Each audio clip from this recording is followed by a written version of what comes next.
Around Dodge City and in the territory on West, there's just one way to handle the killers and the spoilers, and that's with a U.S. Marshal and the smell of gun smoke.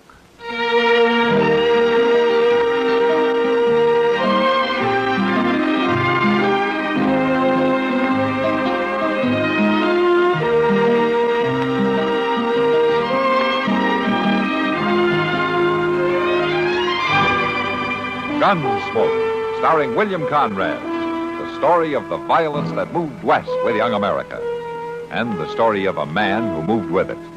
I'm that man, Matt Dillon, United States Marshal. The first man they look for and the last they want to meet. It's a chancy job, and it makes a man watchful and a little lonely.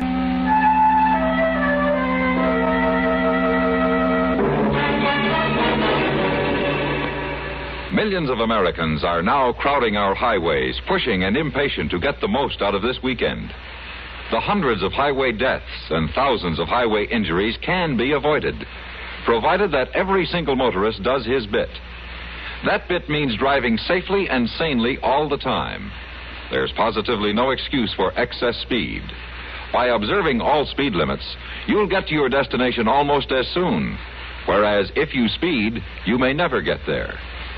Just as important is the necessity of paying strict attention to traffic signs and those white lines on the highway. They were put there for your protection. Never pass unless you're absolutely certain it's safe, that the road is clear ahead. Never pull out of line, slow up, stop, or turn without first looking in your mirror, then signaling clearly well ahead. And don't be afraid to give the other fellow the right of way. If you let him go, you won't crash into him. At all times, drive with caution and courtesy. You'll live longer.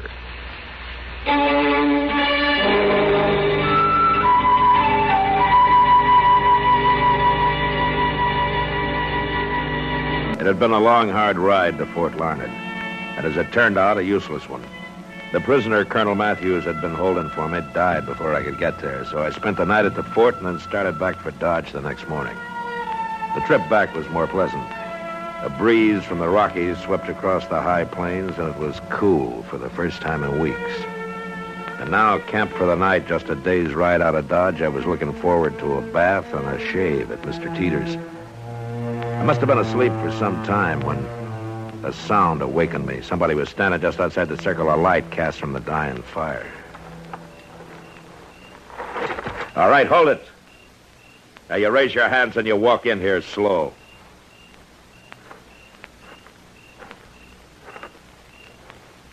Keep coming. Right up to the fire.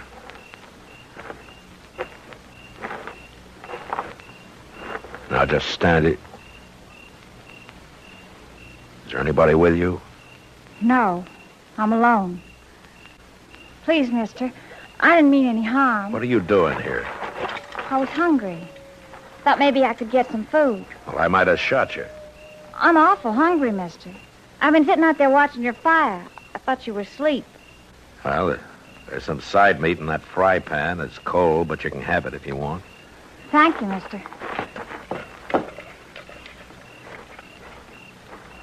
You really were hungry, weren't you? Yes, sir. What did you eat last? This morning, just before I ran away. Ran away? That's right. I ran away from home. I see. What's your name? Trudy. Trudy Trent. Well, where is it, Trudy? Your home. About 40 miles from here. What's your name? Dillon, Matt Dillon. I'm the U.S. Marshal in Dodge. Dodge. That's right where I'm headed. Now, look, Trudy, Dodge is a long way from here, a whole day's ride. Don't you think you better ride back home tomorrow and think about this a little? Your parents are going to be a little worried. That's just me and Pa, Marshal. I sure ain't going back to him. He's probably out looking for you right now. Pa? He gets drunk almost every night. Ain't likely he's out riding around on the prairie. I see. He's about the most terrible man ever lived, Marshal. I could tell you things he done to me you wouldn't believe. You want to hear? Look, Trudy, a lot of kids don't always get along with their pa. I'm not a kid, Marshal. I'm old enough. I've been old enough a long time. Look, you're going back home in the morning, and I'm going to ride with you to make sure you get there. Don't you like me, Marshal? Sure I like you, Trudy, but you're still going home. Don't make me go back there. Please.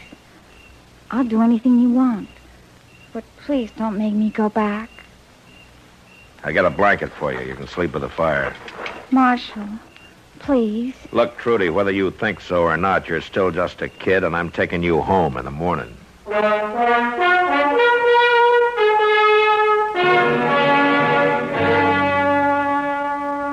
In the morning, I awakened to a clear, warm day, but the blanket I'd given to Trudy lay crumpled and empty on the ground. For a minute, I thought she'd run off. Then I heard splashing from the other side of the willows. She was taking a swim. A few minutes later, she was out, dressed, and we were breaking camp. It was wonderful, Marshal. You should have tried it. You ready to ride? You're mad at me. Trudy, you had something to eat, you got some sleep, you had your swim, and now you're going home. I changed my mind. What? I changed my mind. I'm not going home. I'm going to Dodge with you. Now, look, Can Trudy. you think of one good reason for not taking me to Dodge? Now, Dodge is no place for a girl like you. You still think I'm too young? Well, you just wait till you see me all dressed up.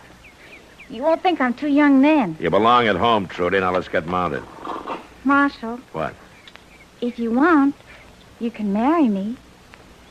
You want to marry me? It's not going to work, Trudy. I told you. You belong at home with your pa, and that's where you're going.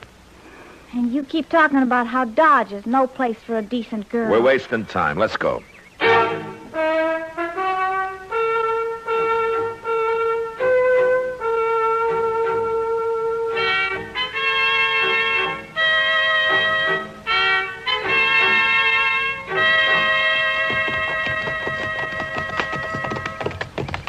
Well, there it is, Marshal. So you can see we don't make out too good. This is hard land, Trudy. Any land's hard for Pa. He had a pretty good farm once, but he left it. Why? He had to. The neighbors run him off for stealing stock. He told me about it one night when he was drunk. He laughed fit to kill. Marshal, will you stay the night and think about taking me away with you? We'll see.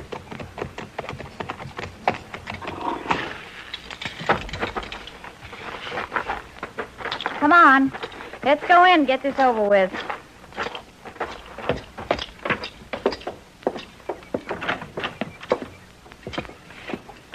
Pa? Hey, Pa. Hey, where'd you run off to, girl? I guess you was worried some, huh? You sass me and I'll fetch you a clout. This is On the Marshal head. Dillon, Pa, from Dodge. What you bringing the law out here for? He brought me home, Pa. You, I run away yesterday morning. Marshal brought me home. I ought to tend you good, girl. Running off that way. Worried about who'd do the chores, weren't you, Pa? Now, don't you talk like that, girl. 'Cause I missed you. I missed you something fierce. I'll bet you did. I worried so much that I didn't hardly eat nothing. But you sure been drinking enough, though. Hey, Marshal, don't you pay her no mind. She's my little girl, and I care a whole heap for her. Listen to him.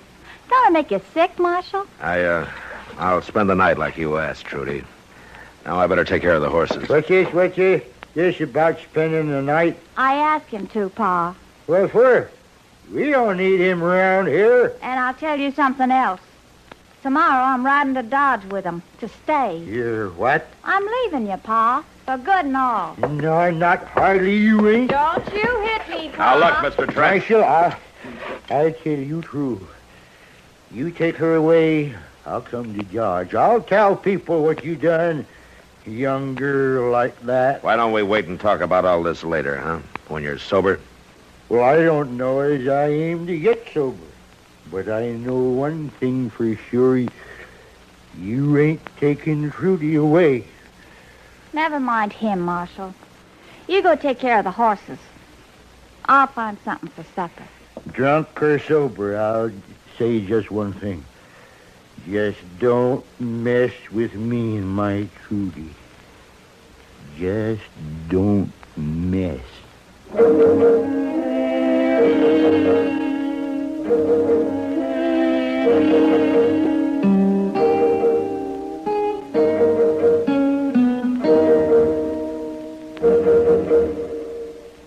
Don't be a forest firebug. Remember, a careless match, cigarette butt, or campfire left to spread can do more than destroy valuable timber acreage. It can lay waste to private property, wipe out homes, animal life, and human life as well. One cigarette butt thrown from the window of your car, if the wind is right, can lay waste to what nature took hundreds of years to build. CBS Radio and its affiliated stations offer this reminder. When fire saps America's natural wealth by one forest's potential value, our nation is worth that much less in the marketplace of the world. Don't burn out our great heritage. Take every precaution in or near the woods.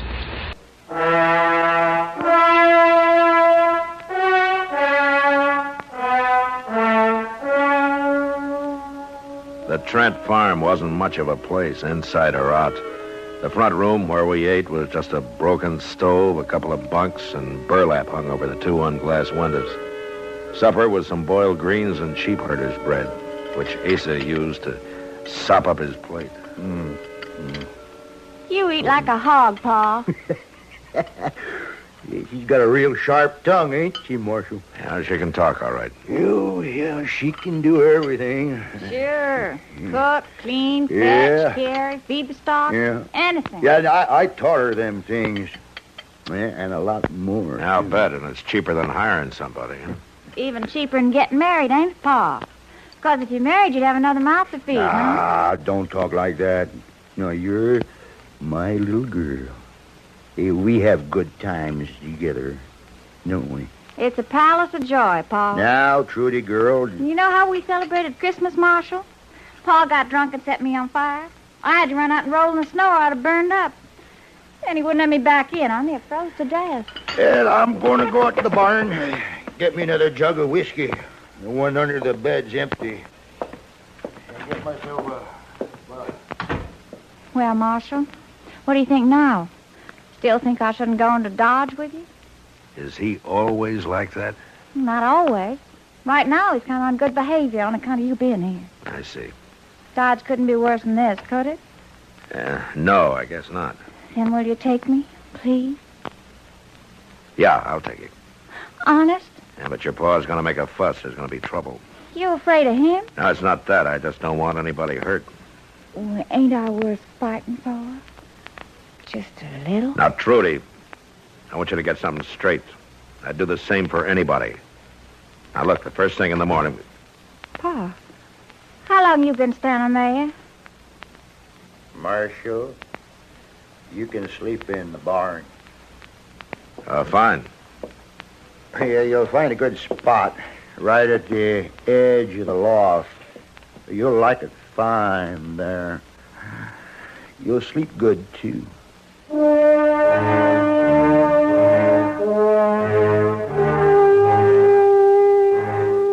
barn was warm and filled with a smell of sweet hay.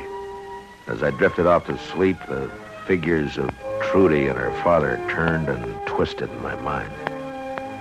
Then suddenly I was awake again, wide awake, because somebody was moving toward me across the barn floor. For a moment I thought it was Trudy, and then I saw the rifle in his hand. Hold it, Trent. Die, blast you.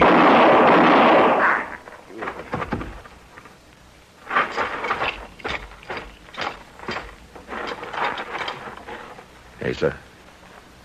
Asa? Pa? Where are you, Pa? Marshal? In the barn, Trudy. What happened? Did he shoot you? No. I heard him get up and go out, and I followed as soon as I could. Is he dead? Yeah. You shouldn't have tried it. Trudy, I'm sorry. Don't be. He had it coming. You go on back to the house. It'll be dawn in an hour. I got some work to do here. I ain't going to stay on this rotten farm now, Marshal. That's for sure. You get your things together, Trudy. We'll leave for Dodge as soon as it's light.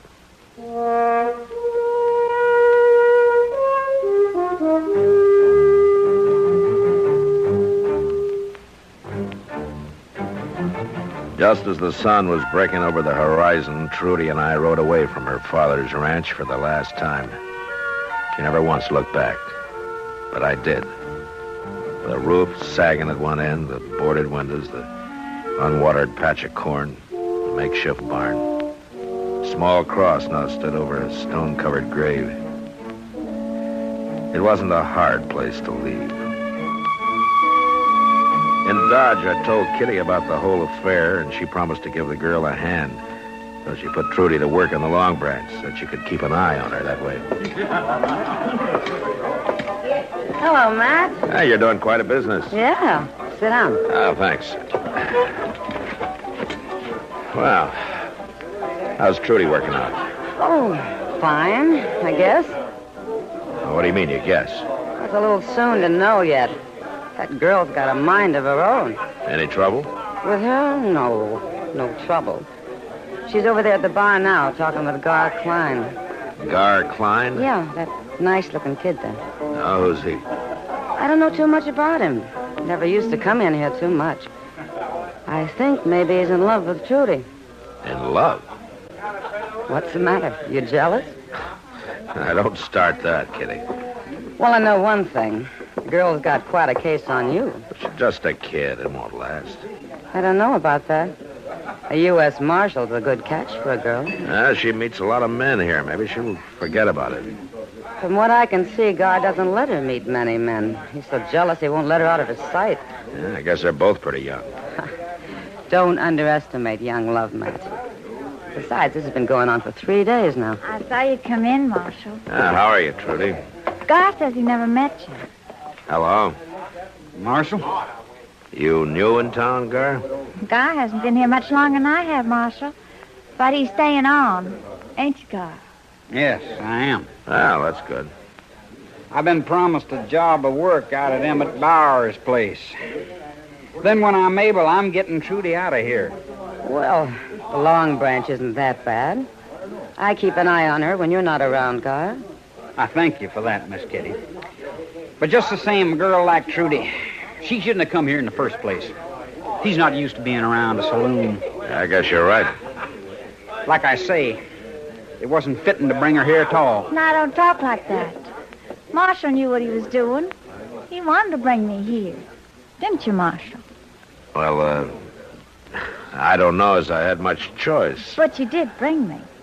And now you're responsible for me. No, he ain't. There's not any such thing. I'm the one who's responsible for you and me only. Now, you keep away from her, Marshal. You keep away from now on. Come on, Trudy. Well, you see what I mean? All I came in here for was a quiet drink. You know, the next time you better have Sam bring a bucket of beer down to my office. Oh, it's not that bad, Matt. I'll tell you what. This time it's on the house, huh? I guess I'm getting old, Kitty, but somehow it rubs the wrong way to be warned off by a youngster who's not dry behind the ears yet. He's just showing off, Matt. And I hope you're right. Well, how about that drink, huh?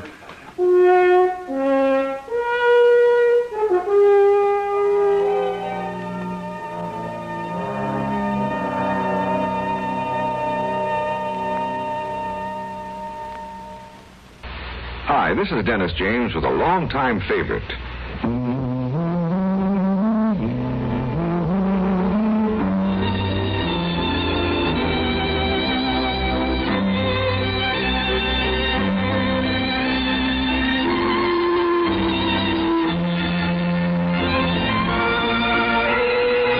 Yes, the longtime favorites are usually the best, aren't they? And one favorite folks have relied on over the years is Kellogg's All Brand. Since 1919, America's favorite natural laxative cereal. Kellogg's All Brand is the safe, gentle way to overcome irregularity caused by lack of bulk in your diet. It tastes good, too, and it never gets mushy in milk. There's only one All Brand, Kellogg's All Brand. So relieve constipation the way millions do with Kellogg's All Brand. ALL-BRAN. Yes, you're so right to stay regular with Kellogg's All Brand. Try it, okay? Okay.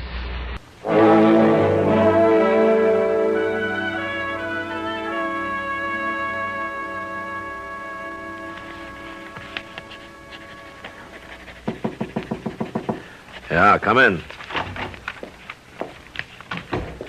Evening, Marshal. Trudy, what are you doing here this time of night? I came to see you. Well, aren't you supposed to be working? I asked Kitty for a few hours off. Said I was sick. I see. You haven't been to the Long Branch all night. Well, I've been busy. You don't seem very glad to see me. Now, look, Trudy. Let's get this straight. Marshal, I came here to tell you something. What? I just thought you ought to know now. I'm going to get married. Well, that's fine. To you. Now, wait a minute. I thought you were talking about Gar Klein. God, why him? Because he's in love with you. He got himself a job at Emmett Bowers so he could save enough money to marry you, get you a place. Gar's just a fence-riding cowboy, and that's all he's ever going to be. I'm not going to marry a man like that. Like I said, I'm going to marry you. Trudy, you're a foolish, romantic little girl, and I'm sure not about to get married to you or anybody else, not now or any time. Now, have you got that straight? Little girl, am I? You asked for I'll it. teach you how to talk to a woman. Stop it.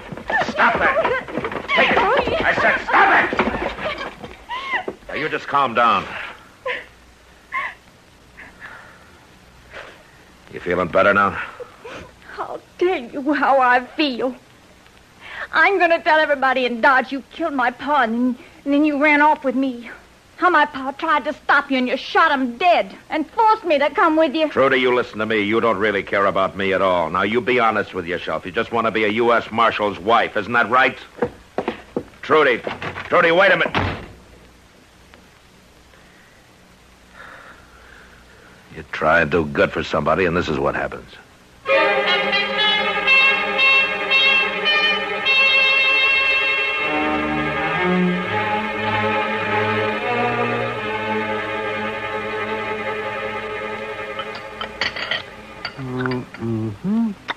Matt, you look kind of tired. What?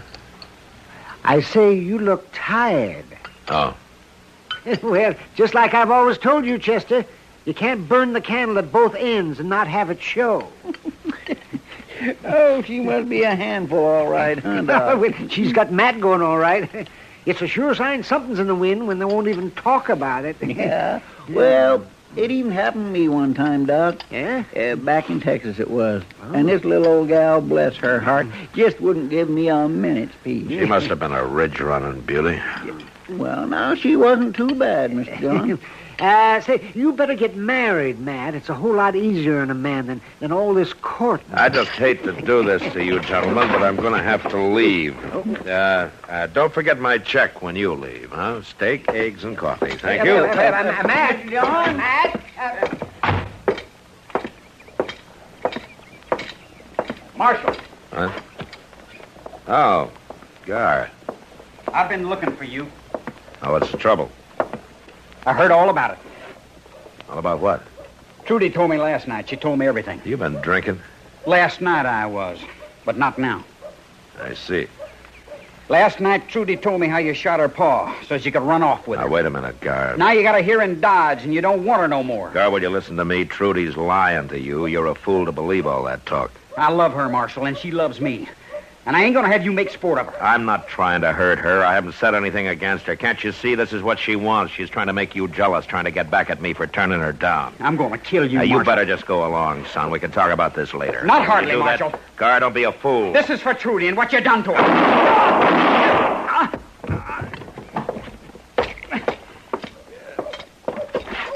Gar, Why don't you finish me off? Why don't you? you're not hurt bad, son. You're going to be all right. What in the world's happened, Mr. John? Are you all right, Matt? Yeah. Doc, see to this boy here, huh? And then Chester can take him over to the jail till he cools off. Where are you going? Down to the Long Branch. I'm going to have a talk with Trudy Trent.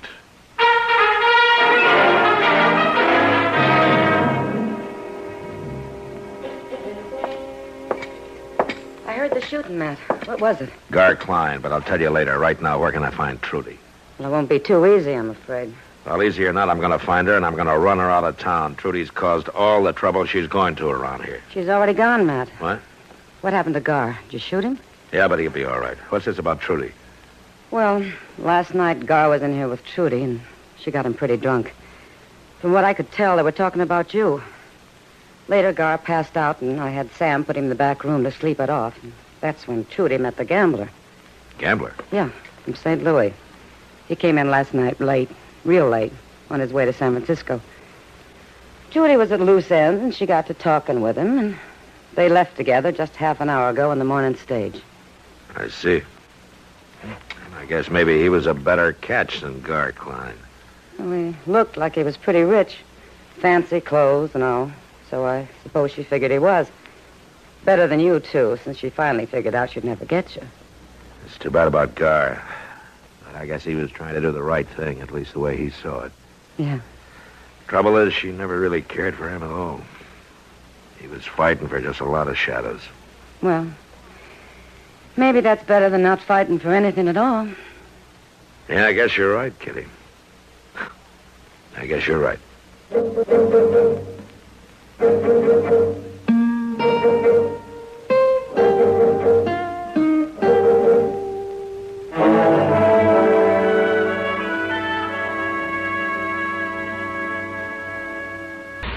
Next time you refresh, enjoy a frosty, ice-cold Pepsi-Cola. Sociability, Charlie. All right, Kay, how's this?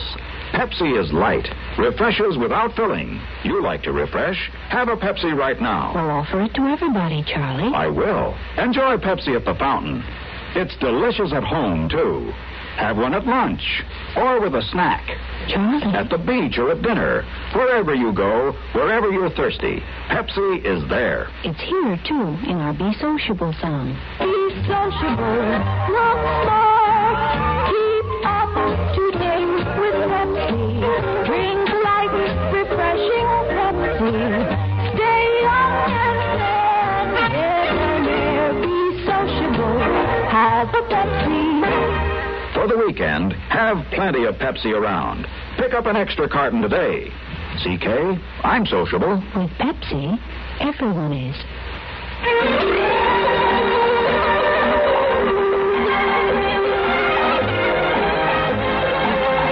Gunsmoke. Produced and directed in Hollywood by Norman Macdonald, stars William Conrad as Matt Dillon, U.S. Marshal. The story was specially written for Gunsmoke by Norman Macdonald with editorial supervision by John Meston.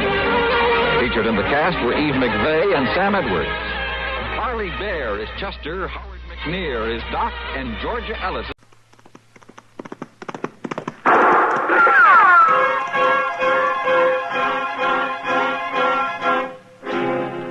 Around Dodge City and in the territory on West, there's just one way to handle the killers and the spoilers, and that's with a U.S. Marshal and the smell of gun smoke.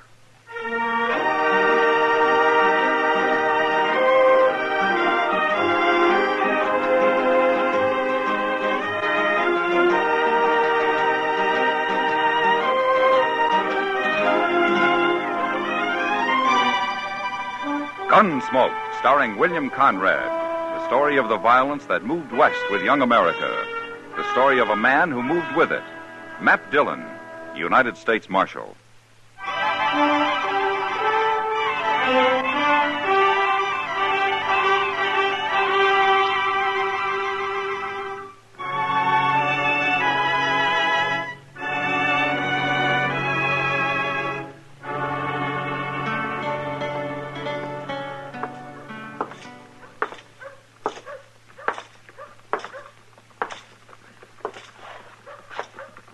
Chester.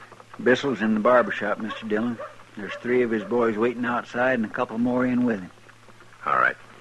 You think we might better take care of them separate than all together, Mr. Dillon? Can't take care of them at all, Chester, unless they do something. I'd as soon not wait for it to happen.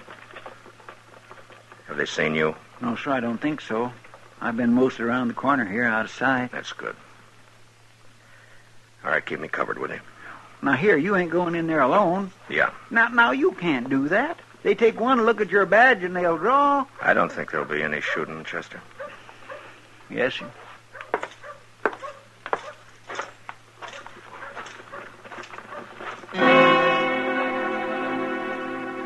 I started across the street to Stapley's barber shop, and I saw 3 gunmen lounging outside. They didn't directly look at me, but they knew I was coming over because their hands slipped down and hung an easy distance from their guns. One of them I recognized as Buffalo Mason, a cowboy who found more money working for Frank Bissell as a gunman than driving cattle up from Texas. The other two I'd never seen, but I knew the kind. By the time I'd crossed the street, they'd moved. Stood on either side of the door. You want something, Marshal? I hear your friend Frank Bissell's inside. He might be. Seems to me I told you you weren't to show your nose around here again, Mason. You remember? Not rightly, Marshal. Did you say that? Yeah, I said that. Get away from the door. I got a word or two to say to Bissell. Well, how's about you tell me the word, Marshal? I'll pass it along. Frank is kind of busy right now. If I wanted to tell you, I wouldn't be needing to tell him, would I? Well, that's so, Marshal. How come you to take all this talk, Buffalo? Why don't you just kick him out in the street? What's your name? Hey, Joe. All right, you two. Take your pal over to the water barrel there and cool him off. Move. Oh, come on, get his shoulder, Buffalo.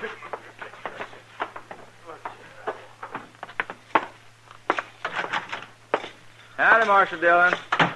Be with you in just a few minutes. Have a chair. Thanks, Mr. Stapley. Yes, sir. I tell you, friend, styles is changing. I seen in a New York magazine a center parting that'd knock your eye out.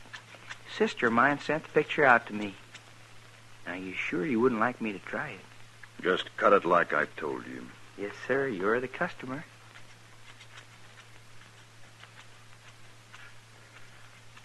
Tom, Yes, Frank? tell Mr. Dillon to step around here where I can see him.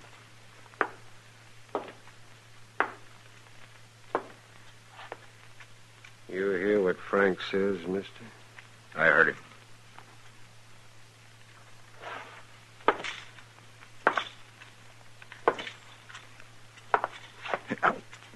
Take it easy, Barbara. You're pulling my hair in the back. Oh, I'm sorry, sir. You know what I can see in the mirror, Mr. Dillon? A lot of things, I guess. I can see outside the door. I saw a friend of mine out there a minute ago, and I saw a fella whip him on the head with his 6-gun. That's funny. I saw the same thing. My friends don't like being buffaloed.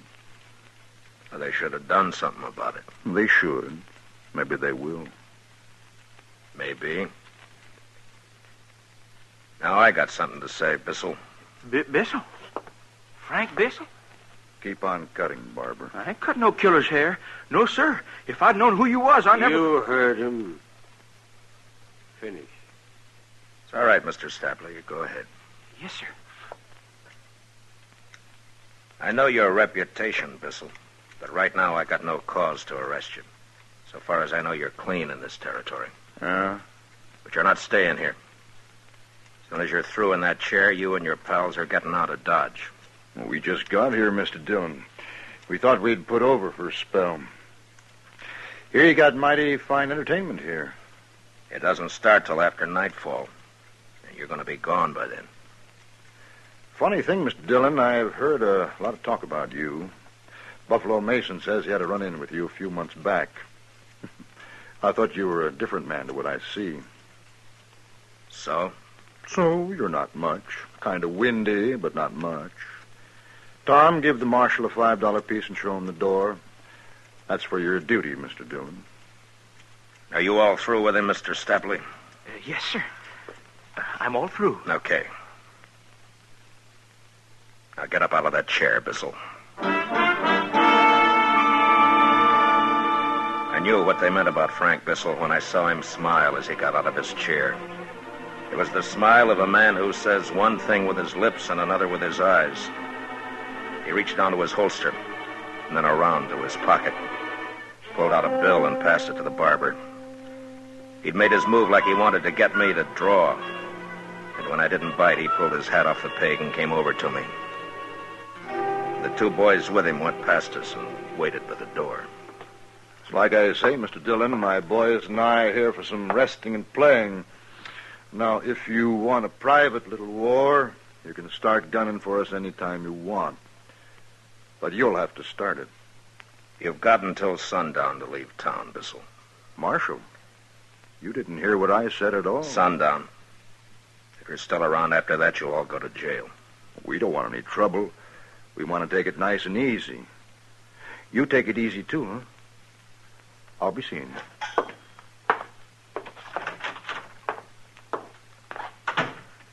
That was him, wasn't it, Marshal?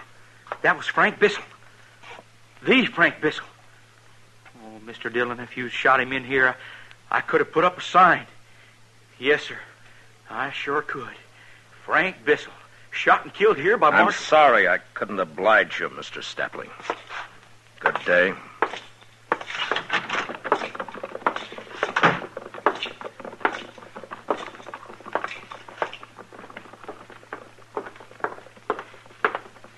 Mr. Dillon? Yeah, Chester. They're getting out, huh? I didn't think it'd be as easy It as isn't. that. Yes, sir, but look, they're riding right I gave on. them until sundown. Oh, that's about 2 hours. Hey, you know, Mr. Dillon, in 2 hours, them boys can do an awful lot of trouble. They try and there's going to be trouble. Yes, sir. You want me to follow her and see where they go? No. No, we'll wait back at the office. On the way back, I stopped at the saloons and told the boys to send out word if Bissell and his gang came in after sundown. I told them I'd be waiting in the office. When I got to the Texas Trail, Kitty was leaning against the bar, singing. A half a dozen cowboys were standing around, drinking, but listening quietly. It was a kind of a sad song. Home on the range, where the deer and the antelope play, where seldom is heard a discouraging word, and the skies are not cloudy all day.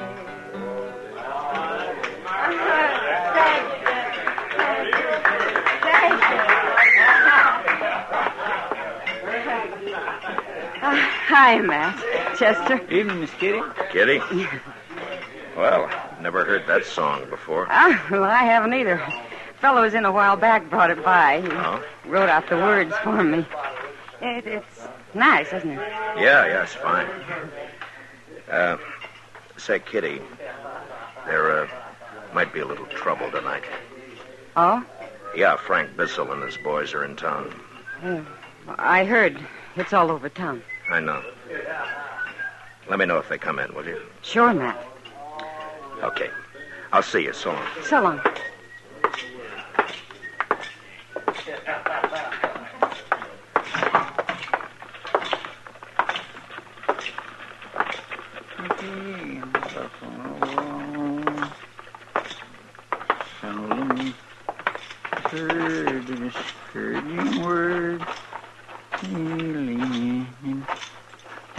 Mighty tuneful, Mr. Dillon. You feel like stopping by Delmonico's for supper, Chester? Well, Mr. Dillon, I'm kind of low this week. You see, I sent east for one of them new suits Mr. Hightower was telling about. You know, the ones that's got the vest and all? The thing cut away here and then fine and tight up here. I'm sure you'll look fine in it, Chester. Come on, let's get supper. I got money.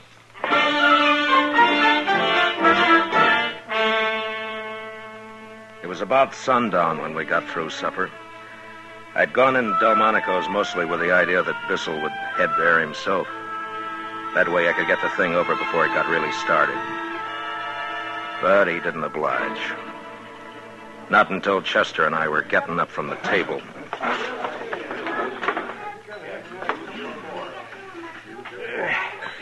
My gracious, Mr. Dillon. I feel swole up like an overfed puppy dog. You look like one. Mr. Dillon, look. Coming in. Yeah, I see him. All right, let's go. Man, I'm hungry. I could eat me one of...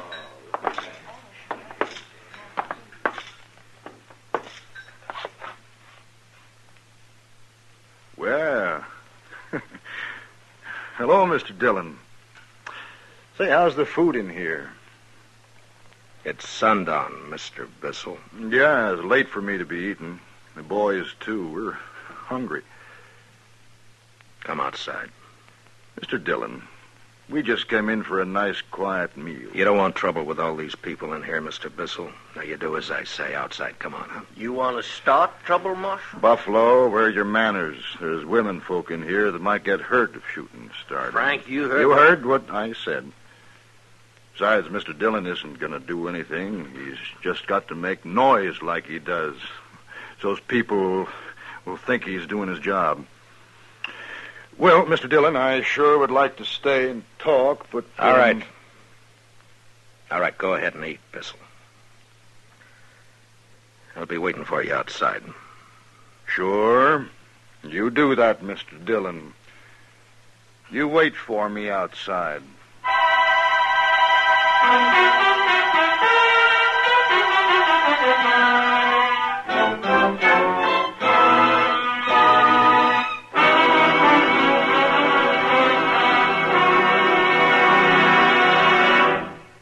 We will return for the second act of Gunsmoke in just a moment. But first, America's best-dressed woman wears the uniform of a nurse. This uniform is a symbol of service to humanity and of an honored and respected profession. The nurse's uniform is an open sesame to many fascinating fields aiding the medical profession: research, rehabilitation, work with the men in service, to name only a few. Young woman, if you are a high school graduate, you can enroll now as a student nurse at your nearest hospital. Consult the Nurses Registry Desk or Collegiate School of Nursing. You can become one of America's best-dressed women and wear the uniform of a nurse. Now the second act of Gunsmoke.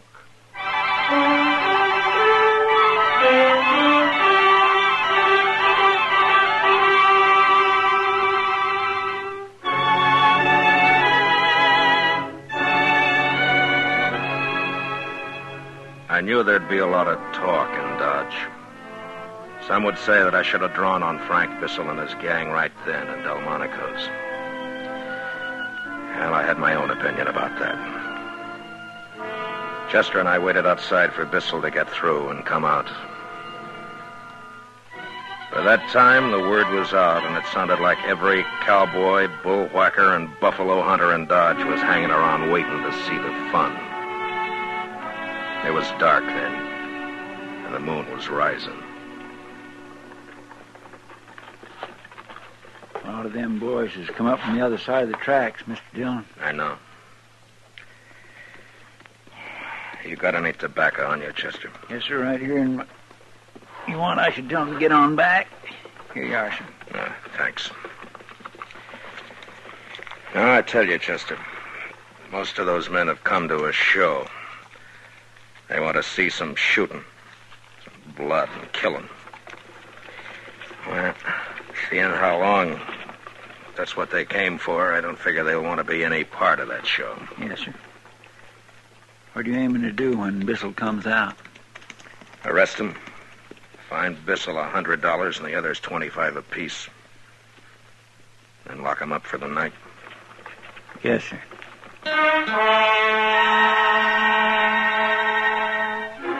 The crowd got bigger, and it got quieter, too. Standing on both sides of the street with a respectable distance between themselves and the entrance to Delmonico's, where Chester and I waited. It was going on 8:30 when the door opened, and Frank Bissell stepped out, his boys following after him.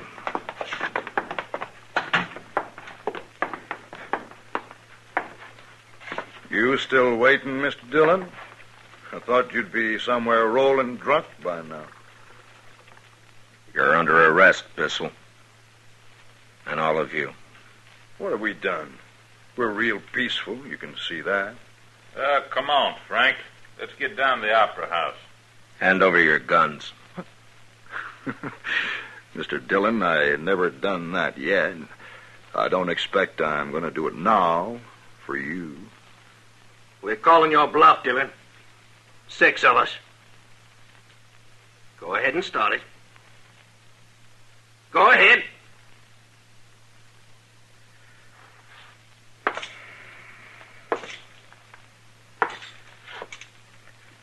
I don't want any killing, Bissell. Now you come in quietly. No, Mr. Dillon. I'd made up my mind even before he answered because I knew he wouldn't back down. And the crowd was watching. And in that same second, through the window of the restaurant, I saw the figures of 2 women and a child making for the door. They were right in line with any shooting I might do. Bissell and the others were directly in front of them. And now they had their guns drawn. And mine was still in its holster.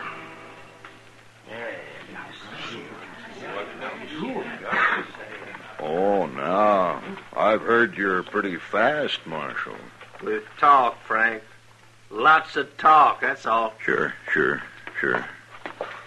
Now, you be a good fellow and go about your business. We're going down to the Opera House. Don't come looking around because next time we might have to be real painful with you.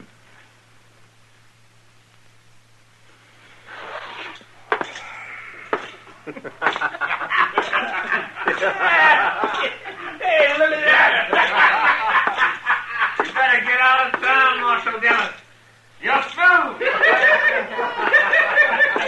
Come on, Chester. Yes, sir, Mr. Dillon.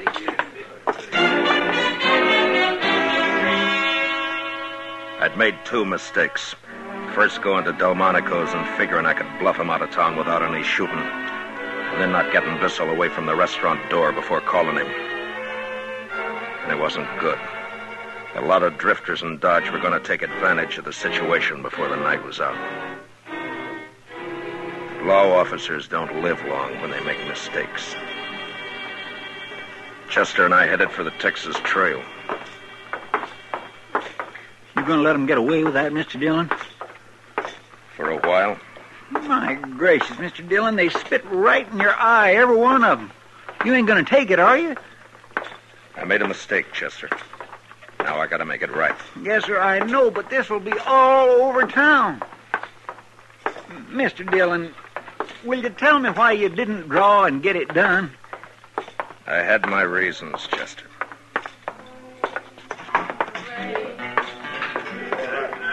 Where the deer and the antelope play, where seldom is heard a discouraging word, and the skies are not cloudy all day.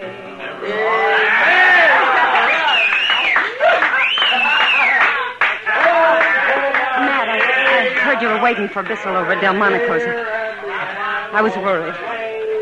Everything's fine, Kitty. No, it ain't fine, Miss Kitty. That Frank Bissell drawed on Mr. Dillon and... And what, Chester? You said you had your reasons, Mr. Dillon. Join us for a beer, Kitty? Sure, Matt. You didn't get him out of town? No, not yet. Oh. They liked the song. Did you hear?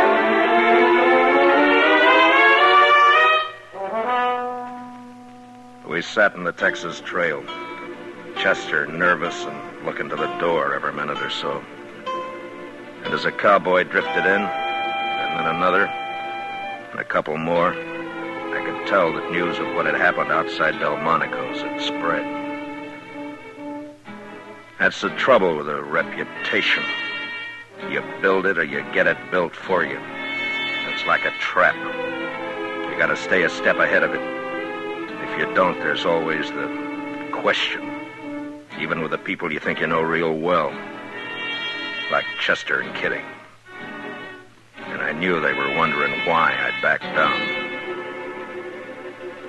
I let a half hour go by, which I calculated was enough time for Dodge to make a hero out of Bissell. And then it was time to go.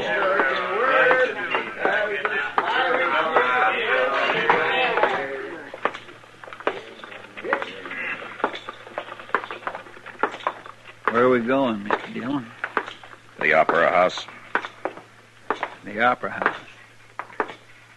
That's where they've gone, ain't it? That's right. Well, good. I want you to stay out of this, Chester. Oh, now, Mr. Dillon... You heard what I said. Yes, sir.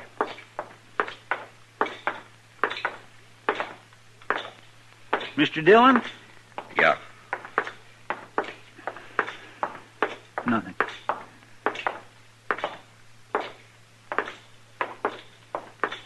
Now remember what I said, Chester. Keep out of it until you're told. All right, Mr. Dillon, I will. It was between shows at the Opera House. Most all the customers were in the saloon next door. Bissell was at the bar, and his pals were around him. And a dozen or more newfound friends standing him drinks. Yeah, the news had got around all right. And the gunman was a hero. He'd made the law back down.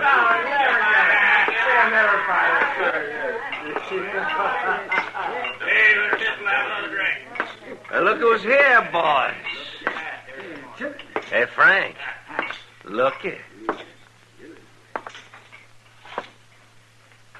Marshal Dillon. Didn't I get through telling you a while back? Are you drunk, Bissell? I never get drunk, Mr. Dillon. Well, I'm glad to hear it. All right, you other men get away from the bar, quick. You six stay where you are. I'm telling you. Now, anybody who wants to stay with Bissell and his gang's going to get hurt. Now, you move.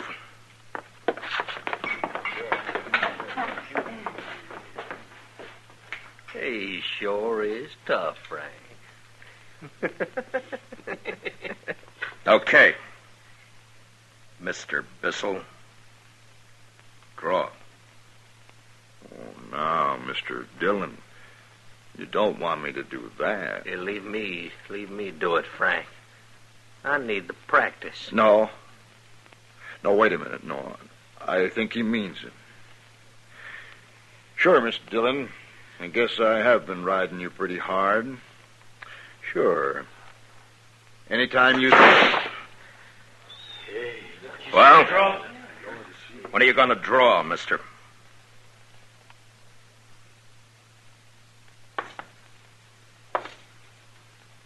I'm going to tell you something.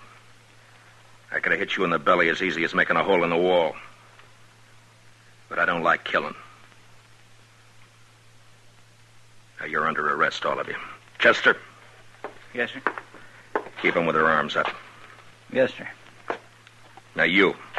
Take off your guns, Bissell. I said take off your guns and do it now. All right, put them on the bar.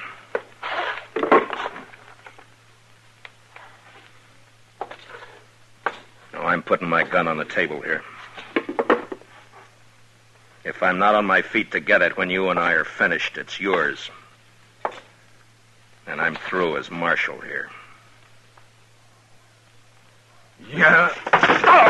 Here! Hold that. Come on, Frank. Get him. Get him. Stop. Hit him, Frank.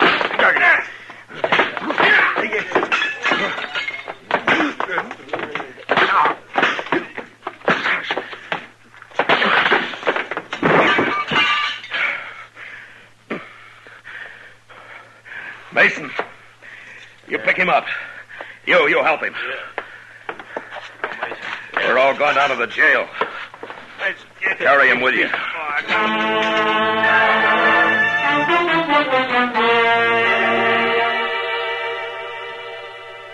So I made a show for the town. And a lot of big words to go with it, and they swallowed it. And Bissell and his gang lost everything, including their conceit.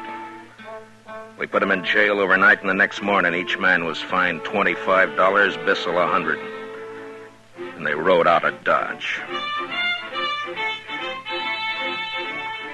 I'd be a liar if I didn't admit I did a little more than my job when I threw my gun away and worked Bissell over with my fists. He was a hard man, and I might have lost.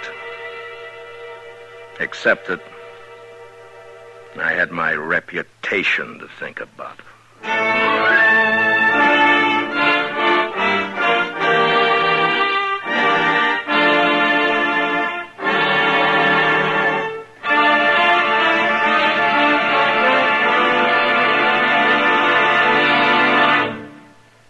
Gunsmoke, under the direction of Norman Macdonald, stars William Conrad as Matt Dillon, U.S. Marshal. Tonight's story was specially written for Gunsmoke by Anthony Ellis, with music composed and conducted by Rex Corey.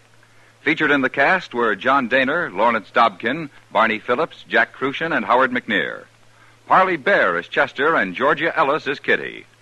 Gunsmoke is heard by our troops overseas through the facilities of the Armed Forces Radio Service. Join us again next week as Matt Dillon, U.S. Marshal, fights to bring law and order out of the wild violence of the West in Gunsmoke.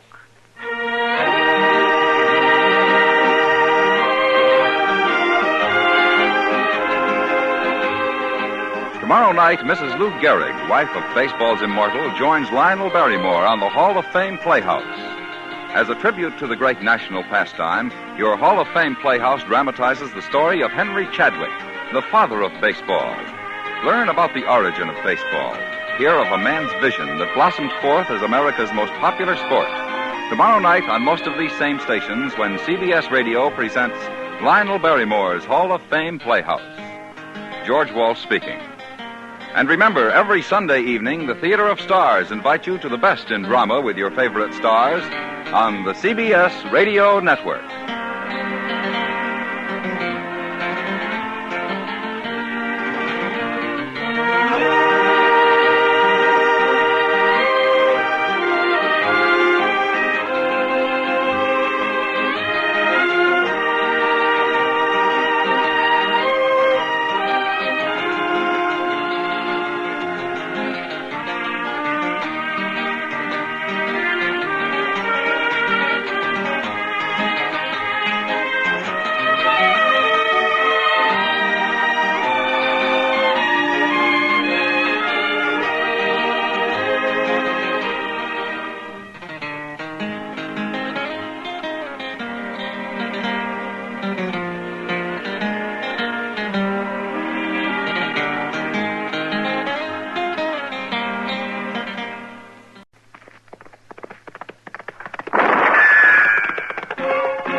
Gunsmoke, brought to you by L&M Builders with the miracle tip. King size, regular, both at the same low price. Around Dodge City and in the territory on West, there's just one way to handle the killers and the spoilers, and that's with a U.S. Marshal and the smell of Gunsmoke.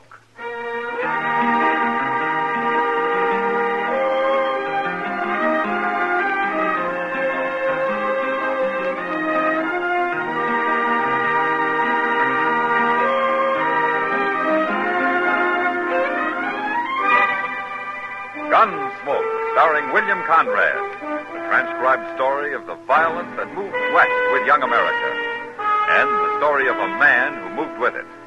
I'm that man, Matt Dillon, United States Marshal. The first man they look for and the last they want to meet. It's a chancy job, and it makes a man watchful and a little lonely.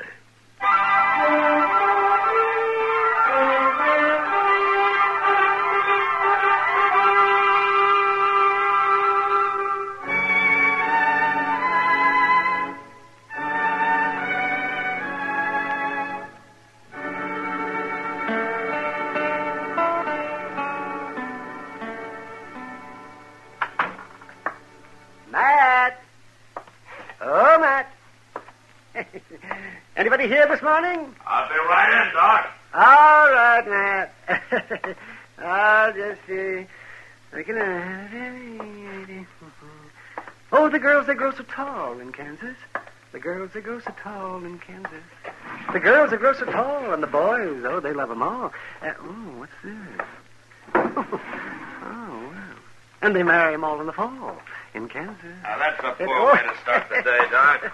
Oh, well, what's a poor way to start the day, Matt? Why, getting up in the morning. Getting up the way you do, maybe it is, Marshal Dillon. But not out on the prairie, where all the little birds are.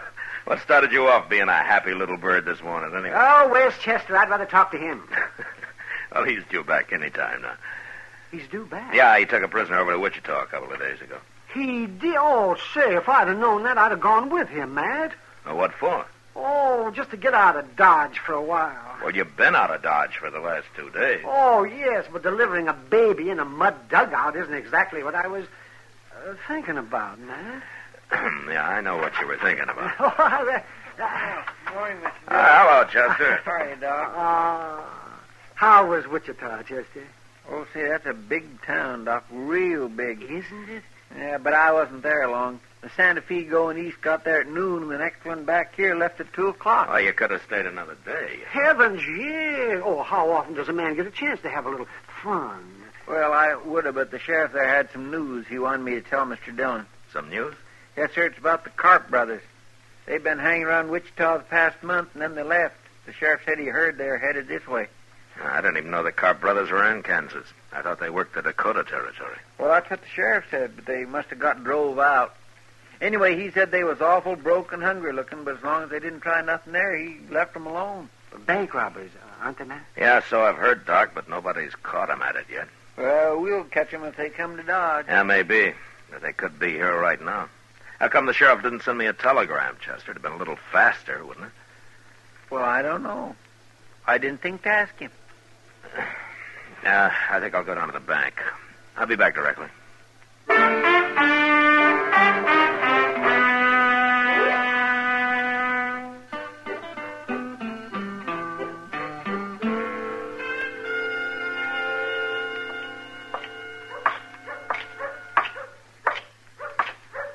Hey, Kitty. Hello, Matt. You're up early this morning. I went to bed early last night. Where were you headed? Delmonico's. Heard they got some fresh eggs in last month. You're spoiled. But I'll go with you if you like. I'd like it fine, Matt. I got to see Mr. Bodkin at the bank here first. Why don't you go on ahead and I'll join you, huh? Well, how long will you be? Oh, just a couple of minutes. I'll wait in the bank for you. Okay. But if you're longer than a couple of minutes, you can find me at the restaurant. I'm feeling pretty healthy this morning. You ought to go to bed early every night. If I did, I couldn't afford breakfast. This place looks deserted. We must be the only people up in Dodge, except for the cashier there. Maybe I ought to wait till after breakfast and that. No, Kitty, I'm afraid this business has waited too long as it is.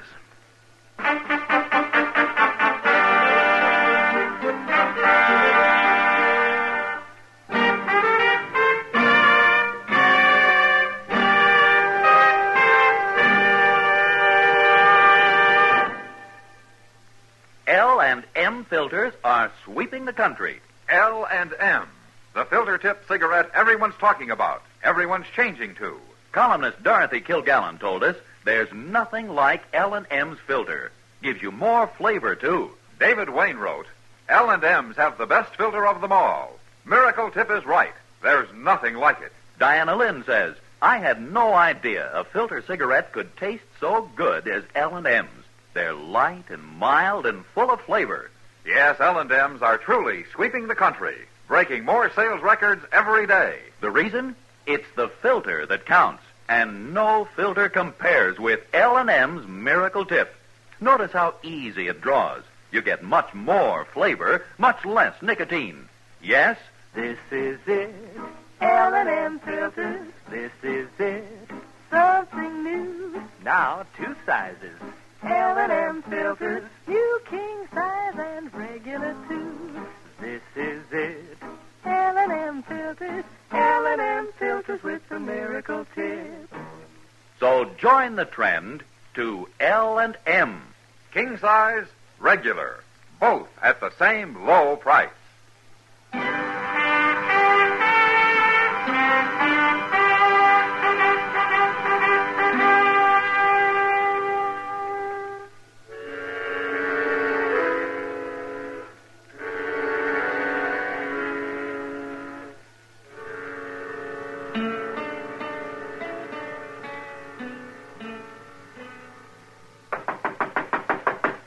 Come in. Well, Marshal Dillon, come in. Morning, Mr. Bodkin. You come to deposit money, Marshal, or to borrow some? Well, neither. I came to protect it. What? Mr. Bodkin, did you ever hear of the Carp brothers? Why, no, Marshal. I don't believe I have. Oh, they've never been around Dodge. All I know is that they're brothers, and the older one's name is Joe. Well, why are you telling me this, Marshal? Well, I've heard that they're headed for Dodge, and I've heard that they're bank robbers. Bank robbers? Well, what do you plan to do? Well, I can't hire deputies until after a crime's been committed, Mr. Bodkin, but if you'd like to, it might be a good idea to let a half a dozen of them or so loaf around here for a while. Certainly, Marshal. I don't mind a little expense. What's that? That's them now. Where's my gun? Don't shoot, or we'd kill the woman. I got Kitty. We're not shooting. They'd kill the cashier. Hank, get around there and start filling that sack. Yeah. All right, lady. You walk in front of me. Either one of you tries something, she dies. He's coming this way, Marshal. Shoot him. Don't be a fool. Kitty's in the way. Besides, he's got a gun in her back. They're robbing my bank. Shut up. And I'll shoot him. Kitty's on you. My hands are up, mister. He was going to shoot. Now, that was smart of you. Well, I'll be. I caught the marshal himself. Well, I will have as soon as I get his gun. Don't move now. I'm not moving. This is the first time I ever disarmed a lawman. Feels good. Joe Carp. How'd you know my name? Well, I heard you were headed this way, Carp, but I didn't hear it in time. You sure didn't, Marshal. Is that your brother you came in with? What difference does it make? Look, take your money, Carp. Take it, and I'll ride out with you, and nobody will bother you. No, Matt. Shut up, Kitty. Oh, I see. Nobody will shoot at you if I'm along. Not while we're in Dodge, maybe, but we'd be followed. Then take me with you, as far as you like. No, Marshal. We'd be followed anyway. I got a better idea. We're taking her, Kitty. Don't do it, Carp. Of course I'll do it. And first sign I see we're being chased, whoever it is going to find Kitty laying right in the trail, fresh killed. And if you don't think I'll do it, I'll tell you something. First person I ever killed was a woman. So don't let nobody follow us. Nobody else will follow you, I promise you that. I'd hate to lose such a pretty girl. Matt, it's all right. Forget it. Sure. Let's get. You go in that office and sit down, Marshal. Hank's got the money ready. We're leaving. So long, Kitty. So long. Nobody seems to heard me kill the cashier. So don't you run out and tell nobody, Marshal. No, I won't. Yeah, Marshal, if I do shoot Kitty, I promise you one thing. Yeah? I'll do it with your gun.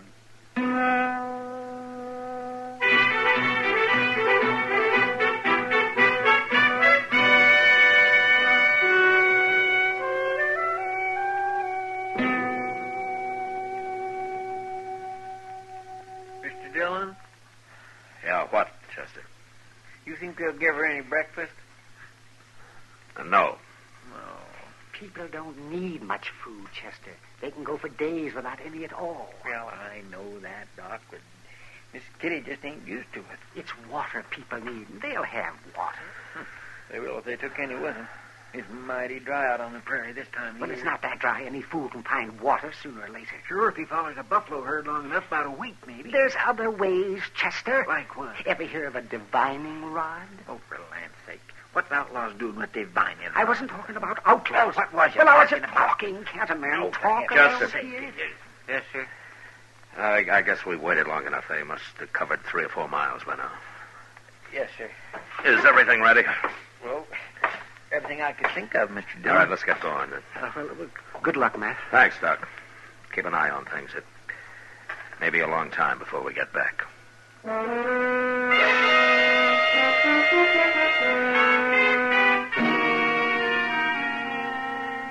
From the bank window, I'd watched the Carp brothers ride north out of Dodge. So Chester and I started off in the same direction.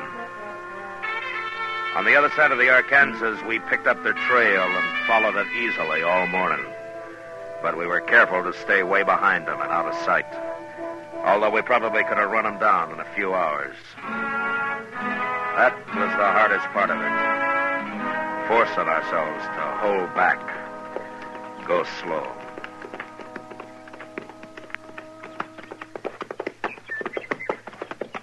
Dillon, you think Carp would really do it? Do what, Chester? You know. Do you? Yeah. Chester, look up ahead there on the ground. Mr. Dillon. Yeah, let's see who it is.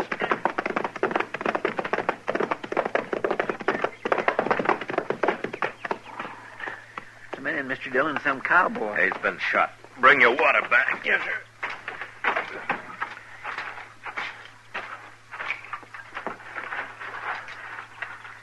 Well, he's still breathing. Yeah, pour a little water on him, huh? Yes.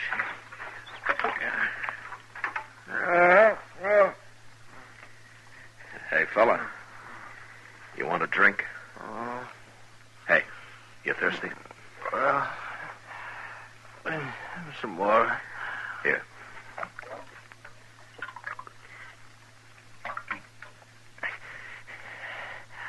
Who are you? Marshal Dillon from Dodge. Tell me what happened, huh? Them two men and that girl, it was... Hold my head up, Marshal. Is that better? Yeah, full of blood, Marshal. They hurt me bad. Yeah.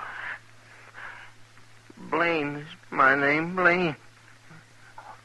Oh, what happened? Well, them two men, Marshal, and I knowed that girl oughtn't to be with him. I could tell the way she looked at me. You're after him, ain't you? I'm after him. Well, I seen him, and I rode up, and I asked them who they was. They didn't like that, Marshal. No. I knowed something was wrong with that girl and all, but I ain't no gunman. They shot me right out of my saddle. Both of them to once. We'll get him, Blaine. If that's any help to you. Well, it don't matter now.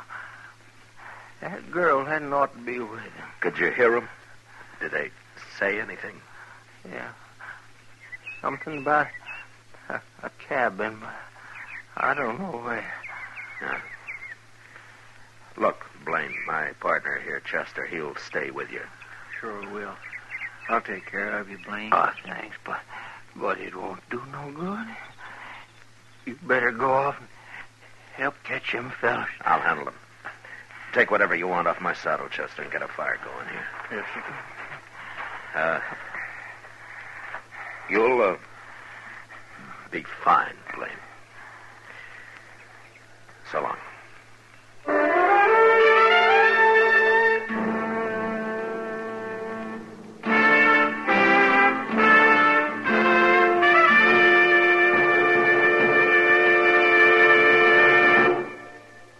This is it, L&M filters. This is it, something new. Now 2 sizes, L&M filters, new king size and regular too. This is it, L&M filters with the miracle tip. L&M filters are sweeping the country, breaking more sales records every day. The reason? It's the filter that counts.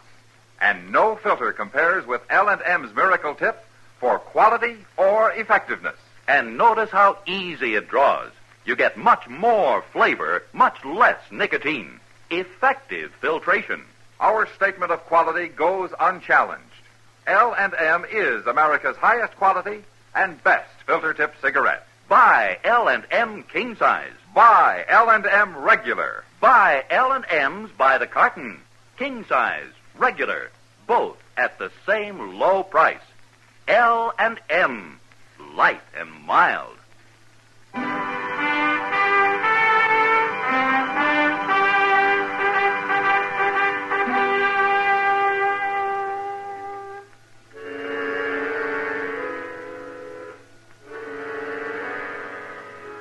I rode ahead, tracking slowly for a couple of hours.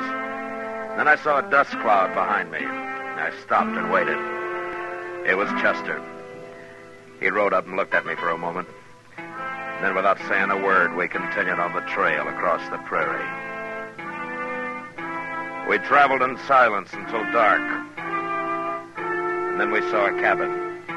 I couldn't chance going up to it, so we unsaddled and turned our horses loose and crept into a little draw about 100 yards away. And got down and waited. We waited all night. Dawn came, and then the sun, hot as ever.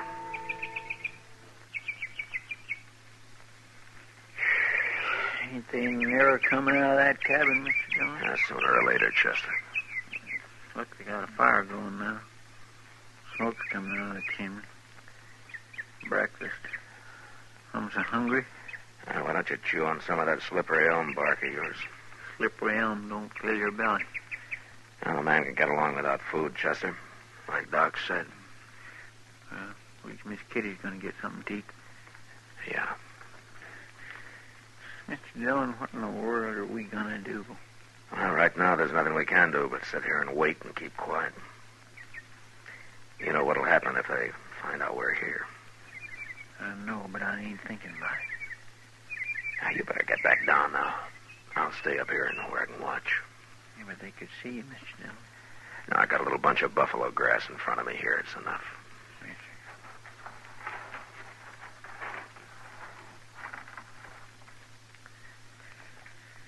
Getting hot. Keep your voice low, Chester. Okay. You know, if it wasn't for them in the cabin, it'd be awful peaceful out here, wouldn't it? Yeah. Mr. Dillon. What? It's a rattlesnake. He's behind you on top of the hole, about 5 feet back of your head. Whatever you do, don't move, Chester. Don't even breathe if you can help it. He's looking at me now, Mr. Dillon. How long is he? I can't see him. He's a big one. Maybe 3.5, 4 foot. Huh. I can't see you either. How far are you from him? Far enough. Unless he uncoils, moves up. Well, just keep very still. They go away. He ain't about to go away. Well, did you move? In my hand. Just a little. Well, don't do it again. Mr. Dillon, he's stretching out. He's moving. Which way? Toward you. Steady. He stopped. He's coiling again. Chester? Yes, sir. Look, if that snake strikes at me, don't yell. They'll hear you in the cabin. Just start thinking about it now. If he strikes you, just close your eyes and stop breathing. You hear me? Well, I'll try. You'll do it. You understand? Yes, sir. He's looking at me again. You must have moved, Chester. You must have. But I got my rifle aimed at him. Now, you stop it. You get your finger off that trigger now. Well, I can't sit here and watch that rattler strike him. If you shoot, Kitty will die. Don't you know that? I didn't move, Mr. Dillon. Honest, I didn't. He's looking at you now. I'll let him look. I got to do something. I can't sit here and watch this. Wait a minute. Listen to me. I got an idea. What? Are you chewing? Huh? Are you chewing? Oh, no, not right now, but I got a fairly fresh squid of slippery elm in the shirt pocket. Okay. We'll chance it.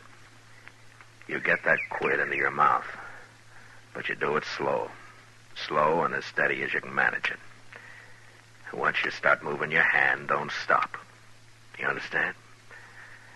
All right, go ahead. Okay, sure. What for? Well, I'll tell you when you get it in your mouth.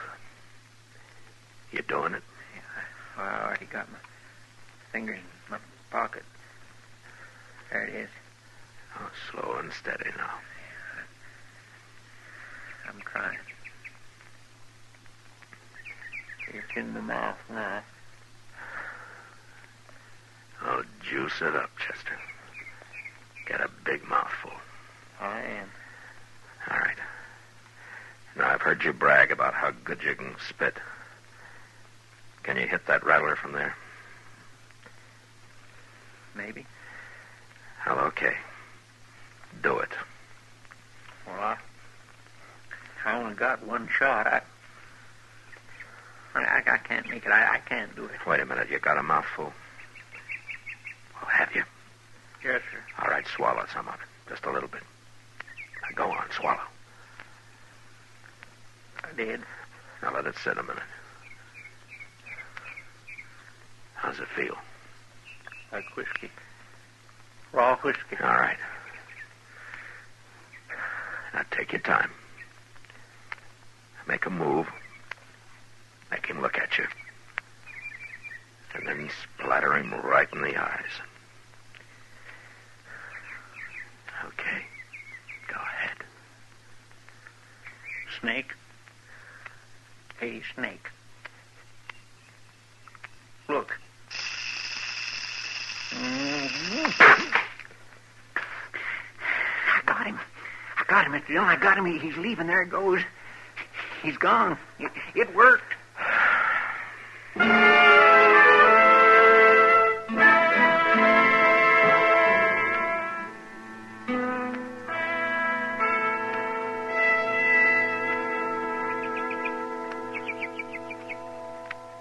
They can't stay in that cabin forever, Mr. Dillon. They'll die of the heat cooped up in there. It's only about 10 o'clock, Chester. My, I hope they gave Miss Kitty some breakfast. Now the door's opening. They coming out? Get your rifle. Easy now. It's Miss Kitty. Yeah. That's Joe Carp behind her. Now, there's his brother. They're all outside now. What are we going to do? We're going to kill him, Chester. You mean just shoot him down from here, cold-blooded? How would you want to do it? I'm ready, Mr. Dillon. All right, then take the one on your side. That's the brother. I'll take Joe. Kitty's standing awful close to it. Yeah, she is. Now, when I say hold your breath, you do it. And then count to yourself. 1, 2, 3. And then fire. I'm set. All right. Hold your breath.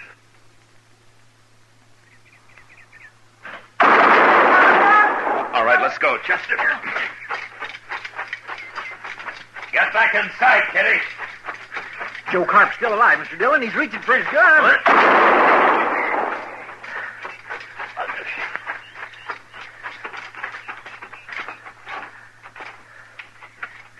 They're dead.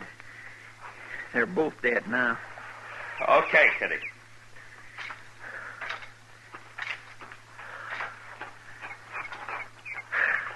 You all right? Good to see you, Matt. You too, Chester. You all right, I said? Shot them down like dogs, didn't you? Yeah, you bet we did. Thank you, Matt. Well, for pity's sake, she done fainted, Mr. Dillon. Well, it's a good thing you caught her. Here, I'll carry her inside, Chester. Come on, we'll get some breakfast going. They probably didn't feed her after all.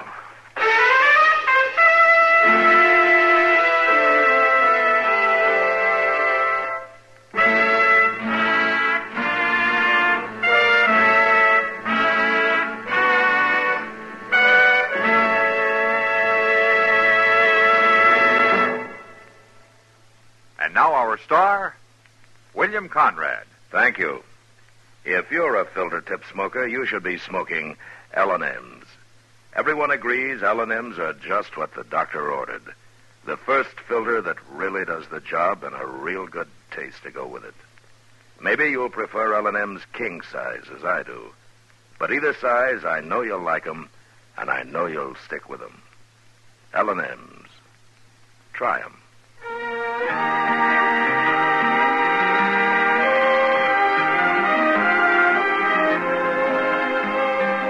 Gunsmoke, transcribed under the direction of Norman MacDonald, stars William Conrad as Matt Dillon, U.S. Marshal. Tonight's story was specially written for Gunsmoke by John Meston, with music composed and conducted by Rex Corey. Featured in the cast were John Daner, Lawrence Dobkin, and Joe Duvall. Marley Bear is Chester, Howard McNear is Doc, and Georgia Ellis is Kitty. Join us again next week as Matt Dillon, U.S. Marshal, fights to bring law and order out of the wild violence of the West in Gunsmoke. The makers of L&M filters also present for your television pleasure the new Stu Irwin Show. It's a happy half hour with June and Stu Irwin, which begins October 20th in most cities.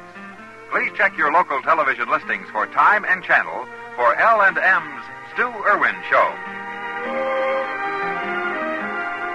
Hear Gunsmoke every Saturday, this same time, this same station. Hear the great new Perry Como radio show every Monday, Wednesday, and Friday, 9 p.m. Eastern Standard Time, also on CBS Radio.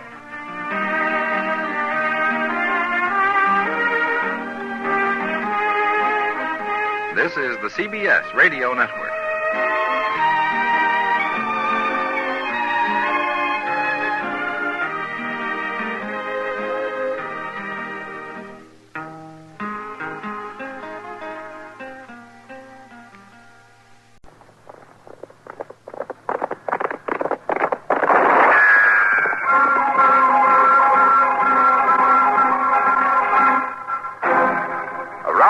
City and into territory on West, there's just one way to handle the killers and the spoilers, and that's with a U.S. Marshal and the smell of gun smoke.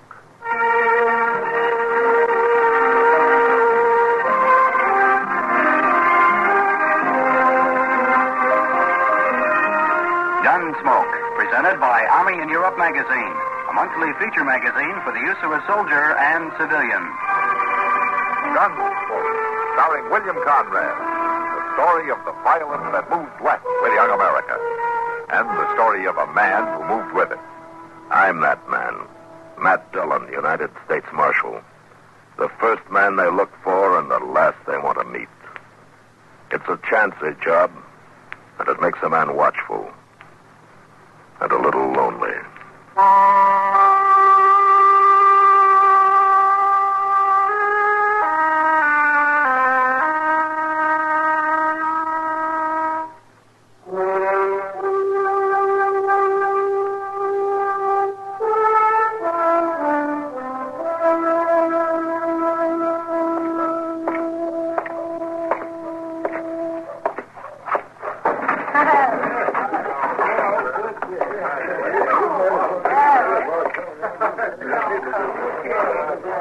Hello, Chester. Well, I was just this minute coming over to the office, Mr. Dillon, and I had me a little glass of beer. Oh? Well, that sounds like a pretty good idea. I'll have one with you. Can I have a beer, please? Sure, Marshal. What's the matter with Kitty over there? Isn't she speaking to us this evening? Well, she ain't speaking to nobody, hardly. Here you are. Ah, thanks. She's been sitting there with her nose in that book ever since I come in here. A book? Kitty? We'll have to look into this. Hello, Kitty. Hello, Matt. Chester. Miss Kitty? Sit down. Thank you. Oh, I didn't see you come in. Oh, you were too wrapped up in that thing there. It's not a thing. It's a book of poetry. Poetry? Sure. That young Boston fellow that came through last week left it here. Oh? It's poems by Tennyson. I never knew words could be so beautiful, Matt. Here, listen to this. Here are cool mosses deep, and through the moss the ivies creep. And in the stream the long-leaved flowers weep, and from the craggy ledge the poppy hangs and sleeps. That sounds so nice, Miss Kitty. Yeah. That's quite a place he's describing, Kitty. Wherever it is. Well, it's sure enough Dodge City. Well, you could leave, you know, and find some place like that poem's about. Oh, no, I won't. You know that. I don't even try anymore. Yeah. Marshal Sam Lackett's whopping his wife again. Something awful. They're right out here. All right. I'll be back with that beer in a minute, Kitty. Sure, Matt. I'm to beat some sense into you if I have to break every bone in your body. Sam, please. All right, Lackett, that's enough. Hey, you just stay out of this, Marshal. What's between a man and this woman ain't nothing for the law to poke into. Marshal, She'd stay home like she ought to do. She wouldn't have no complaints. I don't aim to have you lose all the egg money on gambling and drink. Shut up, or I belt your teeth out of your head. Don't hit her again. I've already told you, Marshal. It ain't none of the law's business. Well, a few days in jail might change your mind about that. Jail?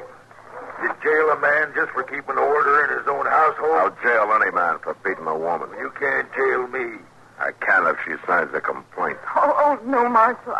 I wouldn't do nothing like that. You just let me catch you signing a complaint. Miss Lackett, this isn't the first time he's hit you, and it's more than likely won't be the last, unless he learns that he can't get away with it. Oh, no. I wouldn't want to sign no complaint. 6 months ago, when Doc set those broken fingers for you, didn't Sam do that? She's a liar if she says so. No, it was the gate on the corral. One of the calves was trying to get out. Oh? Well, you told Doc you dropped a piece of stove wood on it. Well, I don't remember. Well, what you better remember is where you left the wagon. Go get it. Get back out to the place. I'll have more to say to you later. All right, Sam. I'll go. Miss Lackett, you know you don't have to put up with any more of this. Now, if you want to sign a complaint, I'll see that you're protected. No, Marshal, it's all right. I'll go. Yeah. Maybe that'll learn you not to butt into a man's personal affairs more. I'll butt in if you hit her again. I'm warning you.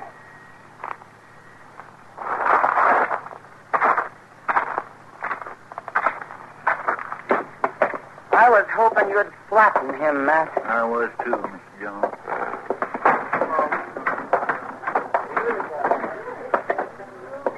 Give me a glass of rye, bartender. Yeah, sure, Marshal. Poor little gal. Matt, you remember Hester when she first came here from the east? Yeah? Some of the girls helped me, and we made her a wedding dress out of some linen tablecloths, all white. She was pretty as a picture. Well, she sure ain't very pretty now, after the way he treated her, no. Well, Sam's had a lot of bad luck, Chester. 2 years of crop failures, lost most of his herd from blackwater fever. Was that her fault? No, but it makes a man kind of short-tempered. Those two are heading for something bad, Matt. I'll give you odds. How about it? No, Kitty. I won't take that bet.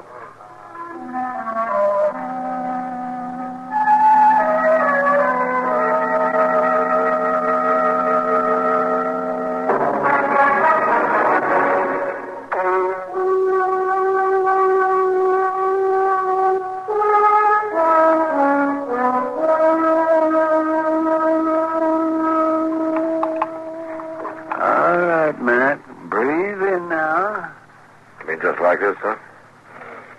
More. Deeper. All right, now. Breathe out. Slow. That's fine. Now, once more. That's good. Now, breathe out. Fine.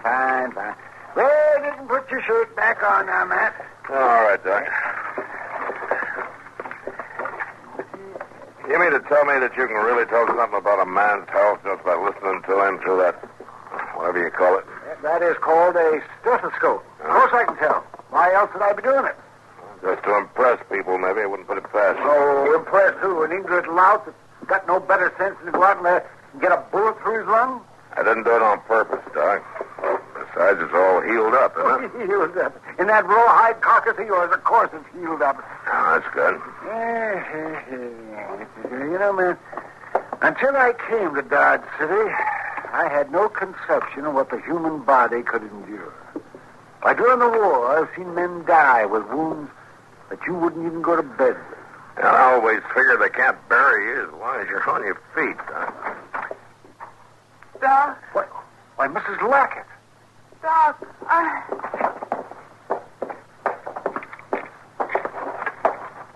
Doc, she's been beaten half to death.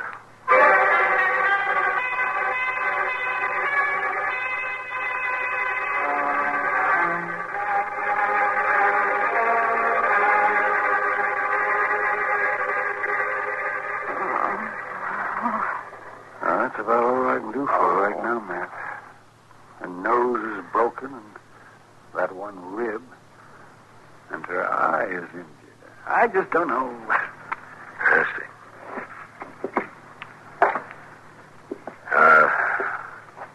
You feel like telling me what happened, ma'am? I don't know, Marshal. Nothing, I guess. Miss Lackett, I wouldn't call it nothing when you were hurt so bad that you could hardly crawl up those stairs. It don't matter. Nothing does anymore. Now, how did it happen? I don't remember, Marshal. I just don't remember. It was Sam, wasn't it? No. No, I fell off the wagon. Oh, now, all this didn't happen from a fall. You may as well tell me, Miss Lackett. I'm going to find out one way or the other. Now, was it Sam? He'd kill me for telling me. He said he would. He won't hurt you. I'll see to that. I thought he was going to tonight. It seems like he just keeps getting more mean and cruel. Tonight I know he'd really have killed me if I hadn't gotten away. He's not going to kill anybody. Now, look, you just signed a complaint, and I'll take care of him. It's just all so different when we got married. Him and the way the world looked. Everything was different. Miss Ladd, maybe that's enough talking for now. I used to think back on it lots of times, laying awake at night, listening to the coyotes across the prairie. I don't do that much no more, but I used to. Like when we were first married. He was so kind and gentle. He'd tell me I was the prettiest girl he'd ever seen in his whole life. Now, Miss Lackett, He'd want me to put on my good dress and when we'd sit in the porch in the evenings and wear my brooch with the pearls, he'd pin it on me himself and would always laugh because he was so clumsy and he couldn't. That's what it was about tonight, Marshal.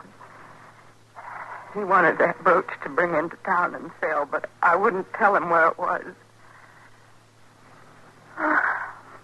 What is it? Changes people that start out good and breaks them and turns them bad. I don't know, ma'am. It's time, maybe, or maybe it's a prairie. A prairie. I hate it. Will you sign the complaint, Miss Lackett? Yes. Yes, I will, Marshal. All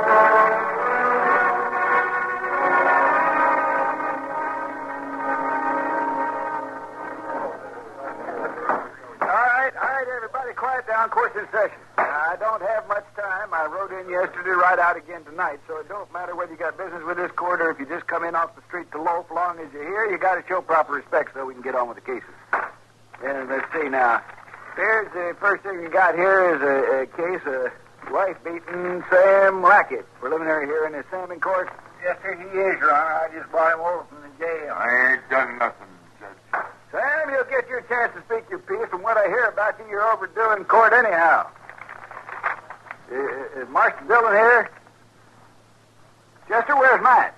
Well, I don't know, sir. I figured he'd be here, but now... Sure, we can't start this without him. Well, see, him and Doc was going to bring Miss Lackett, providing she felt up to it. According to Doc, she'd have to lose a sight in one of her eyes. Oh, it's a lie. She's just putting on, trying to make it hard on me. Sam, I'll tell you right now, I don't like wife beaters. You get me mad, I'll find some legal loophole to hang you. I ain't done nothing. I'm sorry to be late, Your Honor. That's all right, Matt. Doc wasn't even too sure Miss Lackett was in any condition to come here, but she insisted that she was. Well, she ought to be in bed. He's going to tell you a bunch of lies. All right, let's get on with it then. I'll read the complaint here, and then we'll see what we've got to go on. Now, there's a complaint charging... Your Honor, sir. Please, sir. Could I say something? Well, it ain't quite in order, but I guess it's all right. What is it, Miss Lackett? Well, it's about that complaint, Your Honor. I want to take it back. I don't know what I was thinking when I signed it. There ain't no truth in it, Judge. I fell. That's how I got hurt. Yeah. I told you that complaint was a pack of lies, didn't I? Well, Marshal? She's afraid of him, Your Honor. She's scared to go through with it. You're sure this is what you want to do, Miss Lackett? Yes, sir. I I'm sure. It seems a shame to let a white-beaten scoundrel like him get off scot-free just by intimidating the witness. Now, if there was only some other charge, like resisting arrest or shooting off firearms... He did resist arrest, Your Honor. Mr. Dillon had to slap him flat. Well, in that case, Sam, $50 for 50 days. Well, I ain't got $50, and you know it. And that's a dirty, crooked way of running things. He's your prisoner, Matt. All right, Your Honor.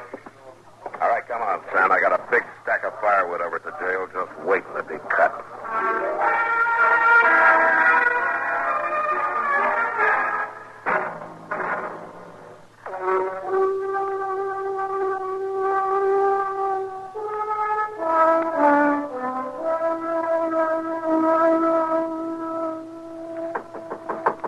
It's not locked. Come on in. Morning, Marshal. Oh, how are you, Miss Lackett? Here, you take this chair, huh? Thank you kindly. Good morning, Chester. How you feeling, ma'am? Well, kind of old somehow, Chester. Old? Must be all of 25, I guess. Well, it ain't the years that make you old, Marshal. I didn't come to talk about that, though. You shouldn't be here at all, Miss Lackett. Doc told you to stay in bed for another week at least, didn't he? Well, I just couldn't get used to it, Marshal. It didn't seem proper. Well, you want to talk to Sam, huh? How's he taken to it, Marshal? Mean? Maybe we can work some of that out of him by the time his 50 days are up. Well, now, the way I recollect it, the judge said $50 or 50 days. Yeah, that's right. And that if the fine was to be paid up, you'd turn him loose. Well, yeah. $41 as it stands now. He's been here 9 days, but I doubt anybody's going to pay me more. I want to pay his fine, Marshal. What? I got the money. I told him I broached to one of the girls at the Lawn Branch. Here, see? Yes, I see. But Miss Lackett, he pretty near killed you a couple of weeks ago. Next time he might just do it. No, Chester, he won't. There you are, Marshal. $41. Well, all right, go get him, will you, Chester? Yes, sir. But... Miss Lackett, why are you doing this? First withdrawing your complaint in court and now paying his fine and getting him out. Why? I don't know exactly. At least not how to put it in words. I've been trying to think things out these last 2 weeks. My life and how it's wasted and what's become of me and all. Well, you'll get over this in time. No, Martha. You get beat just so many times and you get over it. Then there's one finally you don't get over. Because there ain't nothing left of you. Esther, what do you think you're doing here? Come around the gloat, did you? No, Sam. You just paid your fine, Sam. You're being released. Wow. So you finally come to your senses.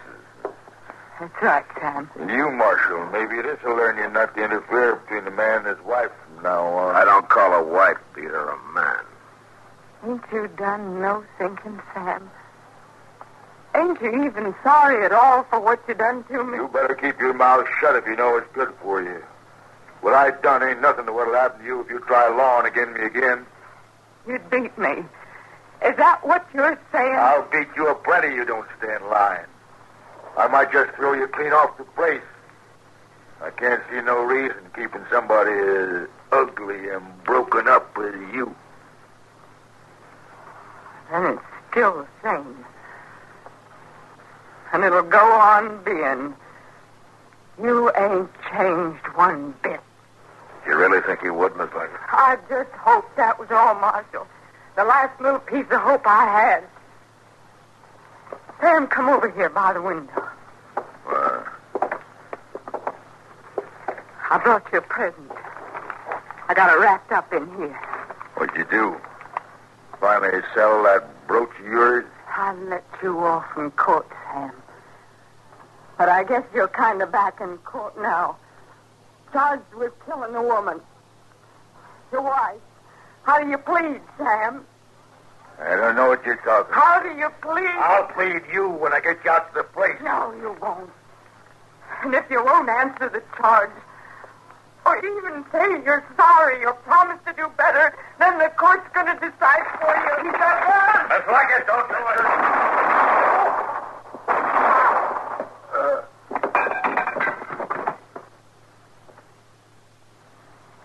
You're guilty, Sam. That's the way the court decides. Guilty. Here's the gun, Marshal. I reckon you'll want it for evidence.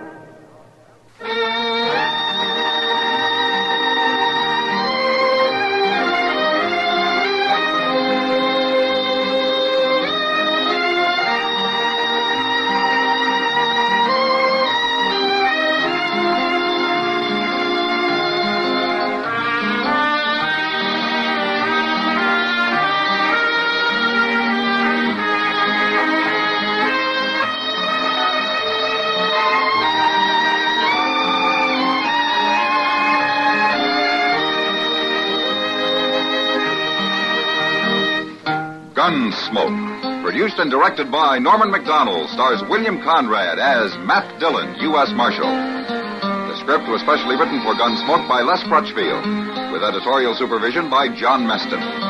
The music was composed and conducted by Rex Corey. Sound patterns were by Ray Kemper and Bill James. Featured in the cast were Parley Bear as Chester, Howard McGear as Doc, and Georgia Ellis as Kitty. George Walsh speaking.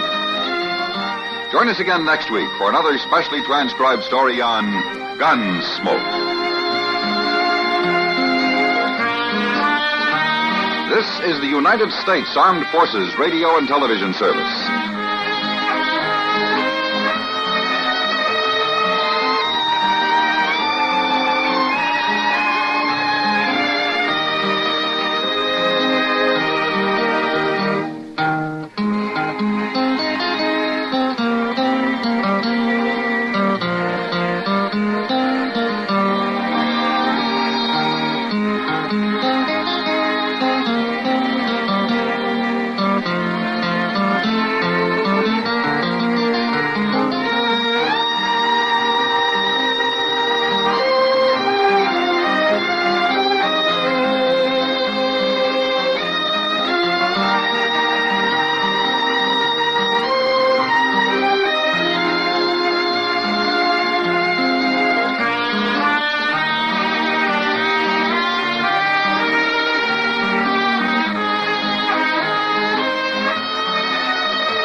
Gunsmoke, brought to you by Chesterfield, America's most popular two-way cigarette. What a pair. Chesterfield king size at the new low price. Chesterfield regular. Around Dodge City and in the territory on West, there's just one way to handle the killers and the spoilers, and that's with a U.S. Marshal and the smell of Gunsmoke.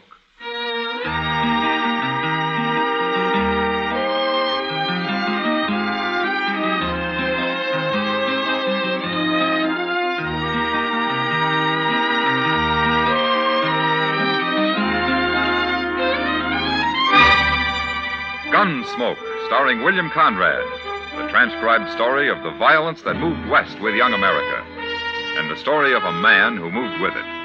I'm that man, Matt Dillon, United States Marshal. The first man they look for and the last they want to meet. It's a chancy job, and it makes a man watchful and a little lonely.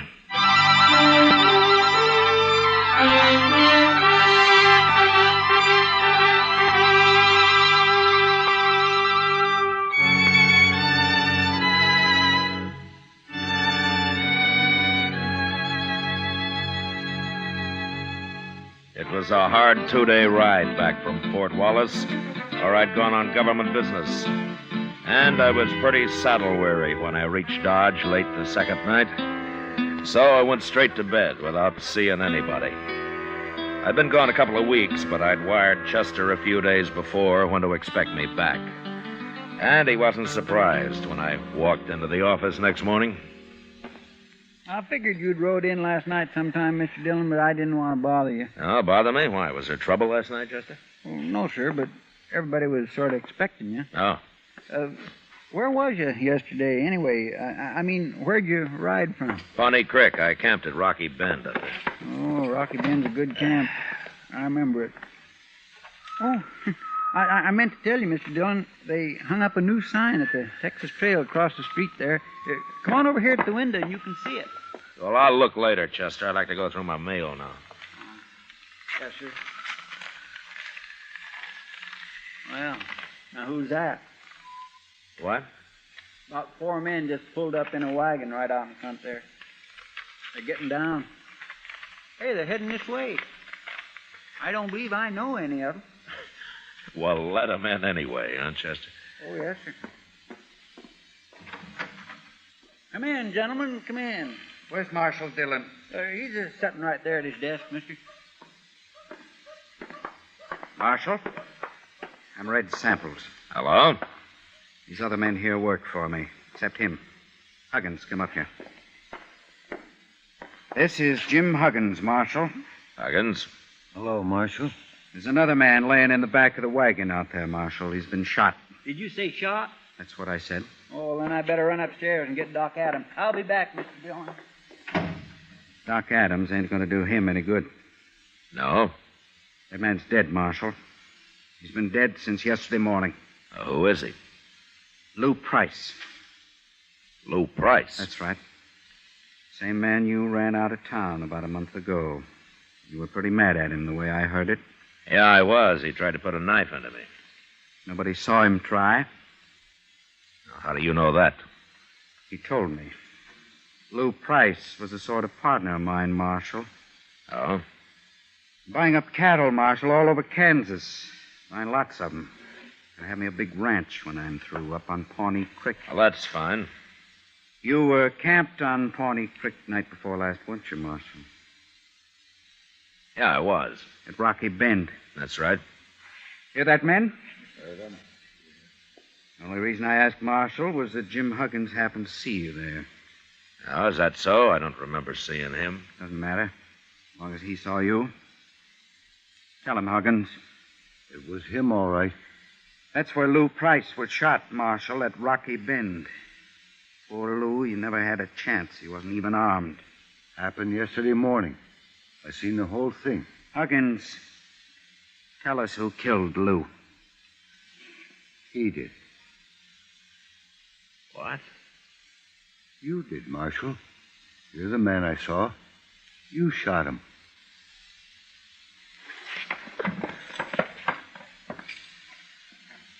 All right, what's your game, Samples?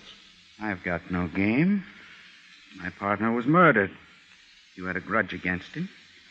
You just admitted before witnesses you were at Rocky Bend. Jim Huggins has identified you as the man he saw kill Lou. It's good enough evidence for any court of law. You'll hang for it, Marshal. You got it all figured, haven't you? We're going down right now and swear it out legal on paper. Then I'm going to send it to the governor. Don't you try to get away, Marshal. We'll run you down, sure. Yeah, I expect you would, Samples. Your men look like professional gunmen. Except for Huggins there. I never saw Huggins till he run into us yesterday. I don't bear you no grudge, Marshal. I'm only trying to do what's right. Sure. Sure you are. All right, let's get going, men. The sooner I get this to the governor, the sooner we'll see justice done. Remember what I said, Marshal. Don't you try to run.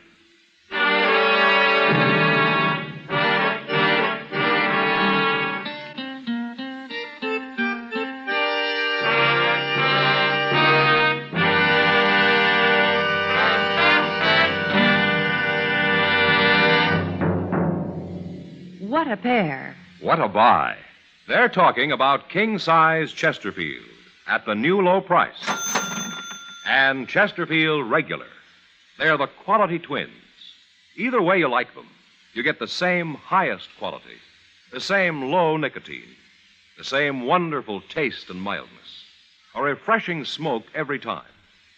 Yes, the Chesterfield you smoke today is the best cigarette ever made, and it's America's most popular two-way cigarette. So buy a carton today. King-size Chesterfield at the new low price. Or Chesterfield Regular. What a pair they are. They satisfy millions. They're best for you.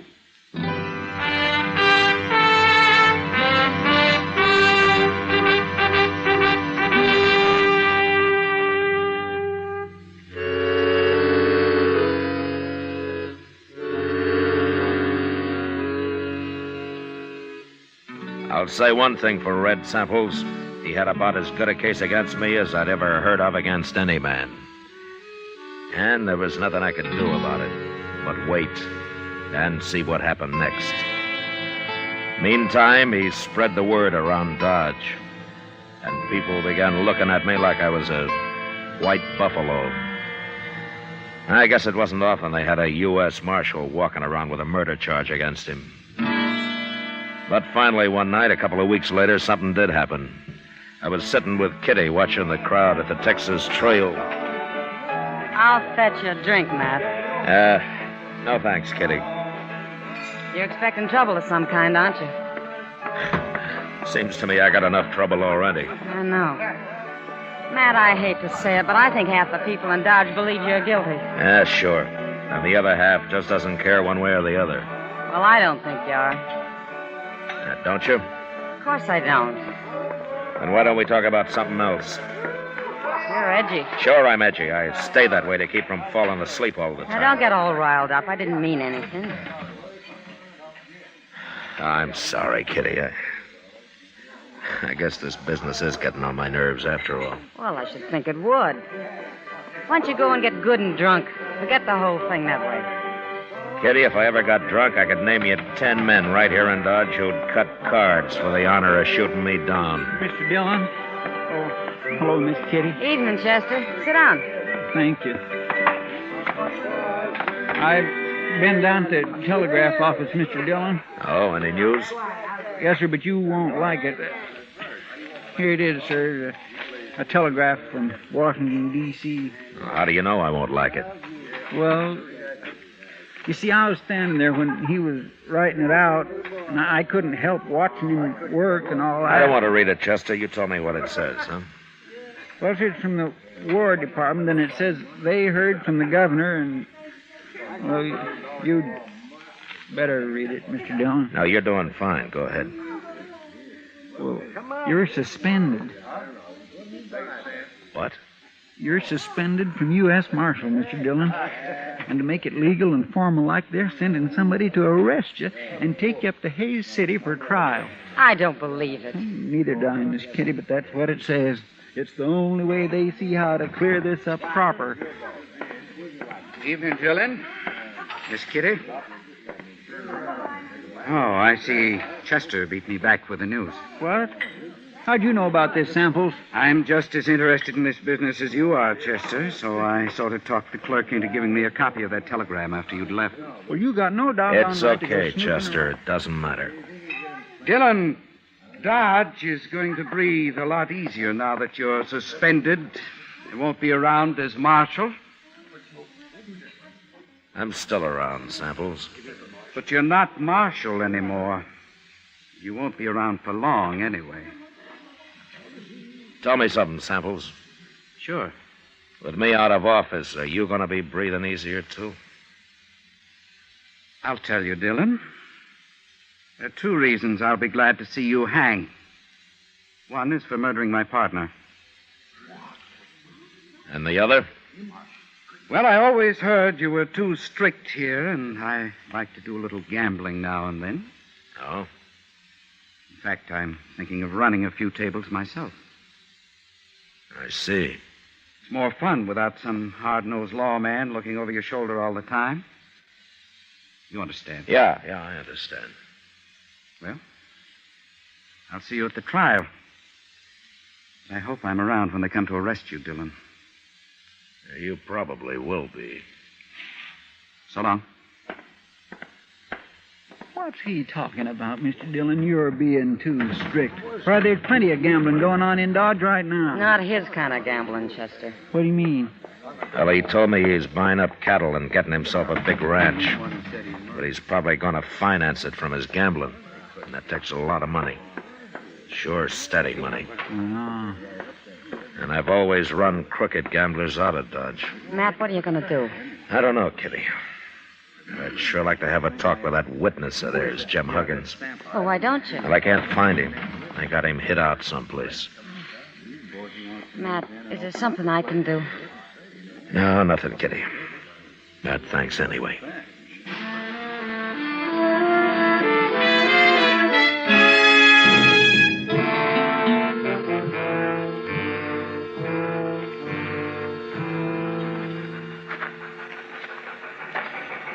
Well, there she comes, Mr. Dillon, right on time. There are not many people at the depot this morning, are there? No, sir, but anyway, I'm glad I talked you into walking down here with me.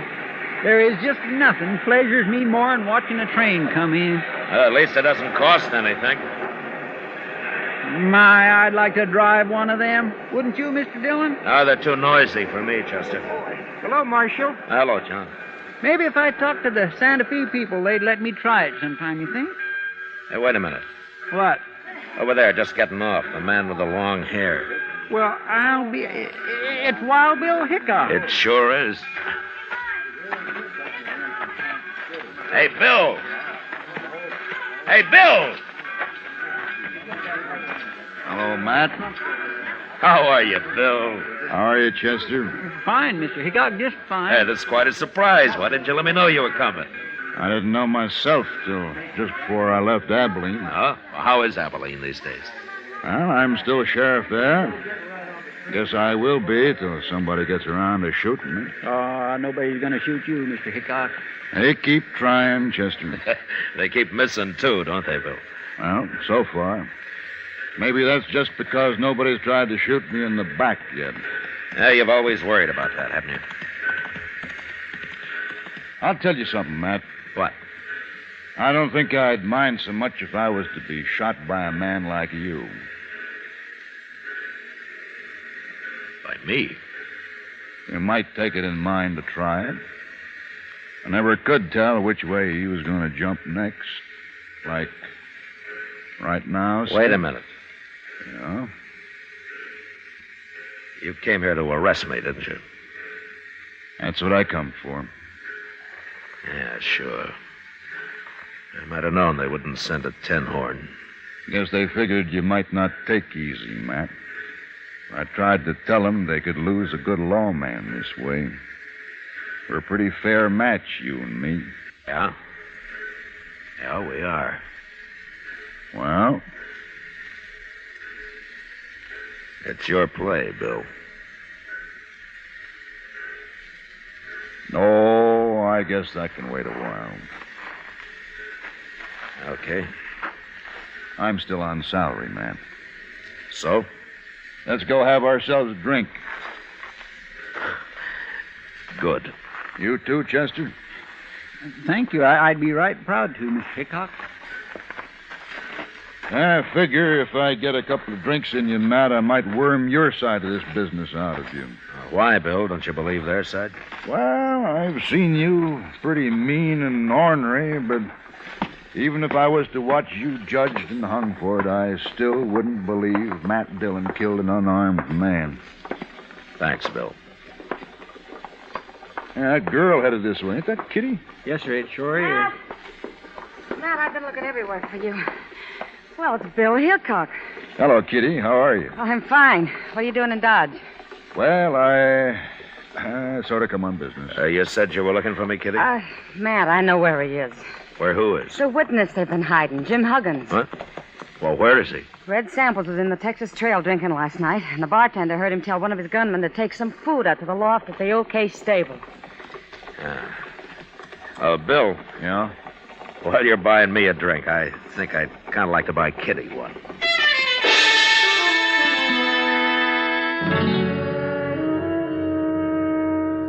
Later on, back at my office, I explained the situation to Bill Hickok, and we talked it over. And then we sat around the rest of the day talking about old times and people and horses and guns. And along about evening, we went up and laid out our plan to Doc Adams.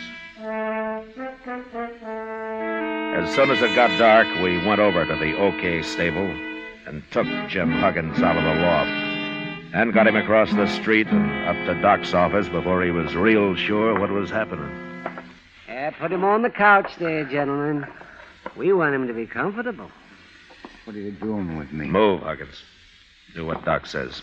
That's it. Just over here. Yeah, that's fine, Huggins. Now then, you just relax.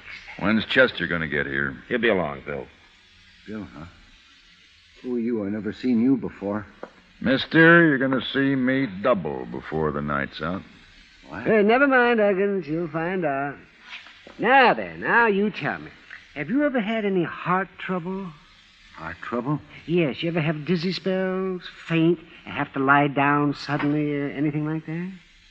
Well, a horse kicked me in the head once. Made me awful dizzy. I'm asking about your heart, not your brains. I don't want anybody to die here. The business is bad enough as it is. What are you going to do with me? What's this all about? Oh, over here, Chester. I got it. I got plenty. That's good. Just put them on the table here, Chester. Let's 3 quarts? Well, this is a man we're working on, not an elephant, Chester. Well, I wanted to be sure there was enough, Doc. Open one up, and Chester, there's a glass there. Yes, sir.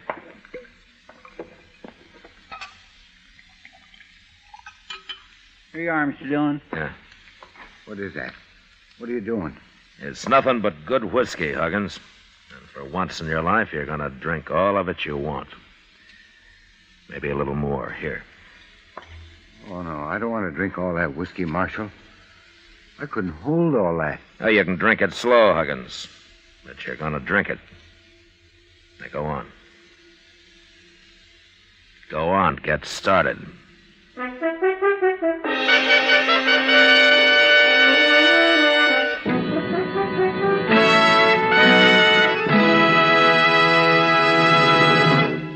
We will return for the last act of Gunsmoke in just a moment.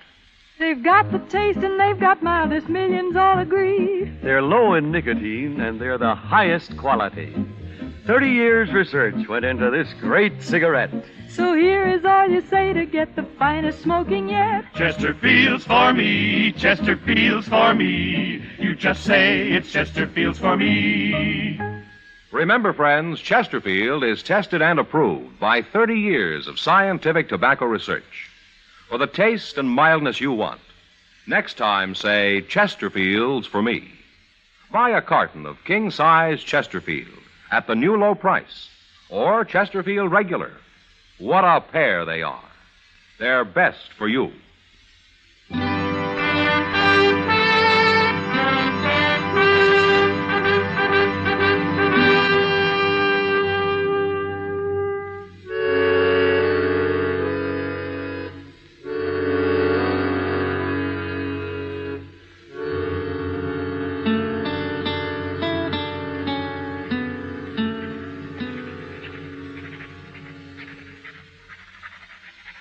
You sure you got it all, Bill?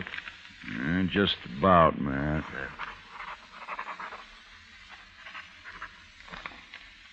There she is. Want to read it over? No, you heard everything I did. Well, gentlemen, your friend Huggins has got one of the biggest hangovers coming up any man will have to endure. Is he still out, Doc? Yes. It won't hurt him any, though. I sent Chester out for some coffee.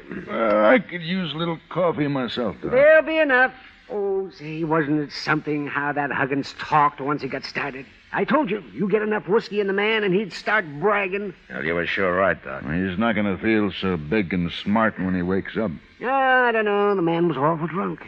He may not even remember what he said. He'll remember when we tell him we even know where he hid the money Red Samples paid him. Yeah, that's Samples. Imagine him shooting his own partner. Well, he's smart, Doc. You shoot your partner, you get his half, don't you? That's a fine way for a lawman to be talking. You mean an ex-lawman, don't you?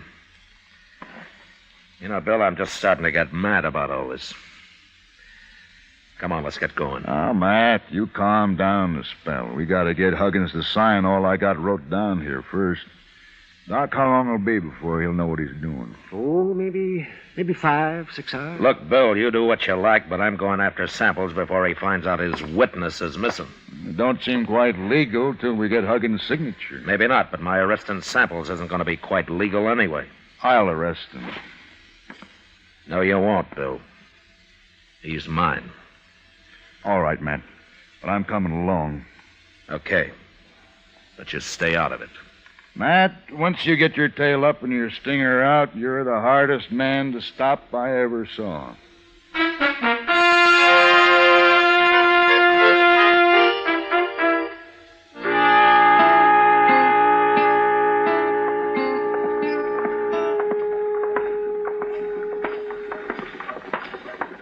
Matt, I've been thinking. Supposing we hadn't got Huggins to talk, what had you done then? You mean would I have fought you when you tried to arrest me? It's been on my mind some. I wouldn't have fought you. Because we're a good match for each other? I'll fight any man alive if I think I'm in the right. Of course. I don't know you ever been afraid of anything. I've been afraid lots of times, Bill. And so have you. Well, maybe. I guess I've worked on the side of the law too long to go against it just because I'm the one that's caught. Well, here's the Olifraganza. They'll be in here.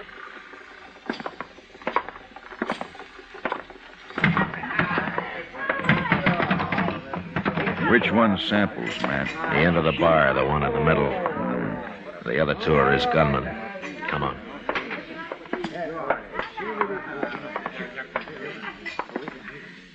Samples? Samples, I'm taking you to jail. You gone crazy, Dillon? You're the one that's going to jail. It's no use, Samples. Jim Huggins has confessed the whole deal. What? You killed Lou Price, and you paid Huggins to testify that I did it. You paid him $500 and promised him another $500 after the trial. He's lying. Who's going to believe that? I believe it. And don't look at your hired help. They're not going to get you out of this. You can't throw anybody in jail, Dillon. You ain't a marshal anymore. No, that's not stopping me. It ain't legal. Wait a minute, gentlemen. It's true Matt Dillon ain't a marshal right now, but I'm making this arrest, and I'm deputizing him to help me. Who are you? Sheriff, up at Abilene. Samples, I want them 2 hound dogs of yours to move a little to one side where I can keep an eye on them easier. Forgetting it's 3 against 2. That's fair enough odds for us. Start shooting. No, Bill. There's no need for killing. I want these men alive. You ain't taking me alive, Dillon. You, nor Hickok, nor anybody else. I ain't gonna hang. Drop your gun belt, Samples. Why? We just might be lucky enough to kill you. Take Dillon first, men, and then go for Hickok. Wait, Samples. Now!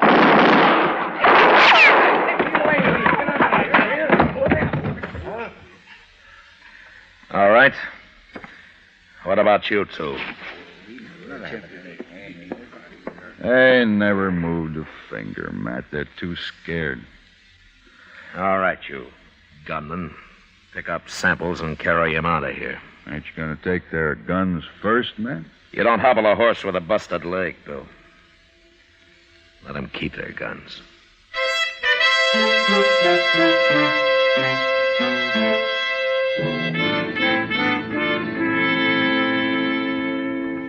Later, Hickok and I decided to run Jim Huggins and Samples' 2 gunmen out of town. And the way they took off, we figured they'd reach California before they stopped to breathe. The next day, Bill went back to Abilene and took Huggins' confession with him. And a week later, I had a wire of apology from the governor. Washington took a little longer. They just sent me my regular paycheck with the time of my suspension carefully deducted, which left me almost enough money to pay for the liquor I'd poured into Jim Huggins.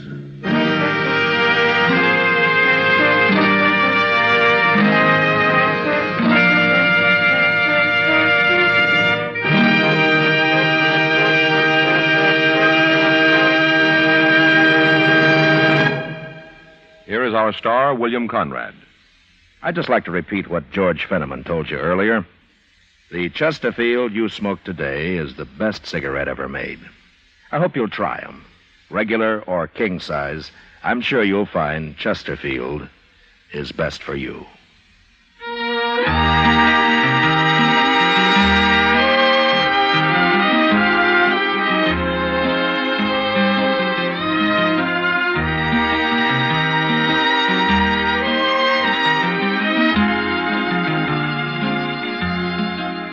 Gunsmoke, produced and directed by Norman Macdonald, stars William Conrad as Matt Dillon, U.S. Marshal. Tonight's story was specially written for Gunsmoke by John Meston, with music composed and conducted by Rex Corey. Featured in the cast were John Daner, Vic Perrin, and James Nusser. Parley Bear as Chester, Howard McNear as Doc, and Georgia Ellis as Kitty. Join us again next week as Matt Dillon, U.S. Marshal, fights to bring law and order out of the wild violence of the West in Gunsmoke.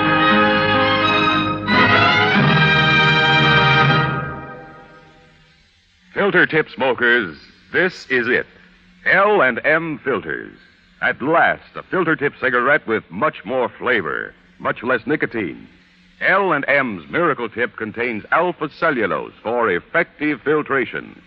It's the filter that counts, and L&M has the best. Yes, this is it. As Patricia Morrison puts it, L&M filters are just what the doctor ordered. Buy L&M Filters. The light and mild smoke.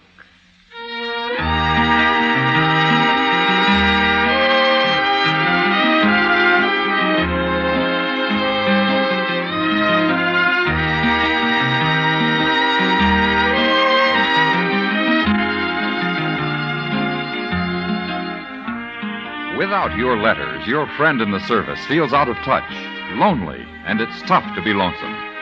The USO knows a letter always makes a fellow feel better. Mail from you brings the warmth of home and friends to him wherever he is. So, write today. Remember, it's tough to be left out at mail call. Next week at the same time, Chesterfield will bring you another transcribed story of the Western frontier on Gunsmoke. This is the CBS Radio Network.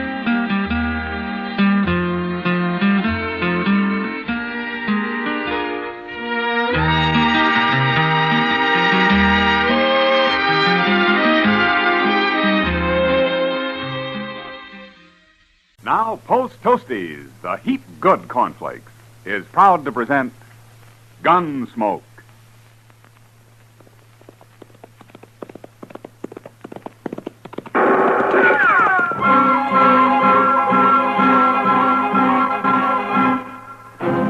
Around Dodge City and in the territory on west, there's just one way to handle the killers and the spoilers, and that's with a U.S. Marshal and the smell of gun smoke.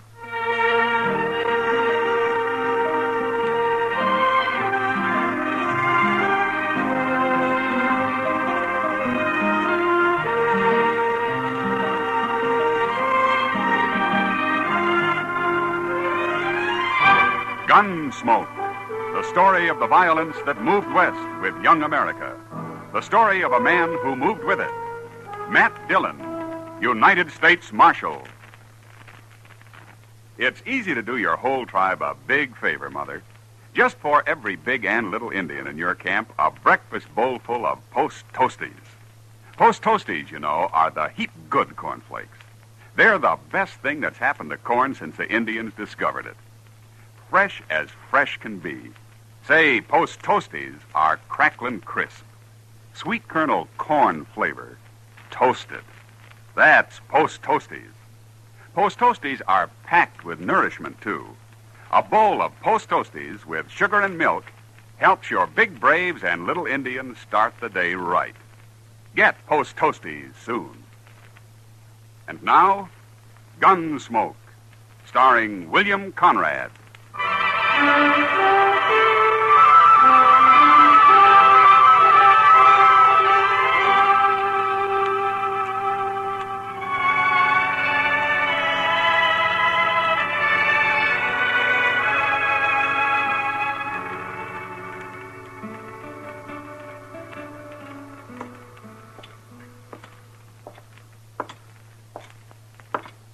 You're a stranger in Dodge, Marshal. Well, I've only been gone a week, Sam.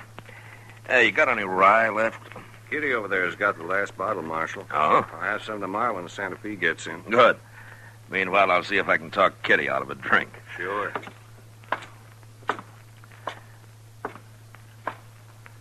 I heard you were back, Matt.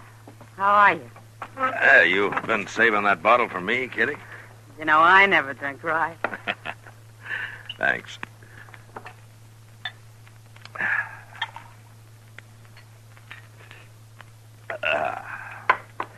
Well, it's the closest I've been to civilization in a week. Did you find what you're after?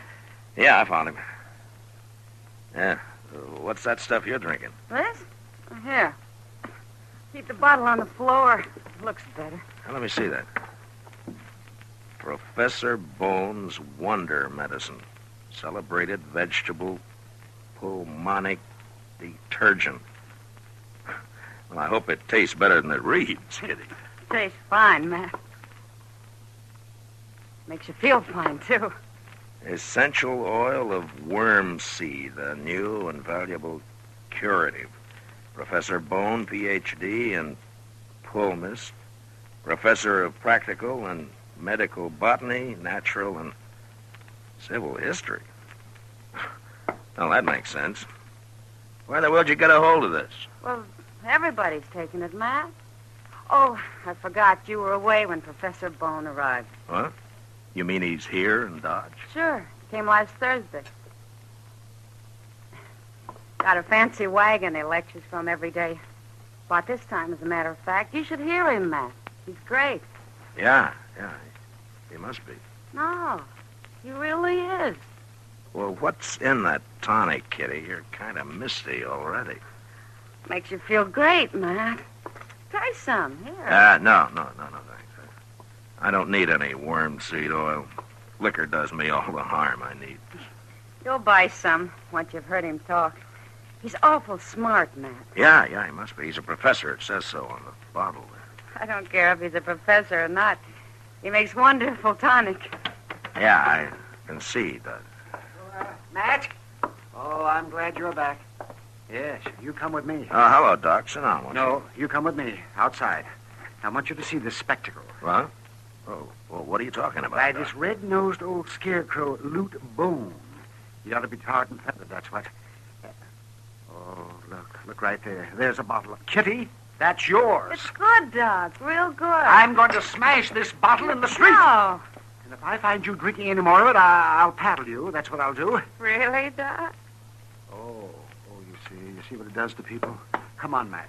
Okay, Doc, I might as well find out what this is all about. You'll excuse us, Kitty? You, not Doc. I mean what I said, Kitty. Boy. Let's go, Doctor.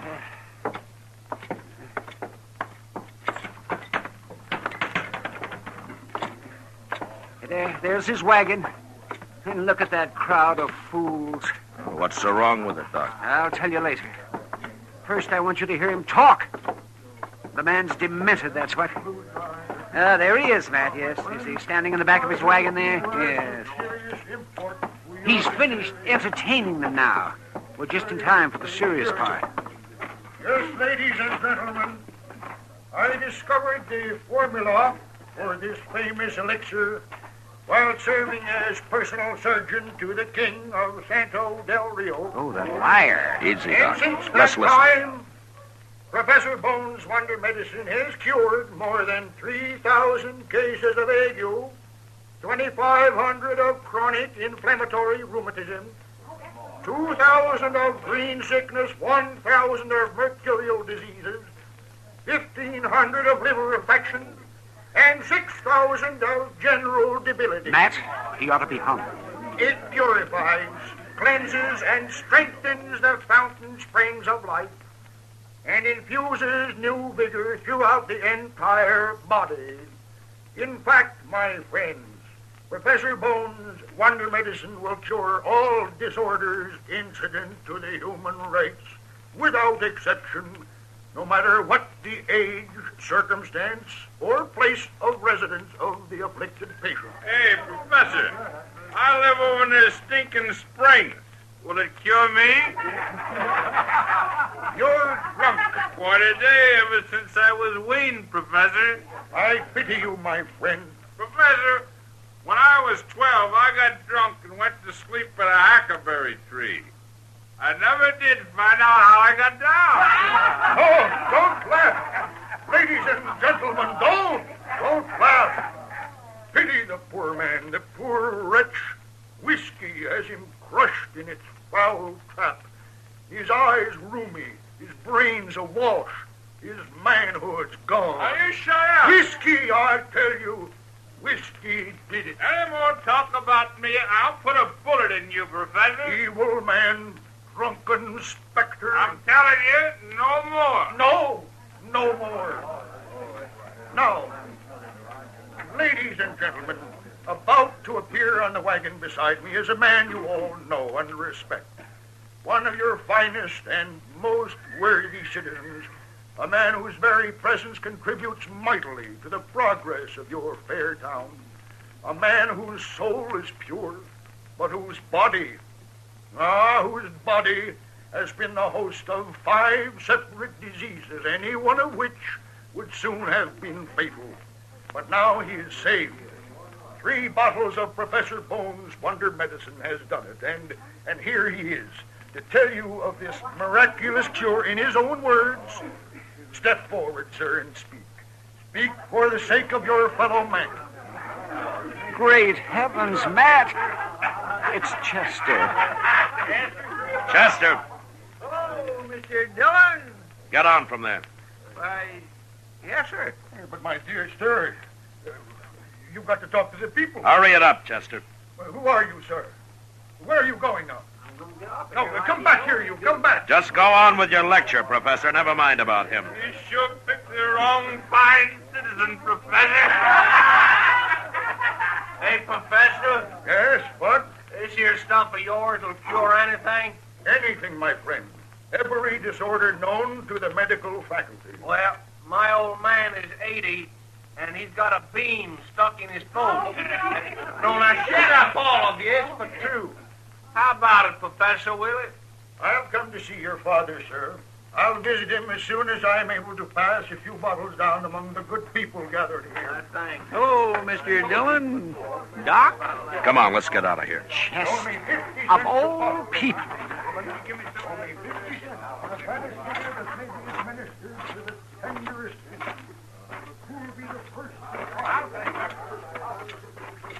I suppose he's got you all doped up with that stuff too, Chester? Oh, it makes you feel great, Doc. Is that why you were up there? No, sir. I got a deal with the professor. He pays me $2.50 a day and gives me all the medicine I can drink. Free. It's idiots like you that made it possible, such quackery, Chester. Now, here, Doc, I'm not an idiot. You've been acting like one, but that's not what's important. Matt, I've analyzed some of Bones' so-called medicine. It's got opium in it, for one thing. Well, do you think it's dangerous? Of course it is. People can get in the habit, and what's worth is something is wrong with them, and they're taking the stuff. They wouldn't find out until it's too late. You've got to stop this business, Matt. Yeah, I suppose you're right, Doc. Either you stop him or by heaven, I'll shoot him. Now, I'm serious, Matt. All right, Doc, all right. I'll talk to him a little later. And meantime, you stay away from him, Chester. Yes, sir. I'm sorry, Mr. Dillon. I didn't know.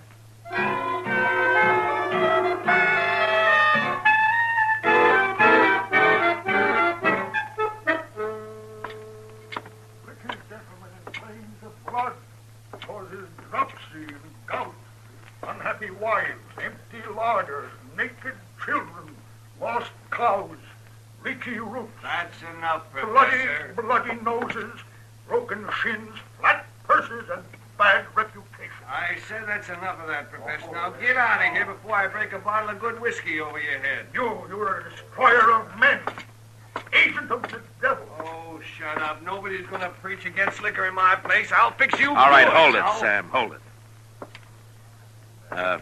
Professor Bone, I'd like to have a word with you. Who are you, sir? I'm a U.S. Marshal. Now, let's sit at a table over there, huh? Come on.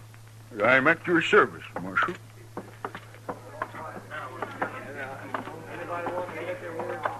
Watch you sit down. Thank you. And to what do I owe this honor, sir? It isn't exactly an honor, Professor. I want you to stop putting opium in that stuff you're selling. Oh, well, come now, Marshal. Surely you don't believe... Doc Adams has analyzed it, Professor, and either you make it harmless or I'm going to run you out of Dodge. Yes, I believe you would. Now, you're free to sell it, and you're free to do all the talking you want, but that's all. I'm a lonely old man, Marshal, and am tired of wandering. I'll do what you say. Good. I hope you don't get into trouble with your preaching about liquor, Professor. I have been fighting against drink ever since I was a youth. Oh?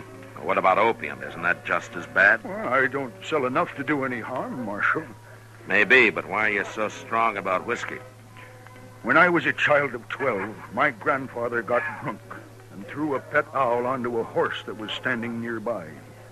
What? He did. And it frightened the horse into kicking an orphan boy. Broke the rim of his belly. That boy died, Marshal. Oh, I see. Professor Bone? Ah, Mr. Reeves. Welcome, sir. And how is your good father? Marshal, I'm glad you're here. Oh, what's the trouble, Reeves? This here now professor, he's in trouble. I'll tell you. My old man, he had a bean stuck in his throat. The professor told me to give him a steam bath and then throw cold water on him. And I was doing it. Well, what for? Well, so as he'd catch cold and get a cough and bring up the bean. Oh, well, of all... But it didn't work, Mr. Reeves. It killed him. What? My old man is dead. Dead? Good heavens, poor fellow. Now, I'm going to kill you, Professor. No, you're not. No, but no man can die of a mere cold, Mr. Reeves. Something must have gone wrong. Something went wrong, all right. Come on. We'll get Doc and go see what this is all about. And you get the idea of shooting anybody out of your head, Reeves. Maybe I will.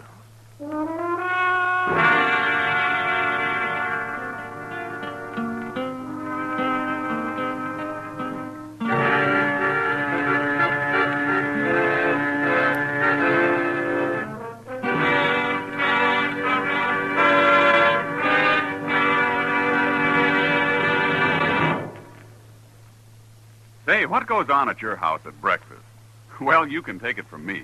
The best thing that can go onto your breakfast table is Post Toasties. Yes, sir, Post Toasties, the heap good cornflakes. Those golden crisp cornflakes are the best thing that's happened to corn since the Indians discovered it. You know how to prove it? Just pour out breakfast bowlfuls of Post Toasties for your whole tribe. Then watch how they enjoy them. Post Toasties are crisp and tasty. From the first bite down to the last spoonful, that sweet kernel corn flavor makes your breakfast. So always ask for Post Toasties, the heap good cornflakes. Post Toasties, heap good cornflakes. The best thing that's happened to corn since the Indians discovered it. Heap good cornflakes. Post Toasties, heap good cornflakes. Remember, Post Toasties is one of the famous triple-wrapped Post cereals, guaranteed fresh or triple your money back. Now back to Gunsmoke.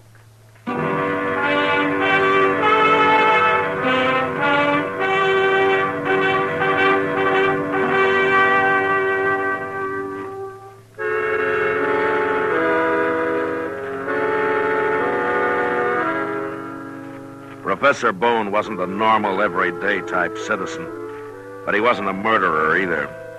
And whatever had gone wrong and killed Reeves' father couldn't be blamed entirely on him. Reeves had been a fool to follow his advice in the first place. Doc told him so, too, in as many ways as he could think of. We found the old man still lying in the steam bath Reeves had made. All he'd done was to dig a big hole in the ground with a fire pit in the middle and then stretch some canvas across the top for a roof. Doc climbed down into it, and after a few minutes, he came back out again. Well, Reeves, all I can figure is your father died of a heart attack. I don't believe it, Doc. That old man was strong as a bull. Well, I know that, but there's nothing else that could have caused it. How long did you have him in there, Reeves? Oh, maybe half hour, Marshal. He was having a fine time when I left him. He poured a whole jug of vinegar on them rocks. I went up to the house to get some more. Oh, wait a minute. What'd you say? Vinegar? Sure. Professor here said it'd help him to sweat. Wait a minute here. Yeah.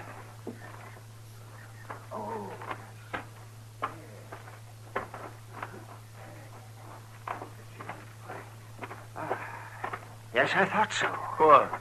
It's the vinegar that killed him, Reeves. What do you mean? That's limestone you used in there, isn't it? Well, limestone is all right. You put vinegar on hot limestone, and it'll make acid gas. Well, and that's what suffocated your pa. I'll be I didn't tell you to use limestone, Mr. Reeves. No, you can't blame me for that. No, but the vinegar was your idea, Professor, and I still say you murdered him. Now, wait a minute, Reeves. You're not being sensible. This thing was an accident, that's all. Huh? I'm not a murderer. I never hurt anybody in my You life. don't even know what you do, you old fake. Selling that slop of yours, loaded with narcotics. Did you tell him to stop that, Matt? Yeah, Doc. He said he would. My medicine is as pure as the dew, gentlemen. A newborn babe could drink Don't it. let me catch you giving handy newborn babes. I'm going to analyze it every day you're here. And I hope that won't be much longer. Oh, I'm a lonely old man, sir. The only home I have is in my wagon. Well, then go live in it somewhere else. Huh? You've caused enough trouble around here. Doc, take it easy on him. Am I to be banished from the face of the earth? Am I not a man like any other man? Do you think I have no heart, no feelings, no soul? Well, why don't you just shut up and get out of here? I want to bury my old man. I would gladly help you in that task, Mr. No, sir. No, sir, not you. Not by a long sight. You are unkind, sir. Gentlemen, I take my leave of you. Good day.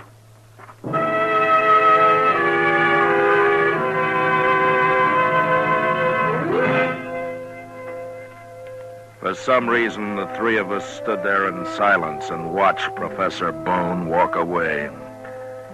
He stopped once and glanced back at us for a moment, then went on. Later, when we got back to Front Street, his wagon was gone, and we figured probably that'd be the last that we'd see of him. Dodge was fairly quiet that night, and when somebody reported seeing a fire of some kind out on the prairie, I decided I might as well ride out and have a look. There's no flames left, Mr. Dillon. I guess it must be all burned out. I don't remember a house of any kind around here. I wonder what it was.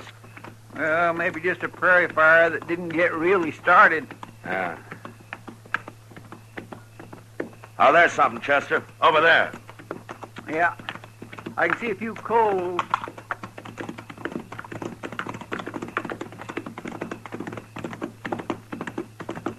Holla.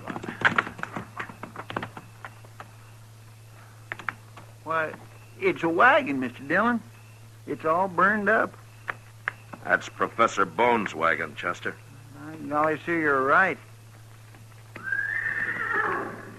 That's his horse, too.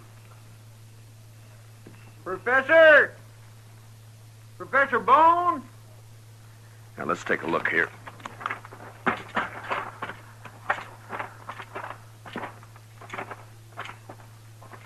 Where in the world could he be, Mr. Dillon? I don't know, Chester. Look out now. I'm going to move some of this. Yeah, I'll help you.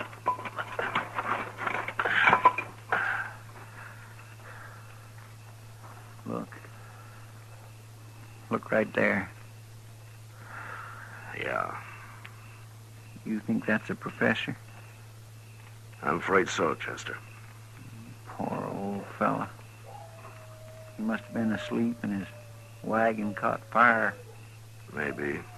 Funny he couldn't get out, though. Unless he was drunk or something. Professor Bone didn't drink, Chester. That's right, I forgot. He sure didn't. Say, you think maybe somebody did this, Mr. Dillon? Well, he had 2 or 3 men pretty mad at him. Yeah, or maybe it was Indians. Oh, not this close to Dodge. No. No, I guess not. I don't know, Chester. A lot of things can happen to people who get too lonely. Now, come on, let's get out of here. We'll take care of him in the morning.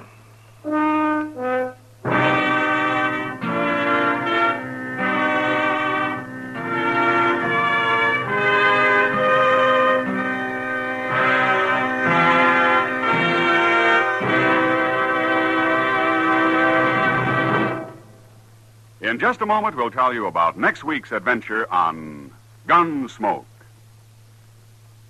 Say, exciting things happen to breakfast when there's sugar crinkles at every place. Sure, new sugar crinkles make breakfast more fun than a circus. You know why?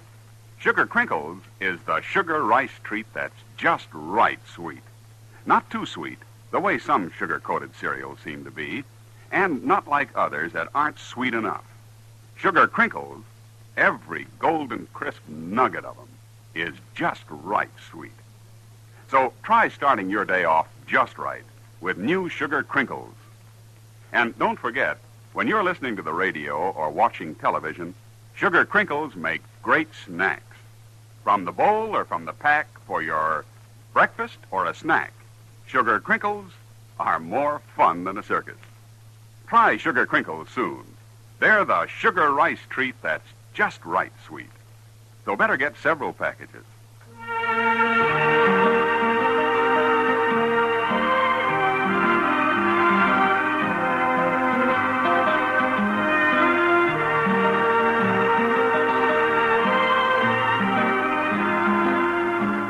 Gunsmoke, under the direction of Norman MacDonald, stars William Conrad as Matt Dillon, U.S. Marshal.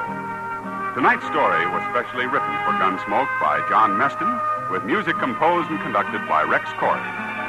Featured in the cast were John Daner, Barney Phillips, Paul Dubob, and Lawrence Dobkin. Parley Bear is Chester, Howard McNear is Doc, and Georgia Ellis is Kitty. Ken Peters speaking. Join us again next week as Matt Dillon, U.S. Marshal, avenges a killing during his fight to bring law and order out of the wild violence of the West in Gunsmoke.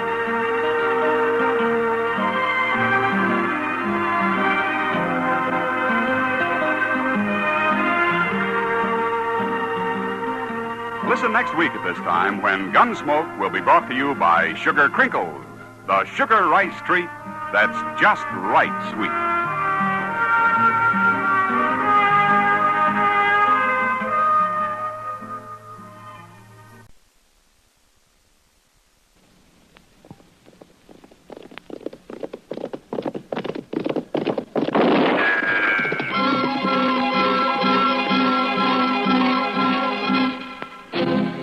Around Dodge City and in the territory on West, there's just one way to handle the killers and the spoilers, and that's with a U.S. Marshal and the smell of gun smoke.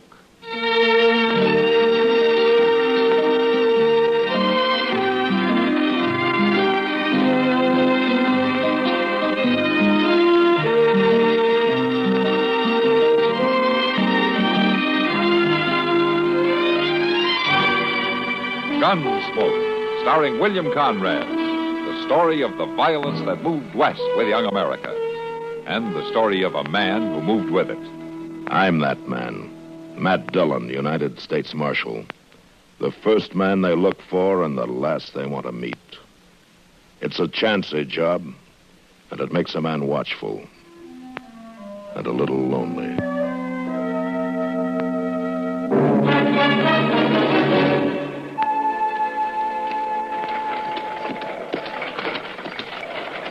This ain't the smoothest wagon trail I ever seen, but it'll save us a couple of hours going cross country this way. Don't worry about me, Will. I'll be all right. It's just I don't like the looks of that storm. Not this time of year. There's a lot of snow in them clouds. You think we can beat the storm to the line shaft? Ought to. You sure? course I'm sure. Come on, you. Here. As soon as we get to the top of this rise, you'll see it.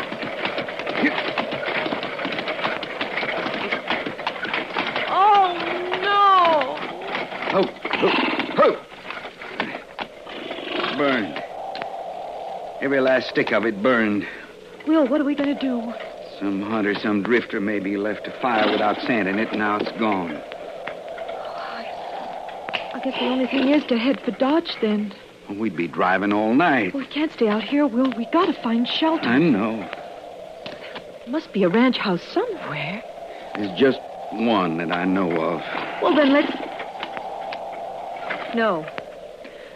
No, we ain't going there. We don't have much choice, Harmony. Will, I just couldn't. Harmony, that's the only ranch within 15 miles of drive. 4 hours more in this wind and cold might just be too much. Like I say, Harmony, we just don't have no choice. We're heading for the ranch.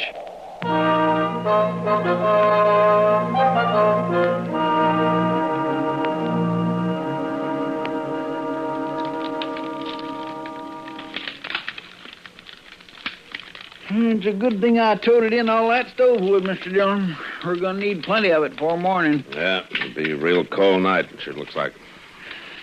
Snow keeps on there, so it's going to be 2 foot deep on the level. You know, if you don't take your boots off that stove, you're going to have 2 feet on the bare ground, Chester. What are you talking about? Chester, the soles are starting to smoke. Now take them off the stove.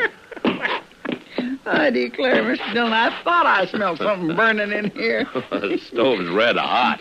Yeah, well, at least my feet's warm for the first time in 2 days. Yeah. Say, I think maybe I'll rub them with tallow. Leather ought to soak it up real good, being hot that way. And Evening, Matt. Kitty, come on in. Oh, it's cold out tonight. Stand there by the stove and burn with Chester. I can't stay, Matt. I got to get back to Long Branch. Oh, big crowd tonight? Yeah, but quiet one. Men get sentimental at Christmas time. Oh, I'm that way myself, Miss Kitty. Yeah, so am I, Chester. I was thinking earlier this evening what it was like when I was a little girl. We used to always... It was a long time ago.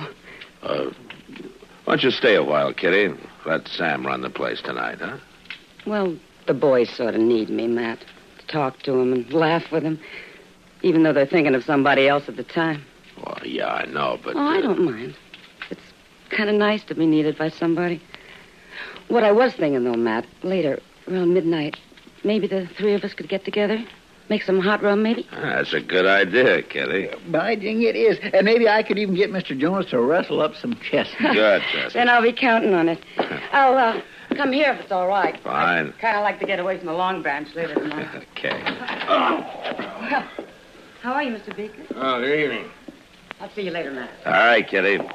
Come on in, Jethro. You look like you can stand some warming up. Marshal Dillon, I got some trouble out at my place. Oh, what kind of trouble? I've been invaded, attacked on my own property, shot at. Look at that there hat. Well, that bullet had come much closer, you'd have been shot, not shot at. Who was it, Jethro? Couple coming through in the wagon. They took over my barn. Won't let me put a foot inside. Well, what do you mean a couple? You mean a man and wife? How do I know if they're man and wife? Well, maybe they just want shelter from the storm. Marshal, I don't care what they want. They took possession of my barn without so much as a by your leave. And I want them thrown out of it. Tonight. Well, can't we leave it till morning, Jethro? Will Ross ain't spending the night on my property. Will Ross? Well, is your daughter with him, Harmony? Marshal, I got no daughter. Well, you did up until 2 years ago when she married Ross and you threw them both off the place. For the last time, I got no daughter. You had one for 19 years, Beaker. You know me for a man of my word, Marshal. And I'm telling you this. If you don't ride back out there with me right now and get them 2 off my property, I'm going to burn that barn down with them inside it.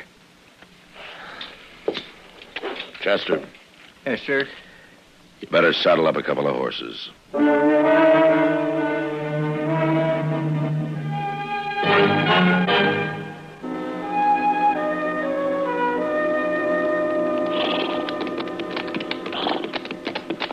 I don't see any wagon, Jethro. They hauled it inside the barn. Blast them, they're burning the coal oil stove in the tack room. I got a fire going in the blacksmith forge. Well, it's a cold night. Well, charcoal and oil cost money. Come on out of there, Ross. I got the law with me now. Jethro, if I'm going to handle this, I'll handle it my own way. Now, you stay right here.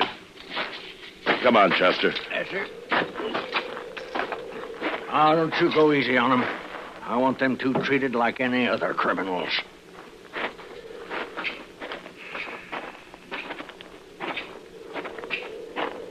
We make mighty good targets again in this snow, Mr. Dillon. Yeah, I guess we do at that. I think the wind's dying down. May not turn into a blizzard after all. Mr. Dillon, I just don't like the idea of walking right into a gun. Will Ross. Who is it? Who's out there? It's Matt Dillon. Hold your fire, Will. You stay back. I'm warning you, Marshal. I just want to talk to you, Will. Now, come on, open up the door. It's cold out here. Is old Jethro with you? No, just me and Chester.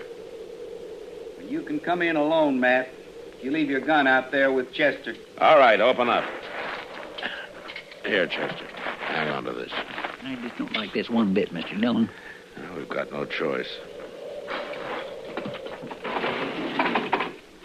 Hurry up, man.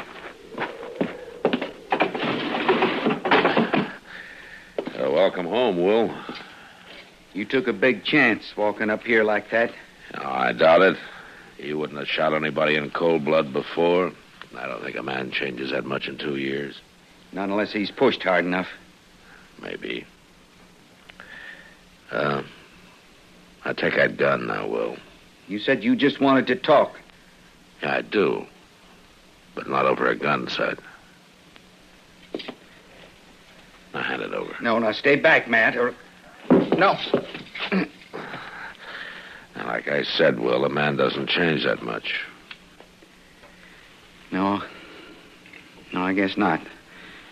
I wouldn't even have shot old Jethro. I figured that. We didn't aim to stop here, Marshal. We was trying to make Dodge and the storm come down on us. A man takes shelter where he can. I wouldn't even ask him for a drink of water. Not after the way he treated us when we got married. But we just didn't have no choice. Where's Harmony, Will? She's in the tack room. It's warmer there. I made up a bed for her with some straw and blankets. A bed? You better go talk to her, Marshal. She'll be right glad to see you after all this time. All right. Chester. Yes, sir? You stay here with Ross. I'll be right back. All right, Mr. Dillon. How you been making out, Will?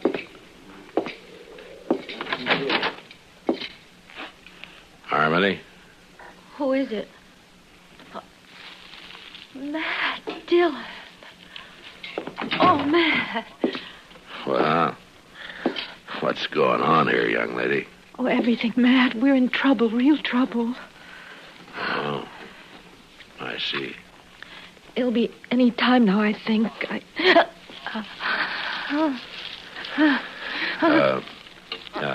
Don't you worry, Harmony. I'm going to get some help out here right now. Don't you worry. Everything's going to be all right. You get out of my barn and off my property, Ross. And take that woman of yours with you. Jethro, I told you to stay outside. I'll remind you these is my own premises, Marshal. We'll worry about that later. Chester. Yes, sir? Go get Doc out here fast. Oh, what'll I tell him? Is Miss Harmony took down sick? Not exactly. What? Just get riding. Yes, sir. I'll get him. I'll get him right away.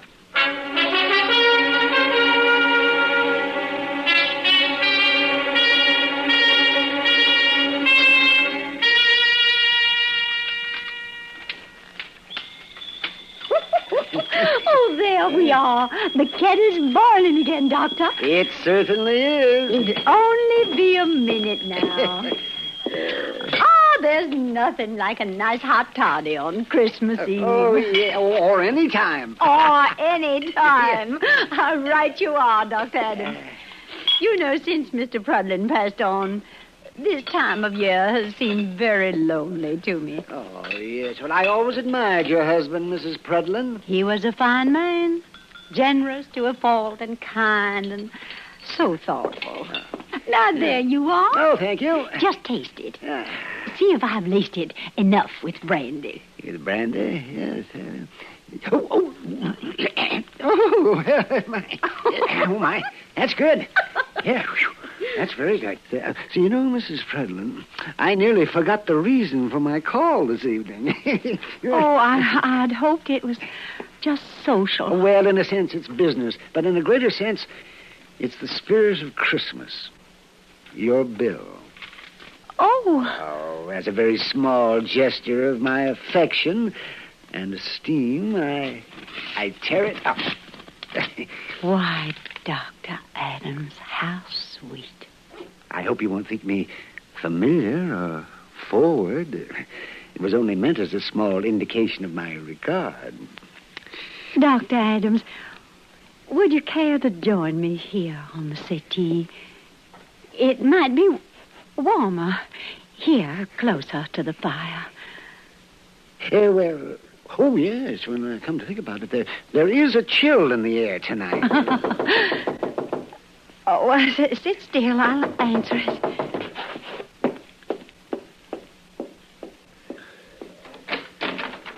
Good evening. Good evening, Miss Predlin. Excuse me, but it's Doc here. Oh, my gracious. Oh, yes, he is. Won't you come in? Thank you. Doc, I've been looking all over town for you. Well, why did you have to find me? Oh, never mind. What is it you wanted? Well, it ain't me that wants you. Mr. Dillon. Mr. Dillon? What's the matter with him? There ain't nothing the matter with him. He just wants you out of the Beaker place right away. He told me to bring you back. But this is Christmas Eve. Well, my gracious alive, I know that. Well, all right. Mrs. Predlin, thank you for a wonderful time. And I hope you won't think ill of me for rushing off. Duty calls, Doctor. I understand. Some men can afford to be selfless. And you are one of those men. Mrs. Predlin, I want you to know that I think you... Doc, Mr. Dillon is waiting. I'm coming! Good heavens, Chester, man's got to be polite, doesn't he? Another... Oh, that's... Good night, Mrs. Predlin. Good night, Doctor. Come on, Chester.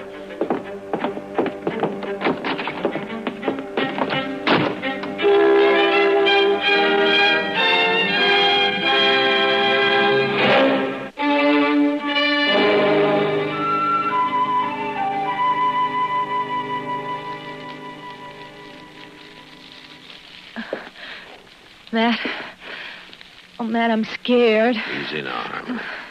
Will and Chester will be back any minute, and they'll have Doc with them. Why don't they hurry? It won't be much longer now. They got to hurry. They've just got to. Harmony, it's going to be all right. Why couldn't Chester have gone alone? Why did you send Well with him? If he stayed here, your father and him would have been at each other's throats. Where is Pa? Out there keeping the forge burning, heating up water. Looking sicker by the minute. Why did it have to happen here, Matt? Take it easy now. If only I had something to hold on to. Maybe if you give me your hands. Sure. There you go. There. A baby's first look at the world ought to be all love and joy. Not like this. Not with Pa hating us like he does. Now, Harmony. He does. He hates us, Will and me both. Maybe not as much as he puts on. Matt. You're right, I think. What do you mean? It's not going to be much longer. Take it easy now. If Doc doesn't get here, you'll stay with me. You'll help me, won't you, Matt? What? Yeah, sure I will. I'll do what I can, but... Well, he'll get there, though. Doc always makes it. I hope so, Matt. But I'm afraid he's going to... All right. Now, what's all this fuss about? Oh, Doc. Yeah, it's a fine time of night to drag a man out in the snow. I can't see why you didn't plan this thing at a decent hour, young lady. Doc, I'm scared. Yeah. Oh, fiddlesticks. Not a thing to worry about. Women were having young'uns long before you and I were even born. Hurry, please. Oh, no. Wait a minute. You settle back there and you quit worrying. I'll tell you when it's time to worry. Doc, do you mind if I... Well, man. Well, look at you. You're as white as a sheet. Well... Oh, you thought you were going to have to take over by yourself, didn't you? Yeah, well, all right. You go on out there and tell that old buzzard to heat up some more water. He hasn't got half enough. All right, Doc. Yeah. And then you stay out from underfoot, will you, Matt? As me and Harmony's got work to do.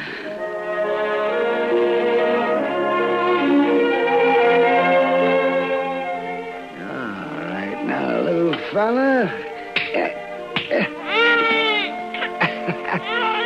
Howdy, young fella. Welcome to the world.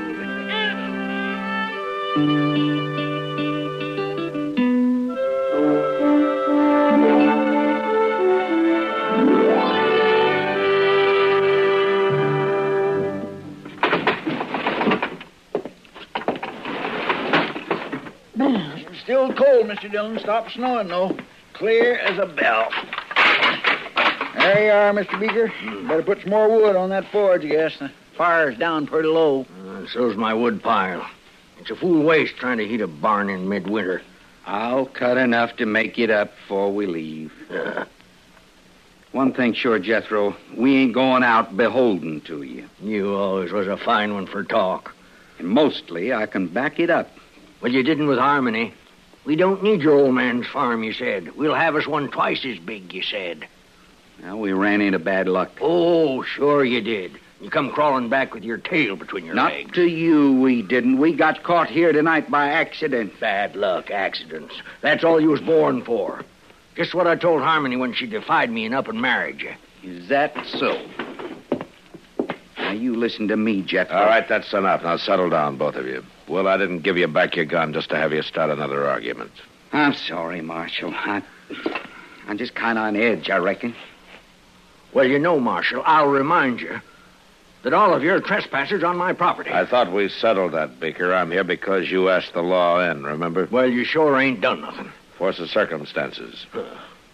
They'll leave as soon as your daughter's able to. Now, you can count on that. I got no daughter, Marshal. Well, anyway, while they're here, you're going to keep the peace. Well, there ain't no law against talking. There is if the talk leads to violence. And just remember that Harmony and Will don't like putting up with you any better than you like putting up with them. Yeah.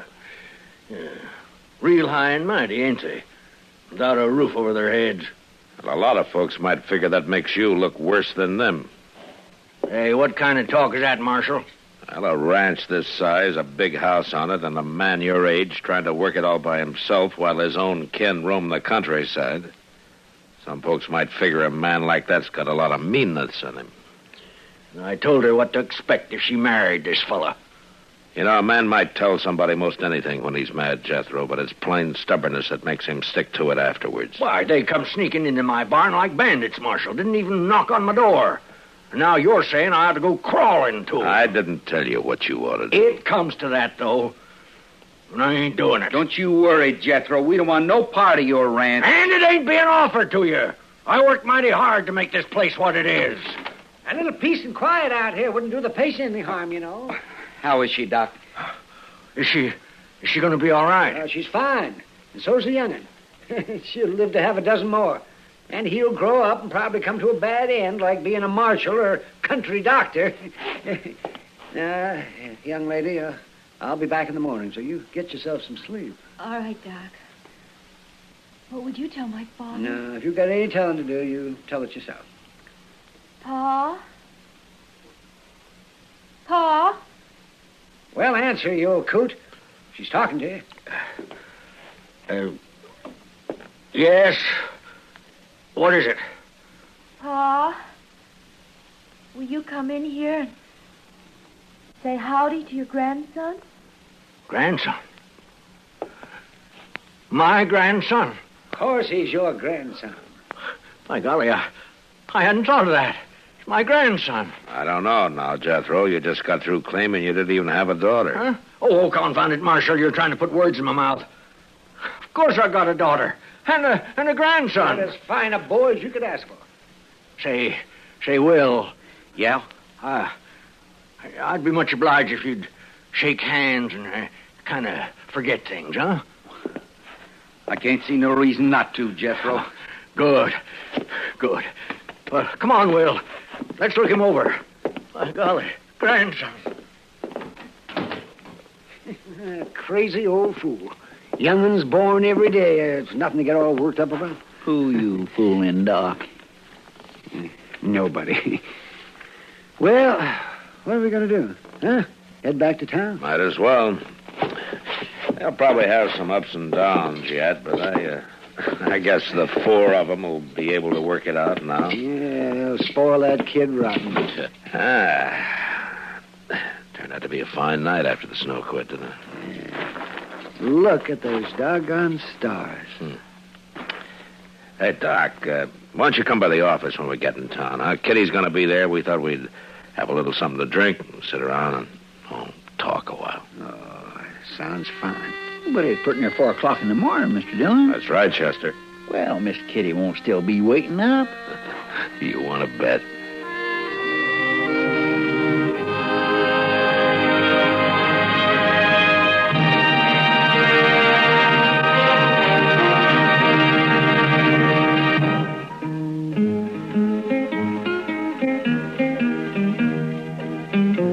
GUNSMOKE has come to you through the worldwide facilities of the United States Armed Forces Radio and Television Service.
Around Dodge City and in the territory on West, there's just one way to handle the killers and the spoilers, and that's with a U.S. Marshal and the smell of gun smoke.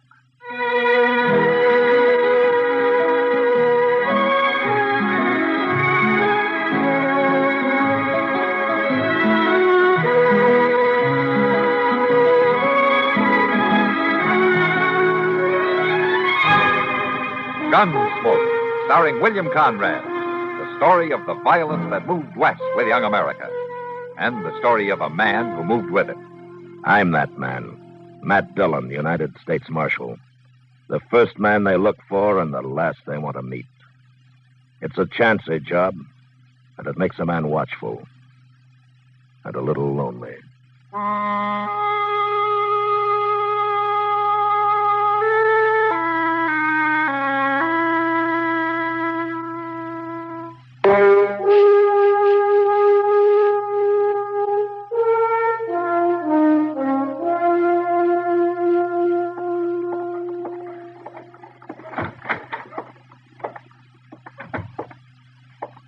Matt! Oh, Matt, where are you? Is that you, Doc? Sit down. I'll be right in. Thank you.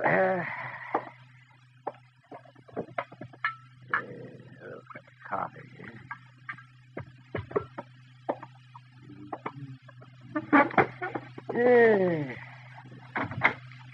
How are you, Doc? How's the coffee? Fine, fine. Pour yourself a cup. Well, gee, thank you. What were you doing out there, Matt?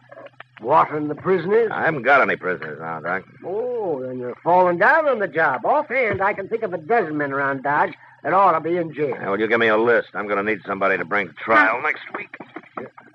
You are? Well, what do you mean? Well, there's a new circuit court judge coming. He's going to be disappointed if there's nothing for him to do. A new judge? What happened to Judge Brookins? Well, he just needed help, I guess. After all, he has to cover about the whole of western Kansas. Well, who is this new man? What's his name? By the name of Stokes. Judge Stokes.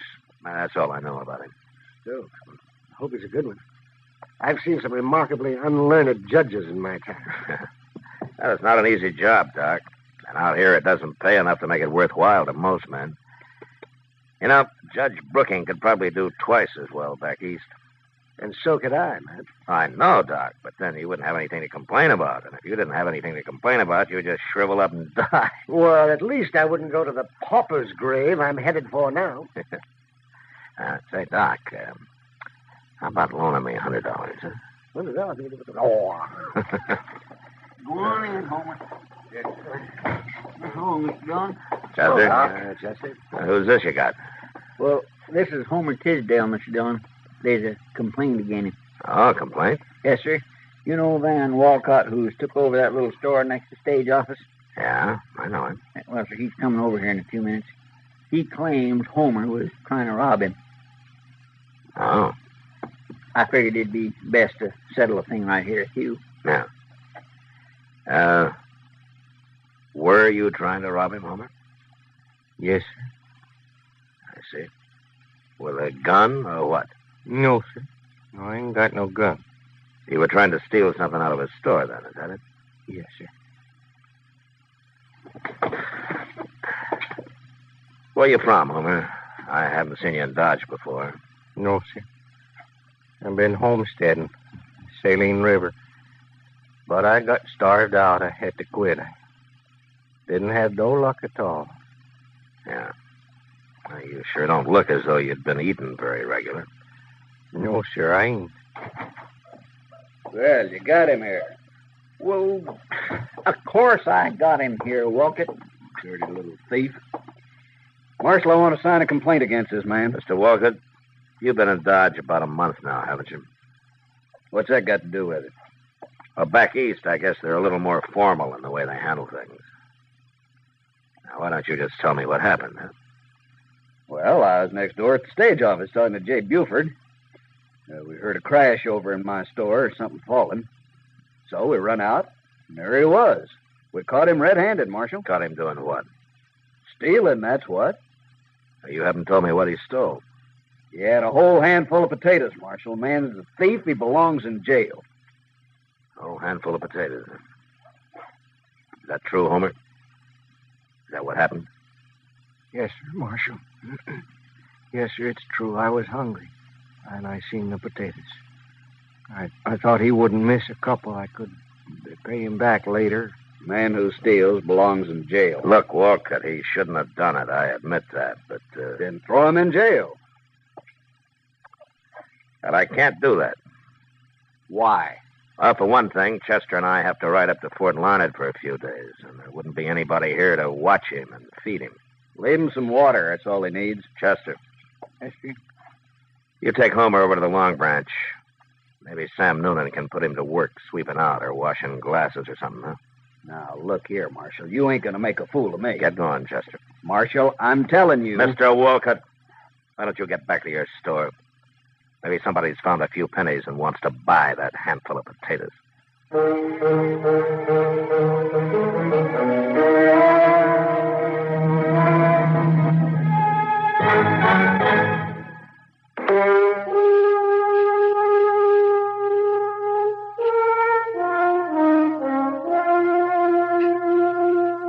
Doc was right. There probably were a dozen men around Dodge that should have been in jail. But if the law was going to start locking up men like Homer Tisdale, I figured they wouldn't need me to handle the job. At least that's what I thought on the way to Fort Larned. It was 4 days later when we got back, and I found out different. We were riding up Front Street past the stage office when Jay Buford, the stage company manager, and Van Walcott spotted us and started yelling. I had Chester take my horse while I got down and went over to see what they wanted. Oh, you come back just in time, Marshal. Done what I said, it wouldn't have happened. I was just telling Walcott. If you didn't get back today, we'd have to do something ourselves. What's the trouble, Buford? Murder. Murder and robbery, Marshal. Right there in the stage office. Charlie Reynolds is dead and $10,000 is gone. Happened this morning. Hold up. It was about 8 o'clock, Marshal. And I'd just opened up my store and gone into the stage office to say good morning to Jay. He was standing there talking to Charlie Reynolds, and, well, I no sooner got inside than the voice out back yelled at us to throw up our hands. And we did, too. And then this gunman come forward wearing a mask. He knew right where the money was, too. I had it in the treasure box waiting for the stage to go north, Marshal. And this gunman opened it up. It was all bills. And he scooped them out into his pocket. And then he stood there, Marshal, and he told us not to try to follow him. And then before we could even move, he pulled the trigger on poor old Charlie Reynolds and killed him. Just like that. No reason at all. You didn't follow him. He got away. What? Now, who's going to follow a killer like that? We ain't crazy. Any idea who it was? You bet we do. Who? That mask. That didn't hide nothing. Well, who was it? Homer Tisdale. What? Just as plain as day, even if he hadn't spoke. Homer ain't so meek as he looks, Marshal. He's a killer, that's what he is. All that other's just pretending. You should have put him in jail first off. Any idea where he is? He must be halfway to Texas by now. But you better find him, Marshal. Yeah.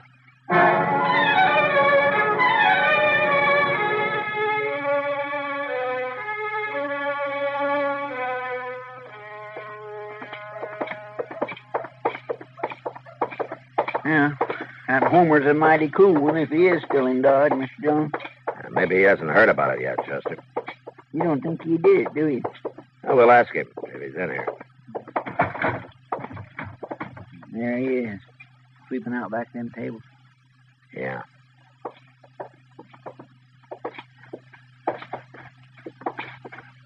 Oh, Marshal, Chester. Oh, Homer. The fella's looking for a drink. It ain't 10 o'clock yet. Homer. Hmm? How long have you been here? Oh, come into work about 8:30, Marshal. Why? Where were you before that? Out back. Sam leaves me asleep in that shed he's got out there. Homer, can you prove that you were out there at 8 o'clock this morning? Prove it? Did anybody see you? Well, no. Nobody ever come out there. Why, Marshal? Well, the stage office was robbed this morning, and a man was shot and killed. No. Jay Buford and Van Walcott witnessed it. Yeah. They say you did it. Me? They're willing to swear to it. Well, I didn't rob them. I didn't kill nobody. I wouldn't do nothing like that, Marshal. You don't believe them, do you? Doesn't matter what I believe, Homer.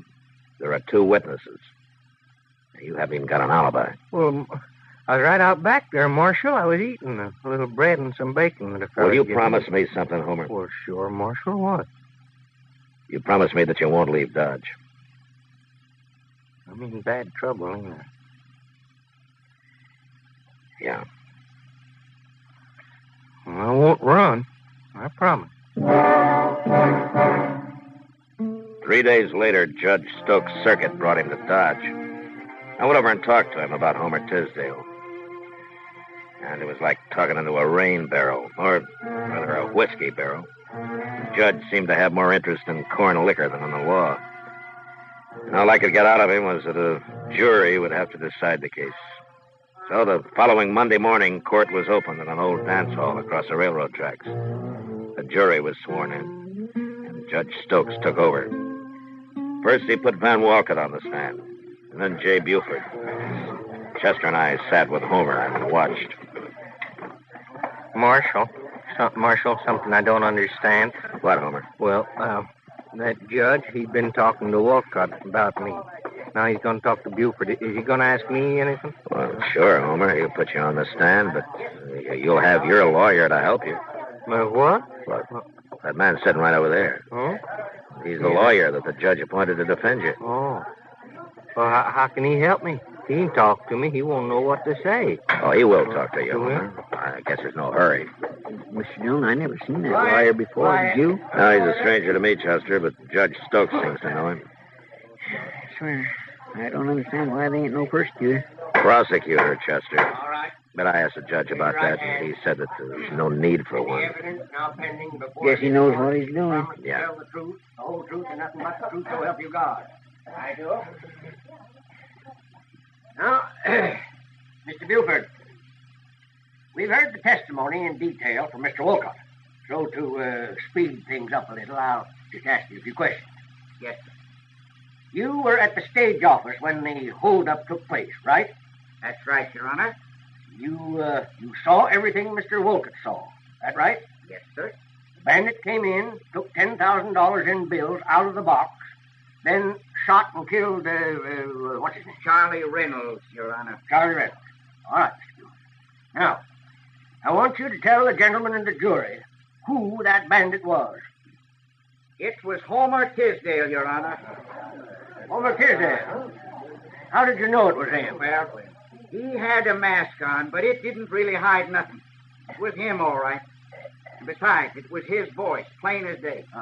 Then you knew him before? Sure. The day we caught him robbing Wolcott's store. He's been a thief ever since he come to Dodge. Oh, now, look here. Your Honor. You're out of order, Marshal. But, Your Honor, he's giving the jury a wrong impression of this man. Now, believe me. You sit down, Marshal, or I'll hold you in contempt. Your Honor, don't you understand? All right. There. That's better. The jury's competent to judge the evidence, Marshal. All right, Mr. Buford, you may step down. Yes. We'll now hear from the defense. Take over, Mr. Ship. Oh, Marshal, you didn't talk to me, didn't ask me nothing. You said you would. Just wait a minute, Homer. We'll see what your defense says about it. May it please the court and the gentlemen of the jury, you've heard the evidence. I rest my case. What? Marshal? That ain't no defense. What does that mean, Marshal? He's sitting down already. Marshal. He can't do that. All right, silence. Silence in the court. Silence. The jury will retire to consider the evidence, and it'll return with its verdict in, say, a half hour. And it better be the right verdict, or I'll hold you all in contempt. Now, get to work. Marshal, I don't understand, Marshal. I thought a man had a right to say something for himself. Yeah, so did I, Homer. And that defense feller, he didn't help none. Where's the judge going now? Outside for a drink, I expect. Well, what? You wait here with Chester. Will you talk to him, Marshal? Tell him I didn't do it. I'll be back, I Homer. didn't do nothing.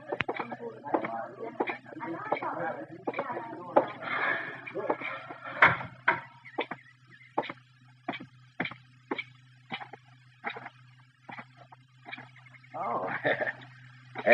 Have a nip, Marshal? No, thank you, Judge. I always like to get the jury out. Gives a man time for a little refreshment.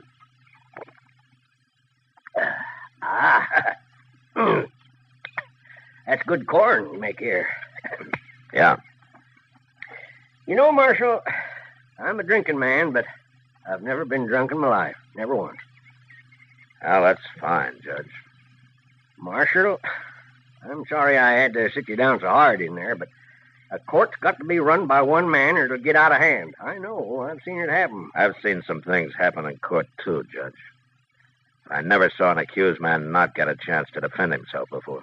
Well, you heard the evidence, Marshal. What defense could he make? It'd be just a waste of time. I see.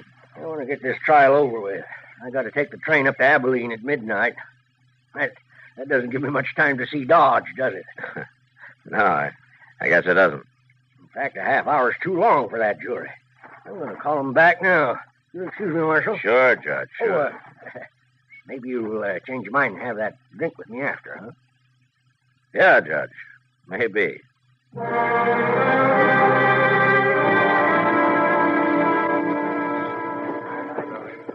Well, he sure didn't give that jury much time, did he, Mr. Dillon? No, he didn't, Chester. Marshal, what do you think they'll say? They haven't much choice, Homer. Well, gentlemen, Have you reached a verdict? We have, Your Honor. Let's hear it. We find the defendant, Homer Tisdale, guilty.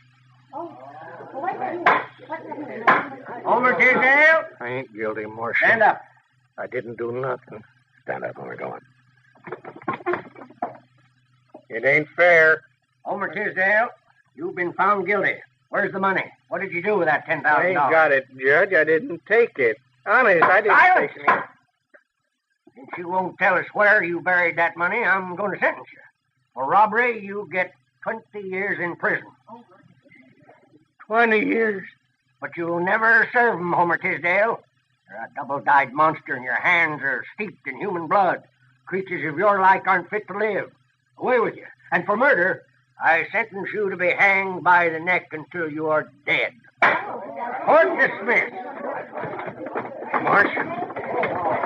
Marshal, did you hear him? Did you hear what he said? I declare I never seen nothing like this. There might just as well not have been no trial at all. Take Homer to jail, Chester, and keep him there. Well, it ain't right, Mr. Dillon. It just ain't right at all. Do it, Chester. Yes, sir. Where are you going? I'm going to have a drink with Judge Stokes. What? Yeah. We're going to become real good friends.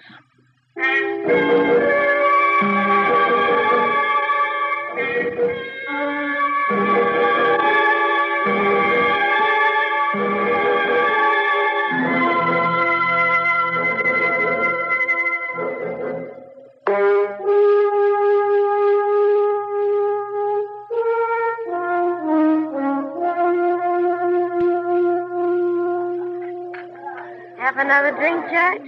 No more, Miss Kitty. I've got to be going. Ah, pour him one, Kitty. He's got an hour yet before his train leaves. Have you, Judge? Sure. You'll have another, Judge. There you are. You can't sit around a whole hour without a drink. I told you, Aren't you enjoying yourself, Judge? Oh, it isn't that, Miss Kitty, but, I haven't been alone all day or all Well, night. it's been my pleasure, Judge. I don't often get a chance to be with a man like you. I know, but Sure. there must be things you have to do. I just don't feel right taking up all your time this way. Oh, don't worry about him, Judge. People don't get really serious about breaking the law around here until after midnight anyway. That's right, Judge. I'll tell you what I'll do. I'll put you on the train, and then I'll get to work. Huh? No, I don't want anybody to put me on the train. Well, it's less than an hour from now. Marshal, I insist I go alone. I'm going to leave now. Well, it doesn't take that long to get to the depot, Judge. I want to walk around first by myself. I like being alone sometimes. Well, everybody does. Oh, okay, Judge. Sure, I understand.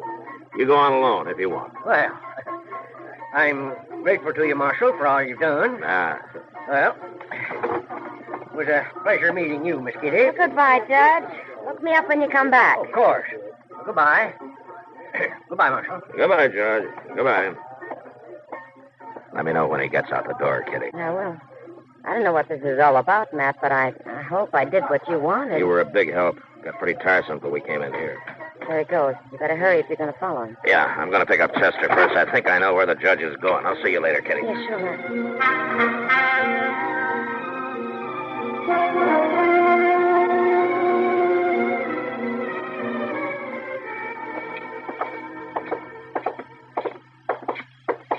I declare must have drove him crazy, Mr. Dillon. You dogging him around that way. I worried him some, Chester. That's how I knew I must be right.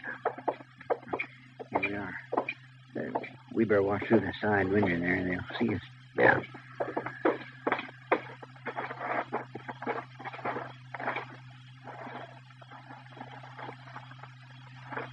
Can you see anything, Mr. Dillon? Yeah. They're in there, all right. Judge Stokes is with them. All right, come on. We'll walk right in the front door.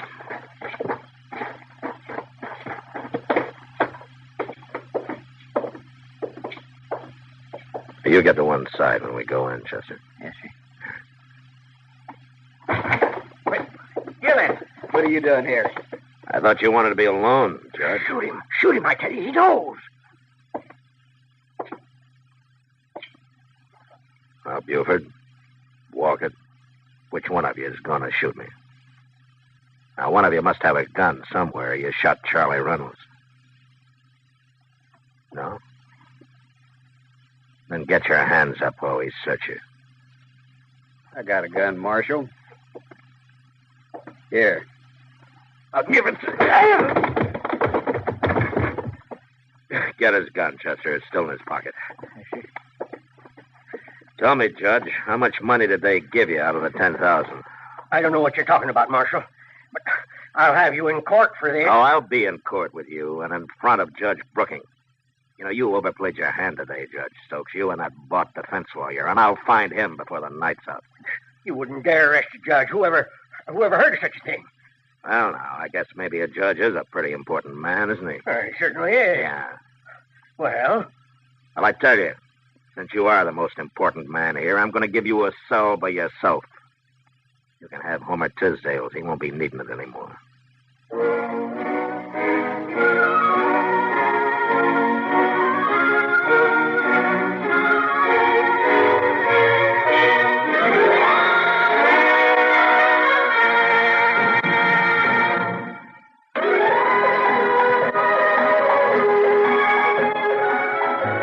Gunsmoke. Produced and directed by Norman McDonald, stars William Conrad as Matt Dillon, U.S. Marshal. The story was specially written for Gunsmoke by John Meston. Featured in the cast were Lawrence Dobkin, Vic Perrin, Joseph Kearns, and Harry Bartell. Harley Bear is Chester, Howard McNear is Doc, and Georgia Ellis is Kitty. This is George Walsh inviting you to join us again next week for another story on Gunsmoke. Over the CBS Radio Network. This is KRLD, AM and FM in Dallas, complete big-time radio. KRLD Radio 1080 has more listeners than any other single radio station in Texas. KRLD and its staff are dedicated to three principles: service, entertainment, and information for its vast audience.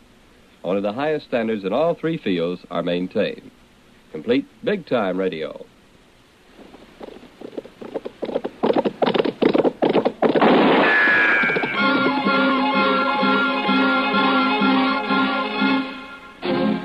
Around Dodge City and in the territory on west, there's just one way to handle the killers and the spoilers, and that's with a U.S. Marshal and the smell of gun smoke.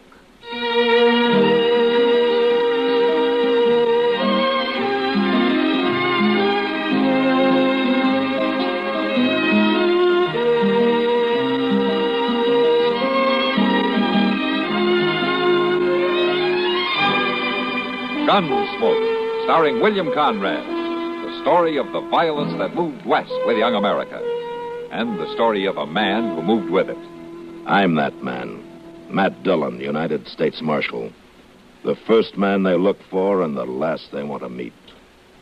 It's a chancy job, and it makes a man watchful and a little lonely.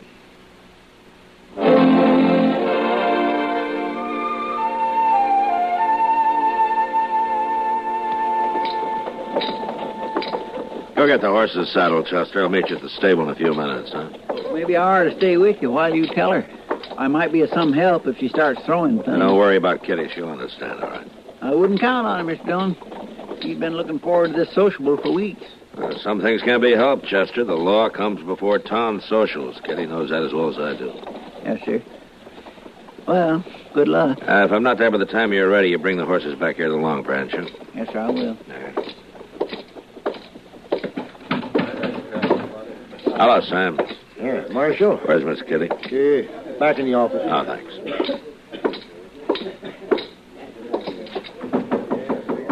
Come in. Hello, Kitty. Oh, Matt. You're early. Yeah, I came by to tell you that I won't be able to go with you after all. Oh? Yeah, you see, I just got a telegram from the sheriff in Springfield. I got to go over there and pick up a prisoner and bring him back here for trial.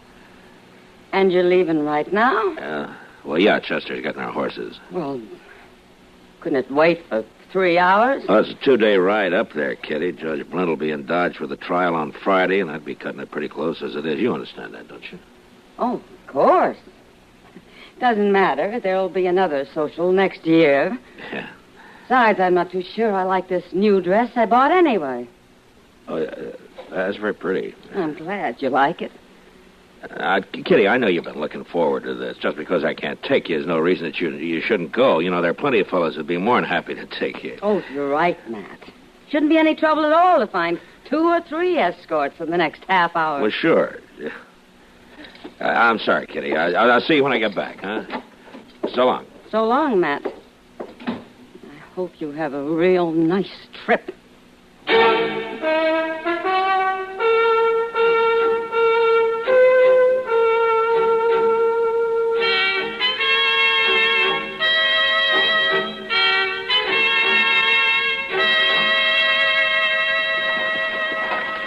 Well, if I'd have been in town yesterday, Kitty, I would have taken you to the social. That's sweet of you, Doc, but I don't think I'd have gone anyway. Matt sort of took the wind out of me. Nah, but Kitty, never depend on a marshal. Or a doctor, either, when it comes to social affairs. I suppose I should have resigned myself to that by this time, but it hurts all the same. Sometimes I think I'd be better off if I got out of this town. Maybe you went to San Francisco. Oh, no, now, Kitty. No, you'll feel different when Matt gets back. Everything will be the same again. Oh, yeah, that's one thing I can count on. Everything will always be the same. The Arkansas is just over there, Kitty. Maybe we better water the horse and head back to Dodge. You getting hungry, Doc? Oh, I won't have any trouble eating a good-sized breakfast. But more important, I have to be back at the office. Mrs. Ketchum is bringing her kids in this morning. All 6 of them? All 6 of them. One's going to give them their smallpox vaccinations. Doc, hey, look. Is that a man lying over there? Yes. There's something wrong. He must be hurt.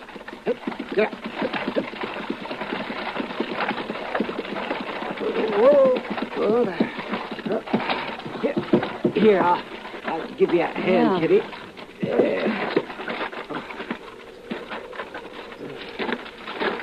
What's the matter, mister?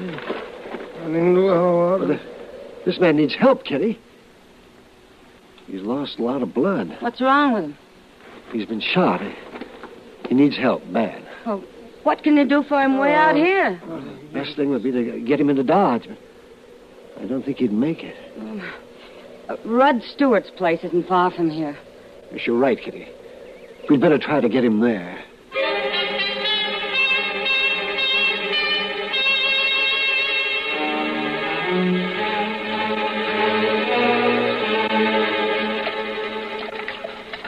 You've been a big help, Rudd. I appreciate you letting us bring this man in here. Yeah, that's the least I could do, Doc, considering what you've done. That's one thing I don't think I could ever do, take a bullet out of a man. Well, I'm just thankful we got it out in time. You think he'll live, huh? We should. It's up to him now. Wonder who he is. Doc? Huh? I think he's coming out of it. No, just lie easy, mister. What? Who are you? I'm Doc Adams from Dodge. How'd I get here? Well, we found you out in the prairie and brought you here. Oh. Where's my horse? I put him out in the barn, young fella. My saddlebags. Where's my saddlebags? No, lie back there. You can't be staring around. You'll have to take it easy for a while. Gotta have saddlebags. Well, where is it, Rudd? In the barn. Hey, mister, will you please bring it to... All right, yeah. I'll get it. Please. Yes. What's your name, mister? Murdoch. Dean Murdoch. How'd you get that bullet in you? Well, how long do I have to be in this bed? Well, that all depends on how well you take care of yourself. It's up to you. You gonna tell us about the bullet, mister? Yeah. Someone tried to rob me. Last night when I was heading for Dodge. Where's my gun? No, it's right over there on the chair. You must be carrying something mighty important in that saddlebag. My money, my pay money. I just left a trail herd, Abilene. When's that old man coming back? Just a minute. Stop worrying. You got to get some rest. You understand? Yeah. Kitty. Yeah.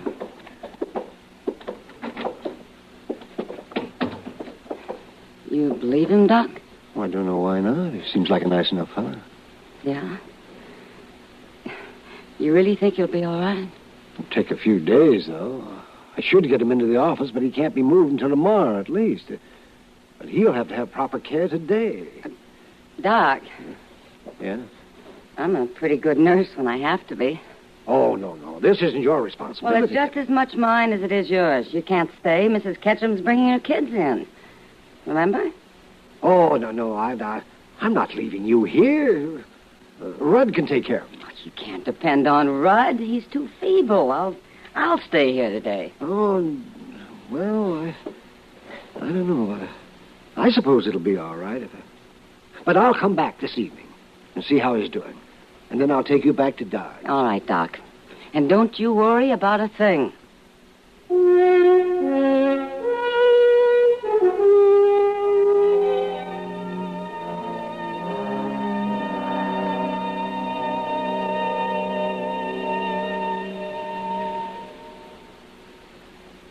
When's the last time you used your flash camera? Back around the holidays?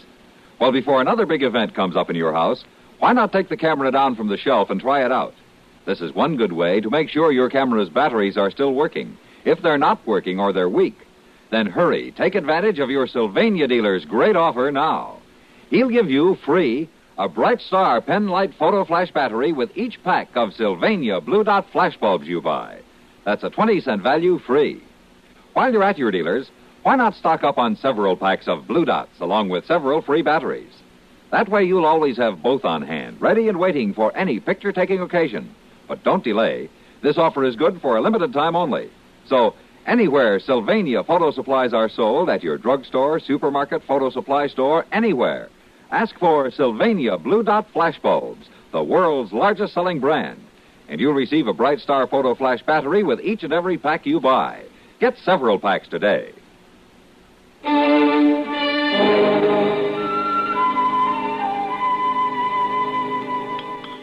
You feel like some more soup, Dean? Yeah, I guess. Here. I'll hold the spoon for you. There. It ain't bad. Well, this'll bring you back your strength quicker than anything else. Oh, I feel better already. You know, that sleep you had brought the color back to your face. Hey, now, just why would a big-time saloon owner spend her whole day nursing a saddle bum like me? Oh, I haven't taken the time to figure out the reason why. Eh? Well, I'd say I'm pretty lucky. Where you from, Dean? Down Texas. Used to be with the Rangers down there. Why'd you leave? Oh, didn't want to be a lawman the rest of my life. Too many regulations, too much responsibility. So I hear. So I resigned and joined a trail herd going north and left them in Abilene, and here I am. You said you were headed for Dodge. You gonna settle there? No, just going through. On my way to California. California? Yeah. You ever been there? Yeah, once. Long time ago. Kitty, you got ties in Dodge? Well, there's the Long Branch. Yeah. What else? Or is it who else? Oh, you're getting nosy. No, just call it interested. And I don't meet many people I'm interested in. Here, eat your soup. Thanks.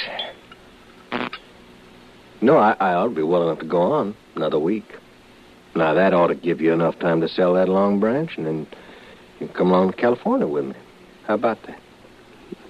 Don't tempt me. No, with your money and my money, you can buy us a whole stack of Long Branches in San Francisco. Where'd you get all your money anyway?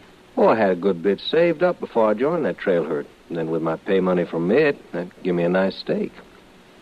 If you were really smart, you'd put that money in a bank instead of carrying it around in your saddle. Ain't heard of a bank yet was safe. I want that money where I can see it. Oh, Miss Kitty, there's a man riding up out front. Who is it? I don't know. What's he look like? Don't look like anybody I know from Dodge. Is he riding a Pinto? Yeah, as a matter of fact, he is. Do you know him, Dean? Yeah, it's the man that shot me last night. I gotta get out of here. Now, you wait a minute. You're in no shape This to could go mean anywhere. trouble for you and Rudd, Kitty. He knows I have this money. Dean, please lie down and listen to me. No. Now, Rudd can go out and tell him there's no one here. He'll believe Rudd. There won't be any trouble. That's right. I can tell him. I'll go out and meet him. Hurry. Yes, ma'am. But, Kitty, you don't know this. Quiet.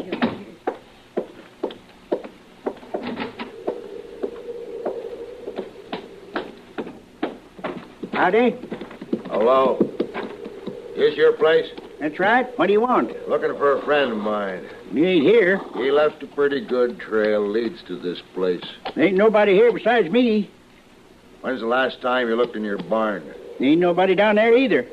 You wouldn't mind if I seen for myself, would you? Ain't no use. You can take my word for it. I was just down there a bit ago. Who was in that house? Nobody. Well, I just saw something move in there. You're lying, old man. No, I ain't. No, that's my wife you saw. Well, you said there was nobody else here. And I meant besides her. You turn around. No. Turn around and lead the way. No, get that gun out of my bag. You do as I say, old man, or I'll kill you. All right.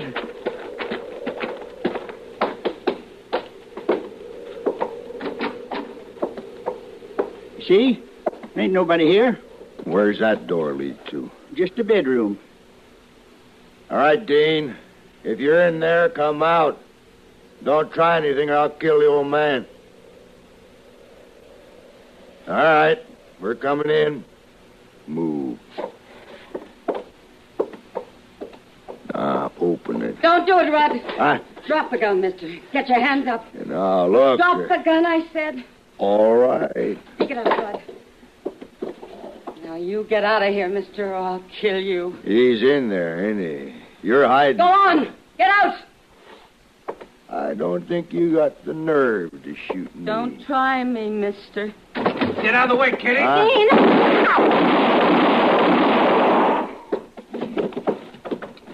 You killed him. Dean, you didn't have to do that. He was going to leave. You don't know what he'd have done, Kitty. Well, for a man flat on the back, you sure got well in a hurry. I owed him them bullets. Or at least now my money's safe. We're going to have a clear trail to California now, Kitty, you and me. You're losing your mind. Come on, Rudd. Let's get him back to bed.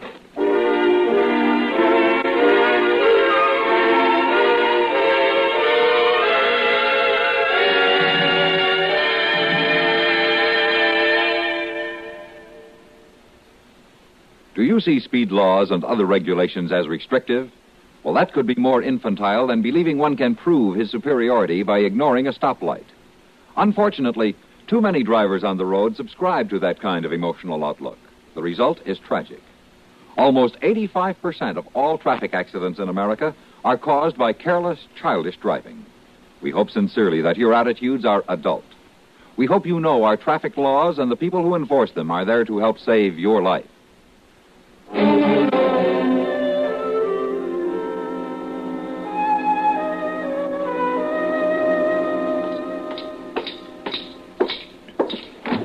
Matt. Hello, Doc. Well, Matt, when'd you get back? A few minutes ago. Oh, we had a little excitement while you were gone. Yeah, so I hear. Moss Grimmick was telling us something about it down at the stable. Thought I better come over here and get the full story. Well, Kitty should be the one to tell you. She was right in the middle of it. Moss said I'd find her up here. No, she's not here right now, but she usually is. You see, that Dean Murdoch fella is in the next room then. Kitty's been watching over him like a schoolgirl with a lame kitten. She has? Yeah. Well, how's this Murdoch doing? Oh, fine. So all I can do is keep him in bed.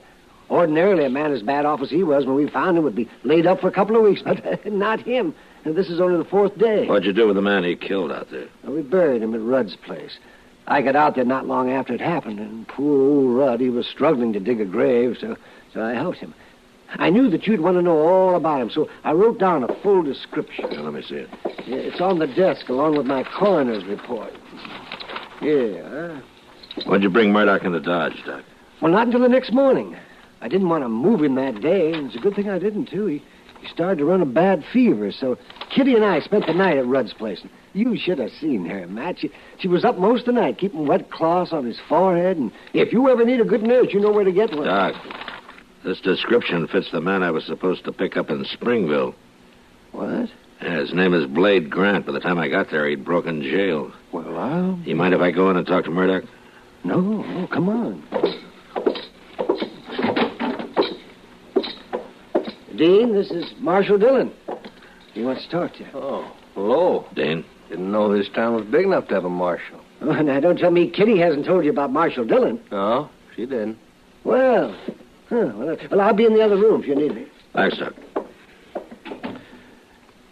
Dean, how well did you know Blade Grant?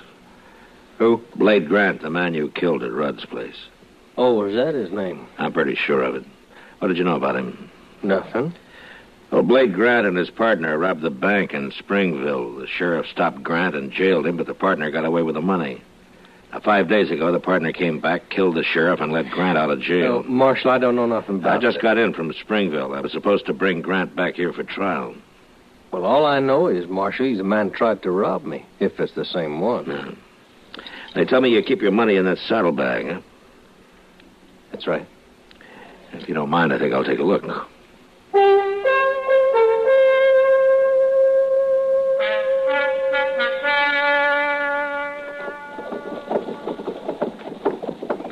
Hey, Miss Kitty. Oh, Chester! Wait up a minute. Sure, Chester. Well, I seen you from across the street. I didn't know you were back. Yeah, we rode in just a little bit ago. Where's Matt? He went up to Doc's office. Well, I was just going there myself. Oh, well, I'll walk with you. Sure. Hey, we heard all about what happened to you out at Rudd's place. That sure was something. Well, I'll never forget it. How was your trip? Long, dusty, and all for nothing. Gunshots. Sound like they come from Doc's office. Let's go.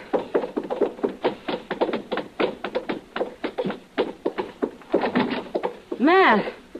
Hello, Kitty. What happened, Mr. Dillon? I had to shoot a man in there, Chester. Dean. Oh, Dean. Kitty, wait. He's dead. Oh, no. Matt, maybe you better tell Kitty what happened. Yeah. Maybe you better. Well, Kitty, Dean Murdoch had a partner, Blade Grant, the man he killed out at Rudd's. They robbed a bank up in Springville. Dean? The sheriff caught Grant, but Dean got away. And then he came back and broke Grant out of jail and killed the sheriff. I can't believe that. That's true. When he took Grant to the place where he hid the money, Grant tried to take all the money and shot Dean in the process. Dean got away, and you know the rest. He told me that just before he died.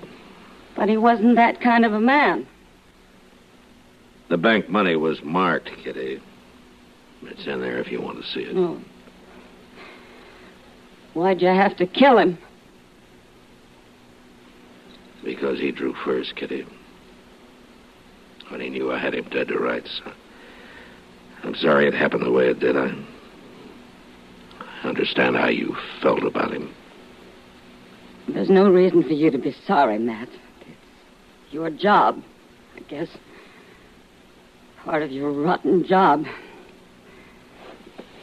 If you'll excuse me, I think I'd better get back to the Long Branch. Kitty, It being Saturday and all. Kitty. Could I walk you back, Miss Kitty? Thank you, Chester.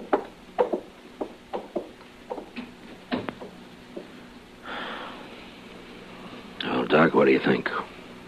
Well, she took it a lot better than I thought she would. Why don't we take care of things here and then go on down to the Long Branch. Buy Kitty a drink, huh? Yeah. I think she'd like that.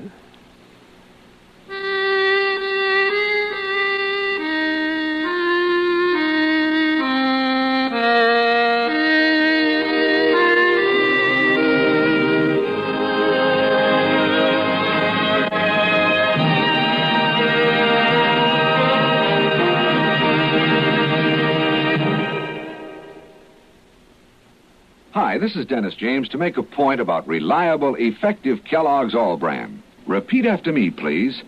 What do you want when you need bran? What do you want when you need bran? Reliability. Reliability. Now, what do you get in Kellogg's All Bran? What do you get in Kellogg's All Bran? Reliability. Right. There's nothing like the reliable Kellogg way to get the effectiveness you want from bran. Kellogg's All Bran is the real Battle Creek formula with more of the vital bran bulk to help you keep regular. Low in calories and mighty appetizing. That's Kellogg's All Bran. And take advantage of the special rosebush offer now on the package. Famous Queen of the Garden rose bushes, 6 formally patented varieties, every one a beauty, at just a fraction of their usual cost. Yours for only 50 cents a bush when you include a box top from reliable, effective Kellogg's All Bran. GUNSMOKE, produced and directed in Hollywood by Norman Macdonald, stars William Conrad as Matt Dillon, U.S. Marshal. The story was specially written for GUNSMOKE by Frank Paris, with editorial supervision by John Meston. Featured in the cast were Lawrence Dobkin, John Daner, and Ralph Moody. Harley Bear is Chester, Howard McNear is Doc, and Georgia Ellis is Kitty. This is George Walsh inviting you to join us again next week when CBS Radio presents another story on Gunsmoke. This is the CBS Radio Network. Louis de Rochemont's Windjammer, a modern adventure on the high seas, now showing at the Wynwood Theater in Cinemiracle. The 3-projector process that casts its image on a gigantic curved wall-to-wall screen. See the exclusive engagement, Windjammer, at the Wynwood Theater, Zang's Illinois in Oak Cliff. Call Whitehall 29529 for reservations. You're in tune with KRLD, AM and FM Dallas, complete big-time radio. Each Monday night at 8:10, when KRLD salutes one of the high schools in this area, you'll be entertained with music by the high school bands. You'll also enjoy songs by the various choral groups. Listen Monday night at 8:10, when KRLD will salute Grand Prairie High School. Stay tuned now for the news of the world tonight, followed at 7:15 by Howard K. Smith.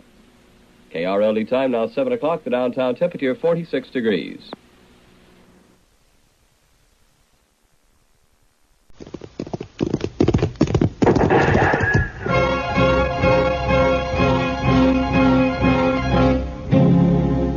Around Dodge City and in the territory on West, there's just one way to handle the killers and the spoilers. And that's with a U.S. Marshal and the smell of gun smoke.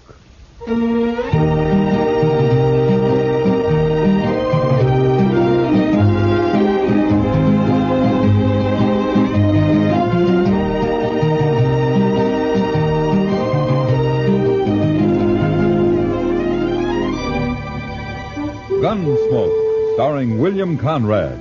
The story of the violence that moved west with young America. The story of a man who moved with it. Matt Dillon, United States Marshal.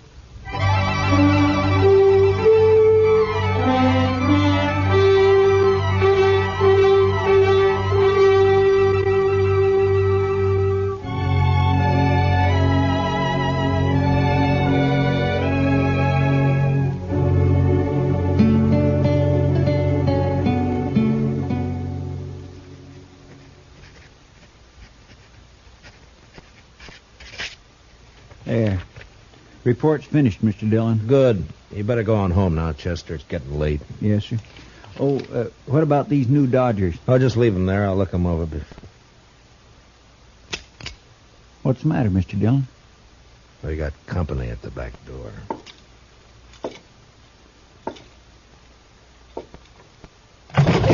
All right, come in, mister. In, I said. Get your paws off of me.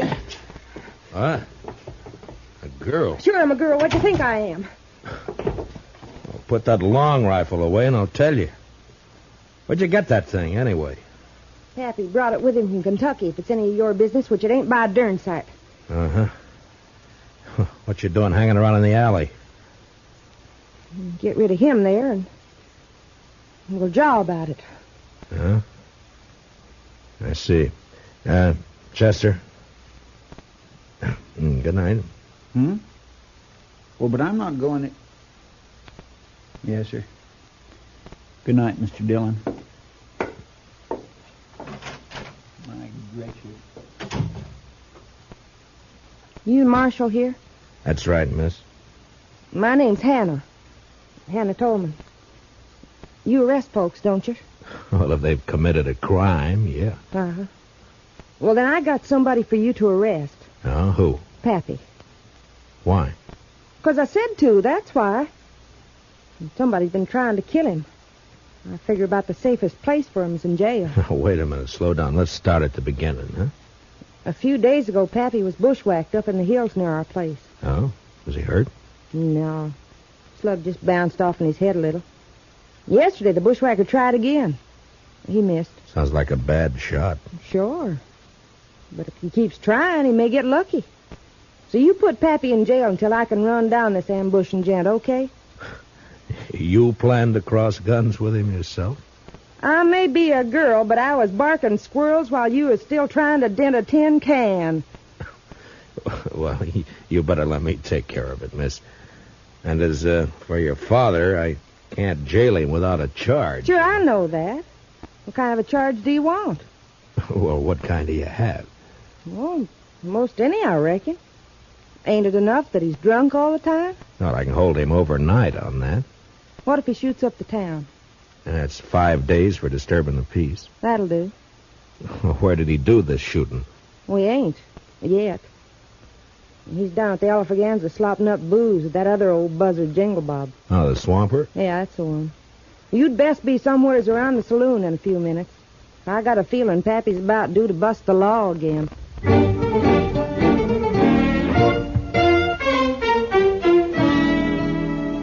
Her story didn't make much sense, but there was something about the mountain girl's gleaming black eyes and the set of her pretty but stubborn face that made me go to the Alfraganza.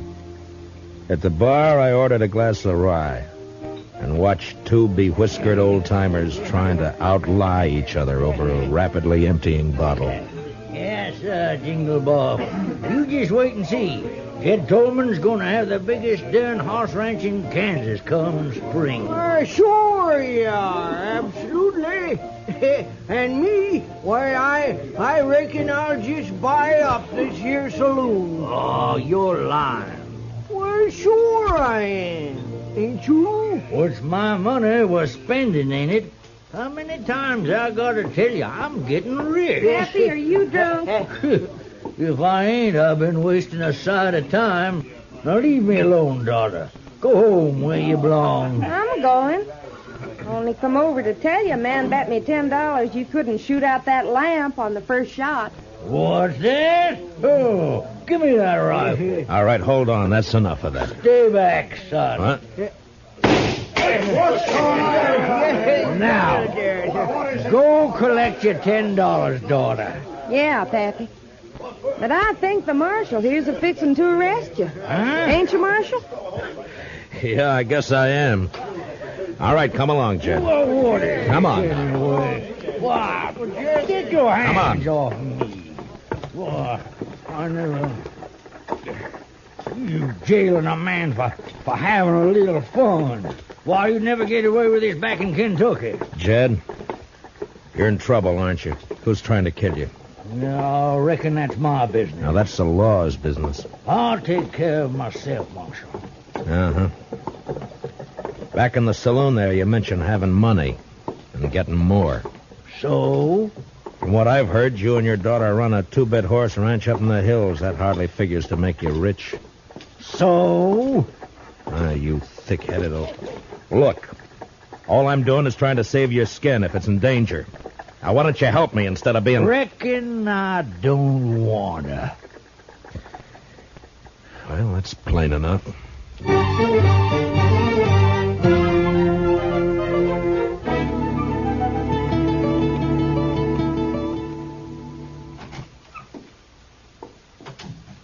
Morning, Chester. Morning, Mr. Dillon. You better take a look at this new Dodger. Huh?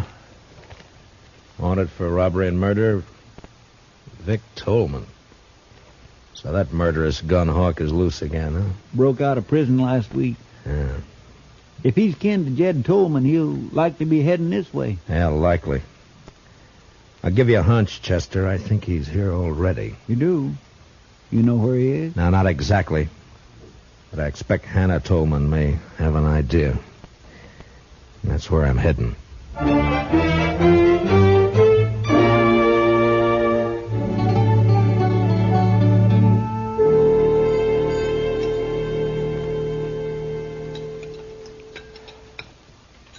Now, that's what I like to see. A man-sized appetite. This wonderful corn pone. I'm a good cook. I've been cooking for Pappy ever since Ma died 10 years ago. Huh? You take pretty good care of him. Somebody has to. Pappy's kind of shiftless. I reckon he'd starve if I didn't feed him. Only things he cares about are wild horses and booze. In a pinch, he'd give up horses. You know, you're quite a woman, Hannah. You're pretty, brave, and with more courage than most men I know. Too quick, Marshal. What? You're sweetening me up for some reason. Not that I mind, you understand. I'm partial to a strapping fella like you. And Pappy's always after me to get hitched up. Says it ain't fitting for me to be 22 without a man. Oh, you're still young. Not the mountain folk. I'm an old maid. And I'm agreeable for some sweet talk. Only I don't trust yours. What are you after, Marshal? All right, Hannah. I only want the truth. About what? Where's your father getting this money he's spending? I wish I knew. Who shot at him? I don't know, but I'm aiming to find out. Where's Vic? Where's he hiding, Hannah? Who? Vic Tolman, your brother. Or maybe he's your cousin. Brother. Where? I don't know. Hannah, be sensible. Vic's a murderer. Vic's my kin. We Tolmans don't turn on each other. If you shelter him, you're guilty of... Marshal, I reckon you just wore out your welcome.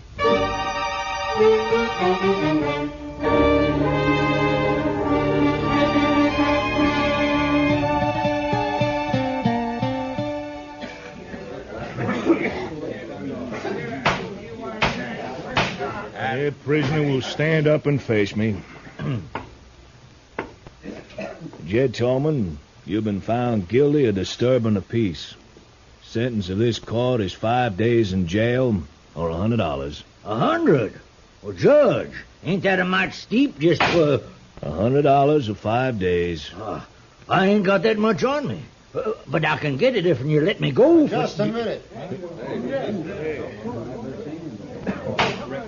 Order in the court. Now, what's the meaning of this interruption? I want to pay this man's fine, Your Honor. That's your privilege, sir. $100. Pay the clerk. Yes, sir. Dick Curry. Somebody's been turning over rocks. Well, I don't know him, but he's sure a friend. Looks like I ain't going with you, Marshal. Yeah, looks like. But in your boots, I wouldn't be happy. Curry's one of the worst killers yet unhung. Oh, Matt, is that a way to talk about me? I'm clear with the law. Come on, Mr. Tolman. Go ahead, Jed. And, say hello to Vic for me. Vic? Oh, no. Mr. Curry. Is that true? What's the difference who put up the 100? Come on. No, not if it's Vic. No, you can't make me. I said come on. Marshal, don't let him take me. Oh, shut up and come on before Curry. Stay out of this, Marshal. I don't think so. You paid his fine. You didn't buy him.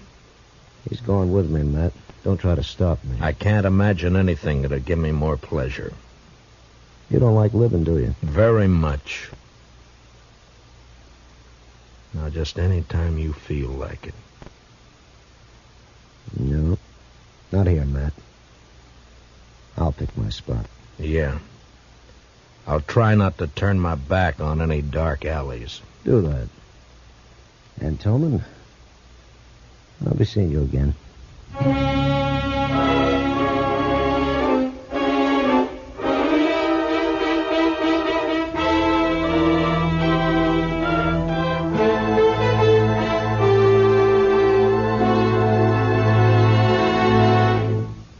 We'll return for the second act of Gunsmoke in just a moment. But first, strength against aggression calls for guns, tanks, planes, and explosives in tremendous quantity.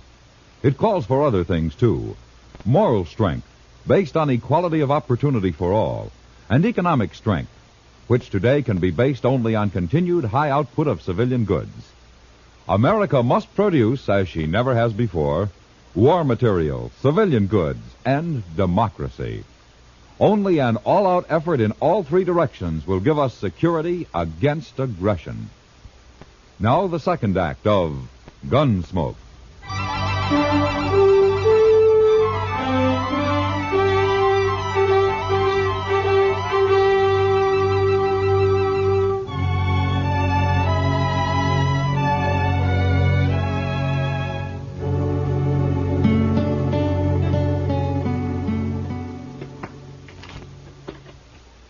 Some start, Marshal? Why don't we play while we wait? No thanks, Jingle Bob. You needn't wait with us. Jed's my friend, Mr. Dillon. Sure. Maybe I can't help him none, but at least I can share whatever the trouble is. Understand? Mm-hmm.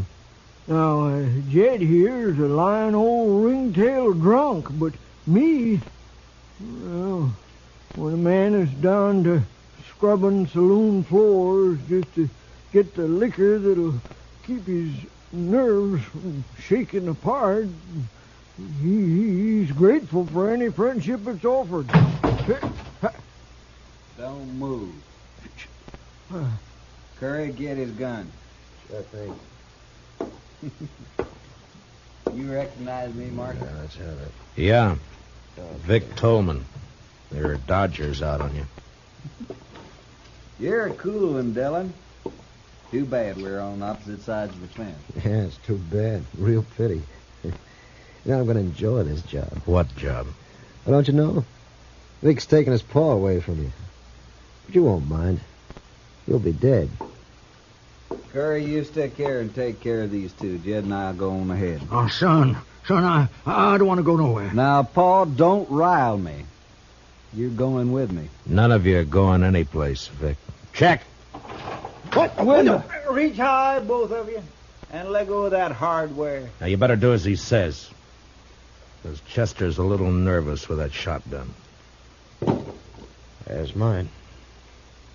Looks like the odds are with you, so... You might as well get rid of that spare in your boot, Vic, before you run into any temptations. You got sharp eyes, Marshal. Law gets a lot of backing up tonight. Your mistake, Vic. Sometimes people just don't give Chester enough credit.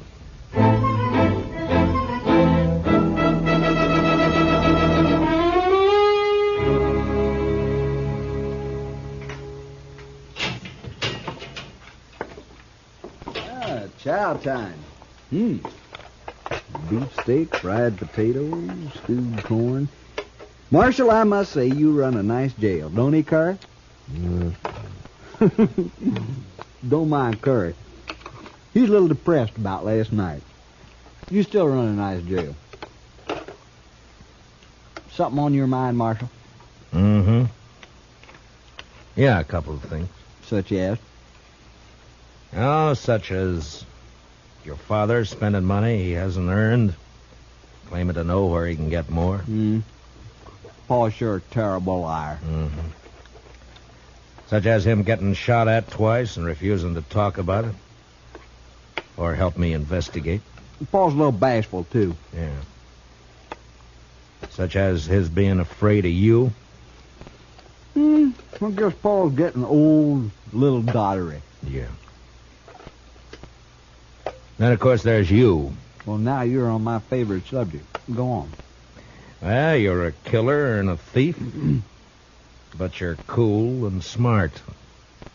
Smart enough to educate yourself. Had lots of time to read in the pen. Lots of time. You're going to have more, but not much more. Because you're going to hang for those guards that you killed. Maybe. Curry, ain't you going to eat that? Mm-mm. Now, go on about me being smart. You're smart enough to know the most dangerous place for you to go after you escaped was here. Well, it looks like I ain't as smart as you think. It depends on what reason you had for risking coming here. Boy, that's sure good coffee. First jail I was ever in where the coffee was fit to drink. Oh, thank you. Okay, Marshal. Now, just what was my reason? The reason was money. Money? Cash. It's the only thing that'll give you a chance to get out of the country. You're in for robbery as well as murder. How much of the loot was recovered? You know how it is, Marshal. Easy come, easy go. I spent it as fast, well, nearly as fast as I got it. So nothing was recovered, huh? No, it was all gone. It was all hidden, you mean? Hidden until Jed found it. Paul? Sure. That's his source of money. It's also why he was afraid to go with you. Like I said, too bad we're on opposite sides. You got brains and you use them. Do you want to fill in the details for me? I'll tell you this. You're right about my cash and money. I'd had it and be on my way to Mexico by now if Paul hadn't switched hiding places on me. You know, it hurts. Paul's turning against me. Yeah. The Tolmans always stick together. Except when money's involved. How about you, Marshal? Money by you? Sky's the limit. I'm sorry. Mm-hmm. Well, I figure not. Well, been a nice chat. Want to take you straight. Hurry, give me a hand. All right, back up, Curry. That's it. And tell Vic when he wakes up to take it easy. Or he won't live to be hung.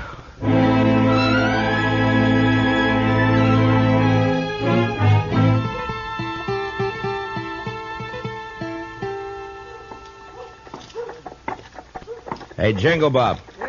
You seen Jed? Oh, sorry, Marshal. I don't know where Jed is. Been looking for him myself. Golly, I'm cold. He must have left town last night. Yeah.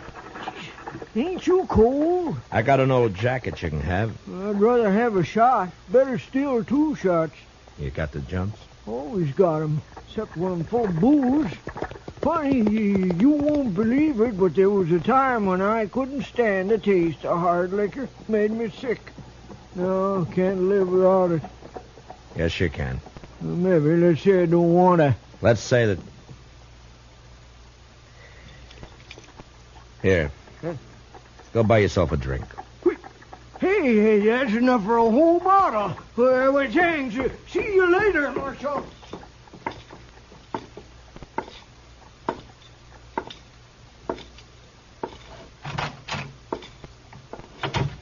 Supper time, Chester. Chester. Chester, you all right? The prisoners? Gone. Hannah Tolman slipped him a gun. And they made me open up the cell. And Vic slugged me. Well, I know where they'll go. Please, Mr. Dillon, take me along. It was my fault they escaped. All right, Chester. Ask Doc to put a quick patch on that head, and we'll go after him together.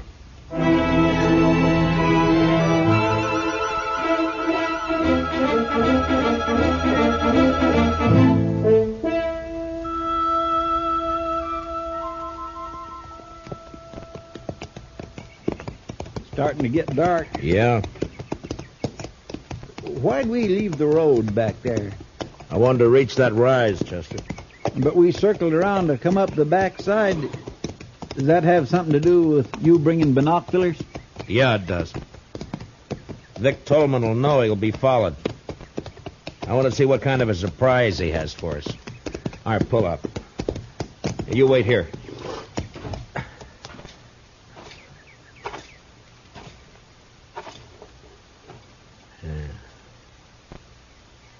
See anything? No. Not yet. Now, wait. I know now. Yeah, it's Curry, all right. He's holed up in some brush just beyond the turn in the road down there. Well, what do we do, Mr. Dillon? Take the horses and circle back the way we came. Start up the road, but don't make the turn. I understand. Now, be sure. As long as you don't make the turn, you'll be safe. But, I do want you to make some noise. Noise? Yeah, I want you to sing, whistle, throw rocks, anything. Just so long as it holds Curry's attention. was slow work, crawling down through the brush, but finally I was only 10 feet behind Curry's position. The gunman was holding a rifle trained on the turn. And out of sight, coming up the road, I could hear Chester. Well, he wasn't good, but he was loud.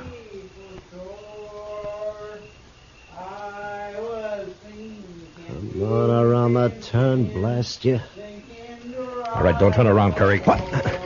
Now, you may have a point, but I like Chester, bad singing and all. Now lay the rifle aside and unbuckle your gun belt. Now, careful. Yeah, sure. Only don't shoot. Okay. Chester! Chester! I didn't mean no harm. I was only going to scare him. Yeah. Now, where's Vic? At the Tolman house. Waiting for Jed to show up. Uh-huh. All right, put your hands behind your back. I'm going to tie you up and leave you here. What? Leave me here? Yeah, we'll pick you up on the way back to town. It was dark when Chester and I were moving through the trees up to the Tolman shack. There was a light in the front, and through a window we could see the figure of Hannah Tolman moving around. Just a girl. Yeah, Vic's there. He just stand out of sight so Jed won't be scared off. Uh-oh. She's coming out. Heading this way. Yeah, there must be a well out here. She's carrying a bucket.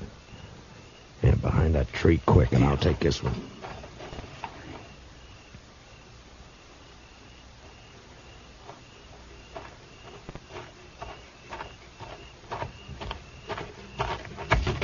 What do you think you're... All right, now quiet down. We're not going to hurt you. Stop fighting. Chester, grab her legs quick. Yes, sir. I was saving these handcuffs for Vic, but I guess they'll do for you. There. Now, do you promise to be quiet, or do we gag you? All right, have it your way. Chester, give me your bandana. Yes, sir. Here. There, that should do it. All right, stay with her, Chester. I'm going for Vic. I was halfway to the shack when inside Vic Tolman became suspicious. Suddenly the lights went out, and the door opened, and a shadowy figure slipped out to stand, listening.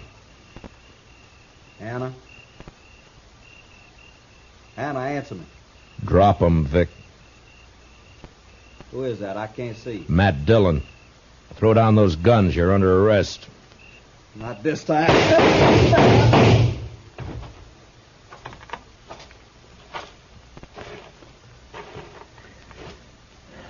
Vic. You were right, Marshal. I ain't gonna live to hang. Vic. Mr. Dillon, over here. Hey, what is it, Chester? Who's that, Jed?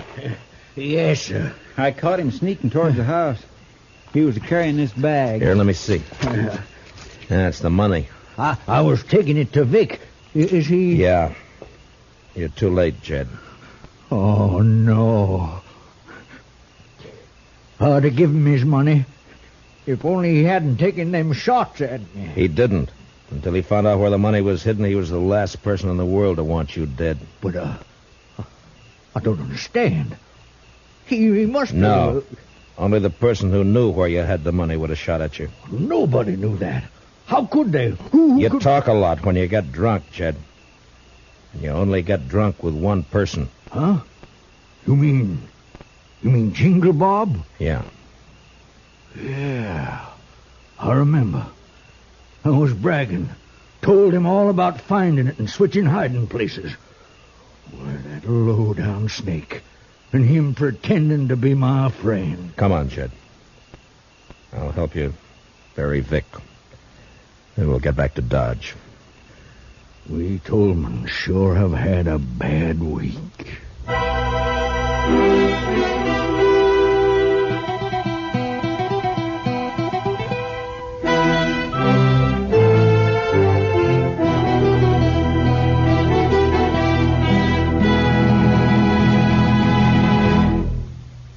Gunsmoke, under the direction of Norman Macdonald, stars William Conrad as Matt Dillon, U.S. Marshal. Tonight's story was specially written for Gunsmoke by Herb Purdom, with music composed and conducted by Rex Corey. Featured in tonight's cast were Virginia Gregg, Joseph Kearns, and Junius Matthews, with Harry Bartell, Lou Krugman, and Peter Leeds. Parley Bear is Chester. Join us again next week as Matt Dillon, U.S. Marshal, fights to bring law and order out of the wild violence of the West in Gunsmoke.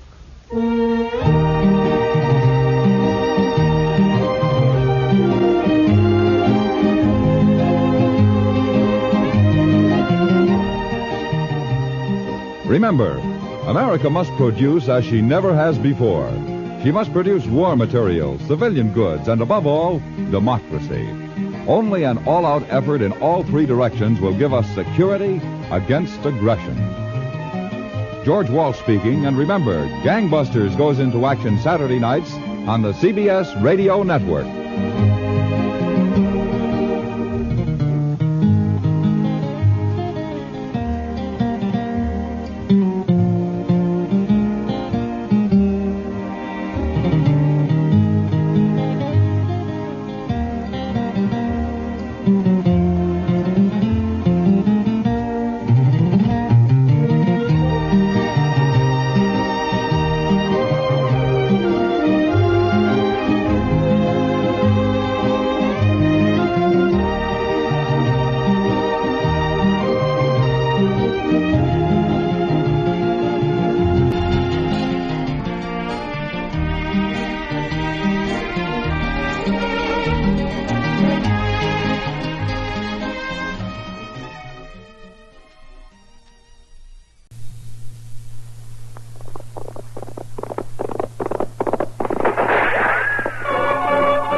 Dodge City and in the territory on west, there's just one way to handle the killers and the spoilers, and that's with a U.S. Marshal and the smell of gun smoke.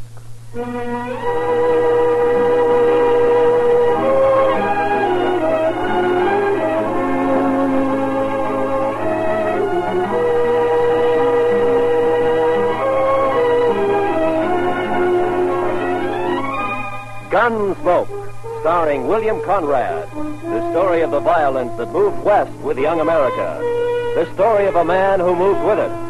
Matt Dillon, United States Marshal.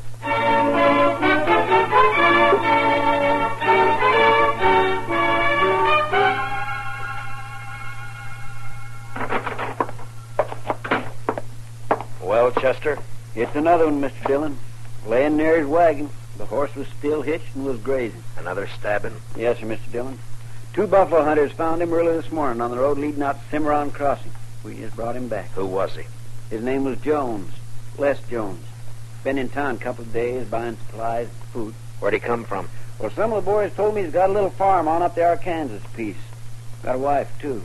Poor little thing, they tell me. Yeah. You know anything more about him?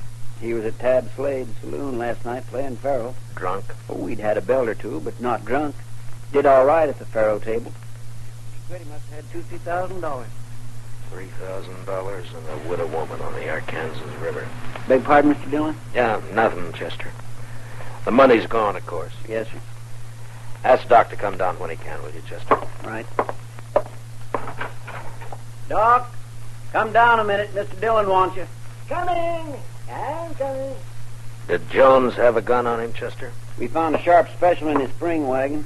He wasn't carrying anything on him. It's outside. You want to see it? Had it been fired? No, sir. Well, good morning, Marshal. Wanted to see me? I wanted to ask you a question, Doc. Yeah? There have been 2 stabbings in 2 months. Jones makes the 3rd. You think the same person killed the other 2? Well, there's no way to be sure, but from the position of the wound and the body, and from the angle of the knife thrust, I'd say that the killer or killers used the same... Doc, I just wanted a simple answer. Yes, I think the same person murdered all 3 men. Yeah. Any way of telling how long Jones has been dead? Well, I'm not a Pinkerton man, but I'd say sometime after midnight. Between 3 or 4 in the morning, maybe. And I'd also say from the amount of bleeding... Okay, Doc. Chester? Yes, Mr. Get Dillon? my horse. I'm going to ride out to the Jones place. I figure Miss Jones will want to know.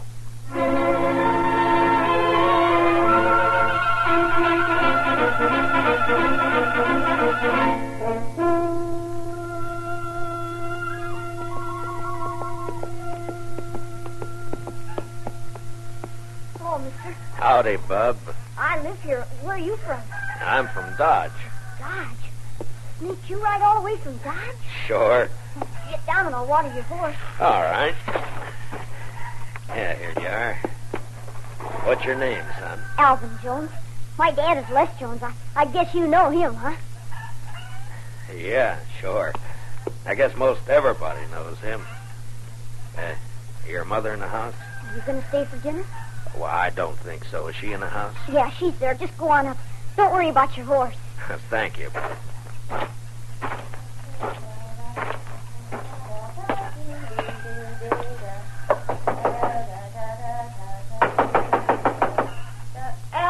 Alvin, stop that. Don't be It's not Alvin, Miss Jones.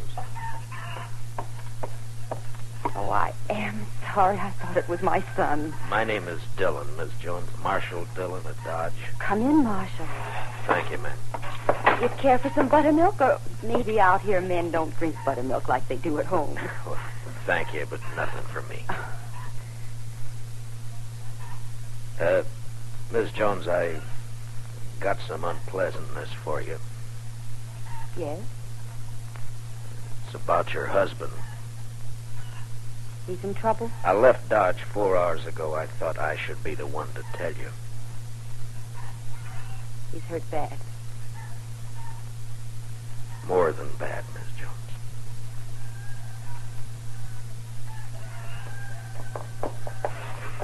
I pulled the saddle off your horse, mister. Snake's a good one. Well, thank you, son. Alvin, this is Marshall Dillon from Dodge. From Marshall? Alvin, your pa won't be home for a while, the marshal says. Well, not for how long? Well, not for how long, Ma? Not for quite a time, son, so you'll have to run things a while longer. Snakes, I can take care of them all, right? Sure you can, Alvin. Would you stay to eat? No, thank you, ma'am. I gotta get back to Dodge. Miss Jones, could I Yes, Mr. Dillon. talk to the boy, Miss Jones? Explain it so he won't be bitter. Too many gunfighters got their start from a killing like this. I'll try, Mr. Dillon. I'll try. Good afternoon, ma'am.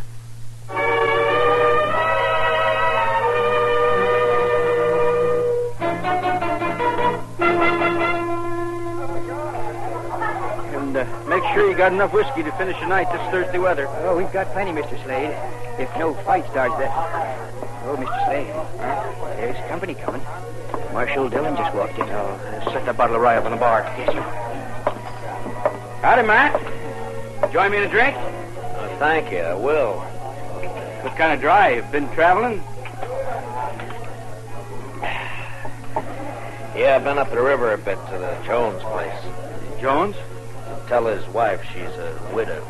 Oh, yeah, I heard about that. It's too bad. He was in here last night, wasn't he?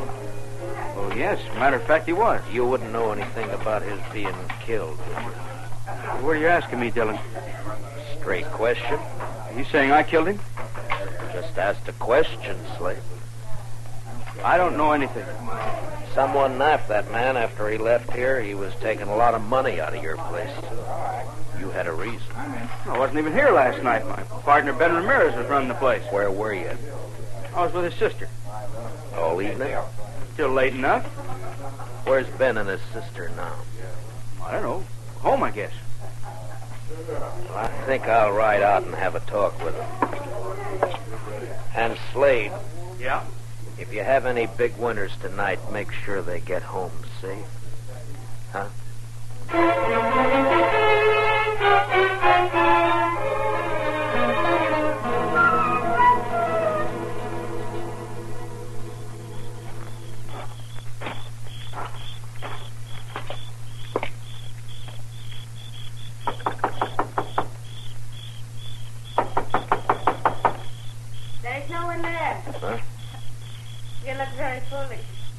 You cannot see me? No, I can't see you. Well, don't be mad at me. I'll come to where you are. You see? Once out of the shadow, and here I am. What do you want? I'm looking for Ben Ramirez. He is not at home. Or his sister. I am his sister. What's the matter? You don't believe me? Well, yes, but I thought... You thought I would be in the house? Why, when the night is so beautiful? You want to talk with me? I want to talk with your brother. But he's not here. So why not talk with me? My name's Matt Dillon. I'm Marshal of Dodge. I know. I've been wanting to meet you. Yeah, I've come on business. I like business. Talk with me. Last night, maybe after midnight, a man was killed on the river road. Killed? By a knife stabbed in the chest. Why do you tell me this? He was carrying $3,000 he won at Slade's. And so? Tab Slade told me he spent last evening with you. He came for dinner. He often does. He thinks he loves me. Your brother, was he here? Tab Slade and Ben own the saloon together. They're partners. They think at least one should be there all the time. Ben went down after we ate. Did Slade, was he here long? Yes. He's my fiancé. So it's all right. Isn't it, Marshal? Well, that's your business, Miss Ramirez. My name is Evelita. You could call me Eve. When do you expect your brother? I don't know what my brother does. He may be home soon. He may be late. I don't know. I've seen you when I've been in town, Matt Dillon. Yeah? I don't ride in often. Slade's such a fool. He and my brother don't like me to come to town. Well, Dodge is rough, Miss Ramirez. Always he has to protect me. Men are such fools. But Matt Dillon is not so. Are you? You wouldn't keep me out of town? Well, that's not my affair, Miss Ramirez. It'd be for your brother and Tab Slade to say. Tab Slade thinks we will marry. But we won't. Because I don't love him. I don't love anybody. But I could. Maybe. Miss Ramirez. Don't you find me attractive? Well, yes, Oh, why don't you kiss me? Well, no, I didn't mean no. it.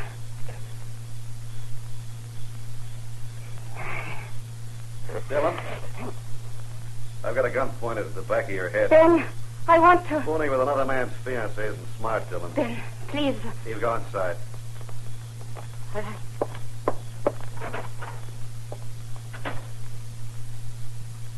Aren't you going to say anything, Dillon? What do you want me to say, Ben? Oh, by this time, most men will be crawling.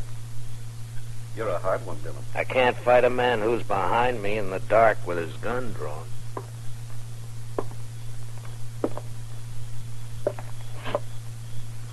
There, is that better? You can see me now.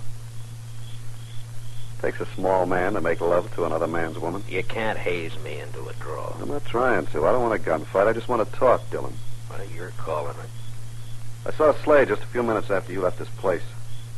He told me you were trying to tie us with a murder. I said he was wrong and came up here to get the straight of things. From what I saw a minute ago, he might have been right after all. You'd like his woman, so it'd be handy to have him out of the way. Is that the way you figure it, Ramirez? Yeah, that's the way I figure it. The only reason I came to your place was to talk to you. I want to find the killer, Mr. Jones, and thought you might be able to help. Well, you're not going to get any information sniffing around Eve. What's your plan, Marie? I'll give you some advice, Marshal. Tab Slade's been a good friend of me, and I'll help him protect anything that's his. Eve's his, so stay away. You're not going to find a killer while you're saying pretty things. Are you through? All right, then listen to me. You say Slade had nothing to do with those killings. I won't say he did because I don't know, but I'm going to find out who did it, and if it was Slade, I'll get him. Now, do I ride back to town? Yeah, right back to Dodge, Marshal, and between here and where your horse is tied, don't so much as twitch a finger. I don't know whether you're a fool or a brave man, Ramirez, but just let me give you one bit of advice. Don't tie to the wrong brand. It's easy to do. Just walk away, Marshal. To your horse. And walk easy.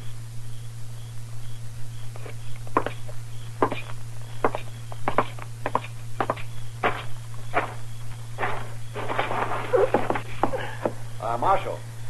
Yeah? If you find out who killed Jones, let me know. I'll do that, Ben. I sure will.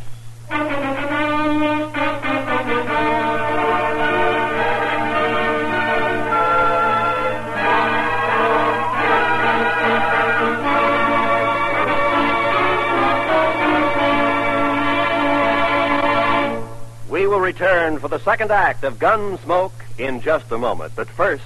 Hello, I'm Kathy Lewis, the girl who plays Jane on My Friend Irma. Irma, tie this string around your finger to remind you that starting Sunday we go on the air at 9:30 p.m. instead of 6 p.m. Eastern Daylight Savings Time. All right, Jane. Good girl. Now, what's that string to remind you of? To buy some more string? That's My Friend Irma, whom you can now hear on Sundays, 9:30 p.m. Eastern Daylight Savings Time. Remember, My Friend Irma is now heard at a new later time on Sundays. Check your local schedules. Now, the second act of Gunsmoke.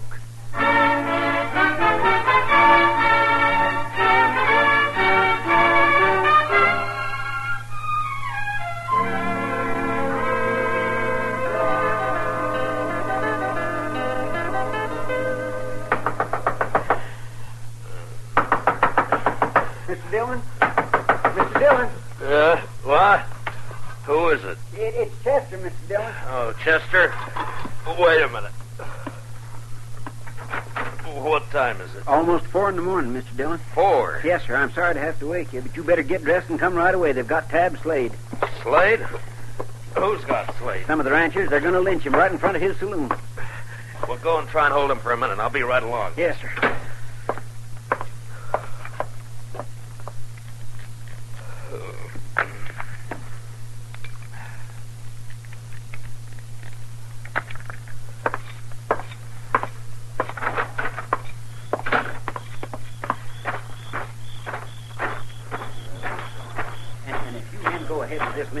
Mr. Dillon's going to have every one of you up for trial. No reason for you to get hurt. All right, Chester. I'll take over. Marshal, we don't want to have trouble with you, but we're going to hang Tab Slade. Right now. Harrison, you're too smart a man to be the head of a mob like this, and I tell your men to break it up and go home. I'm sorry, Marshal. I can't do that. Slade killed another man tonight, and he's going to pay for it. All right, now listen to me. All of you. If Tab Slade killed a man tonight, I'm going to... He did. If you can prove Tab Slade killed a man tonight, I'll take him to jail and hold him there for trial.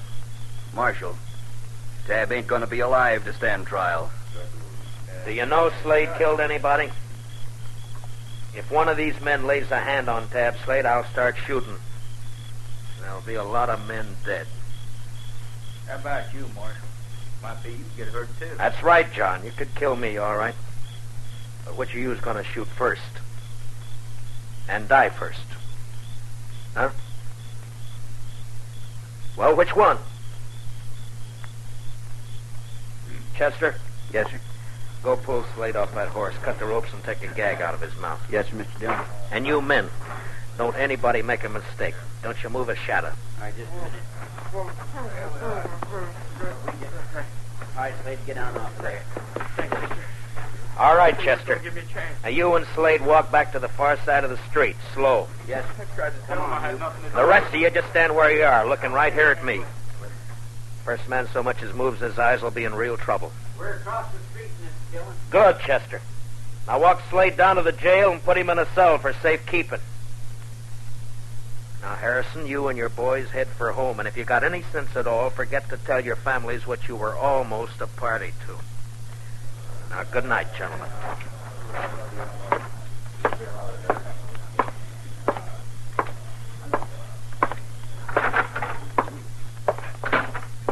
Chester, what happened tonight? A man named Olson, a rancher, was at Slade's place. Gambling? Yes, sir, and he did pretty fair. He left around midnight and was found about 2 hours later. He'd been stabbed. His money was gone. You talk with him? Yes, sir. He just mumbled about having tried to be friendly. He said that several times, Mr. Dillon. Just being friendly. Then he said, I fired a couple of times. I think it hit. You mean he hit whoever stabbed him? I think that's what he meant. He say anything else? Nothing. Well, there's not much help in just that.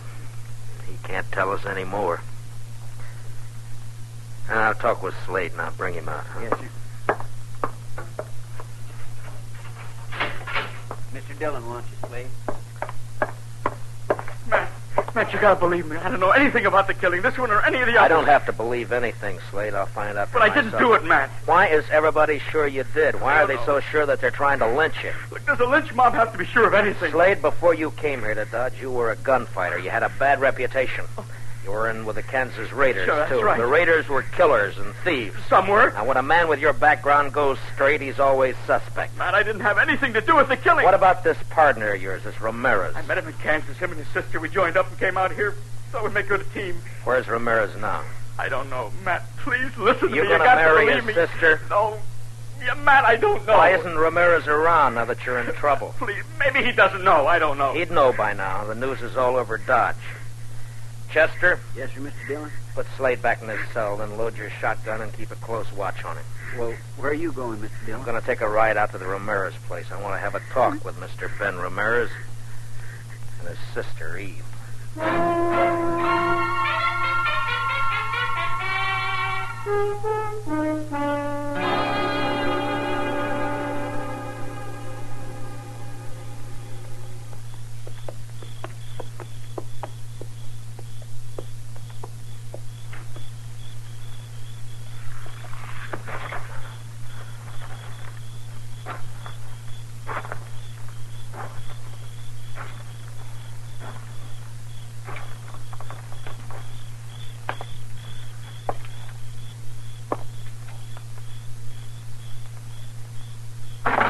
Don't move.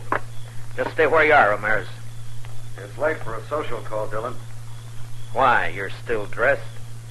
I was just going to turn in. Last time we talked, you had a gun in my back. Now your gun's on your hip, and it'd be smart to keep it there. I'm not going to try a shootout with you, Dillon. I wouldn't chance it, especially in this lamplight. There'll be no reason for anyone to draw. I just want the answer to some questions. What questions? Where's Eve? What do you want her for? I ask you a question, Ramirez. I want an answer. Where's Eve? She's in bed. Where was she around 3 this morning? Here, I suppose, asleep. I think you better get her out here, Ramirez. What's so important about Eve? A man was killed this morning, and I think she might have done it. You know what you're saying? Yeah, I know. You're calling my sister a murderer. That's right. And if you're going for your gun, Ramirez, make sure you're ready to die. I told you before, I'm not a fool. But if I can trick you, I'll kill you. Don't try, Ramirez.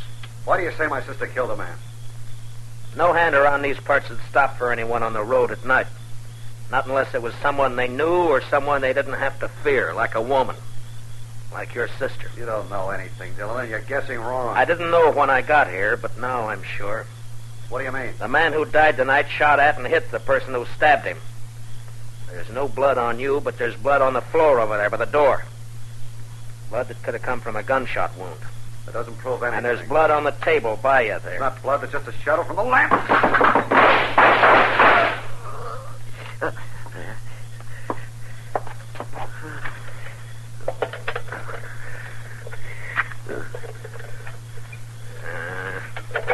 The lamp won't light. Does it hurt, Ramirez? I hurt inside. Bad? I won't be around for the trial. Did she do it, Ramirez? Did your sister kill those men? She's not my sister. She's my wife. Wife? Yeah, that's why she didn't marry Slade. She's in the other room. Hurt bad. Get a doctor for her. Ramirez? She's no good. But I loved her. She's got a horse.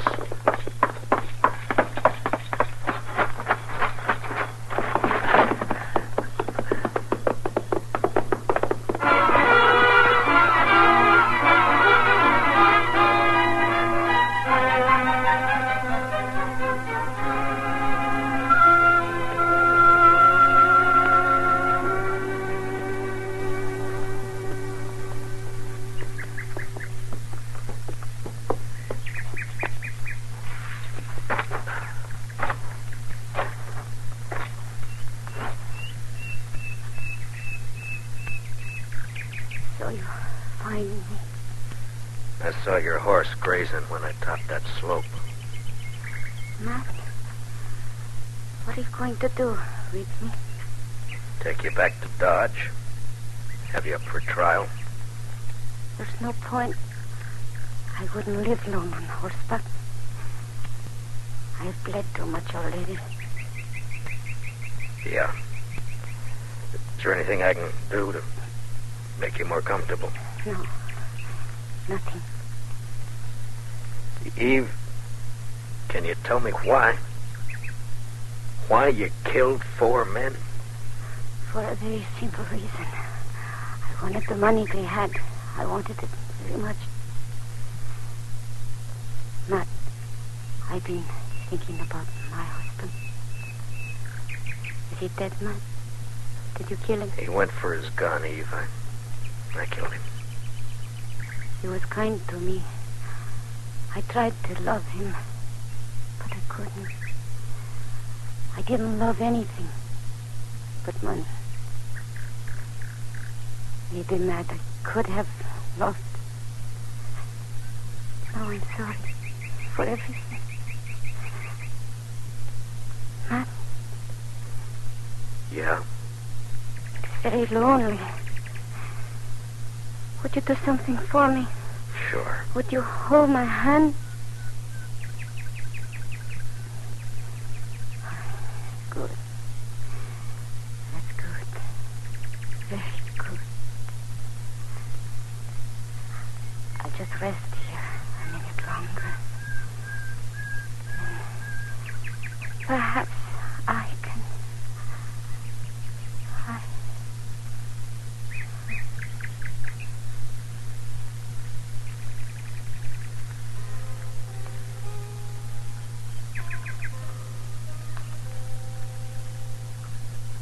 She lay there, her dark hair framing her face, the spring grass crushed by her body, a red stain across her silk blouse.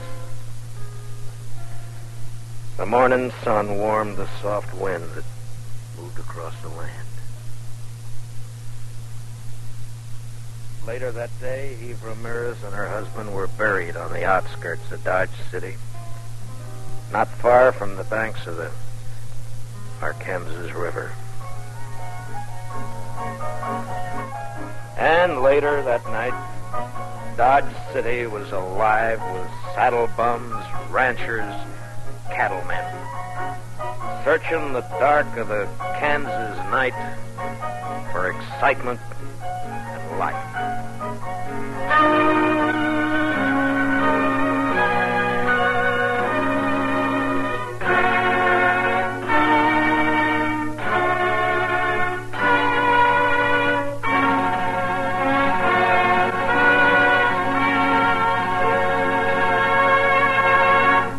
Gunsmoke, under the direction of Norman MacDonald, stars William Conrad as Matt Dillon, U.S. Marshal. Special music for tonight's story was composed and conducted by Rex Corey. Featured in our cast were Georgia Ellis, Hy Averback, and Jack Crucian, with Richard Beals, Ann Morrison, and Herb Ellis. Parley Bear as Chester, and Howard McNear as Doc. Join us again next week as Matt Dillon, U.S. Marshal, fights to bring law and order out of the wild violence of the West in Gunsmoke. Don't miss Gangbusters and the Case of the Variable Blonde later tonight on most of these same CBS radio stations. This is Roy Rowan speaking, and this is the CBS Radio Network.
around Dodge City and in the territory on west, there's just one way to handle the killers and the spoilers, and that's with a U.S. Marshal and the smell of gun smoke.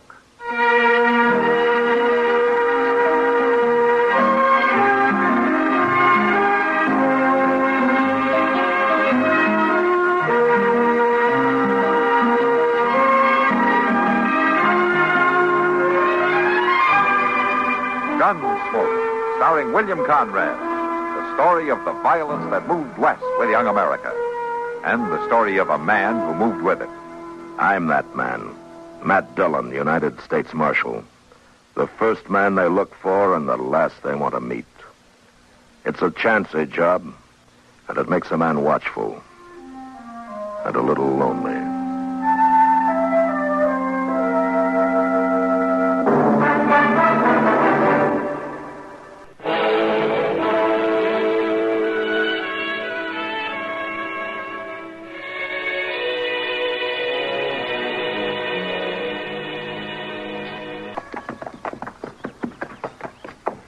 I never thought of Dodge as a thing of beauty, Mr. Dillon, but it's looking kindly pretty to me today. Yeah, it's been a hot trip. Sure am glad to be back. You'd have done as good to stay right here. We picked you up, didn't we? Well, ain't gonna do you no good. What do you mean by that? Forget it, Chester.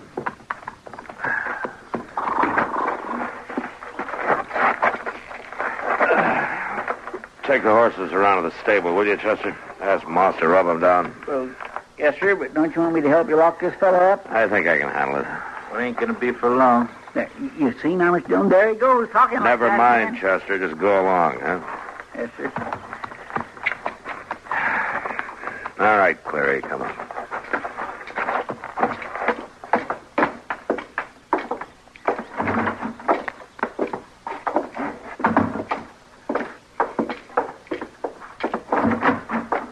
I'd just soon tell you, Marshal. Oh? Tell me what? That you ain't gonna keep me locked up. My brother Nort, he ain't gonna stand for it. All right, get in there. My brother Nort, you'll come after me for sure. Uh-huh. You better listen to me, Marshal. I'm telling you true, he'll get me out. You know, I wish I had $1 for every man I've locked up who said that and who stayed right here until I let him out.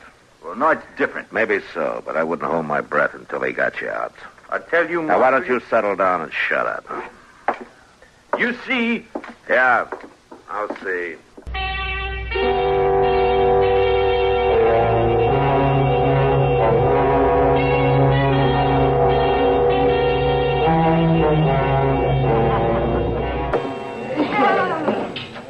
Another beer, Marshal? No thanks, Sam. On a day like this, I'm afraid it'd put me to sleep. Yeah, all right. I'd like to buy you a beer, Marshal. Oh? I don't know you, do I? Well, no, Marshal, not yet. I was figuring on changing that. What's your name? Nort Small. Oh. You know my brother Cleary, Marshal? Yeah. He's in my jail. I was aiming to talk a little about that. Well, go on. Talk.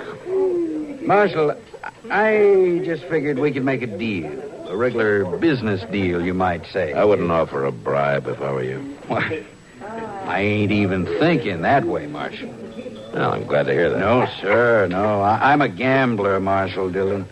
I'll gamble for anything. Money, horses, a woman. For your brother? Well, just let's look at it like this, Marshal. We sit down to a few hands of poker.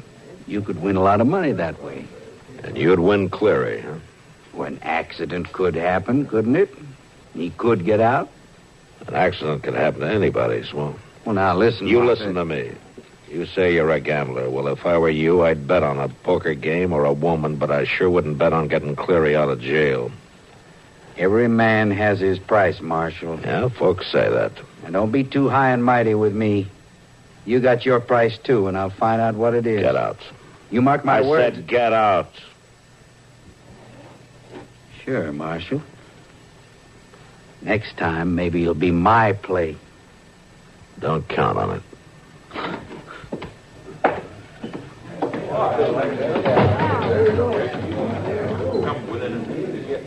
Sam, I guess I'll have that beer after all. All right, Marshal. I'll get it for you, Matt. Oh. Well, thanks, Kitty. There you are. Giving me pretty quick service. That's because I won't be seeing you for a while. Are you that anxious to get away? I can't deny a few days away from Dodge won't break my heart. Yeah. You want me to pick up your stage ticket for you? Oh, I got that yesterday, Matt. I wasn't taking any chances on missing it. No, you sure weren't. Well, I'll come by and carry your bag down for you. Thanks, Matt. Don't be late. Don't worry. I won't. I don't want you to blame me if you miss the stage.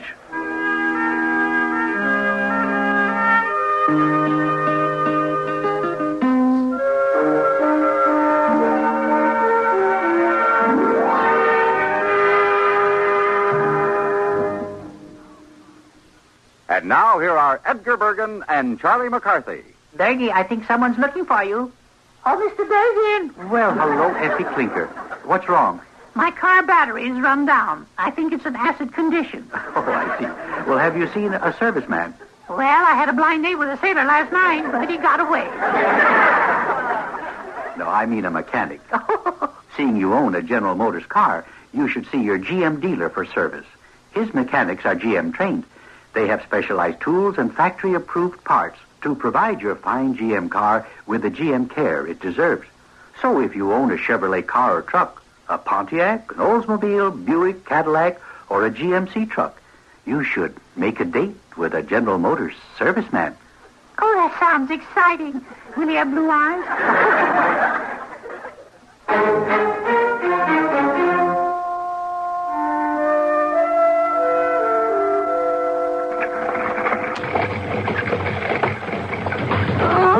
Oh, hey. That road don't seem to get no smoother, I'll say that for it. Certainly doesn't. You know, I heard a doctor once, he said it was good for your innards getting thrown around like this. Well, that may be, but it's hard on the rest of you. That's sure a fact. Well, we'll be in Dodge for long. Yeah, I won't be sorry about that. I don't think I will either this time.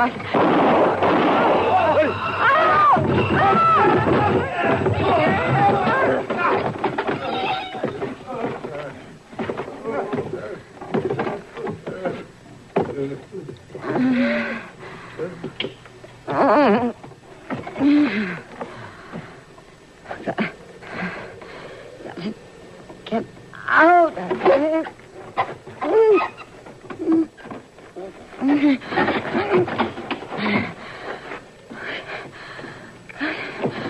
Climb up.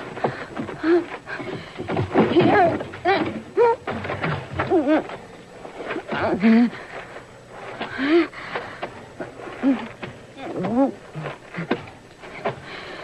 Find road.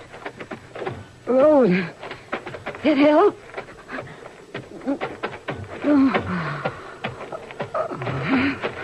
You ain't walking very steady, ma'am. You all right? Stage. On bank. Why, it's the marshal. The stage. Man. Somebody help. Here now. Here. You sit right down there and I'll see to things. I'll take care of you, ma'am.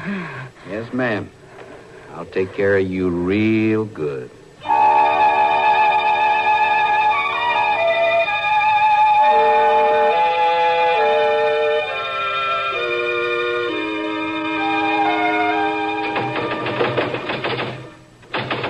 Marshal! I ain't had no food since this morning. The way you're going, you're not likely to hurry it up any. Now, you listen here, Marshal. A man has a right to his dinner. You haven't starved yet. Well, it ain't your fault. The stuff that Chester feeds me. You eat it or you don't. It doesn't make much difference to me one way or the other. I got a lot to get even with you when I get out. Yeah, when you get out. You better be ready, Marshal. Mr. Dillon! Mr. Dillon! Yeah, back here, Chester. Mr. Dillon, it's just awful. Oh, what's awful? Ain't nobody left alive bodies and dead horses. That's all they could find. What are you talking about? Mr. Dillon, there's been a wreck, a terrible bad stage wreck. What? Where? A few miles north. Stage pitched down off the bank there and turned over. Coming from the north? Yes, sir. Mr. Dillon? Have you told Doc? No, sir, not yet. All right, go get him. Yes, sir. Mr. Dillon? Go on, Chester. I'll meet you at the livery stable. But, Mr. Dillon... What is it now? Ain't that the stage Miss Kitty was coming back on? Yeah, Chester, it is. All right, go on now. Get Doc and let's get going. Yes, sir. Right away.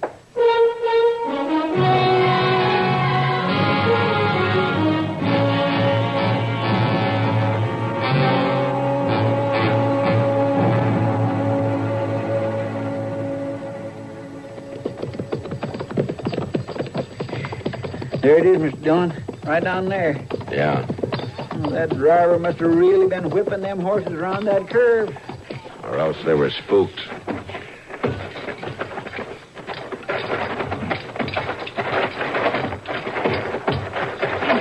Hello, Marshal. Hello, Joe. This is the worst mess I ever seen. Yeah. Milt and me, we laid him out over here. Done the best we could. Doc's on his way. I don't think there's nothing for him to do, Marshal. You can see for yourself.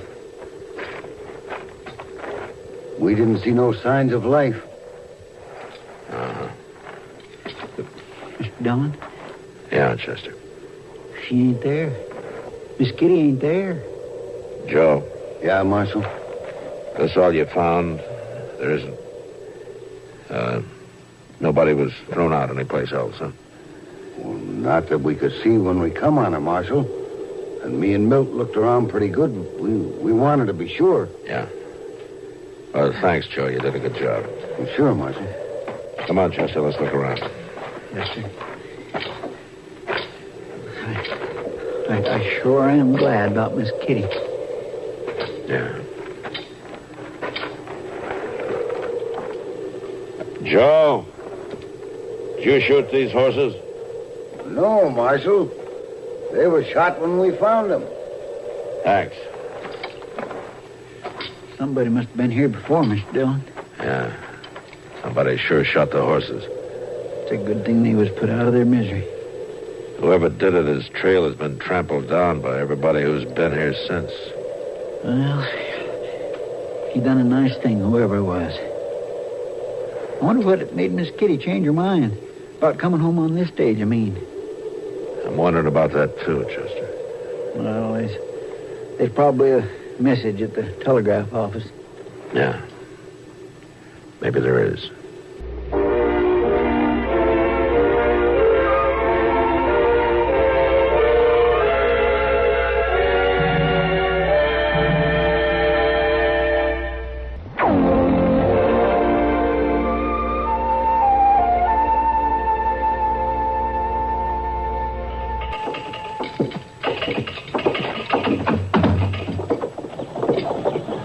Sure am surprised, Mr. Dillon. I was sure there'd be a message. It just ain't like Miss Kitty not letting us know and all. Yeah. Of course, it could be that she maybe wanted to surprise us. That could be. I say that could be, couldn't it, Mr. Dillon? What? What's that? Well, I was just saying it could be that Miss Kitty maybe was wanting to surprise us. Oh. Yeah, maybe so. Marshal Dillon, Yeah, boy? I'm supposed to give you this. Well, Mr. Dillon. Where'd you get this? I was fishing on Cripple Creek. Where? Near the Big Bend. Yeah, go on. A man come by and give me some money to bring this to you. What, did you know him? Never seen him before. You sure? Honest, Marshal, I ain't done nothing. All right, you can go along, son.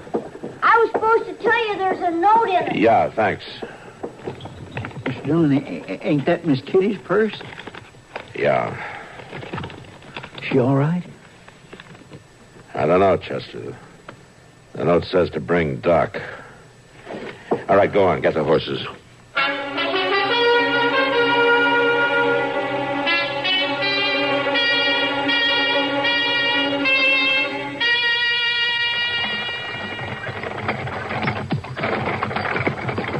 Oh, brother.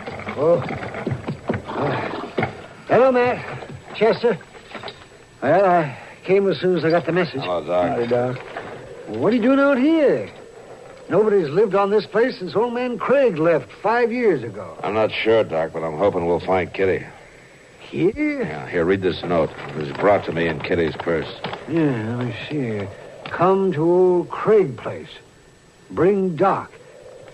Well, what does it mean? I don't know, Doc. Somebody must have Kitty. That's all I know. Well, did you look around here? Of course I looked around. Well, all right. I was just wondering. Mr. Dillon, look yonder. Now, that's Nort Small.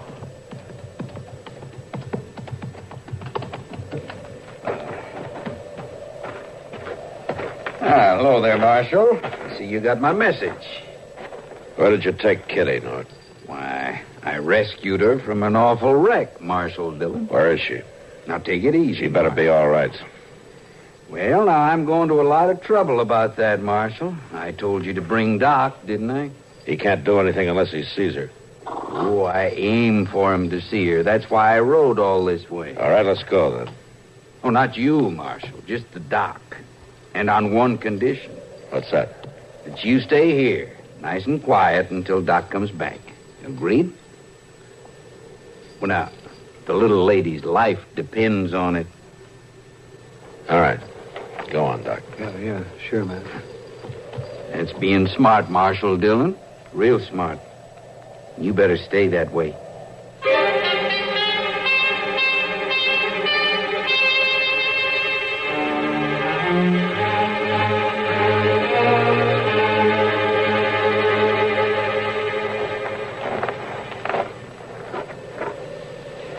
They've been gone an awful long time, Mr. Dillon. Yeah.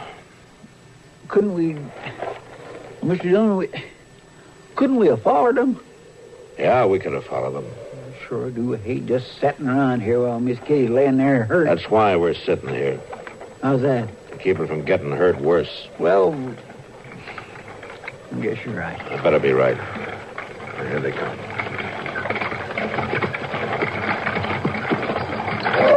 Oh, there. Yes. You see her, Doc?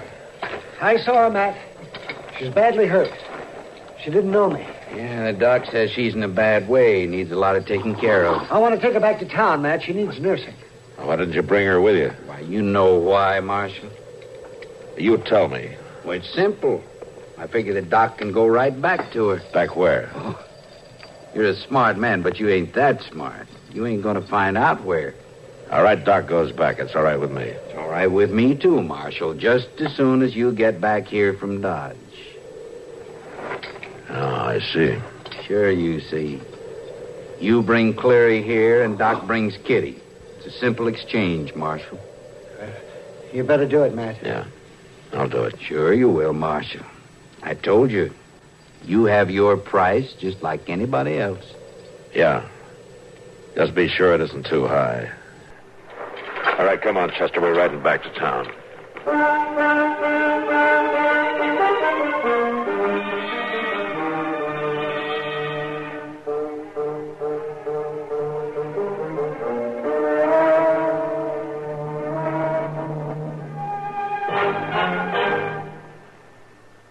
Get the really light refreshment. This is where I talk, Kay. Get the really light refreshment. That's Pepsi-Cola, of course. I just wanted to say be sociable, Charlie. Of course, Kay. Be sociable. Have a Pepsi on the road or at home. It always refreshes without filling. Charlie. Pick up extra cartons now. Pepsi is so delicious it goes fast. That's why you should keep plenty of Pepsi on hand. Oops. Maybe I'd better sing. Be sure to say keep Pepsi handy. Yes, Charlie. But the song says it sociably. Be sociable, look smart, keep up to date with Pepsi. Drink light, refreshing Pepsi. Stay young and debonair. Be sociable, have a Pepsi. What Kay means is get plenty of Pepsi next time you shop. Well, yes.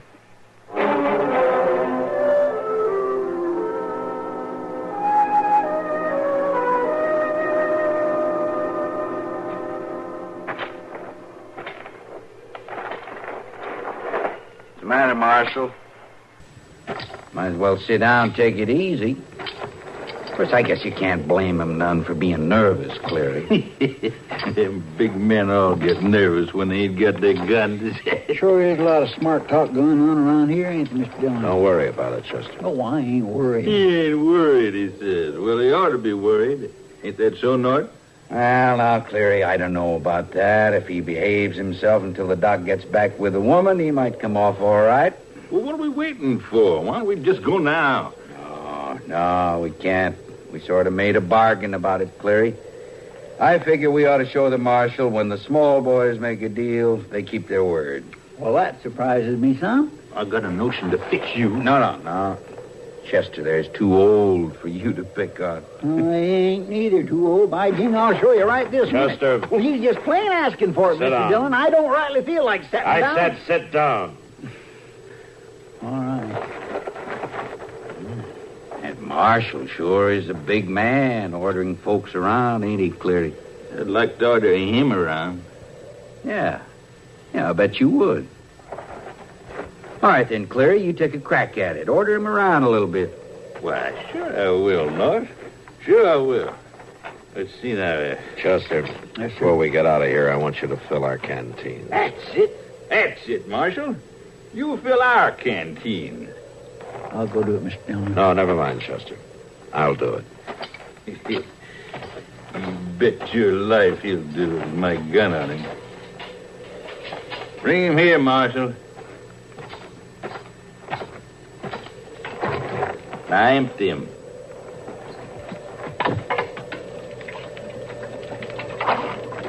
Now, go fill him. Nice and cold now. Some folks just plain gotta be a smart aleck. You shut up there or I'll crack your head with this gun. I'll leave him be, Cleary. We ain't never had to pick on puny fellas like him. Sure not. Just a big one. Well, I'm plenty big for the likes of you. I ain't gonna hear much more talk. There ain't gonna be no more Never talk. mind, Chester. But, Mr. Dillon... I said never mind. Well, that's right smart of you, Marshal. Now go put them canteens back on our saddles.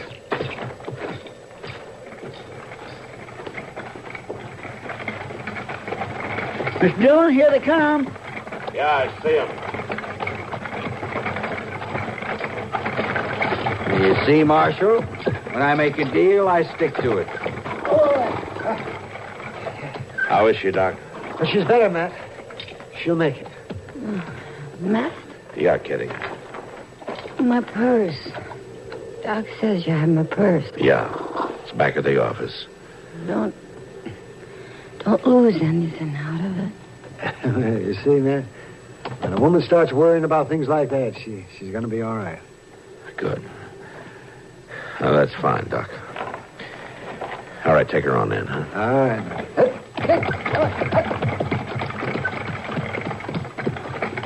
I guess we'll be on our way, too, Marshal.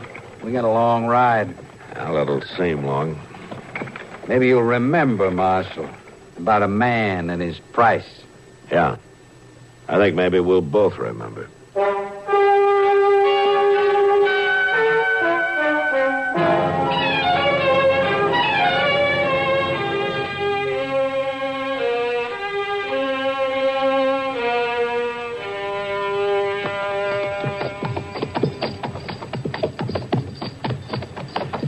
Mr. Dillon, Uh-huh. I swear it just sticks in my craw. Oh, how's that? Well, you having to be so meek and nice and let them two fellows off scot-free? Don't worry about it. I ain't exactly worrying about it. I'd do anything to make sure Miss Kitty was all right. But seeing them ride off bold as brass and seeing you even have to fill their canteens for them, well, it just don't set right, Mr. Dillon. Well, it's not going to set right with them either, Chester. How's that? You know why old man Craig left this place? Well, sure I don't. Because that pond is full of bad water. His stock kept dying off on him.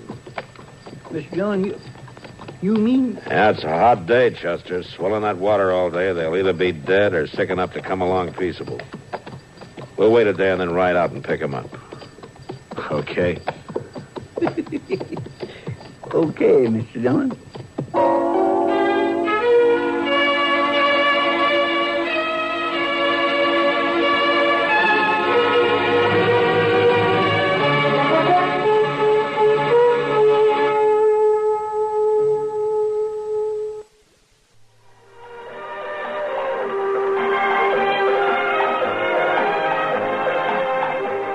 Gunsmoke. Produced and directed in Hollywood by Norman Macdonald, stars William Conrad as Matt Dillon, U.S. Marshal. The story was specially written for Gunsmoke by Marion Clark, with editorial supervision by John Meston. Featured in the cast were Vic Perrin, Barney Phillips, James Nusser, and Richard Beale. Harley Bear is Chester, Howard McNear is Doc, and Georgia Ellis is Kitty.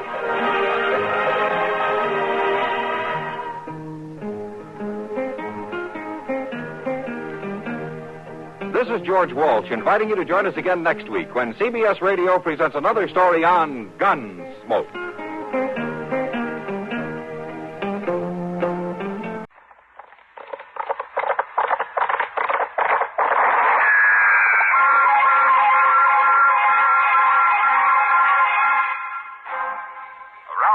City and in the territory on West, there's just one way to handle the killers and the spoilers, and that's with a U.S. Marshal and the smell of Gunsmoke.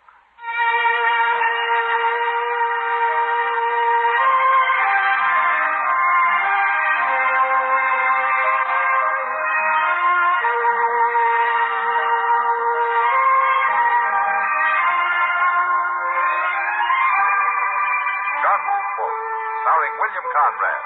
The story of the violence that moved west with young America. And the story of a man who moved with it. I'm that man. Matt Dillon, United States Marshal. The first man they look for and the last they want to meet. It's a chancy job, and it makes a man watchful. And a little lonely.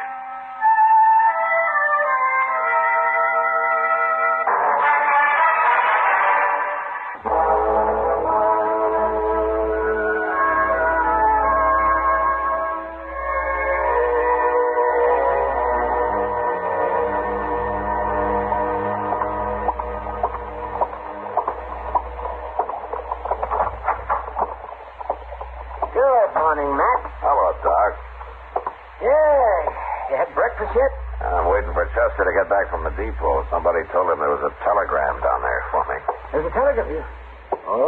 You should have left it there, Matt. No? A telegram usually means somebody's coming to Dodge looking for you, or that you've got to go somewhere and look for them. Either way, it spells trouble. Well, if it wasn't for trouble, Doc, I wouldn't have a job. Well, then you ought to quit. It's a poor thing when a man has to make a living off of other people's troubles. Uh-huh. Tell me something, Doc. How long has it been since anybody came up to you and told you how good they were feeling? See, no, I hadn't thought about that. I guess we are pretty much alike after all, man. Hold on here, Chester. Yeah, I got it, Mr. What are you looking so glum about, Chester? What does it say? You better read it yourself. Kindly private line. Huh? U.S. Marshal, Dodge City, Kansas. Coming to get married. Noon train. Saturday. Meet me. I'm Mavis McLeod. Oh, Mavis McLeod. Huh? Oh, that's a right pretty name, Matt. She pretty, too? Mr. Dillon, you really going to get married? Oh, you're pretty foxy, Matt, keeping this so quiet. Now, wait a minute, you two. If you're all through talking, I'll tell you something. Oh, now, quiet now, Chester. Don't say anything. This is an important moment. I'm listening. All right. Now, this may be kind of a shock to you, but well, as my two closest friends, I wanted you to be the first to know. Yeah, Mr. Dillon, yeah? Doc? Yes. Chester? I'm not about to get married, and what's more, I never heard of any Mavis McLeod. Well, but she still might be pretty. I don't care if she looks like Lily Langtree. But, Mr. Dillon, ain't you even going to meet her? Yeah, I'm going to meet her, but right now, let's go get some breakfast and talk about something else.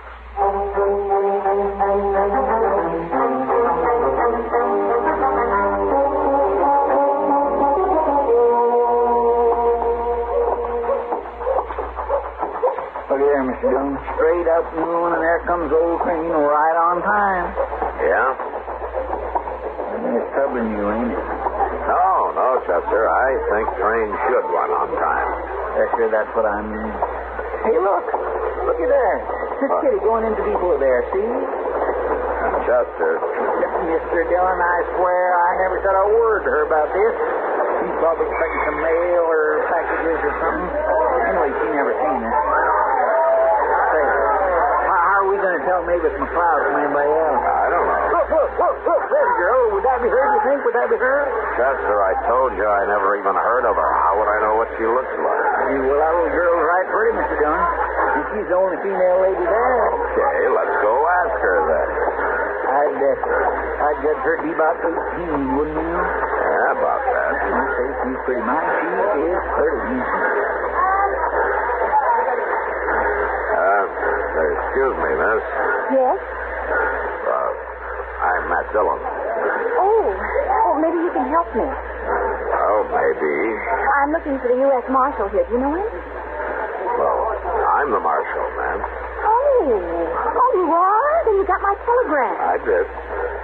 Oh, that's right.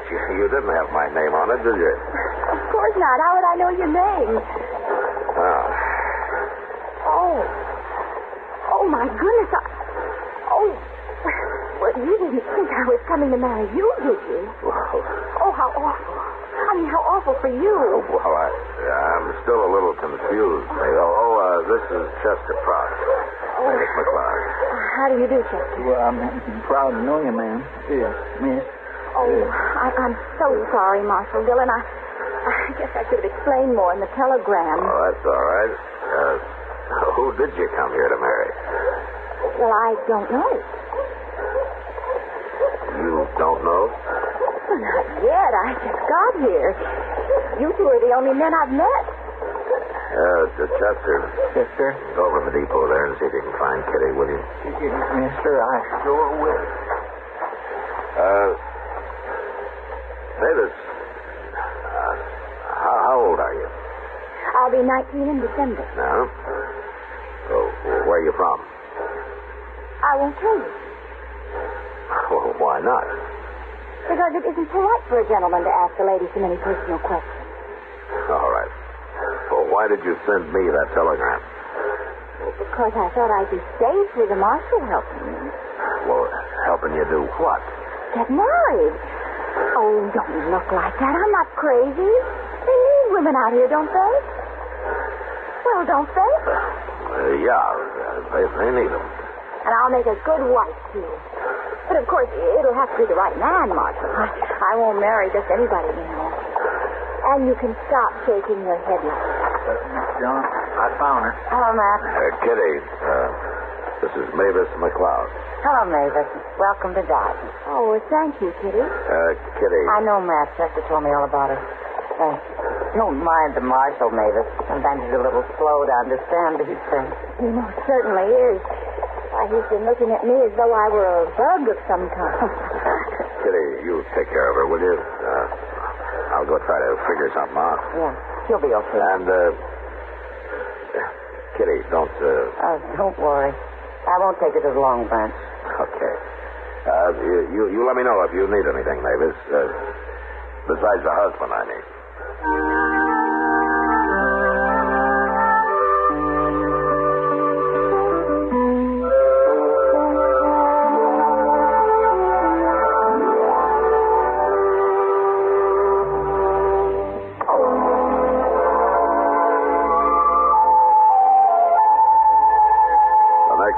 I thought and worried about Mavis a lot, but I should have known I was wasting my time.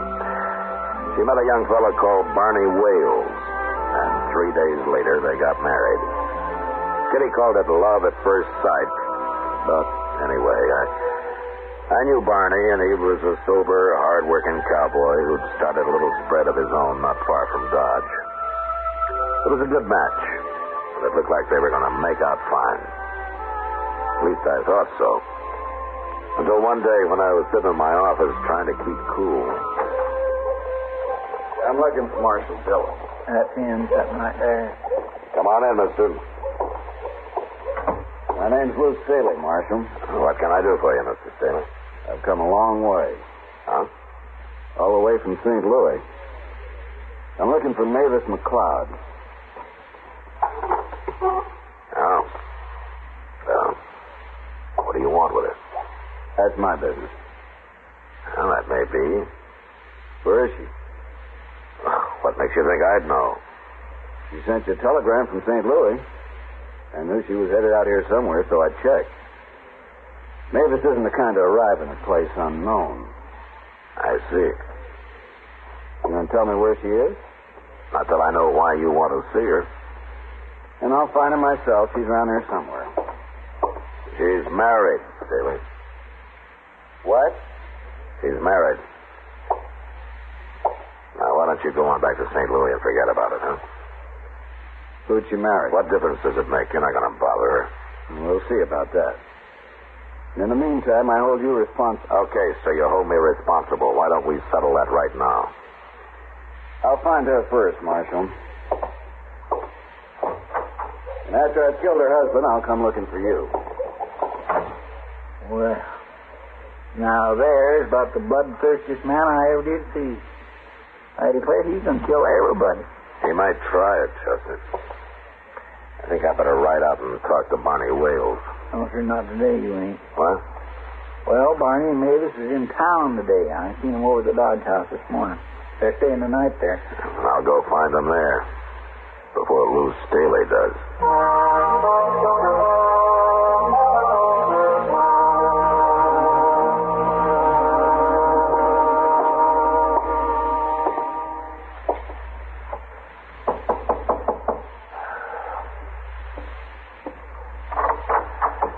Hello, Barney. Marshal Dillon. Well, come on in. Hey, Mavis, it's the Marshal. Hello, Marshal. How are you, Mavis? Oh, I'm fine. I mean, we're fine. Aren't we, Barney? We sure are. You got to ride out and have dinner with us some Sunday, Marshal. Mavis here's the best doggone cook you ever saw. It'd be strange if a girl from St. Louis couldn't cook. Why'd you say that, Marshal? Mavis ain't from St. Louis. At least why she never told me she was. It doesn't matter where I'm from, does it, Barney? Of course not. But how'd the Marshal know? There's only one way. Lou told him. Lou? Yes, Lou Staley. Well, who's he, Marshal? I don't know, Barney, but he says he's going to kill you. What? For marrying Mavis. I see. He loves you, too. Is that it? No. No, not exactly. Well, what then? I made up the name McLeod, Barney. My real name's Staley. There's only one thing I want to know, Mavis. Yes? You love him? I hate him. Okay. Let him come, Marshal. I'll fight him. No. You go out to your ranch. I'll take care of Staley. I never run from a fight in my life, and I don't aim to start now. Oh, please, Barney. It's no use arguing. If this Staley's looking for me, he can find me. I'll go about my business like always, but I'll sure keep one eye open.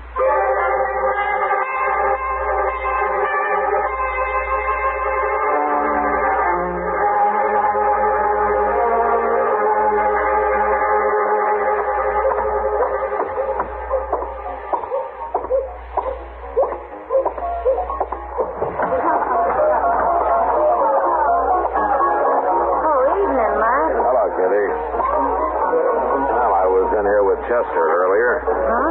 Where were you? Oh, I took a walk after supper. Anything to get out of the saloon for a while. What did you want me for? Kitty. Yeah? That man over there at the bar, the tall, dude-looking fella. You see him? Who is he? Well, his name's Lou Staley. You ever hear of him? No. I thought maybe Mavis McLeod might have said something about him. She's never mentioned him, but I've hardly seen her since she got married. What's it about? Well, Staley's kind of disappointed over Mavis getting married. Said he's going to kill Barney, and then me, and I don't know who all. Oh, for heaven's sake. He followed her out here from St. Louis. So that's it. Jealous lover. Now, Mavis' real name is Staley. What? Yeah. Well, I guess Mavis kind of fooled all of us. I can understand Staley wanting to kill Barney. Now, that's not my business how Mavis messes up her life or anybody else's, but murder's wrong, Kitty, no matter what the cause, it's wrong. Matt, look. Yeah, I see her. She's seen us, too. Hello, Marshal. Kitty? You shouldn't be in here, Mavis. I know, Kitty, but I had to come. Where's Barney? He's talking business with some cattle buyers over at the Dodge House. He doesn't know I'm here. This is no place for you, you know. Well, it's good enough for Kitty, isn't it? Why own the place? I explained all that to you. Well, I didn't come here for fun. I ran into Chester out in the plaza, and he told me I'd find Lou Staley here.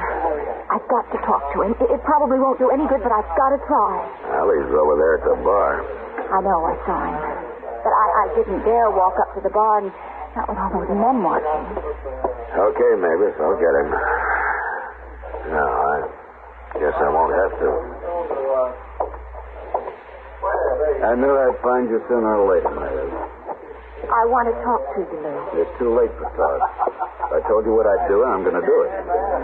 Lou, I want to talk to you alone. You can go out back, Mavis. Door's right over there. Nobody will bother you outside. Come on. Won't do any good, Mavis. You know it won't. I don't like this, Kitty. Why not? Talking's better than fighting, isn't it? Talking isn't going to stop him. Now, there's something wrong about him. Sort of like he can't hear or see anything but himself. Like he's all alone in the world. Well, any man in love acts like that now. Maybe, but if I didn't think he'd just keep coming back, I'd tie him up and throw him on a train for back east. Well, I wish you'd do something. Matt.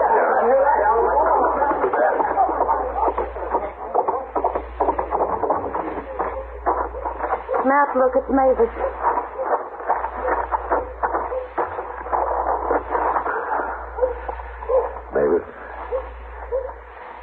Mavis. Did he kill her? No, she's still alive. Well, you go after Staley, Matt. I'll take care of her. I'll get Staley, Kitty. And I'm going to carry Mavis over to Doc's first. Hey, you better come along.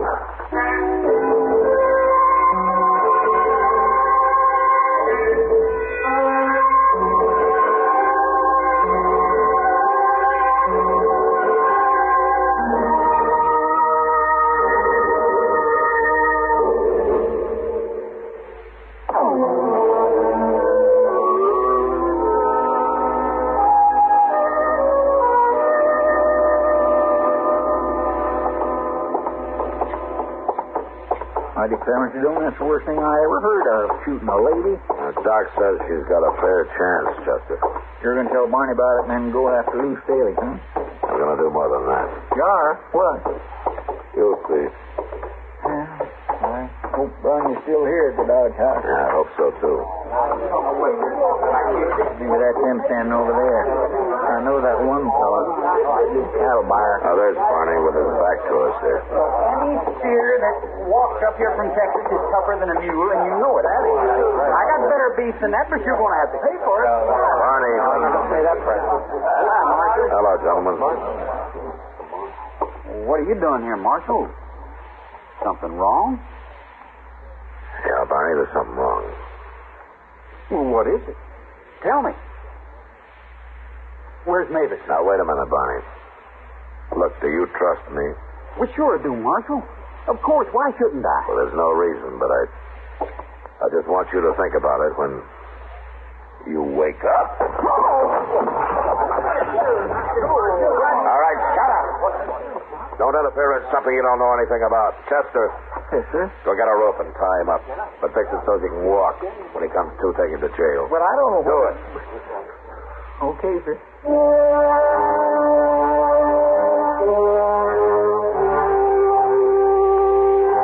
I warned the cattle buyers there not to say a word to anybody about Barney, and then I went out looking for Lou Staley. I tried every saloon and gambling house in Dodge, and I finally gave up. Went over to the jail and got Chester. It was past midnight when we entered the Dodge House once more. Had a talk with the clerk, and went up to Barney and Mavis' room. You reckon Staley's run off, Mr. Jones? No, he won't run till he does what he came here to do.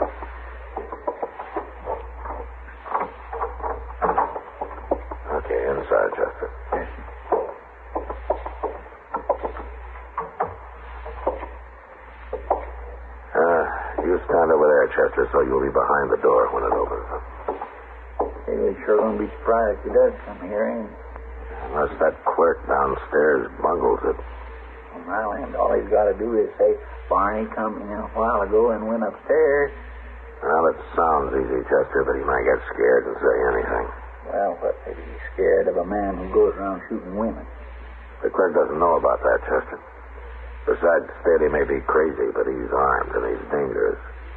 Yes, I guess you're right. Hey, Barney got real wild when he come to and found himself all tied up. I had a terrible time with him with... Quiet, Chester.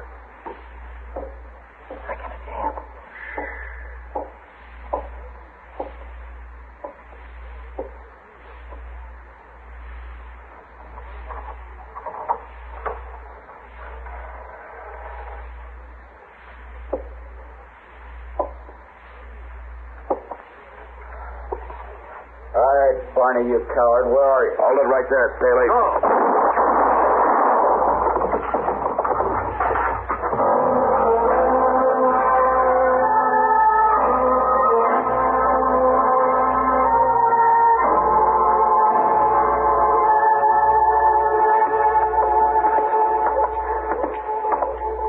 That's Doc's office at the top of the stairs, Barney.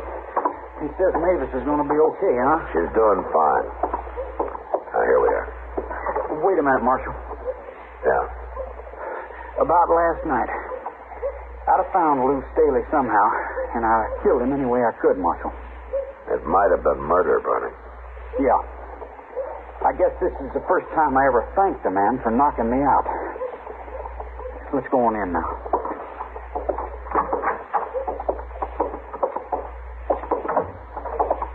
Hello, Matt. Barney? Where's Mavis, Doc? Well, she's in the back room there. And except for a little fever, she's coming along fine, Barney, just fine. Of course, you'll have to stay quiet for a few days. You can't be moving around. Can I see her now, Doc? Sure, you go ahead.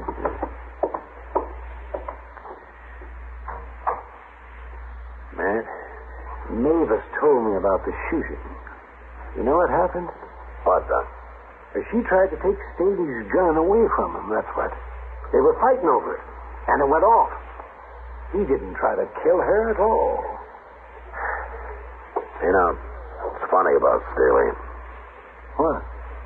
Most men would have tried to kill a wife that ran off and married somebody else. A wife? Yeah. Is that so? Oh, you don't. And Mavis seems like such a nice girl. Well, you never know, Doc. Master Dillon? Yeah. Mavis would like to see you.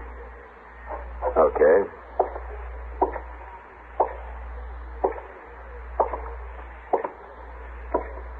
Hello, Marshal. Mavis.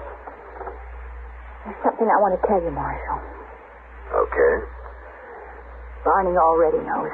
I told him yesterday after you left. Go on. Well, it's about Lou. I know what you think. But I've known him all my life, Marshal. And Lou was crazy. There was something wrong with him. I guess I was ashamed of it, or I'd have told everybody sooner. Especially Barney. You're not responsible for his being crazy. No, wait. Lou always did say he'd kill any man I married. That's why I ran away. Mavis, you were asking an awful lot of a husband, crazy or not. Marshal, Lou Staley wasn't my husband. He was my brother. What? You know, Mavis, you've been nothing but trouble to me ever since I got that telegram. And I don't ever want to see you again. Unless it's across your dining room table some Sunday.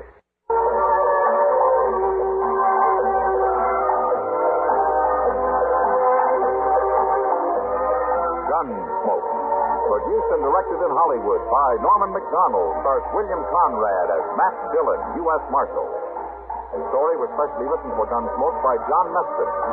Featured in the cast were Harry Bartell, Barbara Eiler, and Sam Edwards.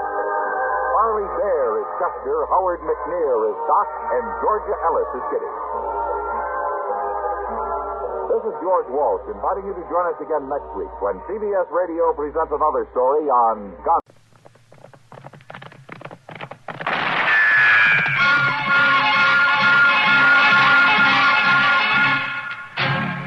Around Dodge City and in the territory on West, there's just one way to handle the killers and the spoilers, and that's with a U.S. Marshal and the smell of gun smoke.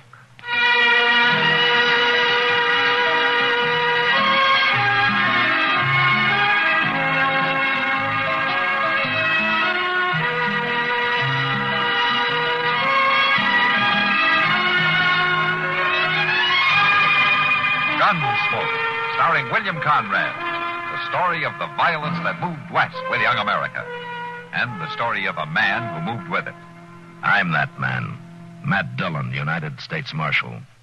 The first man they look for and the last they want to meet. It's a chancy job, and it makes a man watchful. And a little lonely.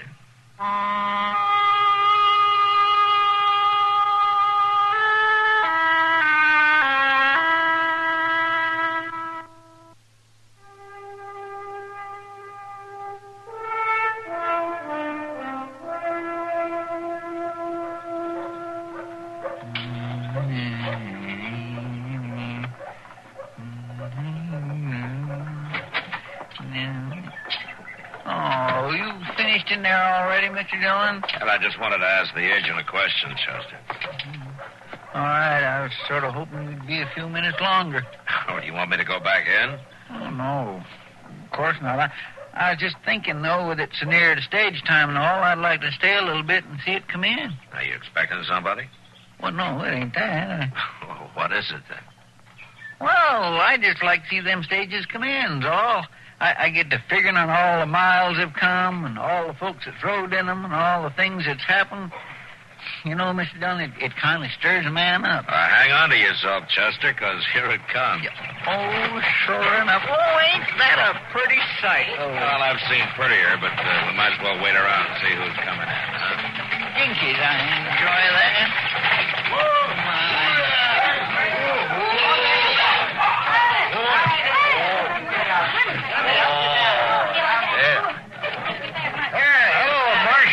Jim, did you have a good run? Well, driving one of these rigs ain't never exactly easy, but nothing special happened. That's good. You looking for somebody? No, Chester, just sightseeing. How's that? He just likes to watch, that's all. Well, now he can just watch me tend to that baggage. I'll see you later, Marshal. Sure, Jim. Well, he don't need to act so smart about it. Pardon me, gentlemen. I'd like to ask a question. Sure. What's on your mind? Billy Critt, sir, from Louisiana. I'm Matt Dillon, Critt. This is Chester Proudfoot. Pleased to meet you, Mr. Critt. Gentlemen, I was wondering if either of you could help me find a friend of mine. Well, you don't have to do no more than just tell us his name, Mr. Critt. We know just about everybody in these parts. It's not a he, it's a lady. A lady? Well, now... What's her name, Critt? Russell. Miss Kitty Russell. You happen to know her, Marshal? Know her? I just guess he does. Yeah, I know. I guess Mr. Dillon knows Miss Kitty just about as well as anybody in town. I thank you, Marshal, if you tell me where I might find her. Why, we'll take you to her. She's just down the street there. there. Chester, will you go on down and pick up the mail and take it back to the office? I'll be there directly. Well, sure. I'll do that, Mr. Dillon. But if you need any help... Yeah, we'll call you if we need any help. Thanks for your courtesy, Mr. Proudfoot. You say you can show me where to find Miss Russell, Marshal? Oh, sure. I'll take you there. Come on. You, look a little young to have known Kitty very well. She's been here in Dodge for quite a spell now. She's an old friend of the family, Marshal Dillon. Yeah. Most especially of my older sister. They grew up together. So when I started out on this trip, there was nothing for it but that I look her up. Lucy'd never forgive me. I see. Has your sister heard from Kitty lately? Why, they've kept in touch, sir. Birthdays, Christmas, things like that. You know how ladies are. Now, here we are, right in here. But this is a saloon, sir. Have you ever been in one before? Oh, I have no objections for myself, sir, but we're looking for a lady. Well, come on in, Crit. I think Kitty can speak for herself.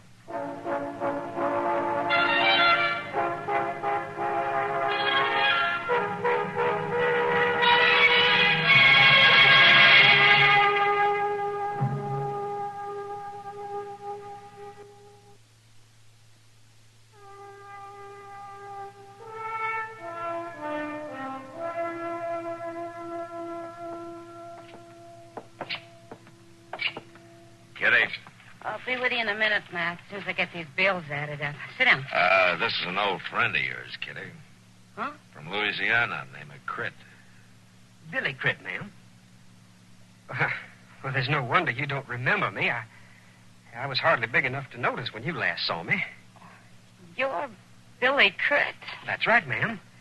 I'm Lucy's youngest brother. At your service, ma'am. Well, Billy. Well, I remember you. Well, sure I do. Well, I hardly know what to say. Well, I better leave you two old friends to get acquainted. Oh, no, Matt, you might as well I'll be over stay. at the bar, Kitty. Well, thank you, sir, for your help. That's all right, Crit. I'll see you later. Well, Billy, sit down. Thank you, ma'am. The marshal was very accommodating when I told him you were a friend of the family. Oh, the family. Well, it was all a long time ago, wasn't it, Billy? I reckon it was. I didn't expect to find you in a place like... Well, how's Lucy? She's fine. Enjoying splendid health. And the children? There are 3 of them now, huh? 4, ma'am. Sister Lucy had another little daughter just last month. Oh. But I sure am surprised, ma'am, to find you in a... Say, you've grown tall, Billy. I do believe you favor your father. They say I do.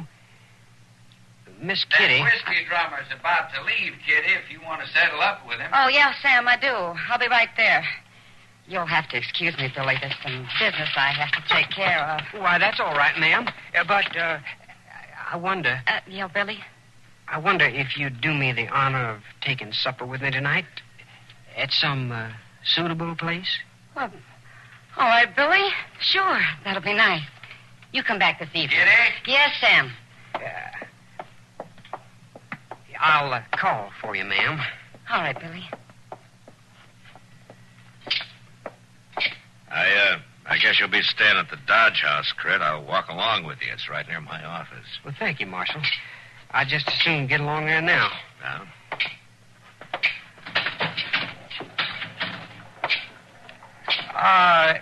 Is it a good hotel? The Dodge House? Oh, it's as good as we got. No offense, sir, but... Well, I guess you look at things differently in the West. We don't look at them differently, Crit. We just have to live differently, that's all. And the people... And the people don't take hasty judging. I reckon I wasn't judging the people so much as the surroundings. Well, surroundings aren't the most important thing out here, Crit. Well, I know, sir, but... Well, I can't help believing Miss Kitty would be better off someplace other than a saloon. My people always told me she's a fine woman. She is a fine woman. And I think maybe I'd leave Kitty's surroundings up to her.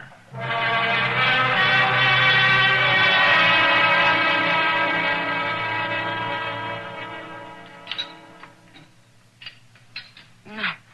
Sorry we haven't a better eating place to show you, Billy. It's all right, Miss Kitty. As the marshal said to me this afternoon, surroundings aren't the most important thing. Matt said that, did he? Yes, ma'am. And I can add that right now, at least, they aren't near as important as the company. Well, thank you. Nobody's bothered to turn a compliment like that for me in a long time. Miss Kitty,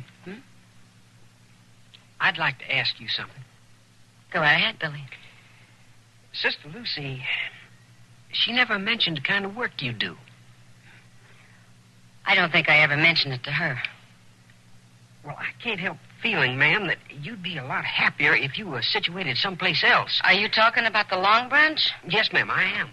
A saloon just isn't a suitable place for a lady. I know it isn't. Now, Billy, look here. There she is. Where? Now, look at there, will you? Oh. There's Kitty. There's Kitty. You better come on back to your own place, Kitty. Come on back. The lady is with me. We've been looking for you. Come on back to your own place, kid. Yeah. We drink better when you're prettying up the place. That's so. You go along, boys. I'm having the supper. I'll take care of this. I've told you once, the lady is with me.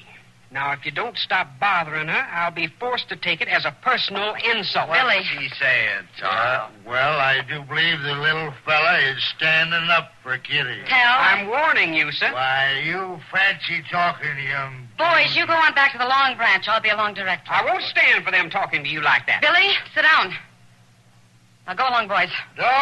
Don't you think I ought to pin his ears back for him, Weave, just once? He didn't mean anything. I don't know. Now, you go on now.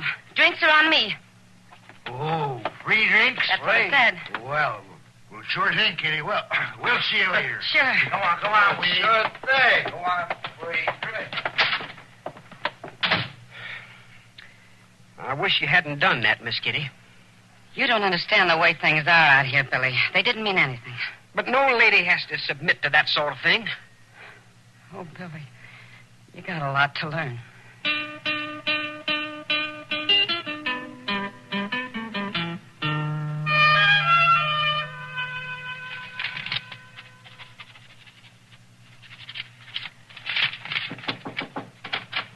Can I come in, Matt? Huh? Oh, sure, Kitty. Come on in. I got one more paper to sign here, and I'll be right with you. Now, what can I do for you, Kitty? It's an official visit. Well, I guess it is, Matt, in a way. I'm awful worried about that boy. Oh? Well, what's happened? Well, nothing's happened yet. At least I was able to stop it. What do you mean? Oh, last night we were having supper at Delmonico's, and Tal and Weeb came in, and they were drunk. You know how they act. Did Cret take him on? He was ready to. I managed to stop it this time. This time? Matt, that young fool's determined to defend my honor. One of these times, maybe next time, I won't be able to break it up with an offer of free drinks. Well, you may be right, Kitty, but not much you can do. But can't you do something, Matt? Talk to him. Hurry him out of town. Take away his gun. Kitty, use your head. I can't do that. The boy hasn't done anything. Nothing's happened. And you're just going to sit around and wait till it does? Now, I don't want trouble any more than you do, Kitty, but the boy has to grow up sometime. You men have a fine idea what's grown up. Just settle it with a gun. Just shoot somebody, anybody. That's growing up in this town. Kitty, will you listen to me? I know it's hard for you, but that doesn't change the way things are. I'll do what I can. I'll talk to him, but I can't... You can't take his gun away. All right, Matt. I only hope he doesn't grow up just in time to get himself killed.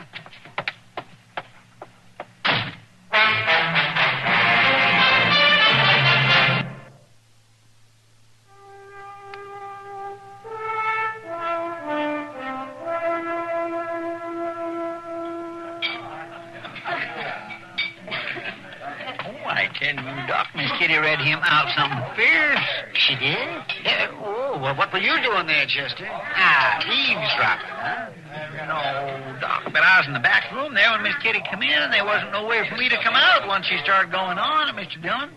And there wasn't no way for me to keep him hearing neither. Oh, yeah, that's right. She really gave Matt a hard time, did she? Oh, mercy, yes, she did for a fact. Why, Yeah, she told him... I was too hard on him. Well, Kitty. Oh, yes. Well, now, Kitty, now you've got to realize, Matt has a job to do.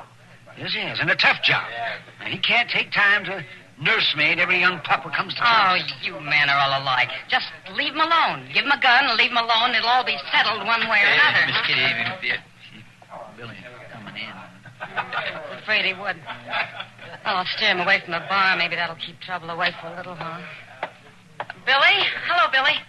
Good afternoon, Miss Kitty. Come on over here and sit down, huh? Thank you. I trust you spent a comfortable night. Oh, yeah, Billy. Yeah, thank you. Miss Kitty, I've come to tell you goodbye. Huh? I've decided to cut short my visit. Oh. Well, Billy, it was nice to see you. Now, you be sure to give Lucy my love, huh? I surely will do that, ma'am. Yeah. Well, when are you leaving? Right away, ma'am. Well, you might as well go now while the weather's even. It's real hard traveling when it's stormy. There he is now. The gent with the fancy talk. Tal, you go along now. You had something to say to me, sir? Well, now, I don't know. I don't know if you'll still be hiding behind the gal's skirts again. That's insulting, sir. Chester, go get Matt. Yes, I will, Miss Kitty. Well, if it's so insulting, what do you aim to do about it? I'm inviting you out into the street with me, sir, right now. Billy, Tal, you stop this right now. Not this time, Miss Kitty. Did you hear me, sir? Will you step outside with me?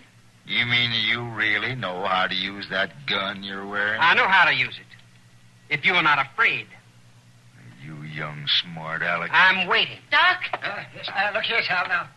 This is a pretty foolish thing to do, starting a gunfight over nothing. I can't help it, Doc. This kid has a chip on his shoulder 10 feet high. Somebody has to knock it off. Might as well be me. Well, he's just a youngster, Tal. Now, he doesn't understand. He might as well do his growing up right now. Lead the way, you. After you, sir. All right, hold it. Everybody stay right here. This is an affair of honor, Marshal. You have no right to interfere. I'm interfering anyway. Now, give me your gun, Crit. No, Marshal. You... Give it back. I'll give it back when you leave town. All right, Tal. Go on, get out of here. No, wait. Go on. Before I let you cool off in jail. Now, go on.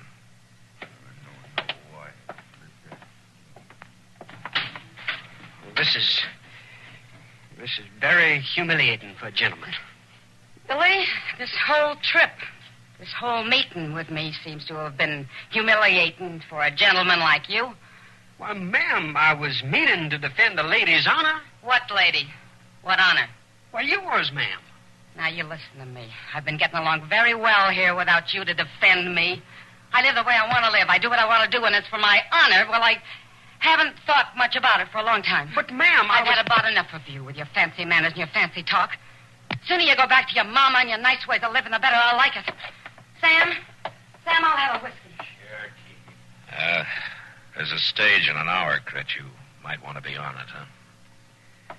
I'll be on it, Marshal. That's for certain. You can pick up your gun before you leave.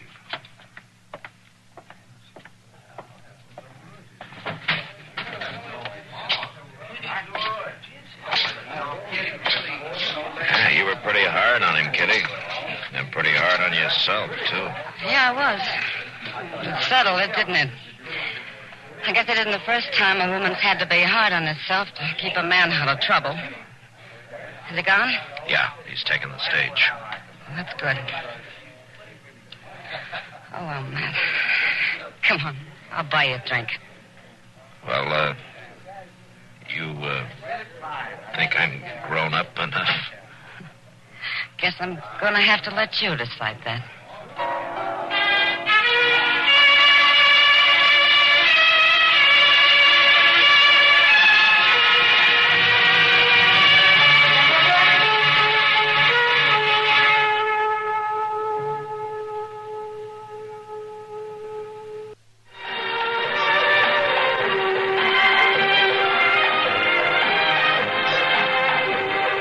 Gunsmoke.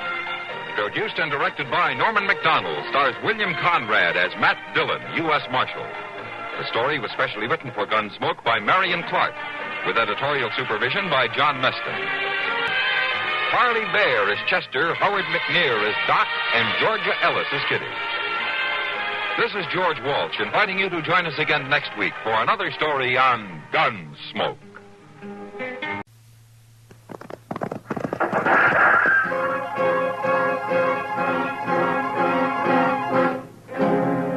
Around Dodge City and in the territory on west, there's just one way to handle the killers and the spoilers, and that's with a U.S. Marshal and the smell of Gunsmoke.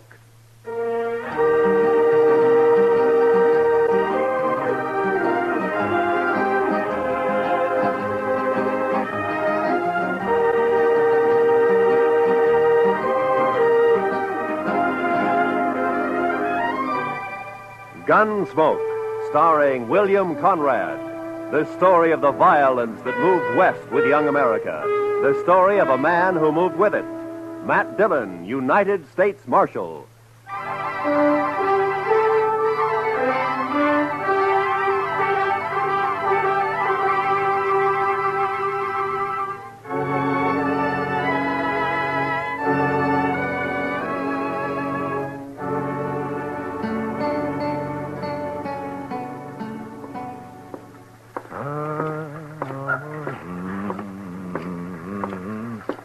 How are you this morning, Mr. Bumby?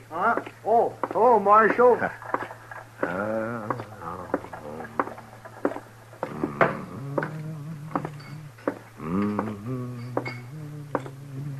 Morning, Mr. Dillon. Morning, Sam. Is Kitty around? Oh, don't know she's up yet, but if she is, she ought to be down soon. I'll wait.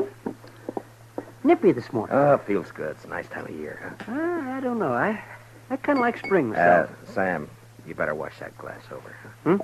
Oh, yeah. Thanks. Can I get you something? Beer, maybe? Got any coffee? Sure. Just made a pot. Oh, that'll be fine.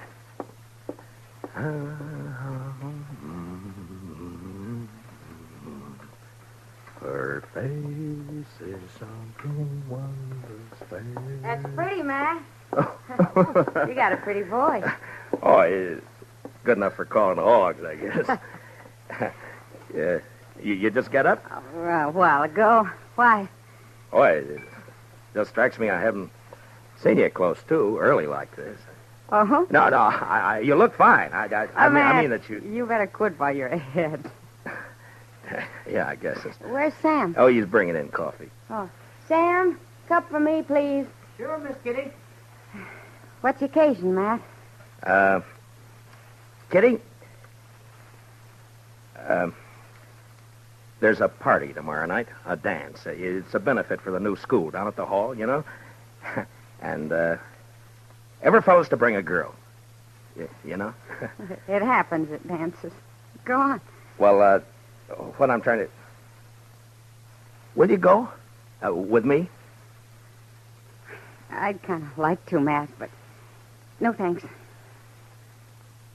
Oh. Well, I gotta work here. You know that. Besides... Well, you ought to be able to get off. Well, even if I could, ladies might not take kindly to it, Matt. I'm not rightly polite society. What do you care about what... Well, thanks anyway, Matt. That smells wonderful. Sammy, I think I'll marry you. Me? Shucks. Me? Oh, shucks. But, listen, Kitty, about the dance, I've already bought the You're tickets. sweet, Matt, and I thank you kindly for thinking of me, but you better ask someone else. Well, it isn't... Sam, will you go and polish up your glasses, please? Oh, sure, Mr. Dillon. Sure. Now, look, Kitty, I'm asking you to go with me. It's important to me that you go. Are you making love to me, Matt? At this hour in the morning? No, I mean it. I want you to go to the dance. You want to be embarrassed.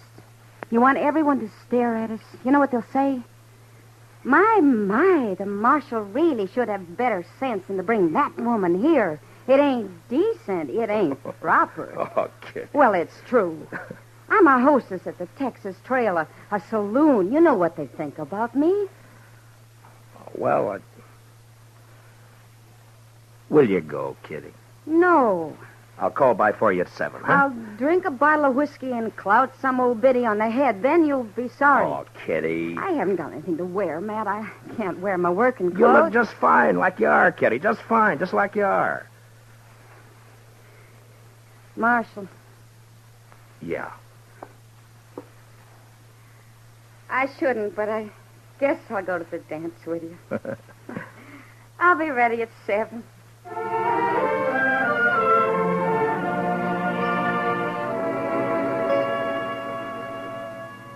How do you talk about a woman like Kitty? The color of her hair, eyes, the shape of her leg, the way she spoke, thought. Well, that's a picture you had to get by looking and hearing. Otherwise, you'd never know it. And I felt real good about taking Kitty to the party. It's the first time we'd really be out in company. And I liked the idea.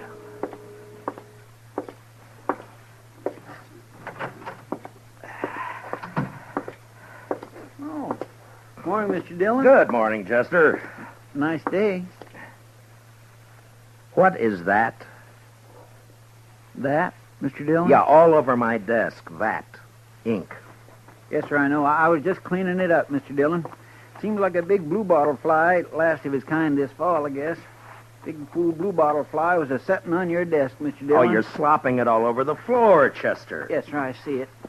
That lazy fool bluebottle fly was a-stomping all over your desk, Mr. Dillon, and I took a whack at him with a paper I happened to have in my hand, and I got him. Well, thanks a lot. Well, that's all right, Mr. Dillon. If there's anything in this world I hate, it's a big, maggoty bluebottle fly. Yeah, I know, Chester. The mail come in yet? Yes, sir. A couple of minutes ago. It's right over there. Oh, okay.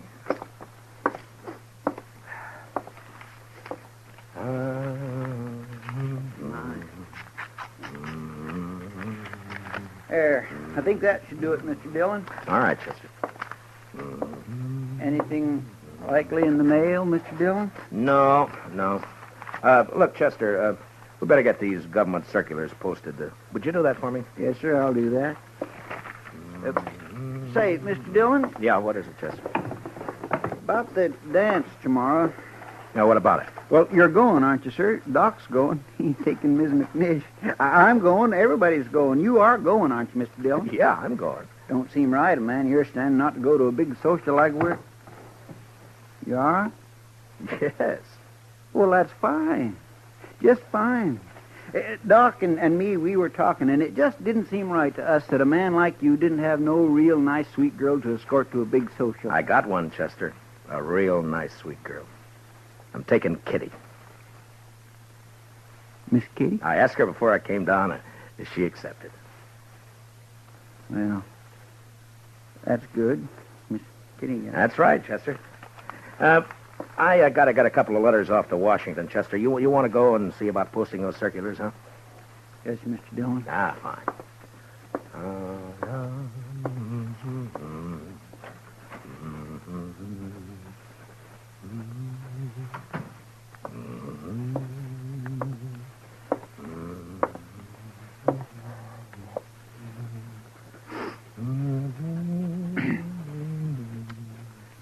Mr. Dillon? Oh, what is it, Chester? Well, Mr. Dillon, it ain't none of my business, and I did not have no right to say it. Say what? Well, sir, I... Yeah? I was wondering if I might borrow one of them fancy ties off you for the party. That's not your business.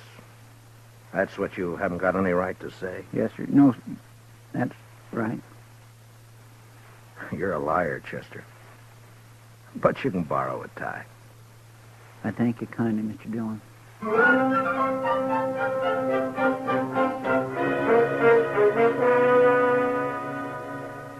You work for a long time with a man, and you share a lot of life and a lot of death. And after a while, you know him even better than yourself. Well, that's the way it is with Chester and with me. Now, he had something on his mind, and I figured after a while he'd get it off. Well, the morning went, and it was almost noon when Chester came back. Gonna go have some dinner, Mr. Dillon? Yeah, I think I will. How about you? Hungry as a raggle-bone possum. Did you get the posters up? Yes, sir. Well, okay, let's go. Mr. Dillon? Yeah? I guess there's something you ought to know, sir. There's talk. Yeah. All right, Chester, come on, get it out. It's all over town. About you taking Miss Kitty to the dance tomorrow night. What do you mean, all over town? I only asked her this morning. Yes, sir, I know. Best I can figure, Sam over at the Texas Trail must have heard you and let it slip. There's been a mighty fierce mess of gum clobbering up and down. All over. All right. Thanks for telling me, Chester.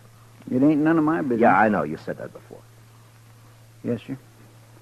I surely did. Well, let's go get something to eat.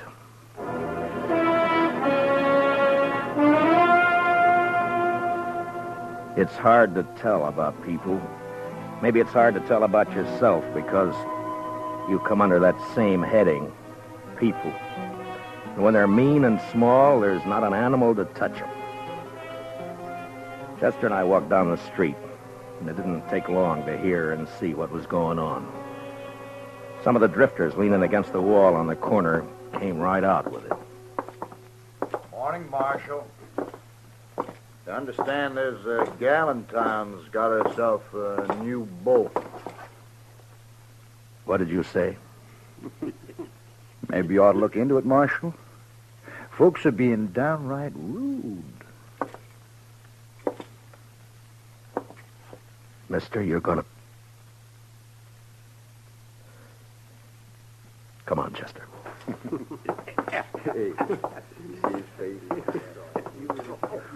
Ought to haul him in. Every one. Yeah? What are you going to charge him with? Pestilence, Mr. Dillon. Just plain pestilence.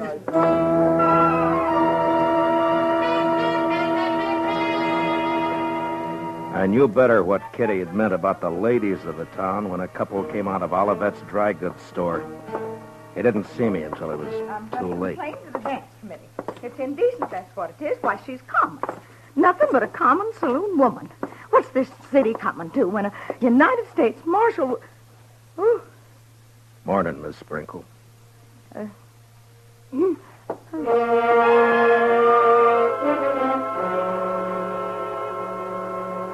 When a man's born, they say he's blessed or cursed with a lot of things already in him. Take pride, for instance. Sometimes pride can be a curse. Well, maybe I had more in my share. Maybe it would have been a sight kinder if I'd not taken Kitty to the dance. But I did.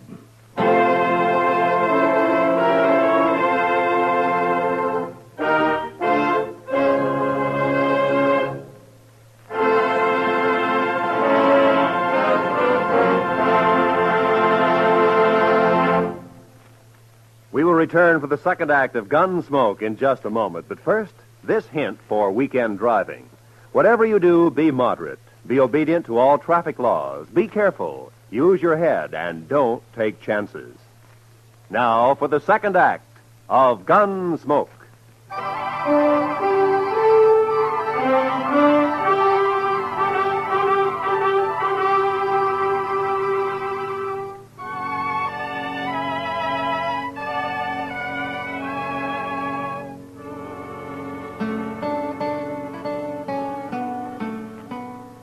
I picked up Kitty at the Texas Trail at 7 the next evening.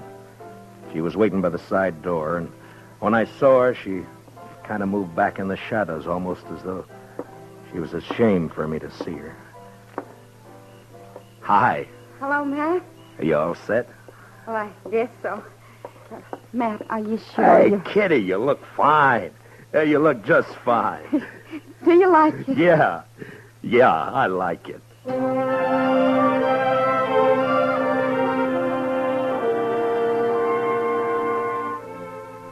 We walked along the street down to the hall, and I kept looking at her like I say, you know, you had to know this, Kitty, to understand what I mean, and even then you get a surprise.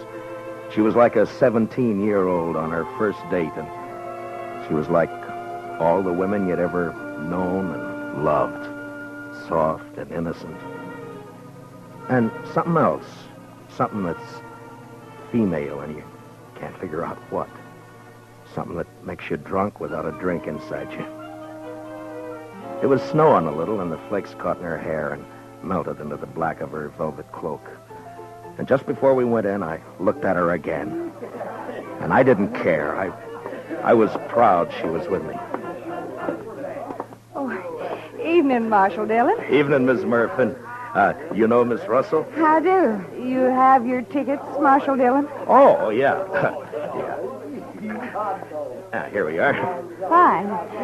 Go right in, won't you? Oh, sure. Oh, excuse Excuse me, Mrs. Murphy. Is there somewhere I can put my cloak?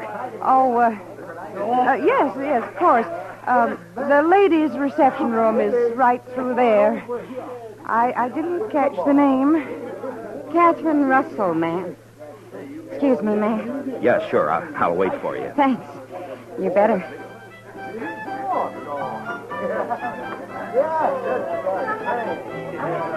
I could see them through the big open doors in the hall. They were all there. Faces flushed, smiling, happy, dancing. And all the women seemed pretty and the men handsome. And Chester was up on the platform calling the dance, and Doc was fiddling. And I was waiting for my dancing partner, Miss Kitty Russell.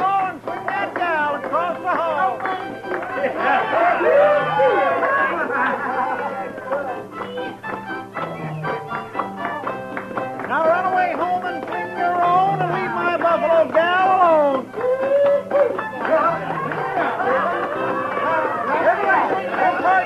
Then promenade all and around you go.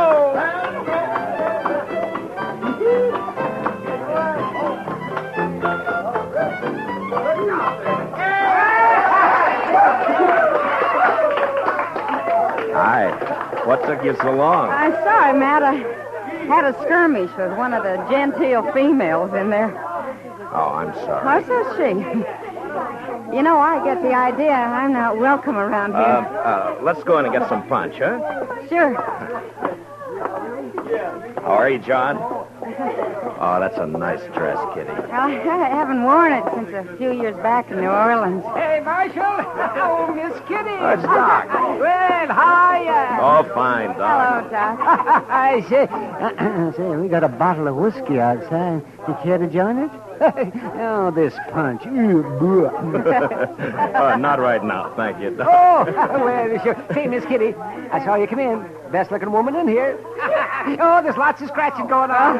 Thank you, Doc. If you see Mrs. McNish, don't tell her where I am, will you? Man gets kind of dry fiddling. Oh, well, so long. So long, Doc. Punch, Marshal Dillon. Kitty? I guess so. Mr. Sprinkle, have you met Miss Catherine Russell? No, I'm afraid I haven't. You got a short memory, Mr. Sprinkle. Huh? I could have swore it was you in the Texas Trail a couple of weeks back. Drunker than a hoot owl. Don't you remember I had to slap your face? I think... Edward? Edward, Yes, dear. you let somebody else take care of the punch. I want you to come with me. Well, I promised. I'm on the committee. Evening, Miss Sprinkle.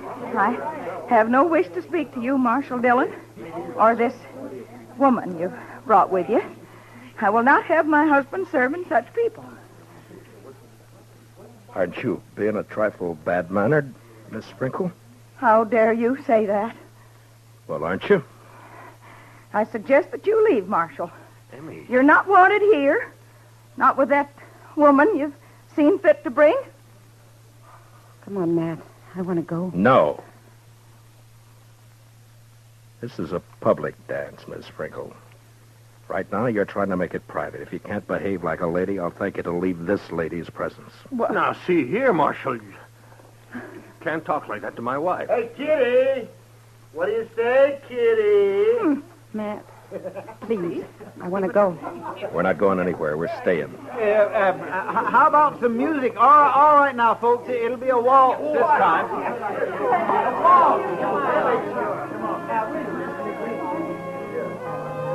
Thanks for the punch, Mr. Sprinkle.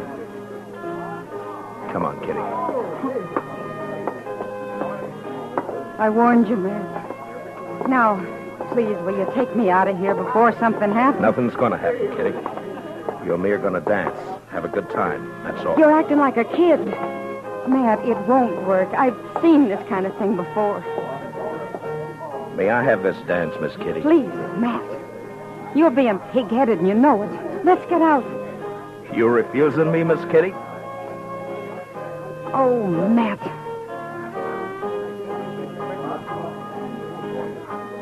We danced. But it wasn't what I hoped it'd be. Kitty closed her eyes. I guess she was trying to blot it out, but I could see the other couples looking. whispering, and one by one dropping away over into a small group that got larger. And there were only about 6 of us left when the waltz ended. And that's when the stranger and a couple of his pals walked out onto the floor.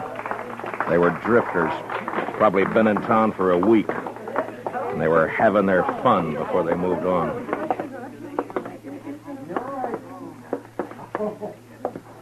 Marshal, I got a painful duty. Yeah? Folks in this town seem real upset about you bringing that woman in here. What's your name? I'm just a fella. I kind of made myself and my friends here a committee of 3, seeing as how everything's done by committees here, and we figured it would be best if you take your friend home. Mister, I'm the marshal in Matt, Dodge City, and I'm leaving. You're staying here, Kitty. She's smarter than you, Marshal. Everything all right? Everything's Mr. Dillon? fine, Chester. This ain't a matter of law, you know, Marshal. It's decency and what's right.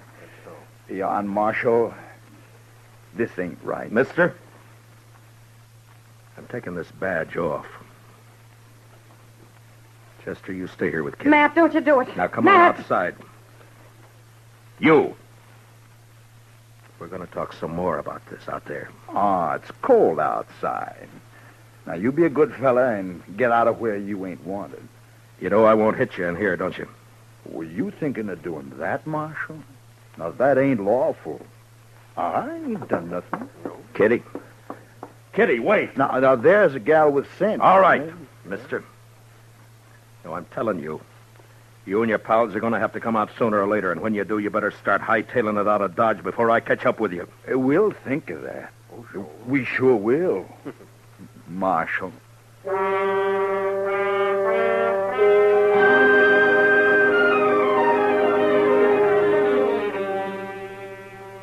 Just 3 no-good drifters, hating the law, finding pleasure in trouble.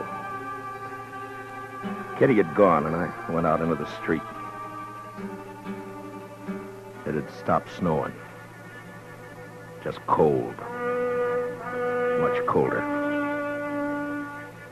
I went up to the Texas Trail. There was only 2 people in there. Some guy dead drunk on a table, and someone else standing at the bar, looking into the mirror at me.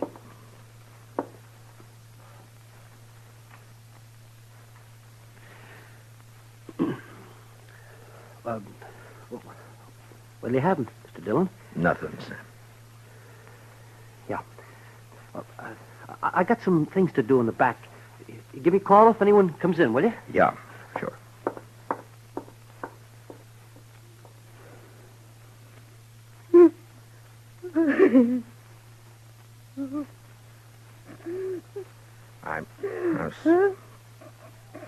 I'm sorry, Kitty. Shut up. I'm sorry. Matt. Matt. Oh, Kitty. Oh, it's all right. Sure, it's all right. I'm so mad. I could... Yeah, I know. I should have known better. No, it was me, not you. No, it wasn't that either. It was all those polite ladies and gentlemen. Give me a kerchief, will you? Yeah. Here. Been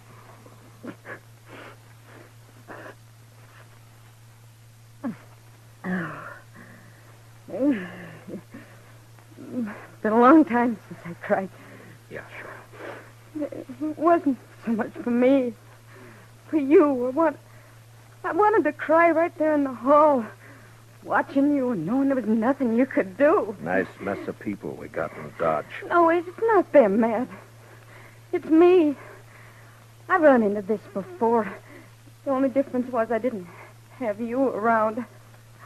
I wanted it to be right tonight because of you. A lot of narrow-minded prayer spouting. Yeah.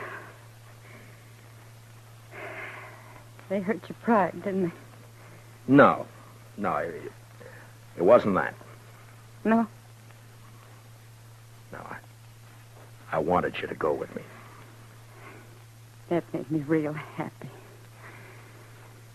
But maybe we're different, Matt. You and me figure life different to them. That's not their fault. There's a lot of folks there I know. I smile at them on the street. They talk to me. But tonight, well, that was different. I made them uncomfortable. Yeah? Well, I didn't do a bad job with you. Well, you can't look at it that way. And you can't go fighting the whole town either. There's 3 fellas going to get hurt. No, I don't want you to do that, Matt. You just let it go. Let it go, Matt.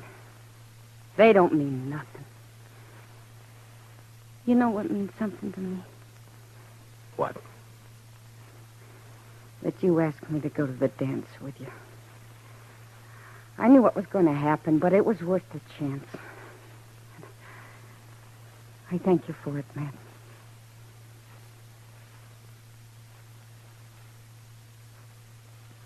You're a funny one. Am I? But you sure showed them up, those women. The way you look. Well, I'm glad. You know, you look pretty fine yourself. Sam? Yeah?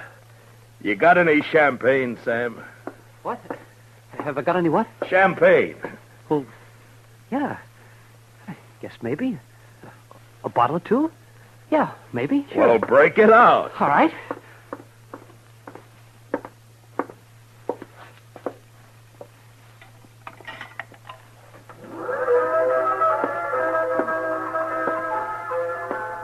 Miss Kitty, I think the next dance is mine. Oh, Matt.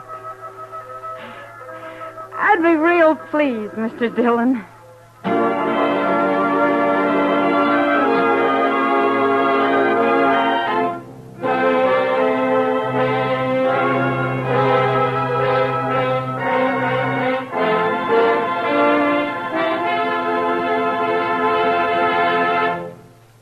Gunsmoke, under the direction of Norman MacDonald, stars William Conrad as Matt Dillon, U.S. Marshal. Tonight's story was specially written for Gunsmoke by Anthony Ellis, with music composed and conducted by Rex Corey. Featured in the cast were John Daner, Vivi Janis, Bob Sweeney, Lawrence Dobkin, and Mary Lansing. Parley Bear is Chester, Howard McNair is Doc, and Georgia Ellis is Kitty. Gunsmoke is heard by our troops overseas through the worldwide facilities of the Armed Forces Radio Service. Join us again next week as Matt Dillon, U.S. Marshal, fights to bring law and order out of the wild violence of the West in Gunsmoke.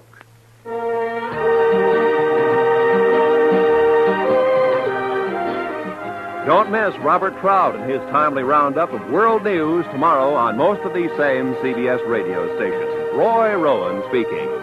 And remember, Amos and Andy are here every Sunday on the CBS Radio Network.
Around Dodge City and in the territory on West, there's just one way to handle the killers and the spoilers, and that's with a U.S. Marshal and the smell of gun smoke.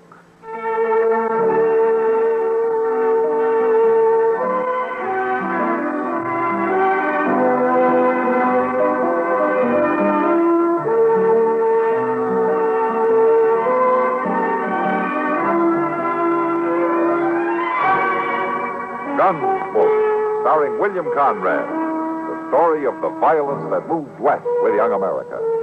and the story of a man who moved with it. I'm that man, Matt Dillon, United States Marshal.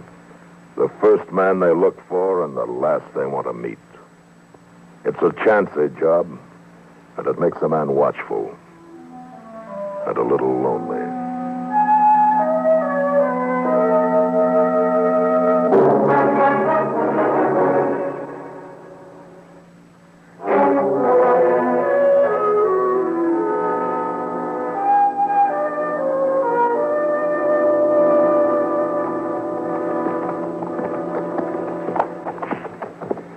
Everything sure is closed up tight, Mr. Dillon.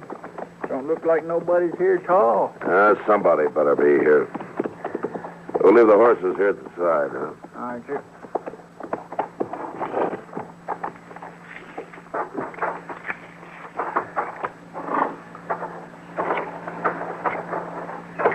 It don't seem likely that Will Hunter would just be sitting out here when he's supposed to be in court. Well, he's got to be someplace, Chester. This is as good a place as any to start.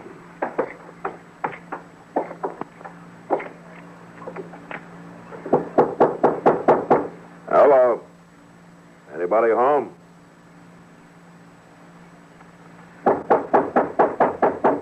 Open up. It's Matt Dillon. I want to talk to you. Sure don't seem like nobody's here. I'm not so sure. Open the door, or I'll break it in.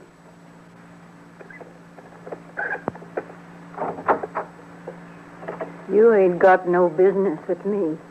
Are you Miss Hunter? Will Hunter married me. Where is he, ma'am?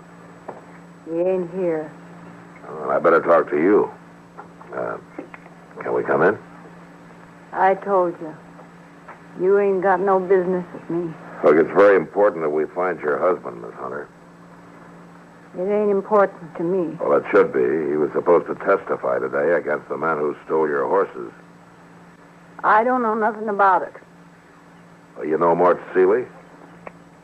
I ain't got nothing to say, Marshal. Look here, Miss Hunter. I arrested Seeley on charges made by your husband. Now, I kept him in jail waiting for the circuit judge, and he came today, and I sent word out here to Hunter, but he didn't show up. Now, if he doesn't show up tomorrow, the judge will have to tell me to turn Seeley loose. Now, is that what you want? What I want ain't in it. You won't answer my questions, then, huh? I told you, Marshal. Will ain't here. That's all I know to tell you. All right, Miss Hunter.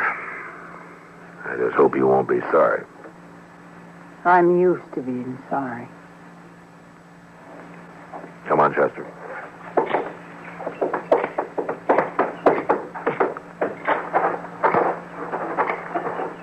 What'd she mean by that? I don't know. She's not likely to tell us either. Well, what about Will? It looks like he changed his mind. Or somebody changed it for him.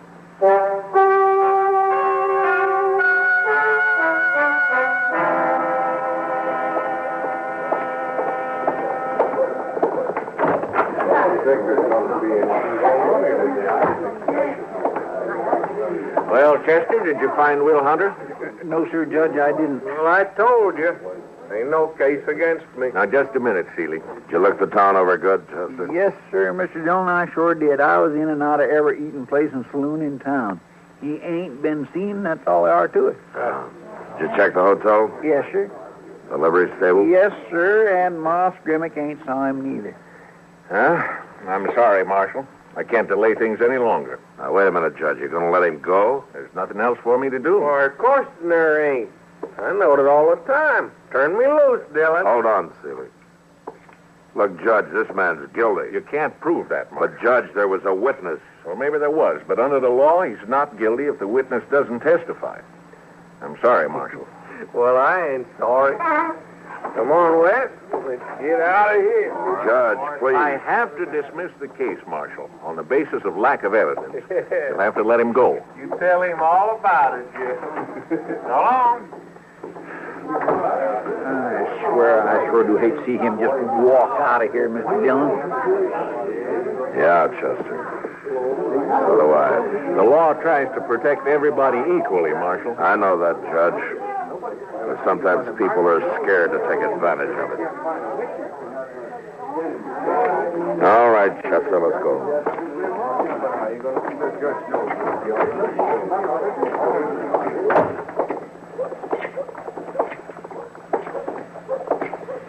You know, Mr. Dillon, I got me an idea that it's just as well as not if a body don't know too much.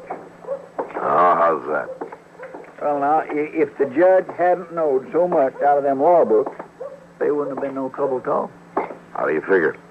Well, we all knowed Seeley was guilty, didn't we? Yeah, he's guilty. All right, then. I believe knowing all that legal business just got in the judge's way. You know something, Chester? For once, I'd like to agree with you. Mr. Dillon? What? Sitting in the courtroom that way sure does make a man hungry, don't it? All right, Chester. You go on. Go on, get your dinner. Why, ain't you coming? No, not yet. I got some work to do in here. I'll see you later. Go on. All right, Mr. Dillon, I will just go.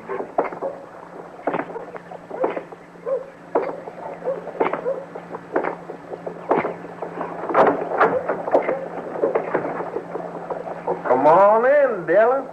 It's your office.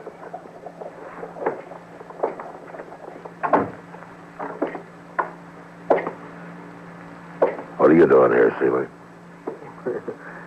That ain't a very friendly question, Dillon. You've been right anxious to keep me here up till now. What do you want? Tell him, Wes. Me and Brother Mort come to pick up his gun. You riding out of town, Seeley? Why, what's that got to do with it? You don't get your gun until you do. The marshal sure ain't real polite about it, is he, Wes? You fix it, Mort. Well, ain't nothing to it, Wes. Marshal just heard that judge tell him to let loose of me, and he knows he can't do nothing about it. Don't you, Dillon? I can keep your gun as long as you're in Dodge. Sure sounds like that marshal don't trust me, don't it, Wes? You can't do nothing about it. Don't count on it. Well, you heard the judge. Let me tell you something, Seeley. I know you're guilty, and you know I know it, and there's somebody else who knows it. And who is that? Will Hunter. I ain't worried about him. I'm going to tell you something else. I think you fixed it so Hunter couldn't show up today. You'll have plenty to worry about if he ever does. Dillon, you forgot something. I don't think You so. forgot a man can't be tried twice for the same crime. I'm not worried about that, Seeley. If I ever find Will Hunter, there'll be a brand new crime to try you for.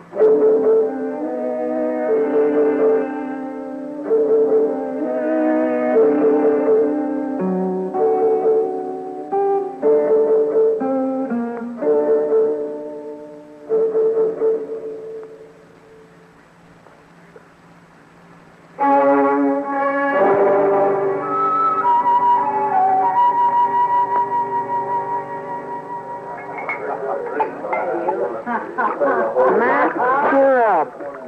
You're acting like a lawyer. Just lost a big case. I did lose one. No, you didn't, Matt. You did your job. If the law wouldn't back you up, it's not your fault. I'm beginning to agree with Chester. Huh? How's that? He thinks too much law just gets in the way. Well, Chester makes a point sometimes. Yeah, I guess he does. There's no use worrying about it, Matt. Hey, you know what? What? There's going to be dancing tonight. Oh, is that so? Yeah, that's so. I thought you might like to come. A little good, honest, hard work like dancing with me might take your mind off your troubles. Oh, thanks, Kitty, but I'm not much of a dancing man. Oh, Hold it. Is the marshal in here? Oh, there's Doc. there with Kitty. Over here, Doc. wonder what he's so excited about. I couldn't see in this dark place. I was coming out of the light, you know. Well, sit down, Doc. Oh, well, I shouldn't, Kitty, but... Matt, Yeah, Doc. haven't you been looking for Will Hunter? Yeah, sure have. Why, have you heard something? I found him. Well, where is he? Well, Matt, you know that spot out west of town?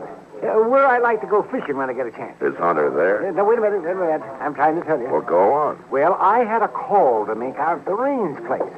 And I just stopped off to see if that big channel catfish was still running things in that pool. Doc, you're spelling this story out like a woman. All right, but that's the way it happened. The way what happened, Doc? The way I found Will Hunter. I heard him moaning in the bushes, Matt, and there he was. And he was hurt bad. Awfully bad. Was he shot? He might as well have been. He'd taken as bad a beating as a man ever took. And he was left there for dead. And he just about was. Well, what did you do with him? Well, I got him into the buggy, and I took him home. Oh, Mrs. Hunter took on something terrible when I brought him in. Well, she hadn't heard anything from him for 3 days. Yeah. Is he going to make it, Doc? I don't know, Matt. I did everything I could. I'll be looking in on him tomorrow, and I'll try to find out something for you. Thanks, Doc, but I think I better try to find out for myself. Right now.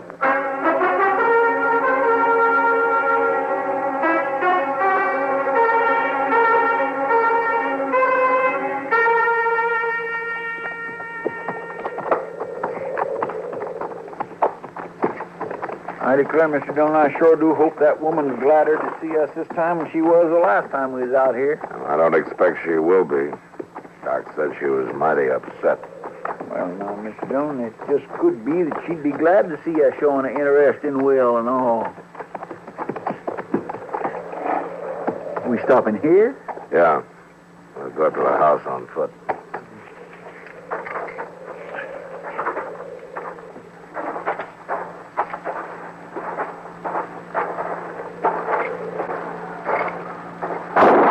Get on, Chester. She sure ain't no friendlier, is she? No, not exactly. Miss Hunter. She's standing there on the porch, Mr. Dillon.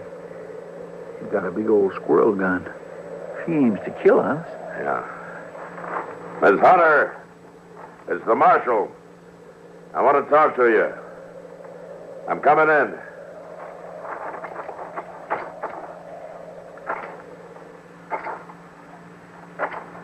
Don't come no closer. I got nothing to say to you. We've come to help you. To help Will now. Will you put the gun down? Will don't get no help. He just gets hurt. Ain't nobody else coming near him. I'm coming in, Miss Hunter. Will wants to see me. Why don't you leave us be? Put the gun down. Why don't you leave us be?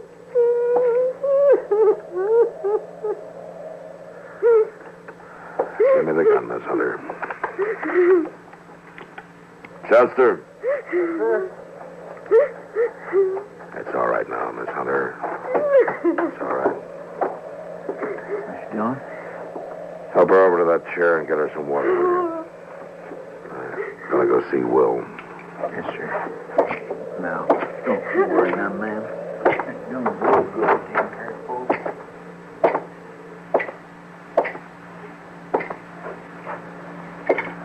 Will? Will? Yeah.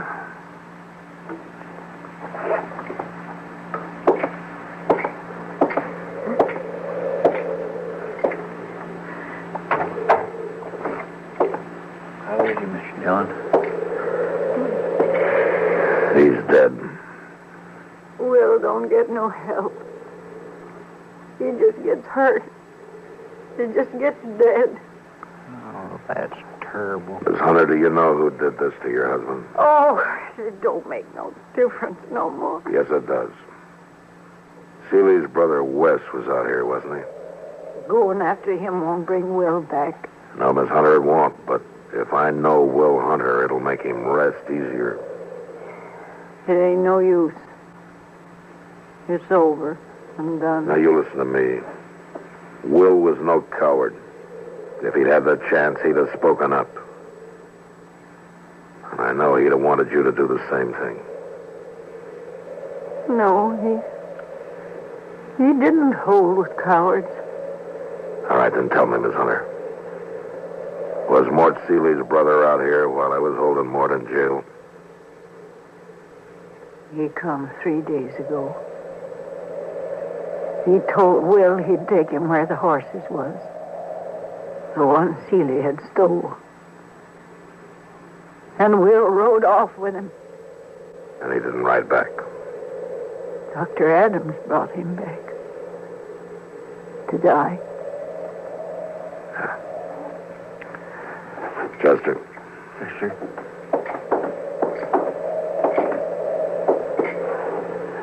I want you to do exactly what I tell you. All right, sir. I want you to go to Dodge. And leave you here? I want you to go to every place you can think of. To Delmonico's, the hotel, the livery stable. A Long Branch? And a Long Branch. And I want you to do a lot of talking. Well, now, Mr. Dillon, I don't understand just what you're getting at. I want you to tell everybody you see that Will Hunter is doing fine. Just fine. But, Mr. Dillon... You just do what I say, Chester. Tell the story all over town. Yeah, but now, if them Seeley brothers hears about this, they'll head right out. That's what I'm counting on. Well, now, I ain't going off and leave you alone to get a pat hand like Get going, that. Chester. It just ain't Chester. right. Yes, sir, Mr. Dillon.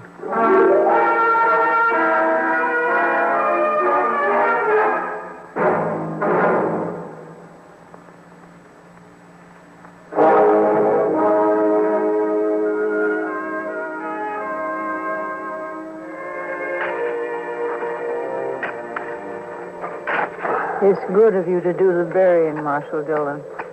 That's all right, ma'am. I have to thank you for that. You could have waited in the house, Miss Hunter. It's my place to be here. That digs hard, don't it? The prairie gets baked hard. Hard ground. Hard living. Hard dying.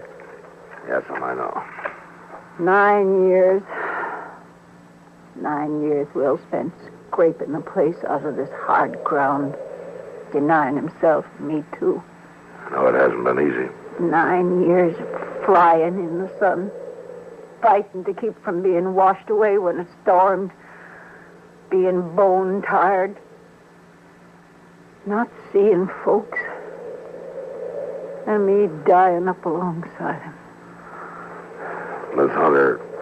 We got to get the place going, Hallie. See?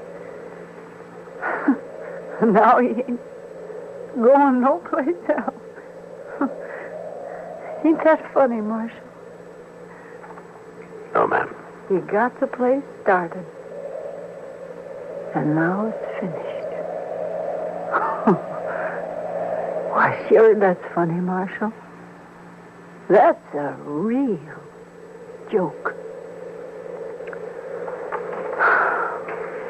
Miss Hunter, look,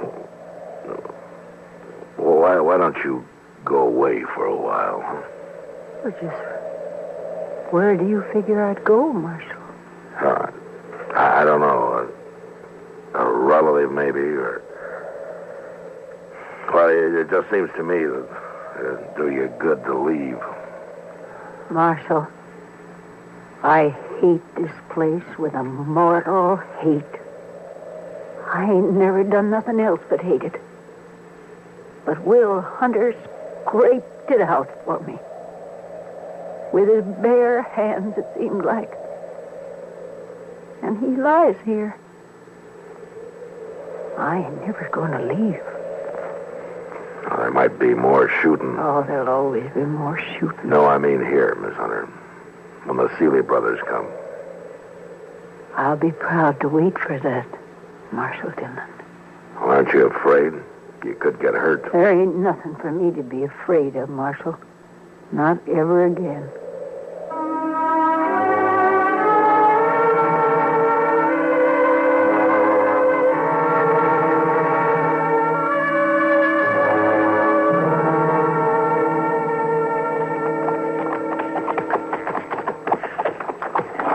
I tell you, Mort, I Hope I won't be making this right many I more should have times. known you never could do nothing right the first time.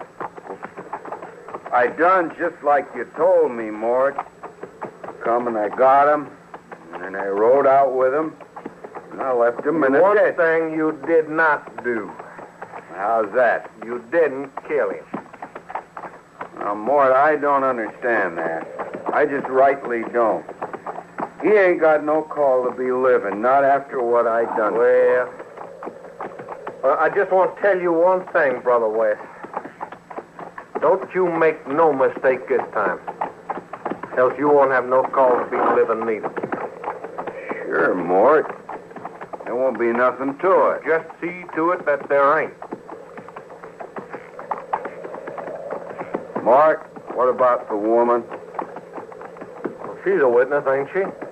Sure, but I don't want no witness living.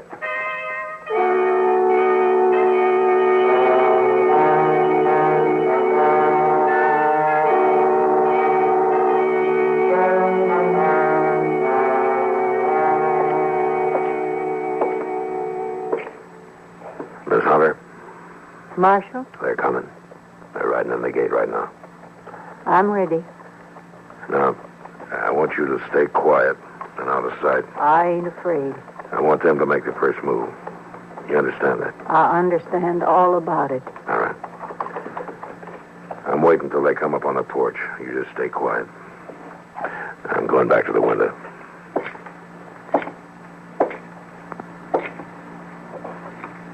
Hunter! Come on out, Hunter. Ain't gonna do you no good laying there and hide. Hunter, me and Wes, we gonna finish it this time. They're leaving their horses.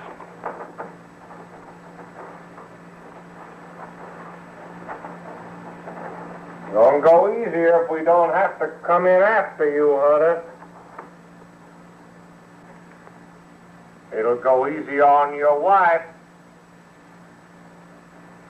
If we come in there, Hunter, Wes gonna get a chance to beat on you some more. Ain't that right, Wes? No. Right, Mort. No, you ain't coming in. No, Miss You Hunter. ain't gonna beat on nobody.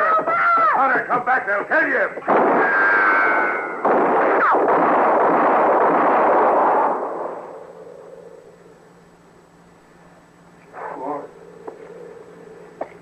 Mort, she went and shot me, Mort. She killed me. Woman went killed Wes. Yeah.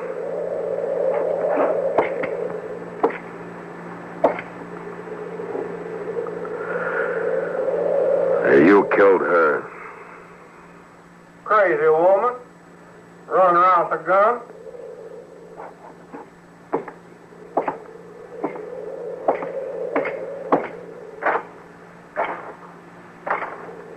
She near blowed my arm clean off.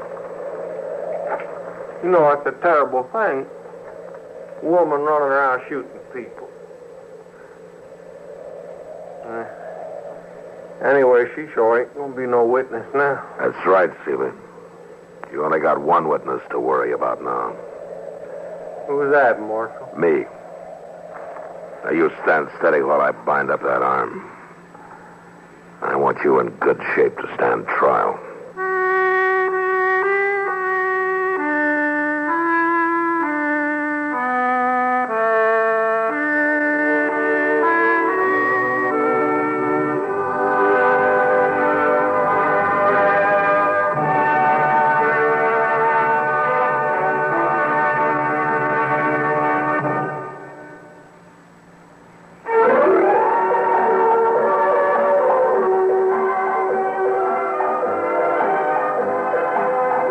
Gunsmoke, produced and directed in Hollywood by Norman Macdonald, stars William Conrad as Matt Dillon, U.S. Marshal. The story was specially written for Gunsmoke by Marion Clark, with editorial supervision by John Meston.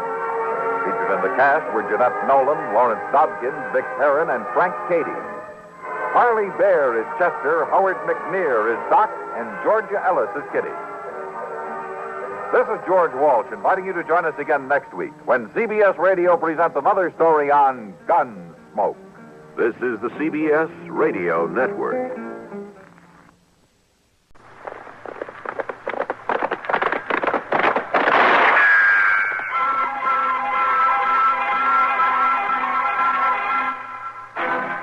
Around Dodge City and in the territory on West, there's just one way to handle the killers and the spoilers, and that's with a U.S. Marshal and the smell of Gunsmoke.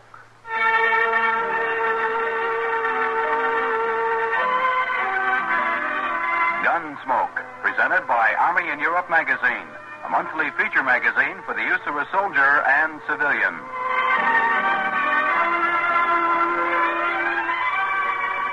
Gunsmoke, starring William Conrad, the story of the violence that moved west with young America, and the story of a man who moved with it. I'm that man, Matt Dillon, United States Marshal.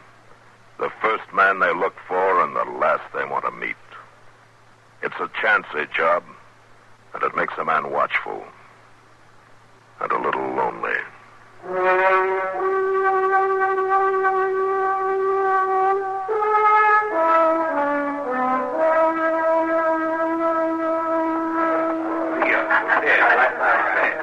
Hello, boys. Can I bring you anything? We're fine. Oh, all right. You say hi if you want me. I'll be over there with Doc. Thanks, kid. Hiya, Doc. Well, now, Kitty, it appears I'm not an invisible man after all. I wasn't ignoring you, Doc. I was just too busy to say hello. Oh, then it's not my advanced age and state of decrepitude. Well, you'll never get old, Doc. You're too ornery. At least I hope I don't get so old a pretty girl won't say that to me. Whether she means it or not. Oh, I do mean it. Provided I'm one of the pretty ones that you're talking about. One of them, Kitty. You are the most beautiful. Oh, Doc, Come on, Kitty. You and me are going to have a drink. Now, look, Frank. I told you twice in the last hour. Now, leave me alone. Don't you call me Sonny. Now, just a minute, young fella. You keep your pants on that chair, old-timer, and you keep your mouth shut. Old-timer? Why, Now, take it easy, Doc. Look, beat it, kid, before you get into trouble. I said we're going to have a drink, and where I say goes. Now, come on. You let go of me. What's the matter, Kitty? You having a little trouble here? Matt, will you tell him to leave me alone? The lady says keep your hands off, kid. Now, don't you start calling me kid. Now, what's your name? Bravo. Just Bravo, that's all. You're new in Dodge, aren't you? Any law against it? Not unless you keep acting the way you were a minute ago. What do you want me to do, Kitty? Just get him out of here. He hasn't got enough sense to take no for an answer. You heard her, Bravo. You better go someplace else. You think you can push people around, don't you? Just because you're the law. Nobody's pushing him. You all think you're pretty smart. Calling me kid? Saying run along, Sonny? Or maybe I ain't fixing to run. Now, what do you think about that? Bravo, you better quit while you're ahead. I interfere to you and nobody else. And I'll prove it to you. I'll just prove it to all of you. Fine, you go ahead and prove it, but right. Bravo, you move your hand any closer to that gun and I'll slap the teeth right out of your head. You afraid to draw against me, Marshal? You half-baked young idiot. Now, you give me that gun. You stay back. You ain't going to treat me like no kid. I told you to keep your hand away.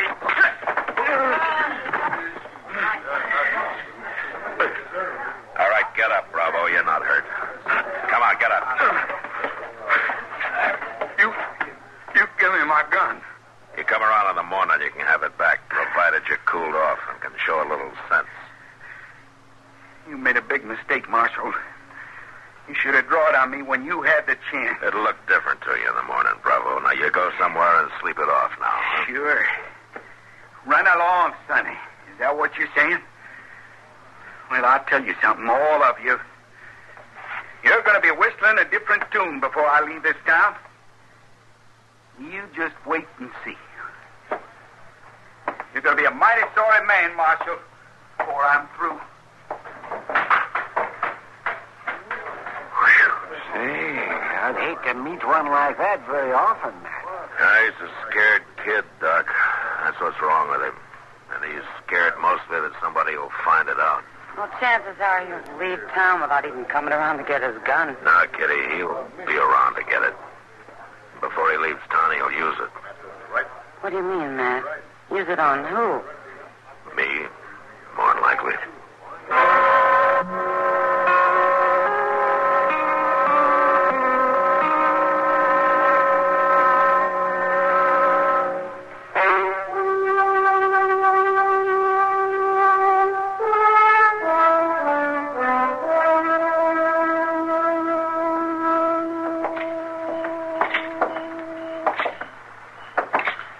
You know, Mr. Dillon, late at night like this is the best time of the whole day. I agree, Chester. Dodge does look better in the dark, doesn't it? Well, yes, sir, but it ain't only that. Things quiet down about this time of night. Folks goes to bed and kindly put their meanness away for a while. Oh, maybe some of them do. Dust gets a chance to settle. The breeze comes in off the prairie all fresh and cool. The stars comes out. The moon Wait a minute, Chester. What's the matter? I thought I heard something. Did you hear that? It sounds like somebody groaning. Yeah, come on. Well, look. There's somebody laying over there on the ground.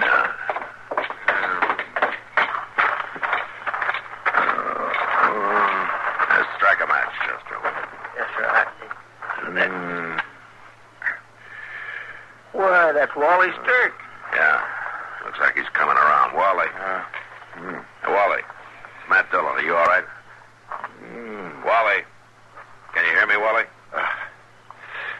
Marshal? Yeah. What happened? I don't know. Somebody hit me back of the head. Oh, who was it? I don't know. I was in the Long Branch playing poker. And I come out and I started down the street. My money. Where's my money?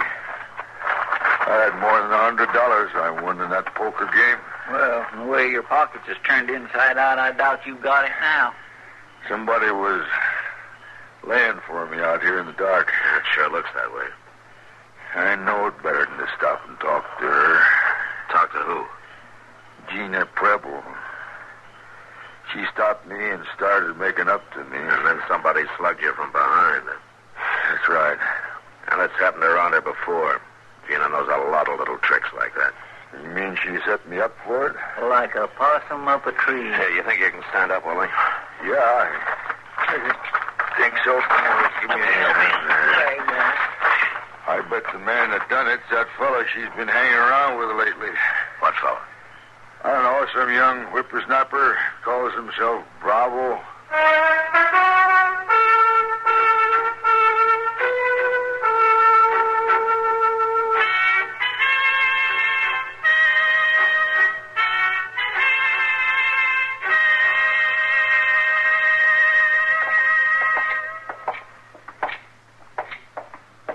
This it, Mr. Dillon? The landlady said the third door back. That landlady's a caution. Well, it's that kind of a place, Chester. My. Yeah? Who is it? It's Marshal Dillon. I want to talk to you, Gina. Just a minute. You better stand back, Chester. He may be in there with her. Yes, sir.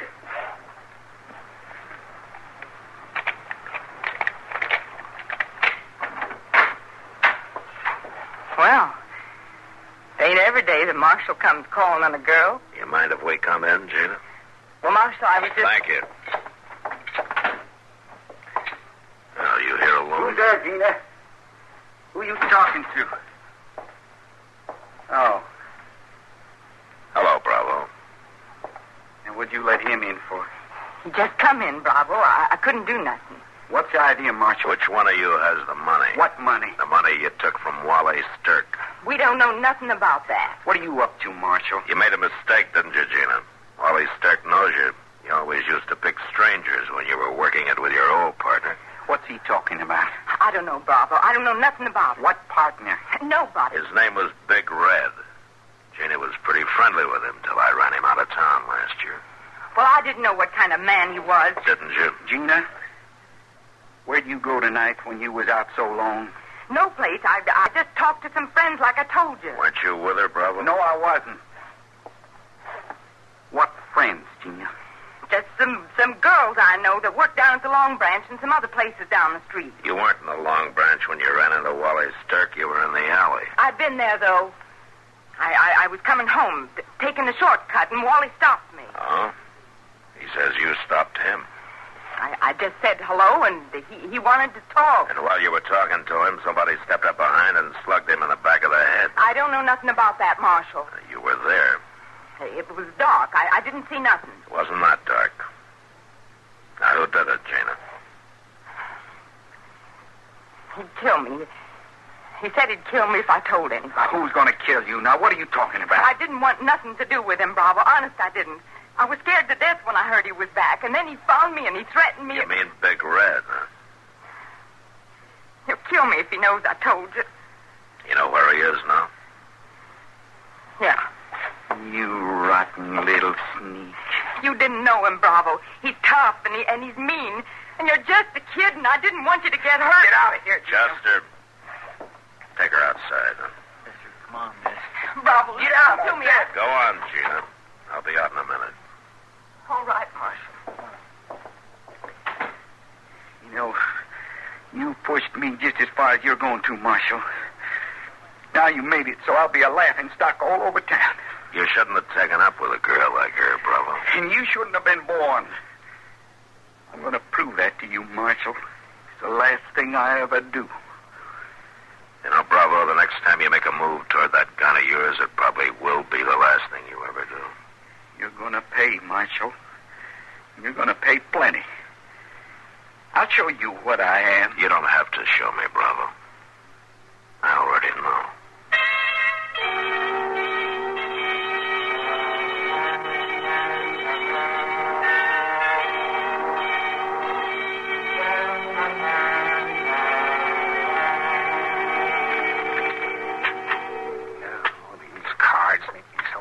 Hey, you want to play another game, Matt? Doc, how many times do I have to beat you before you give up, huh? Well, the cards have been running against me, that's all. Sure. Just one more, Matt. Oh, all right. Go ahead and deal them. Hey, Chester. Yes, sir. Would you mind going over to Sam's place and bringing some supper for the prisoner? All right, sir. Oh, be all right if I get me a little snack while I'm there? Yeah, sure. Let's see. And who have you got locked up, Matt? A man called Big Red. He's waiting trial for robbing Wally Sturk a couple of days ago. Mm-hmm. Oh, yes, I heard about that. Yeah, I figure he'll be convicted on the evidence. He should have been sent up years ago. Mm-hmm. No. You look at this hand. Well, it should be a good one, Doc. You dealt it. You claiming I stacked the deck? Well, not yet. I'll just wait and see how the hand turns out. I never saw such a poor loser in all my born I haven't lost yet, Well, you're sure going to, though. Why, with the hand I've got here... That was our back, man. You stay here, Doc. Now, watch yourself.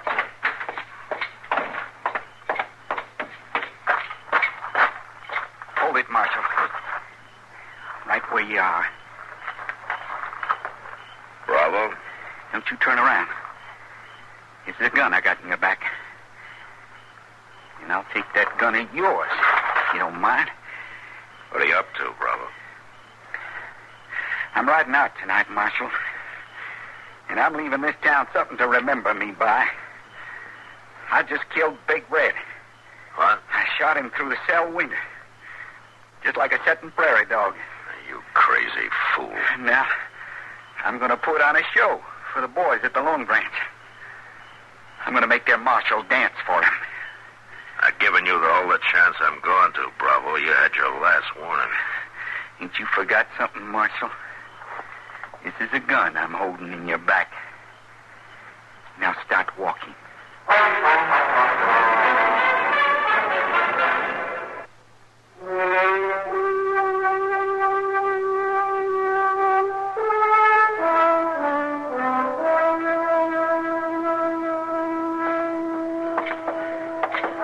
Just keep walking, Marshal. You're heading down a rough road, Bravo, and this is about your last chance to turn back. Straight ahead. You're a fool, kid. Don't you call me kid. Not after what I'm doing tonight. Go on. Inside.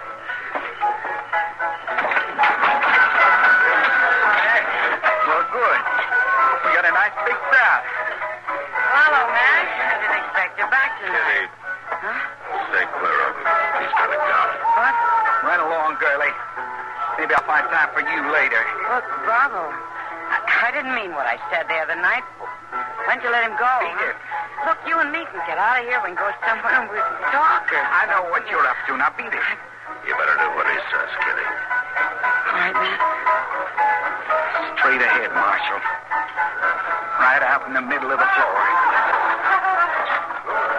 We want them all to get a good look at this. I'm going to show them something they won't forget. All right. Well, this ought to do real fine.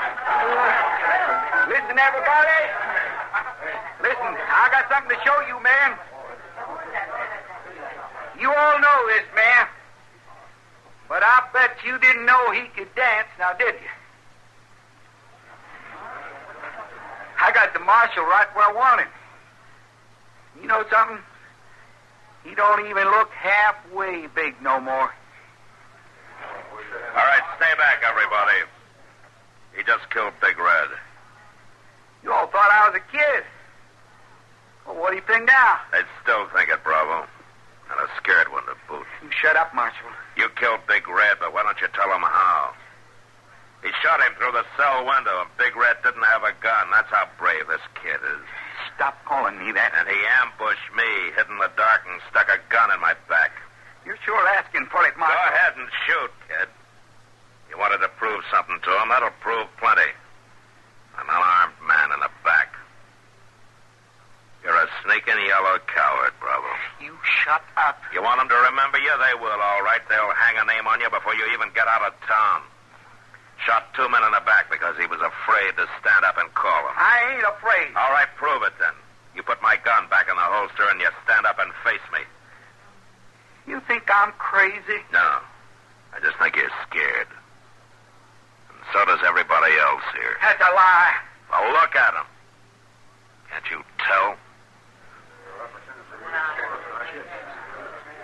All right. All right, there's your gun. Don't you turn around. Not till I get across the room. Don't you move till I get over here. And I'll tell you when. Now, Bravo? Sure. You keeping your own gun in your hand? Sure I am. But you got one in your holster now. So you can't say I'm killing an unarmed man. All right. That's the way you want it. Don't move yet, Marshal. Bravo, you're under arrest for murder. Now you drop that gun. Not hardly.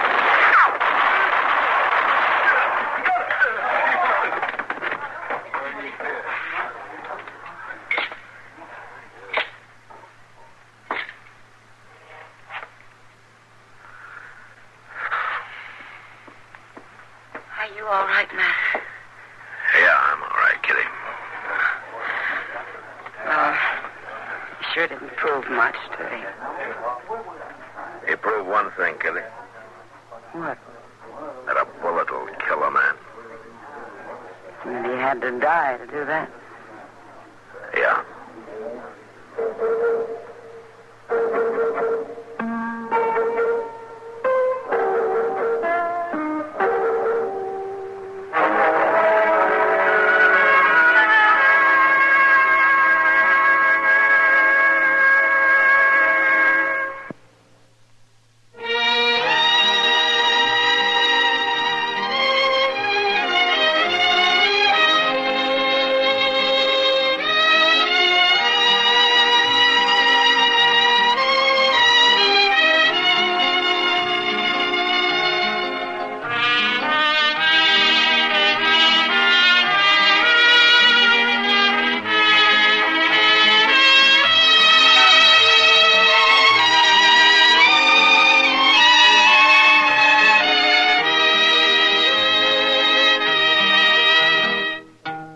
Gunsmoke. Produced and directed by Norman McDonald.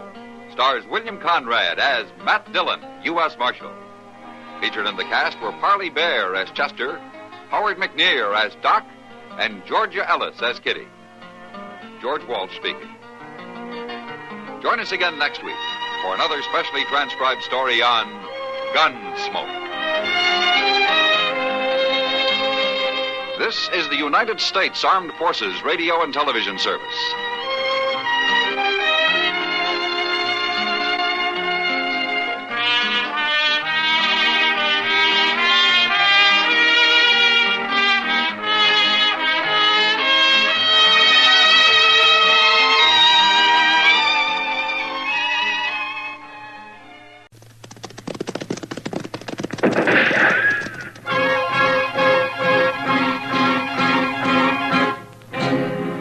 Around Dodge City and in the territory on West, there's just one way to handle the killers and the spoilers, and that's with the U.S. Marshal and the smell of gun smoke.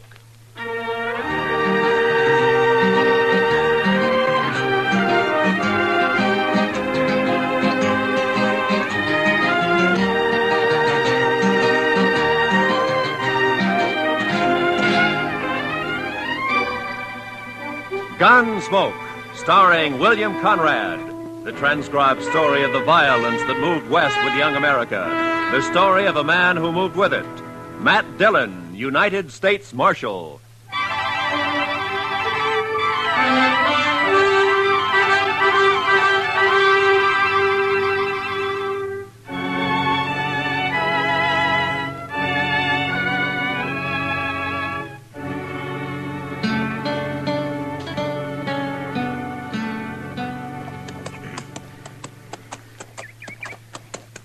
Well, we're inside of Dodge anyway, Chester.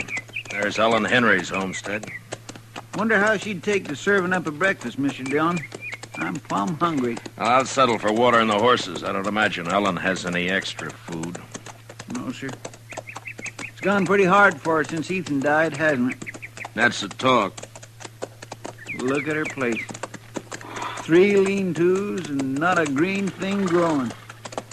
I don't know how she makes out. Well, maybe Luther helps more than the folks give him credit for. For a son, he's not much good to my way of thinking. I don't know when he turns a hand for his mother between stops at the Texas Trail and the Long Branch. At least not much like his father was. Or Ellen either, for that matter. It's a mite early. Nobody's stirring. Oh. We better just water our horses and ride on, Chester. Yes, sir. Quiet-like, isn't it? Hey, where'd you come from, Mr. Dillon? From the house, I think. Luther?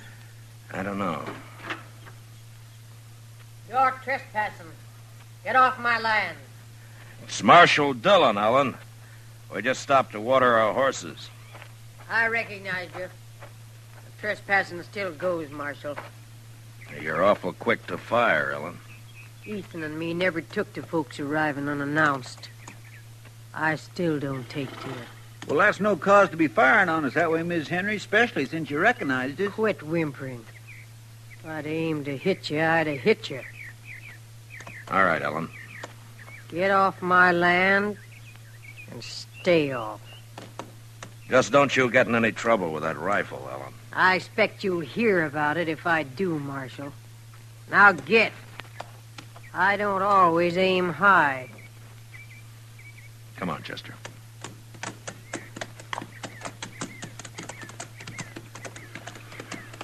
How old did you say she is, Mr. Dillon?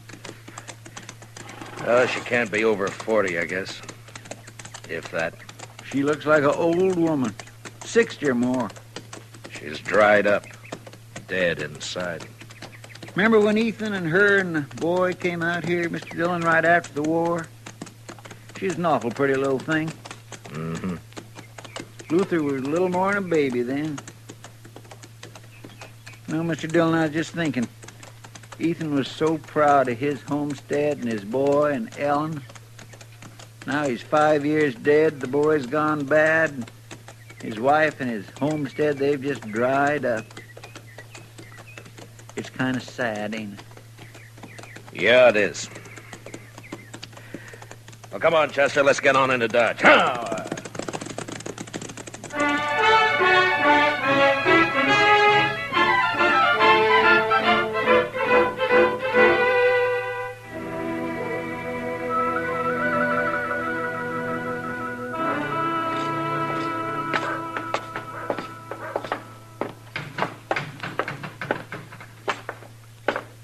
Morning, Marshal. Morning, Chester. Mitch. Oh, Mitch. Well, what'll it be? Set up a bottle of rye, will you? Yes, sir, Marshal Dillon.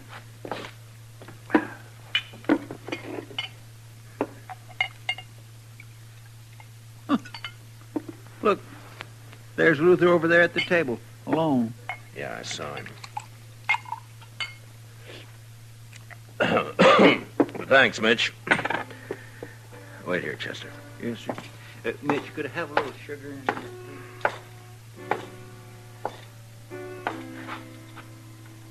Mind if I don't get to my feet, Marshal? I got the feeling if I tried to stand up straight, I'd fall over first thing I knew. Sit still, Luther.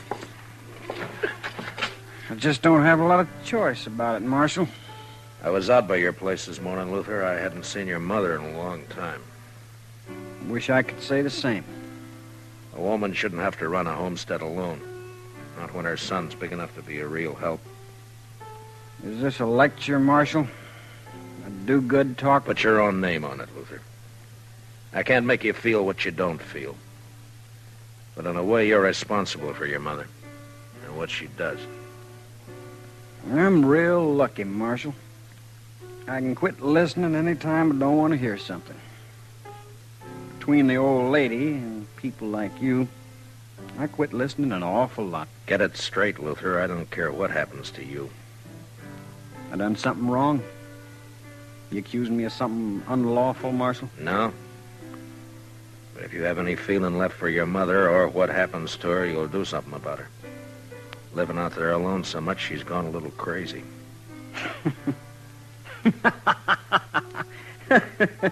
She shot at you. Is that all's concerning you, Marshal? Half the time I do go home, she levels off at me. I got a ride in under fire. Or crawl in on my belly. She's crazy, like you said. I swear, she's crazy. Then you ought to bring her into town. Get a keeper for her. Maybe I would. If I cared what happened to her. I don't care. I don't care at all. Well, that's up to you, Luther. Now, that's just another one of them things I didn't hear you say, Marshal.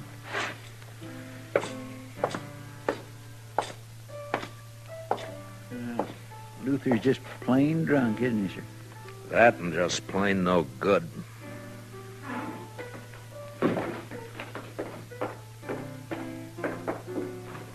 Well, whatever you said drove him right out of here, Mr. Dillon. Mm-hmm. Well, we haven't been in the office since early yesterday, Chester. All right, sir. Only what? Well, sir, Mitch has got a catalog in the back room, and he's not busy, and he says it's just full of things you can order straight from St. Louis. I thought well... You got extra money, have you, Chester? Oh, no, sir. Well, that is not really extra money, Mr. Dillon. It's just that... Well, Mitch swears you can get underwear from this catalog that don't rub your skin raw, and I'd like to take a look at it. All right, Chester, I'll wait. Yes, sir. Thank you. Oh, Marshal. Oh, hello, Cass. Now, what's on your mind?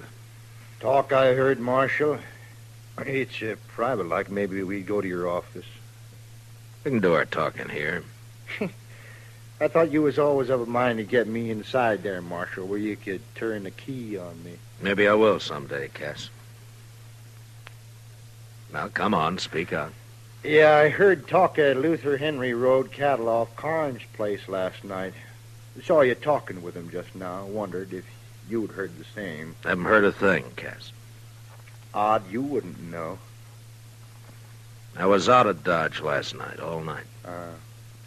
I wonder if it's so.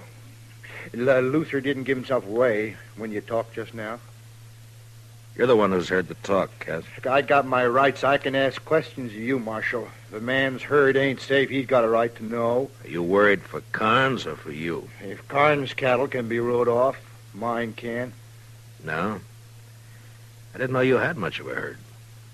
What a man has is his own business, Marshal.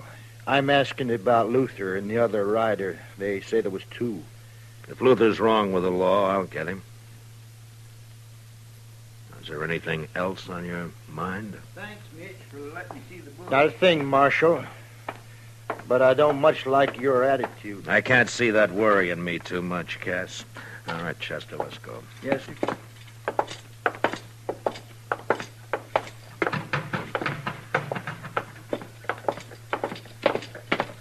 Mr. Dillon, I was watching him from the back there. He's a sniveling sort, that Cass. Mm-hmm. Come to think of it, though, I don't know a single bad thing he's done. Know any good he's done? No, sir. Can't say that I do, Mr. Dillon. How about you? Did you find out about your fancy underwear? Yes, sir. All right, now we can tend to business, huh? Come on.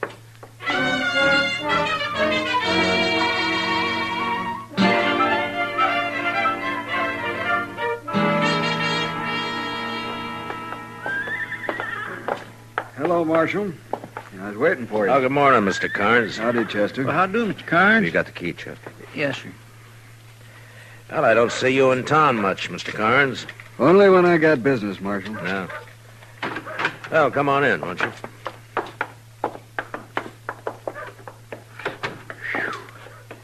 My, it's close in here. We've been away a day and a night, Mr. Carnes. Sure gets close that way. I'll just open up the back. Won't you have a chair, Mr. Carnes? I don't have a long piece to say, Marshal. It don't take long to say some of my cattle were stolen last night. Yeah, I heard. So soon? Yeah, Cass Stetter told me about it a few minutes ago. Well, I don't know how Cass come by the information, but it's true. This is the second time it's happened in the last few weeks. You don't keep much cattle, do you? Hardly any. I suppose 100 head's the most I ever had at one time. Mm-hmm. But last night I lost 5 or 6, about the same time before. Cass was of the mind that Luther Henry did it. I don't know, Marshal. One of my hands said Luther was out at my place the other day just looking around. I got no real reason to suspect him. Only thing I know is that whoever it was rides a horse that's shot all the way around. You don't see a lot of that on the prairie. No, you don't. Do you think there was just one rider, Mr. Carnes? There was 2 from the tracks, but the boys and me lost them in the rain. I thought I'd tell you about it, Marshal. I can't afford to lose a little I got. No, I'll do what I can, Mr. Carnes. I kind of hope it isn't Luther. Not for him so much as Ellen. She's had enough trouble. Yeah. Well, Chester and I'll ride out to the Henry place and look around, Mr. Carnes. If Luther's guilty, maybe some of Ellen's troubles will be over. Or maybe they'll just be beginning.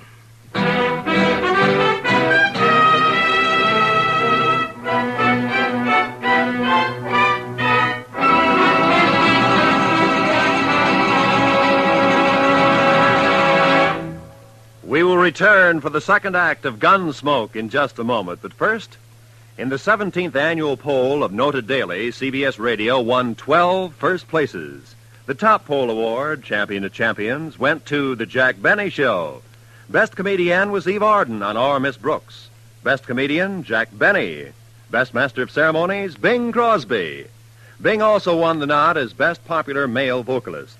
Doris Day was rated Best Feminine Pop Vocalist. And so it went in all 12 first places. Now for the second act of Gunsmoke.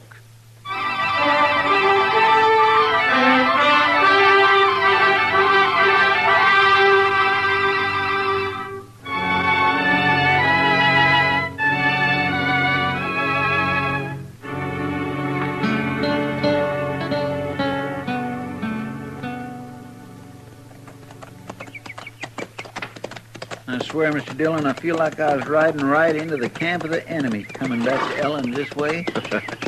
You think we should be flying a white flag as we ride up, Chester? No, I'd feel a little safer to tell the honest truth. She's got no reason to fire on us. I'll agree. That's a pretty small comfort. Oh. Look yonder, Mr. Dillon. I think I saw her peering out. It's all right, Chester. Come on.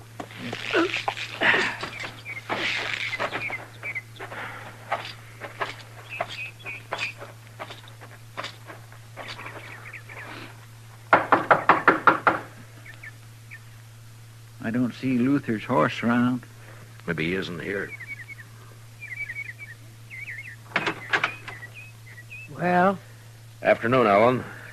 I want to talk a bit about Luther. I got work to do in the shed. I was going there. You want to talk?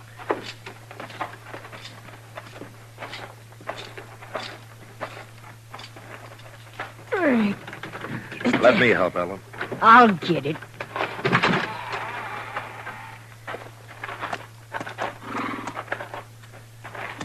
He's got a loose shoe.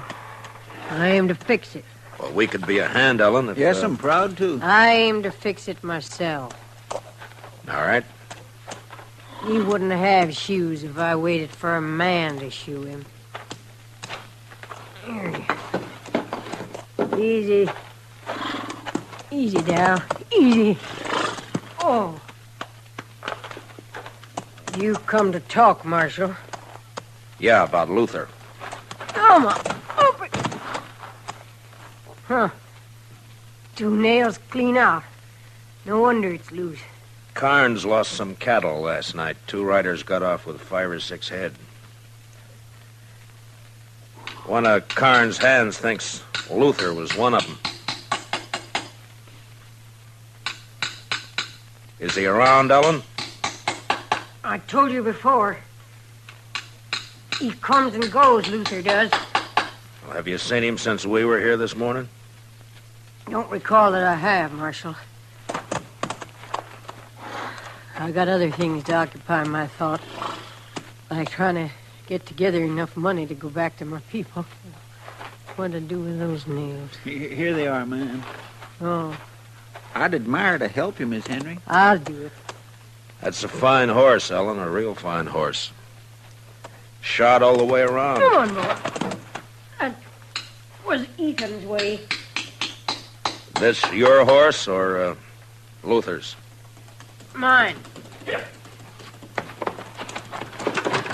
What? That was Luther, Mr. Dillon, and he took your horse. Yeah. Will I make a run after him, sir? Not when he's wild, Chester. I don't want you shot or him either. I just want to talk to him. Hell, he just comes and goes, huh, Ellen? Believe what you want, Marshal. I didn't know he was around. Like I said, I never know. Quit caring. Don't worry, Marshal. Luther will get his. He's had it coming to him for a long time. Well, I guess we ride back double, Chester. Yes, sir, we sure do.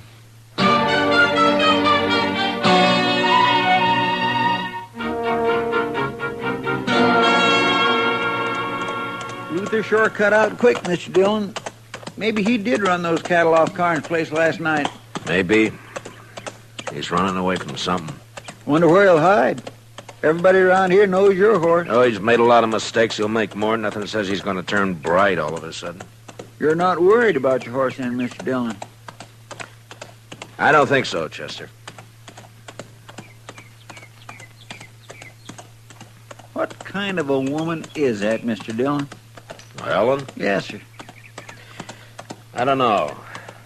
I'm not much of a hand to understand women, Chester, any woman. I don't know. You think she knew Luther was home all along? Maybe. I just don't understand it, Mr. Dillon. It's not right somehow, a woman not caring about her own son. You hear her? She said right out, I quit caring. It just don't seem right.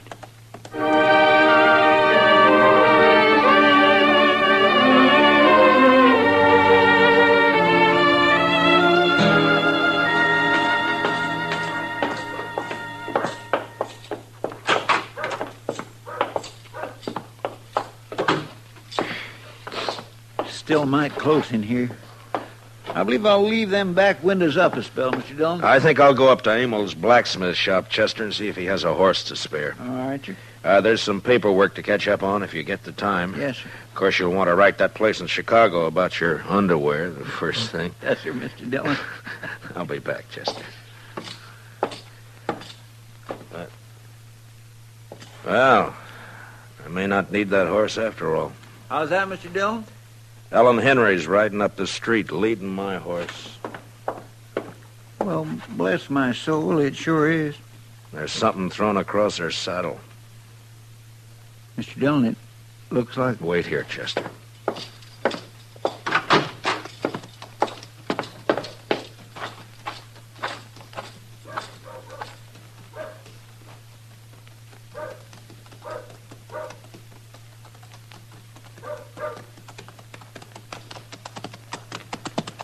Hello, Ellen. I brought your horse back, Marshal. He's been run hard. He looks all right. You found Luther, did you? He's dead. You found him dead? He had it coming a long time. Here, I'll lift him down.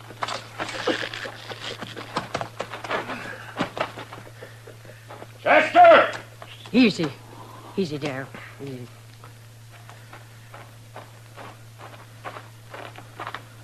Yes, sir, Mr. Dillon? Chester, take the body up to Doc's, will you? Yes, sir. Miss Henry, I'm real sorry. I'll be going now, Marshal. Well, I'll take my horse then, Ellen. You got any plans for burying Luther? Put him in any ground you like, only don't tell me where it is or when you do it. You know how he died, Ellen? He was shot.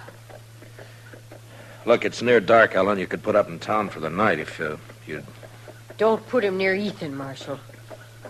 I wouldn't want that. Come on!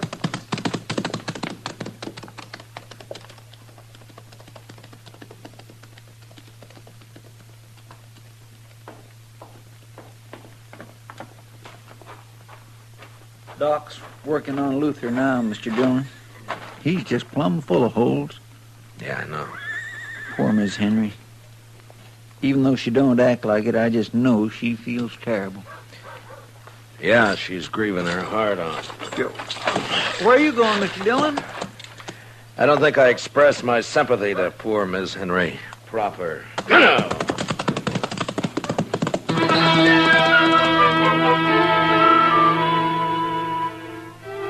I followed Ellen Henry west toward her homestead. The sun was down now, but I could see her ahead riding hard. There were clouds to the south and the smell of rain on the easy wind that blew in little circles around me. Ellen bore west, and I lost her past a clump of cottonwoods near Carnes' place, so I rode harder. When I came even with the trees, there was just enough sun ray left to see her head south toward the dark clouds. She wasn't going home. It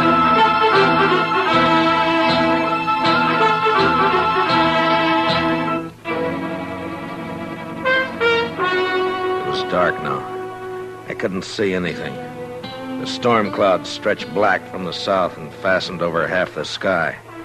And I rode hard against them till I saw the flicker of lantern shine ahead.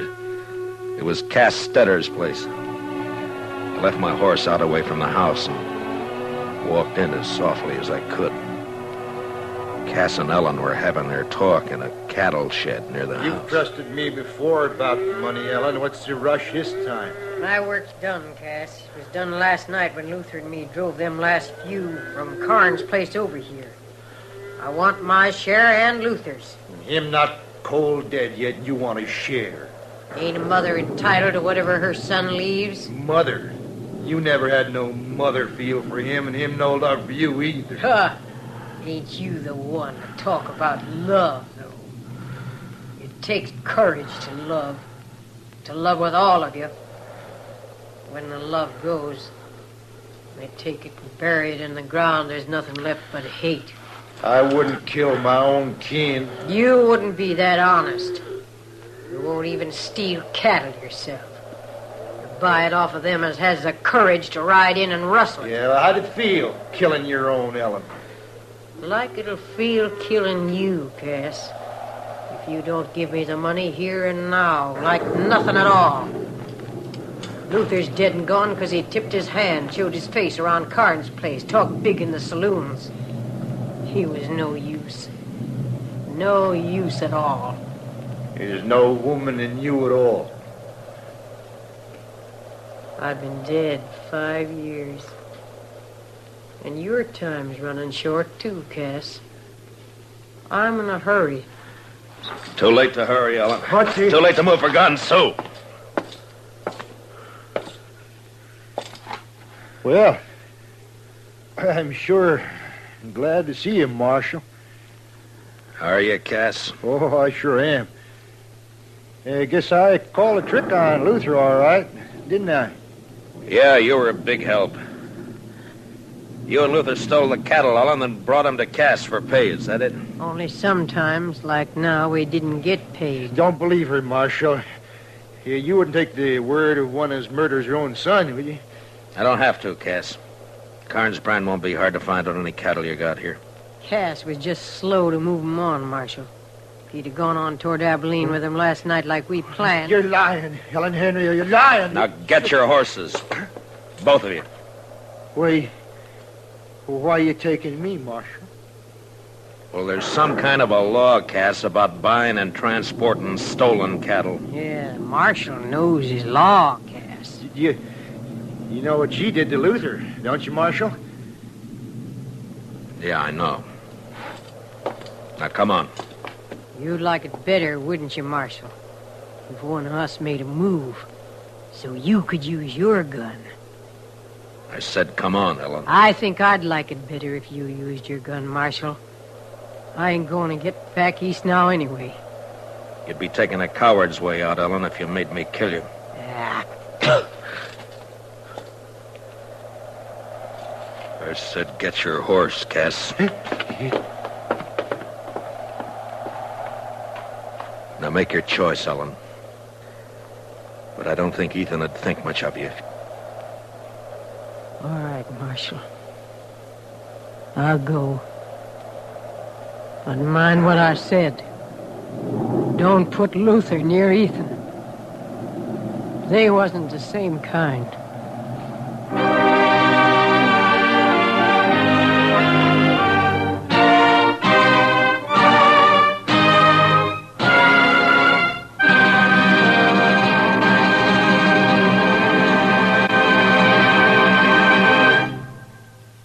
Gunsmoke, transcribed under the direction of Norman MacDonald, stars William Conrad as Matt Dillon, U.S. Marshal.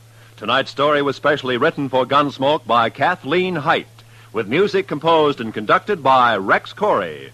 Featured in the cast were Jeanette Nolan, Sam Edwards, John Daner, Harry Bartell, and Herb Vigran.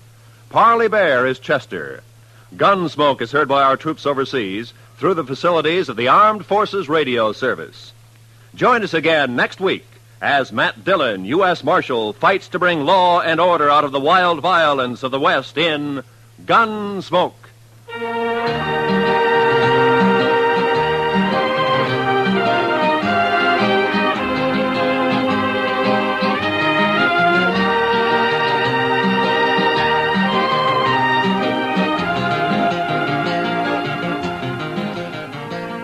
This coming Monday evening, hear Richard Widmark as one of the desperate Spencer brothers riding against time and death in a suspense drama well calculated to keep your interest high.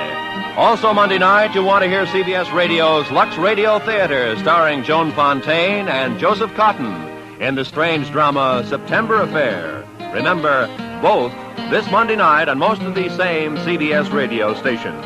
Suspense and Lux Radio Theater. This is Roy Rowan speaking. America now listens to 105 million radio sets and listens most to the CBS Radio Network.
Around Dodge City and in the territory on West, there's just one way to handle the killers and the spoilers, and that's with a U.S. Marshal and the smell of Gunsmoke.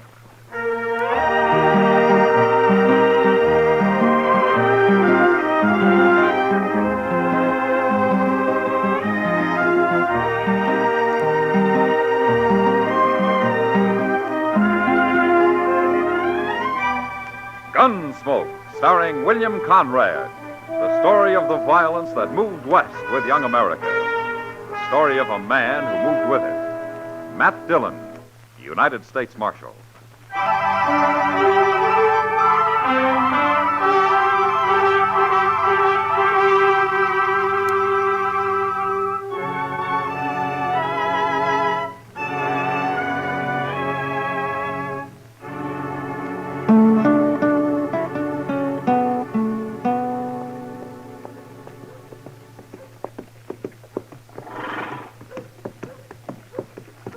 Oh.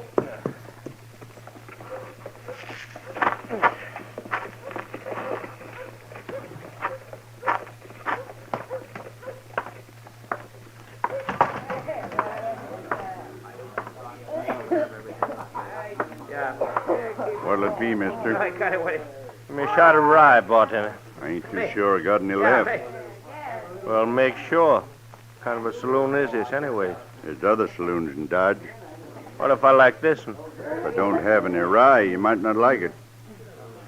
You're talking to the wrong man. You go look for that bottle if you want to live. Now, go on. All right. Never said I wouldn't look, did I? Hey, you're a stranger in Dodge, ain't you? It beats living here, mister, and being drunk to boot. I'm only a little drunk. No business of yours. Go on back to your pigs. Go home. Milk your cows. Yeah. You talk pretty big. You know what? I think you're a gunman. And you ought to have sense enough to keep your mouth shut. What's your name, anyway? I killed men for asking that. You're so crazy, I'll tell you. My name is Ken Creed. Ken Creed? I never changed it. Oh, the way I've heard it, Ken Creed's pretty fast with a gun. Well, you heard right. Now, shut up. Here's your rye, mister. Well, you're a better bartender than I thought. Hey. Hey, Creed. I told you to Well, now, look at you. Sure. Look at me. You may be fast, Creed, but you ain't smart. Not with my gun aimed right at your belly. Makes it kind of dangerous to take a drink around here, don't it? For you it does. I'm sorry it's got to be this way, Creed, but I am a little drunk. I can't take any chances. Man, with a gun in his hand, he's taking chances, friend. Especially when he's pointing it at me. Still talking big, ain't you?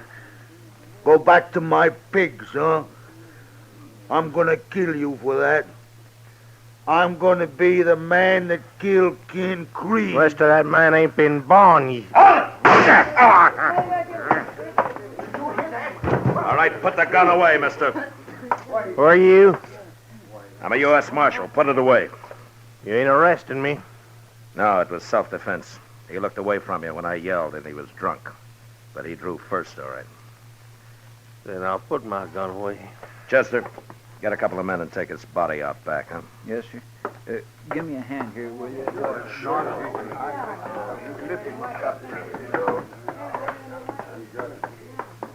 Your name must be Dillon. It is. I'm Ken Creed, Marshal. Arizona? You heard of me. Who ran you out? Nobody runs me out anywheres, Marshal, including Dodge. I don't like gunmen, Creed. Cause trouble here and I'll run you out. I hear to you too, Marshal. Your hand is a gun. I'm still alive. Didn't mean a thing to me. Shoot that drunk they just carried out. I ain't at all proud of it. I know you're kind, Creed. I think I'm gonna like Dodge. You have a right to protect yourself here, but that's all. Don't forget it. Mr. Dillon, that fella had a friend who's going to see he gets buried. Come on, Chester. Yes, sir.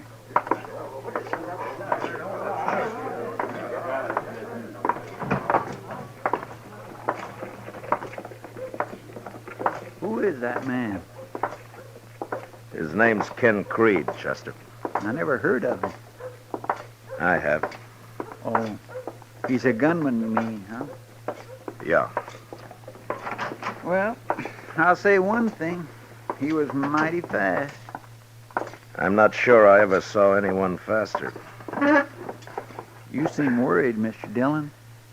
Chester Creed's killed a lot of men just to build his reputation, but that's all he cares about. You didn't hear him, but he said he wasn't proud shooting that man in there. What he meant was he'd like to kill me. That'd make him proud. Oh. You think he'll try? He'll try. Then why don't you go out right now and shoot him down? I'm a lawman, Chester, not just a gunfighter. Why should I risk my life to satisfy whatever's wrong in Ken Creed's head? Yes, sir, you're right. I guess I just wasn't thinking. If he breaks the law, I'll fight him, but I won't fight him over anything as stupid as reputations and the like. No, sir. I sure do wish he'd haul himself out of here, though. Well, that isn't likely now. There's no use worrying about it. Say, I've got an idea. Maybe you ought to wire Abilene and get Mr. Hickok to come over here for a little visit. You think I'm afraid of Ken Creed? Oh, no, sir, it isn't that, Mr. Dillon. I just thought maybe he'd leave town if there was more than one man to face. Creed's as fast as any man I ever saw, Chester. Maybe he can beat me. I don't know. And I sure don't like the idea of dying. But I got over being afraid of it a long time ago. Yes, sir, I know. And if I asked Wild Bill for help, he'd come expecting 20 men like Creed, not one. Now, why don't you go upstairs and get Doc? He said he wanted to have supper with us at Delmonico's tonight. All right, sir. I'll go get him.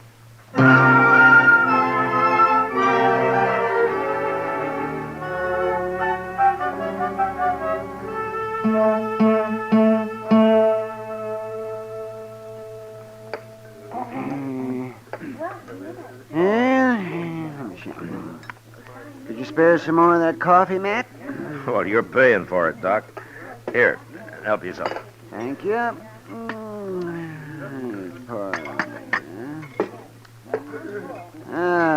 Well, I won't be able to pay for anything much longer if business doesn't pick up some around here. Doc, why don't you get a steady job back east in a hospital or something? I worked in a hospital once, Chester. Well, why'd you leave? Oh, I didn't like it much. That's not what you told me, Doc. An affair of the heart, Chester. A woman of great beauty and an evil spirit. Oh? She never told me she was married to the head of the board of directors. Oh. No, she never said a word about it. Her husband mentioned it, though, the very first time I met him. The night he fired me. My goodness. You're better off here, Doc. Oh, yes, and safer, Matt. Oh, yes, much safer. Evening, Marshal. Hello, Creed. And Chester. See him this afternoon. Tell me, this is Doc. How are you, Doc? I'm fine. I'm fine. You work on horses or people, Doc? Sometimes I prefer horses.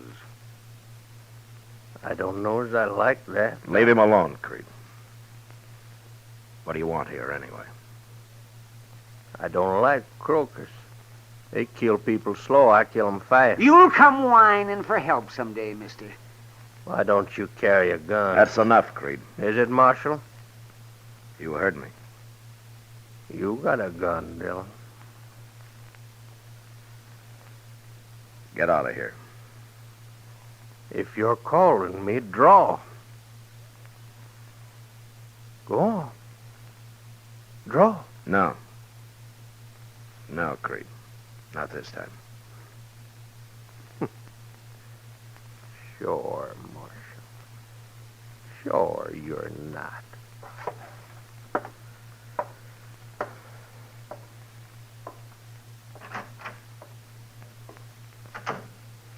Oh, I'm sorry I got you into that, man. Oh, you didn't, Doc. He's just trying to start a fight any way he can. Well, fight? Well, what for? Says maybe you can say he killed Matt Dillon. No other reason.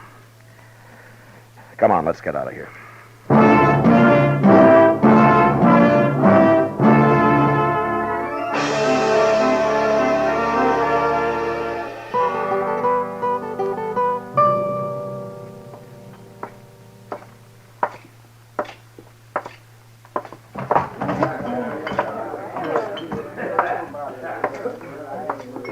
Sit down, Matt.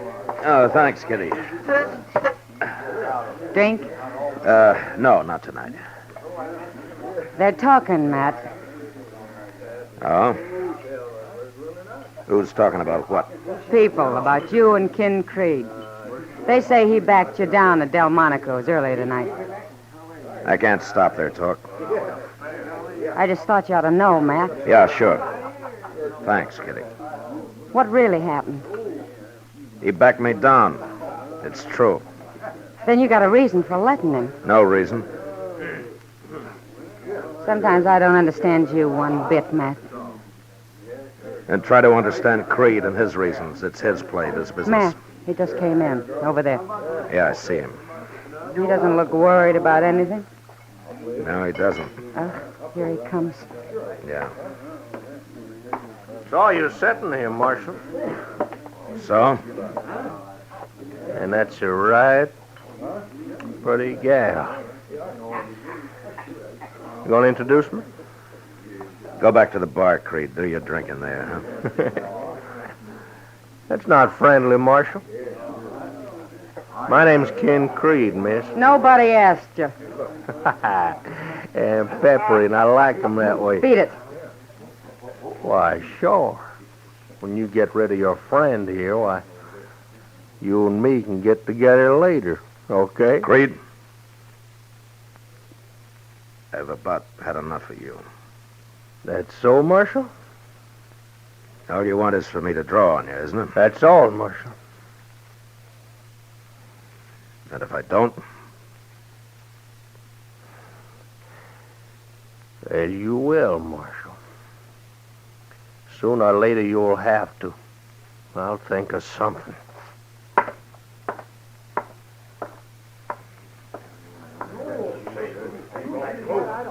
I don't understand this, Matt. It's simple, Kitty. Real simple. You're not afraid of him. I don't think I ever saw anyone handle a gun faster than Creed. But if I were afraid of men like that, I'd have to get out of this business. He thinks he can kill you. Anyway, he's willing to gamble on it. Why? It'll make him a bigger man, that's all. And I'm not interested in that. No matter what people are saying. You're in a bad spot, Matt. Yeah. Yeah, it looks that way.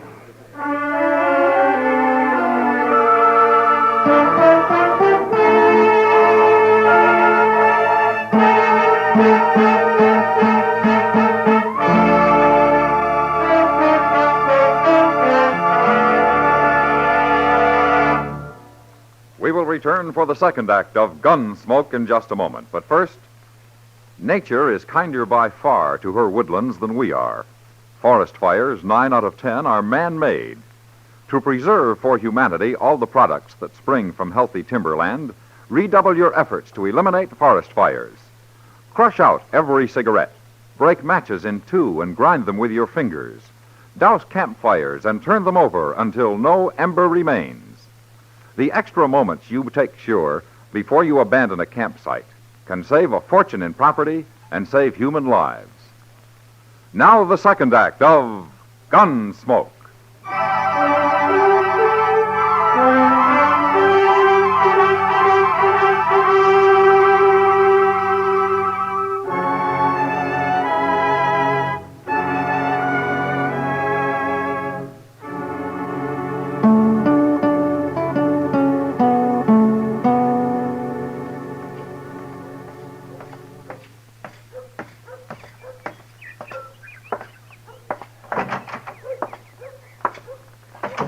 Good morning, Doc. Good morning, man.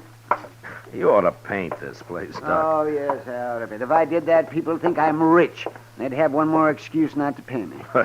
Why don't you make them pay in advance? Oh, well, that's a good idea. I'll start with you. You got $5? I'm sorry, Doc. I'm not sick. I'm just looking for Chester. I thought he might be up here. Well, I haven't seen him today, but I'm glad you came anyway.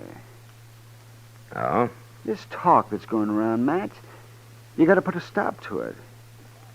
About me being afraid of Ken Creed? Yes, it's bad for you, Matt. It's very bad. Doc, if I start shooting it out with every gunman that hits Dodge, it'll never stop. I'm hired by the government to enforce the law, not to build me a reputation or to add to somebody else's. Yeah, I understand If that, Creed Matt. breaks the law, I'll go after him. People ought to know that. People aren't very smart sometimes, Matt. Yeah, they sure aren't. Mr. Dillon? Yeah, oh, hello, Doc. Hello, Chester. Where have you been, Chester? No place. I was just coming down the street and somebody told me there's trouble at the Alfraganza. Oh, what kind of trouble? A fight. And they mentioned Ken Creed. No. Yes, sir. I didn't hear any shooting, though. I come looking for you right away. Well, let's go over there. See you later, Doc. Sure, Matt. And good luck. Thanks. Bye, Doc.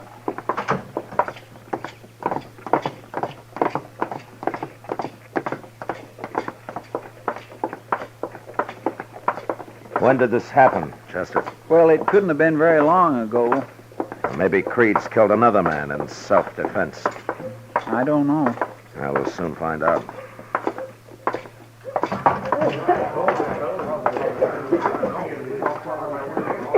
There's a man laying on the floor there. Yeah, but I don't see Creed. He ain't dead, Marshal. Just got knocked out. Who did it, Sam? Ken Creed. Where is Creed? He went outside a couple of minutes ago. What happened? Well, properly speaking, Marshal, it wasn't even a fight. This fellow was just standing there with his back to Creed and wasn't even talking to each other. All at once, Creed pulled out his gun and cracked him over the head with it. I see. Got no idea why he did it, Marshal. Just meanness, I guess.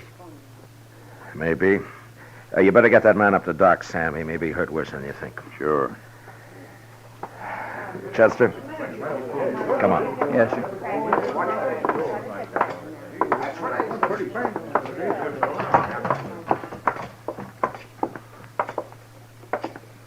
What do you make of it? It's simple, Chester. Now, Creed's got his fight. You mean with you, Mr. Dillon? I don't think he'll submit to arrest. No, I guess he wouldn't. I gotta stop him now.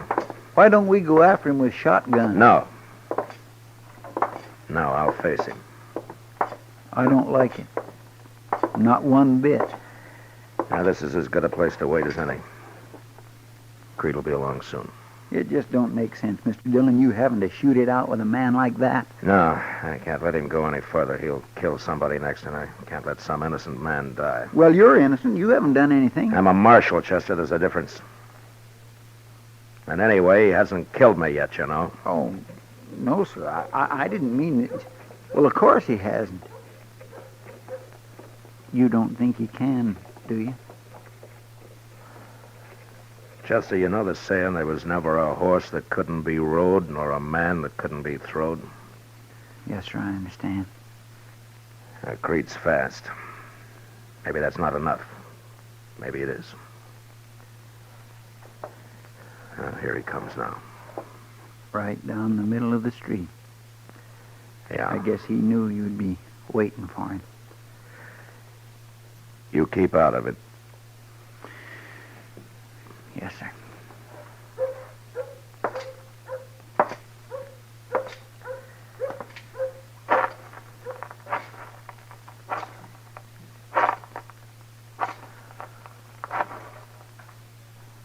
Looking for somebody, Marshal?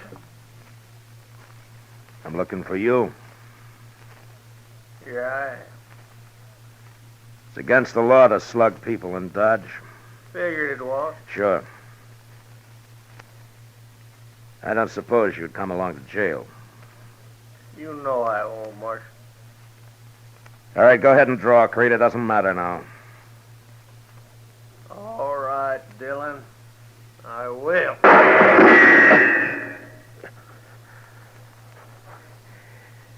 You missed me, Creed. You hit my gun, but you missed me. What's the matter with your neck? Bullet glance into it?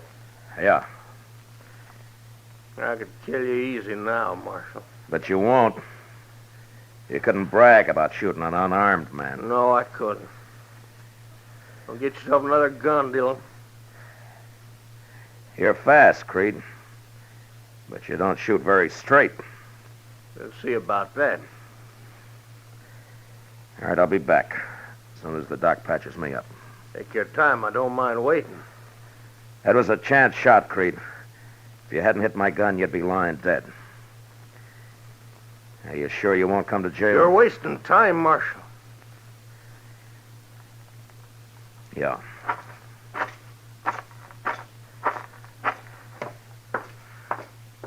You hurt bad, Mr. Dillon? I don't think so, Chester.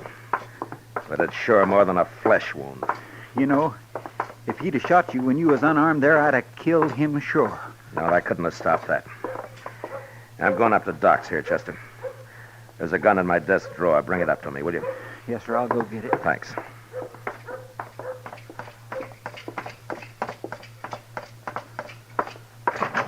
Yeah, I saw the whole business, Matt. Oh, yes, I saw it. I was just getting my things together here, and I was going to come down. It's not too bad, Doc. Well, come on over here now and let me see it. Yeah. That's it. Now, sit down. Sit down, Matt, right here. That's it. Now, here. You wipe your hands with this. Yeah, thanks. That's good. Now, let me see this thing. Now, let me see there. Just missed the vein. You're lucky, Matt. You're mighty lucky. Yeah. See, you tore the muscle there. That's not bad, though, no. I'll just take a couple of stitches and you'll be as good as new. Almost. Hurry it up, will you, Doc? You just hold still now. You be very careful. See what's the matter. What's your hurry? I want to face Creed before my neck gets stiff.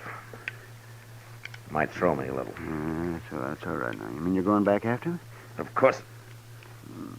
Of course I am. That's all right now. But that's crazy, Matt. That's plumb crazy. Let's see.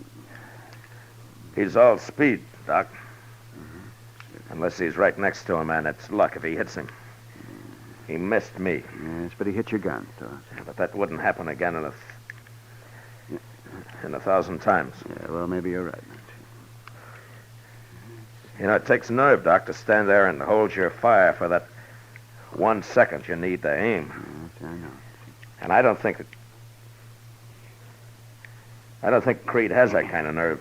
Well, I hope not, Matt, but we'll see. Ah, there you are. Now, just wrap a bandage around your neck and we're through. How is he, Doc? Well, he's pretty good, Chester. If he doesn't tear those stitches out. Well, you can always sew me up again, Doc. Oh, sure, yeah. Is this the gun you wanted? Yeah, that's it, Chester.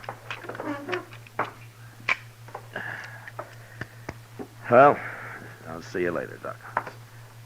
Matt? Yeah? I want to take a look at that. In the morning, you come by then. Yeah, thanks, Doc.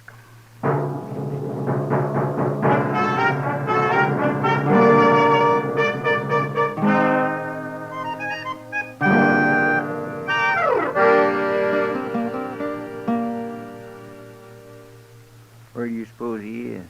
He'll be along, Chester. Just like last time. Maybe he's having a drink. He's a fool if he is. Everybody sure is staying off the street, ain't they? Just as well. You better take cover, too. I will. When Creed shows. My neck's getting stiff already. Maybe you better go look for him. Well, I would, Chester, but there's too much chance of some bystander getting hit that way. I'd rather meet him in the street here. Yes, sir. What? What's that? Yeah, it was in the Texas Trail over there. Come on, Chester.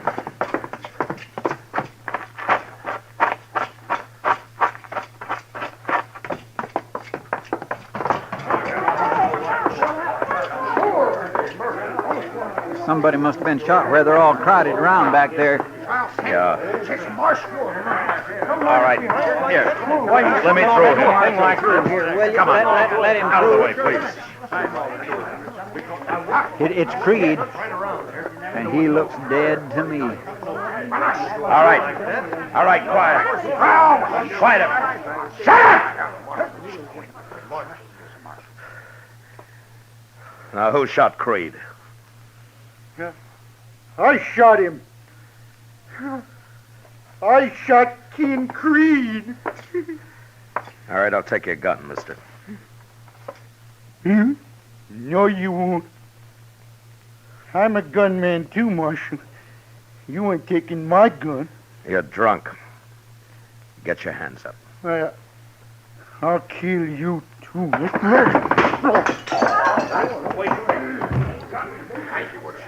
All right, throw him in jail, Chester. Yes, sir.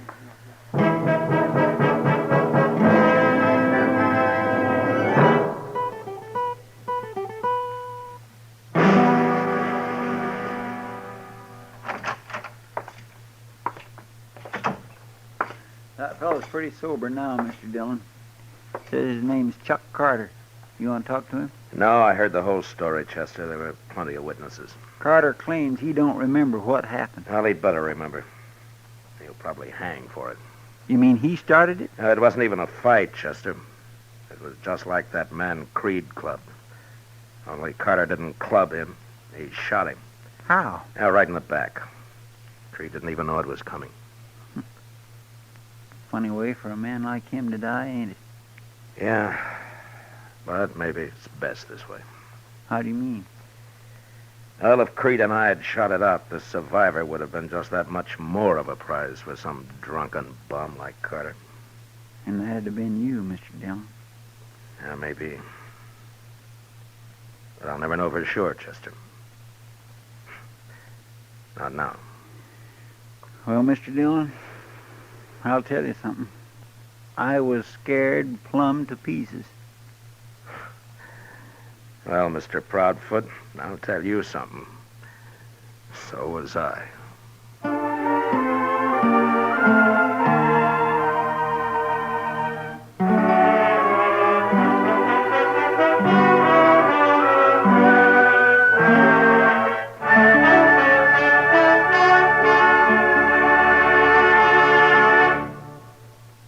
Gunsmoke, under the direction of Norman Macdonnell, stars William Conrad as Matt Dillon, U.S. Marshal. Tonight's story was specially written for Gunsmoke by John Meston, with music composed and conducted by Rex Corey. Featured in the cast were Lawrence Dobkin, John Daner, and Ralph Moody. Parley Bear is Chester, Howard McNear is Doc, and Georgia Ellis is Kitty. Gunsmoke has been selected by the Armed Forces Radio Service to be heard by our troops overseas. Join us again next week as Matt Dillon, U.S. Marshal, fights to bring law and order out of the wild violence of the West in Gunsmoke.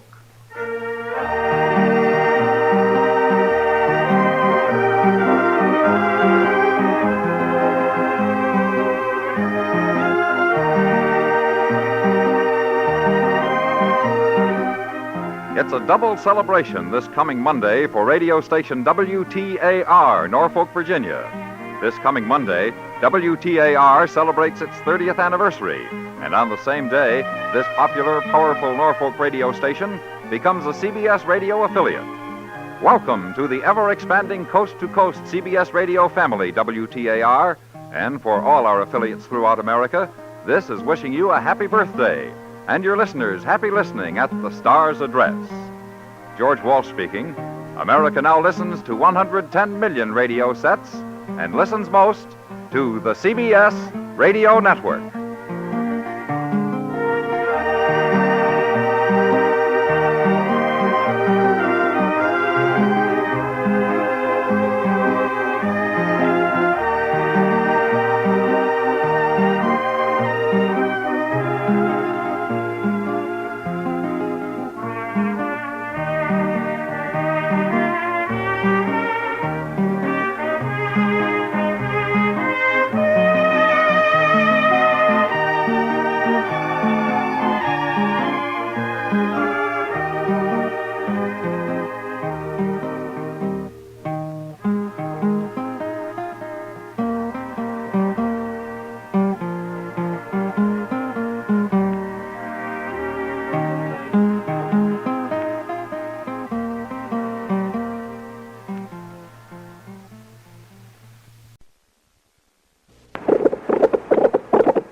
Around Dodge City and in the territory on West, there's just one way to handle the killers and the spoilers, and that's with a U.S. Marshal and the smell of gun smoke.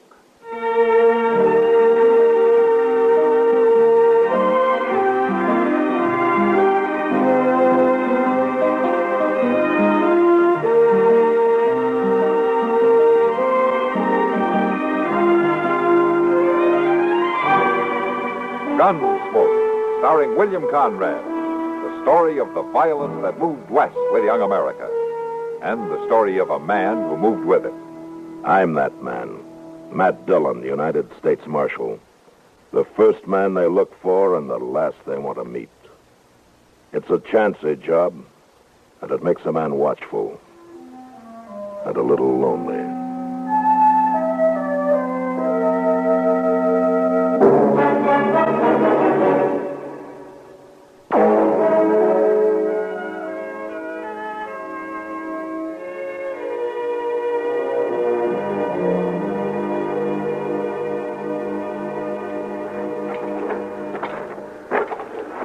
I sure will be glad to get back to Dodge, Mr. Jones. Oh, Wichita's a nice town, Chester. All right, you like it so much, next time you can come along. I got no business here anyway. Well, it's almost over, Chester. The train leaves in about 10 minutes. I've been worried all morning for fear we'd miss it. That's going to be a long ride. We wait outside here till they yell all aboard. My, you sure do hate setting down, don't you? Well, I like fresh air. But you can get on if you want. No. You could be finding us a couple of seats, you know. The train guarantees a seat to everybody who buys a ticket, Mr. Jones. Well, I was only trying to give you an excuse to get off your feet, Chester. Well, I ain't so tired of all that. Well, I do declare, look what's coming. Where? Yonder. Oh, that's a right pretty girl. She is, ain't she? Say, you reckon she's going to Dodge, too? Oh, why don't you ask her? Oh, my goodness, Mr. Dillon, I don't even know her. Well, it's not going to stop him. Who? That gentleman standing by the car. He's seen her, too. Gentleman? He looks more like a drunk rowdy to me. Yeah. It's kind of mosey over there, huh? Say, maybe he does know her, Mr. Dillon. Yeah, maybe. I misdoubt it, though. He's too mean and ugly looking. Well, miss, as long as we're going to be traveling together, we'd best get acquainted. Now, my name is Laster. Ab Laster. How do you do? How do you do? I'm meeting my partner in Dodge, Joe Garrett. Maybe you know him? I'm sorry, but I've never been in Dodge. No? Make two of us. At least we ain't gonna be lonely, are we? Well, that depends. It depends on what? If you're a gentleman. If I'm a... Oh, of course I am, honey. Hey, I know. Look, I got a bottle here. Let's just get aboard, and then we have a little drink, huh? Please, Mr. Laster. Oh, come on. No. The train... What's the matter with you? Start out real friendly, and then you freeze up. Come on, get in that train like I say. Let me go. Come on, That's it. have a little drink. What do you want? Let the lady go. You're asking for trouble, ain't you? No. He tried to force me onto the train, and he wanted me to drink with him. Now, don't you worry, miss. He won't bother you anymore. Well, she wasn't minding it none, not till you busted in. Ab Laster, huh? How do you know my name? Well, I heard you tell the lady. You're real snoopy, ain't you? Sometimes, yeah. Do you know what you're getting into, mister? Now, you tell me. I'll show you. Well, you're carrying a gun. But I don't always use it. You hit him.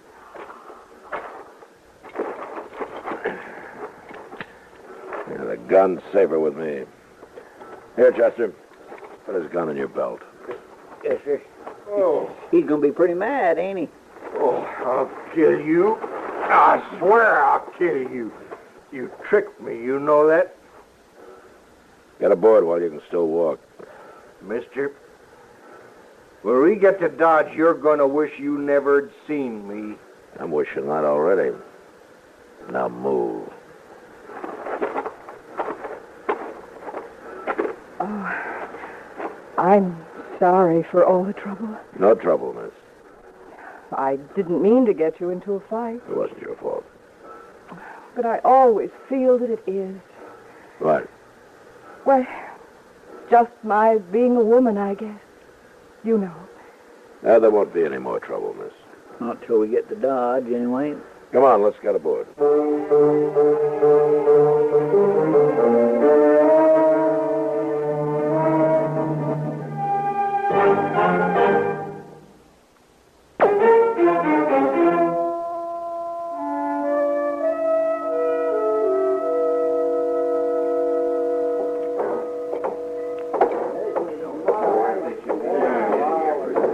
Well, what do you think of Dodge, Rena?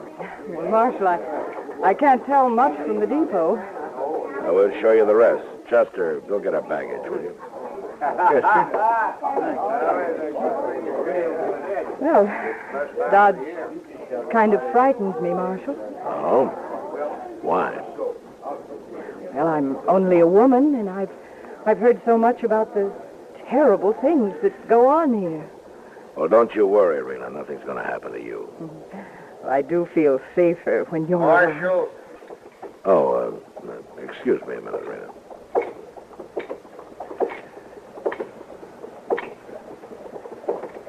Yeah.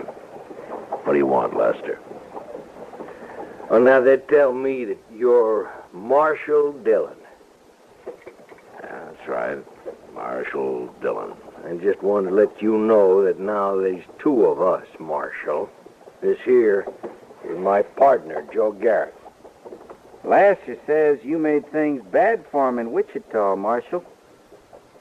Is that so? Yeah.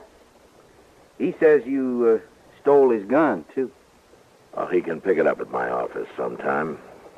I'll do that. I don't like what you did, Marshal.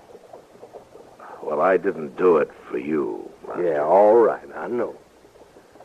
Now, we're going to take some horses up north for just a few days, Marshal. And then we're going to be back. Well, I'll be here. I'll be here every day.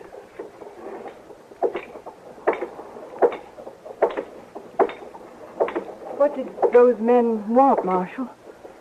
It was nothing, Rena. Nothing important. Oh, I'll bet there's going to be more trouble over me, isn't there? Now, don't you worry about it. We'll find you a room, and then I'll take you over to the Long Branch and introduce you to Kitty Russell. She's the owner of the place. Come on, Chester's waiting.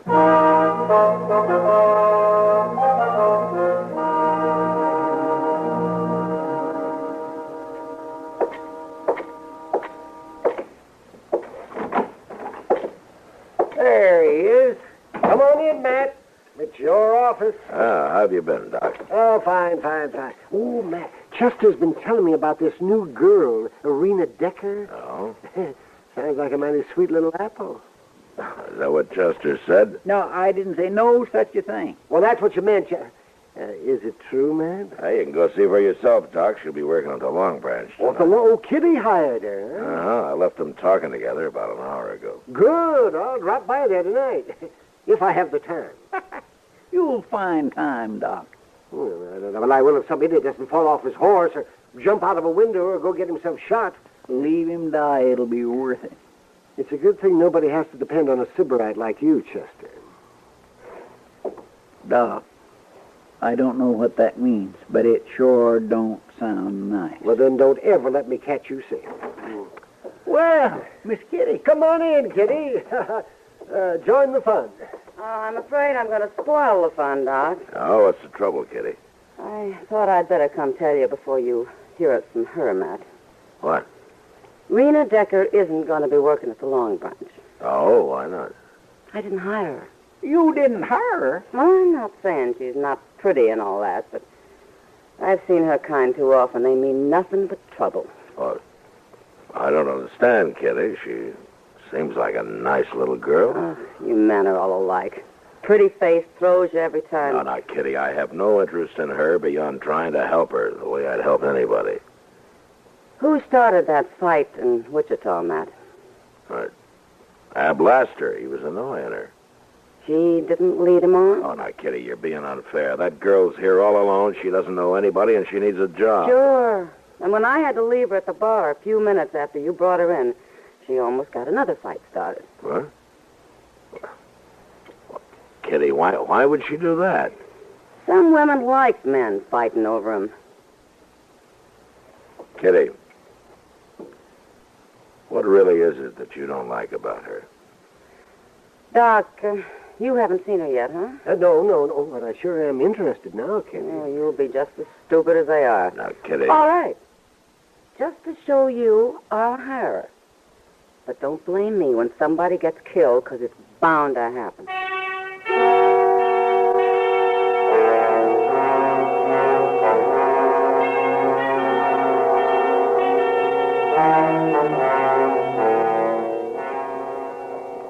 Mr. Dillon? Yeah, what, Chester? Looks like Miss Kitty was wrong, don't it? That's been 2 days, but she didn't put any time limit on it. What do you think she's got again, Rena, anyway? Sometimes a woman takes a dislike to another woman, and nobody ever knows exactly why. They sure are hard to track, ain't they? Yeah, they got their ways, I guess. But then so have we. That's right. We ain't always so plain and simple, are we? Where are you going? Those men in front of the Long Branch. What about them? Hey, they're going to fight, Mr. Dillon. Look at them. They're about to draw. All right, hold it, you men. They're both down. They both got hit. Go get Doc, Chester. Well, they look dead to me. Get him anyway. I'll see if I can find out what this is all about. Yes, sir.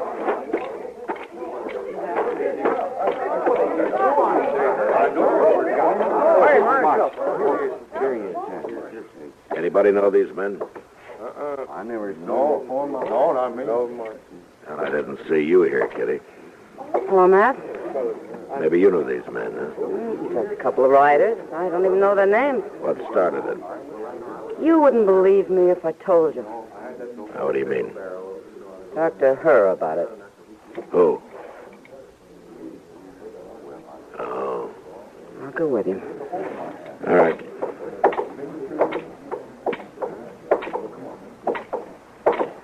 Oh, Marshal. Oh, wasn't it terrible? I was so scared. Rena, have you any idea what started this? Marshal, I don't know. I was talking to them at the bar, and then suddenly they got mad at each other, and then they came out here. That's all I know. What were you talking about, Rena? Why, nothing. Just talking. Then why'd they get mad? You know how men are? Yeah, I know. I know how some of them are. See you later, Matt.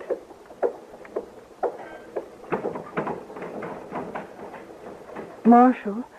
What, Rena? Marshal, sometimes it's an awful burden being a woman.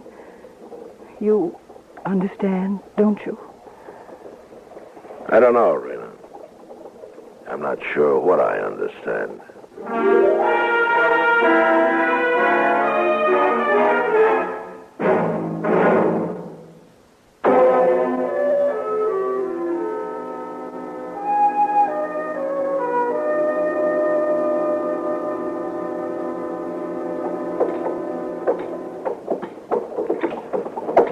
My ding, Mr. Dillon, I sure would hate to be buried that way.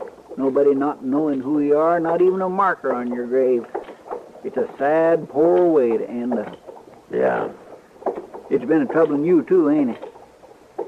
Some, yeah. You've been awful quiet ever since yesterday, Mr. Dillon. Well, I've been thinking, Chester. I'm going to go to the Long Branch. You want to come? Well, yes, sir. Thank you.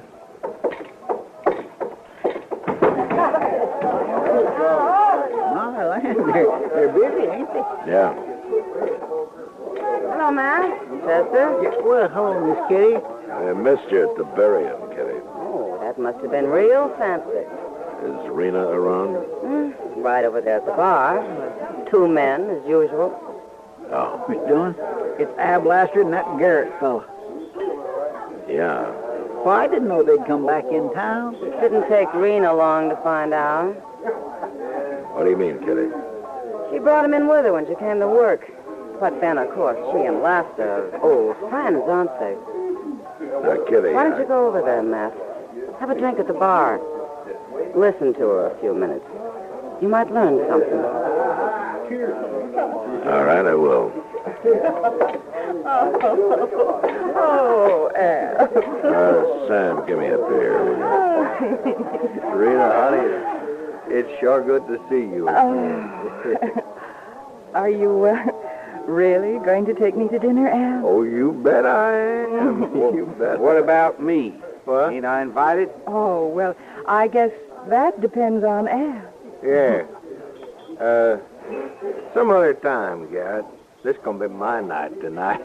Why, Al, but you make it sound like he's not wanted. He ain't. But, well, you don't have to treat him like he's a dog or something. I ain't treating him like he's no dog. Am I, Garrett? No. I ain't. Of Now, course I don't know. you are, Ab. Now, no man's going to put up with that. Is he, Mr. Garrett? What? No real man is. Well, no. No, by golly. Now, you take it back, Laster. Huh? Oh, gonna leave us alone, will you? Al. I ain't taking no more. Now, get your gun out. Well, if that's how you want. All right, wait a minute.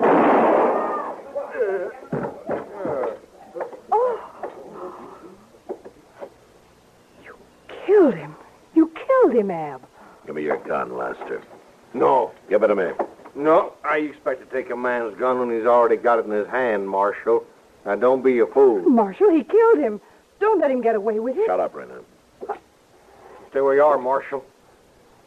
Don't you back away from me. Rena's tricked you into 2 fights, Lester. You're going to let her do it again? Stand still, you hear? She likes men fighting over her, don't you see? You leave that? her out of this. And stand still. You put your gun up, Lester. No.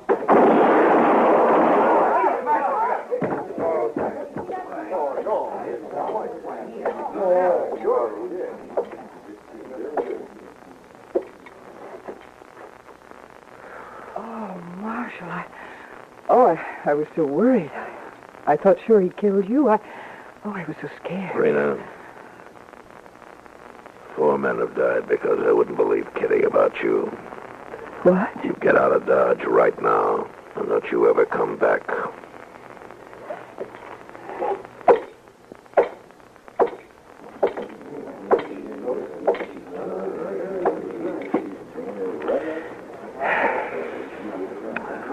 Well, Kitty. It's not your fault, Matt. Yes, it is, Kitty. And I hope you never let me forget it.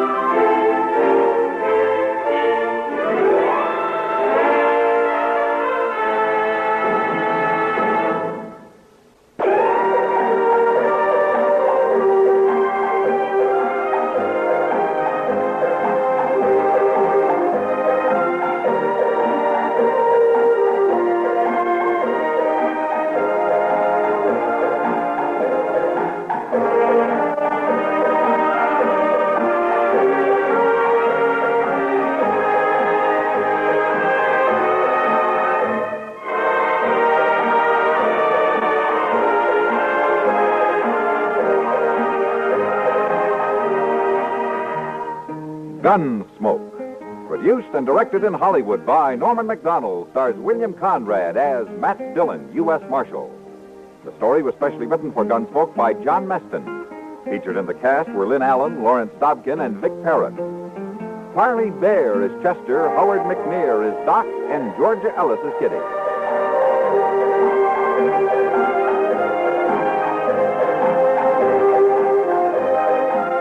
This is George Walsh inviting you to join us again next week when CBS Radio presents another story of the Western frontier. When Matt Dillon, Chester Proudfoot, Doc, and Kitty, together with all the other hard-living citizens of Dodge, will be with you once more. It's America growing west in the 1870s. It's GUNSMOKE.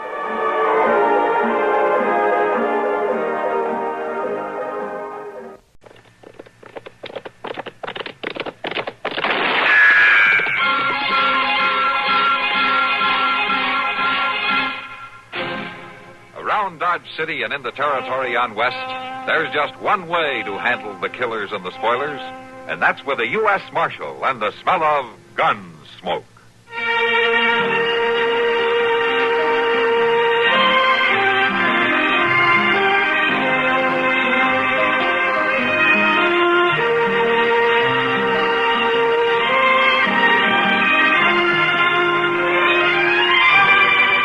Gunsmoke, starring William Conrad.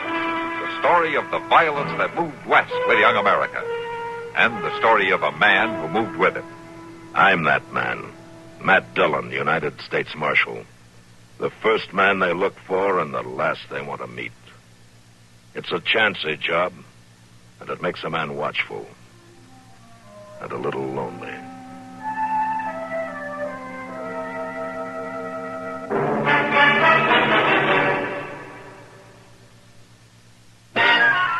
The lively crowd today agrees. Those who think young say Pepsi, please. They pick the right one, the modern light one.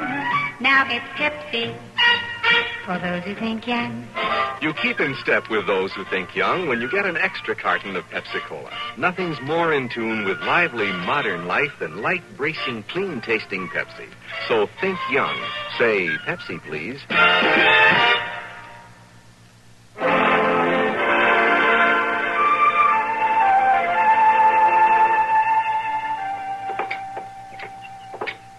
I wish every morning was as quiet as Sunday. Yeah, it's peaceful, all right, Kitty, but I'm not sure I like it. Why? And I'm used to Dodge teaming with ranchers, mule skinners, or trail herders. It isn't natural, this quiet.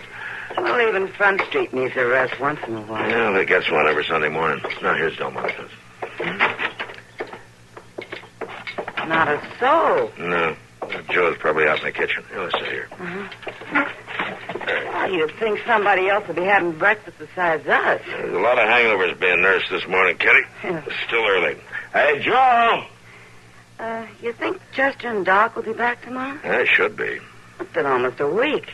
Why's it taking them so long? Doc was going to stay 3 days to be sure his patient would be all right after the operation. And it's further to Hayes City in a buggy than it is on horseback. Morning, Marshal. Miss Kitty. Morning, Joe. Hey, what'll it be? Had a big pot of coffee to begin with. Well, I'm going to have a steak. You can put it on now if you will. You make that too, huh? Yes, sir. Wonder what they're doing right now. What, Chester and Doc? Yeah. Well, if they left yesterday and spent the night on the prairie, they're probably breaking up camp and loading the buggy for the day's ride about now. And you can bet Doc is complaining about the coffee Chester made this morning. Yeah. I just hope they remember to pick up enough food in Hayes City to last them through the trip.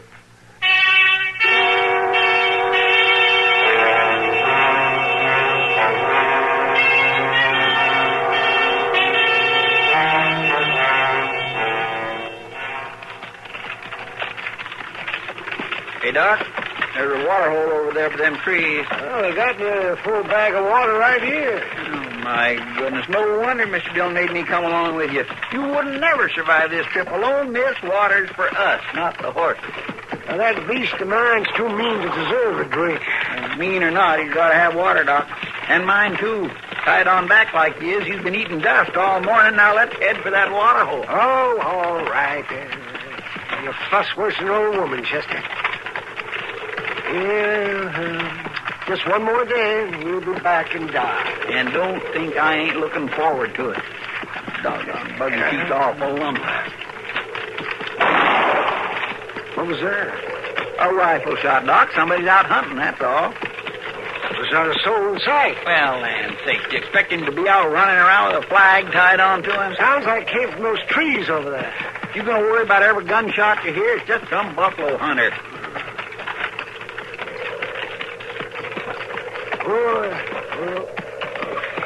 This water hole sure ain't much. Hey, look, Chester, over there. Somebody's horse. Oh, I declare. I'd say it belonged to a wolfer. A what? A wolfer. He traps and poisons wolves. Well, where is he? Oh, forevermore. Doc, I don't know. By heaven. Come on, Chester. Oh, now what? Let's get out of there. There's a man lying under that tree. Where? See, Chester, look down. Right over there. Come on.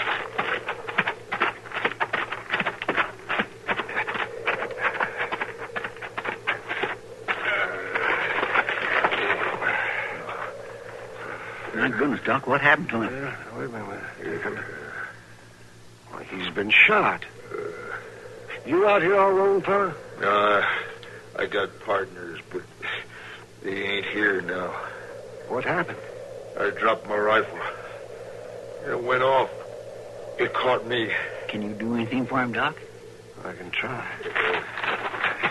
This is a terrible place to operate, but get a fire started, Chester. I'll get my bag out of the buggy. Okay. And I'll get a blanket, too. Chester? What? Come here. Somebody's riding in. He's a wolfer, too. Hello. What's the matter with him? He had an accident, he said. I thought I heard he shot. Are you his partner? One of them. Well, he's hurt bad. And I'm a doctor, and I'll do what I can for him. I'm Jesse Turnbull. That there's Nate Gillett. I'm partners with him and his brother. His brother? Where's he at? I don't know. I'll tell you something, Doc. You better leave Nate alone. What? Leave him be, that's all. Well, now, look here. He got himself into this. Just leave him be. Well, Bola, they're here. Where you going, mister? Ah, let him go, Chester. He wouldn't be of any use anyway. I sure would hate to have him for a partner. He ought to be shot. Never mind him. We've got work to do.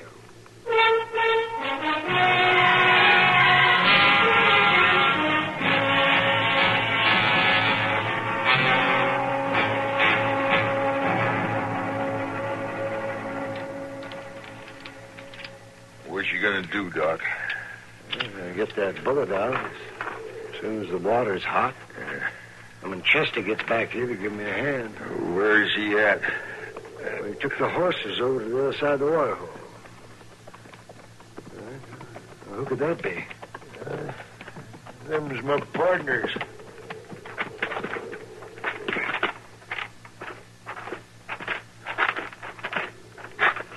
You that doctor fella? That's him, Pip. Any objections? Well, Nate, I suppose you told him all about me. I ain't told him nothing. Nate, here's my brother, Doc. I'm Pit Gillett. Well, that's fine. Now, if you just let me get to work, maybe I can save his life. You don't need no help. Now, this man's dying. He's my brother, ain't he? He's fool enough to get himself into this. I say let him get himself out. Now, you listen to me. I told you you'd have to kill him, Pip. I guess you're right. Those Gillets take care of ourselves, Doc. Now, put that knife down. Hold it right there, mister. Oh, I plumb forgot about him, Pit. Drop that knife before I put a bullet in your belly. Drop it! You always was the biggest fool I ever seen, Jesse. Go on, get on your horses and ride out of here, both of you. Go on, get!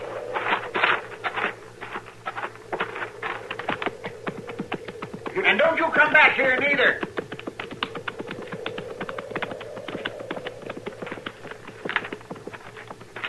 That's good work, Chester. Those are honest two animals I've ever saw. They're strange, all right. Come on, Chester. I'm going to need your help. All right, Doc. Get down, Doc.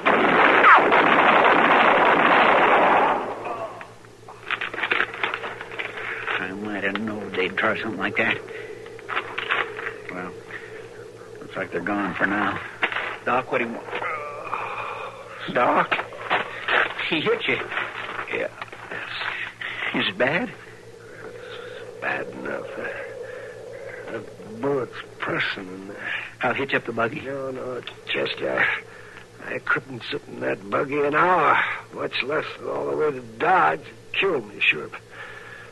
But you go and bring back a wagon. No, I can't leave you here. You have to. Doc, that Pit Gillett, he ain't through. He'll be back here for sure. Yeah, then he'll kill you, too. Maybe, but I ain't leaving you.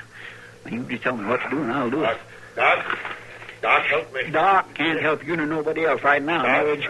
That fool brother of yours seen to that. I can't last forever this way. Neither can Doc. Now, you just lay back. I'll take care of you in time. Doc, I gotta...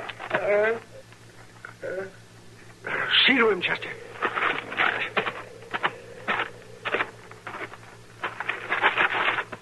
Well,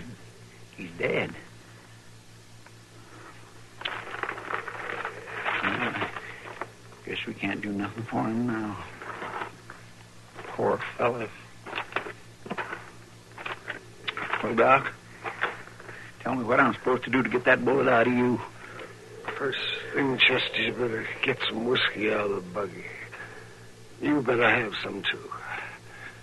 I think you're going to need it before you're through. No, I ain't. I'll make out. Chester, I want to thank you for what you're going to have to do. Now, Doc, you're going to be all right. You're going to be all right.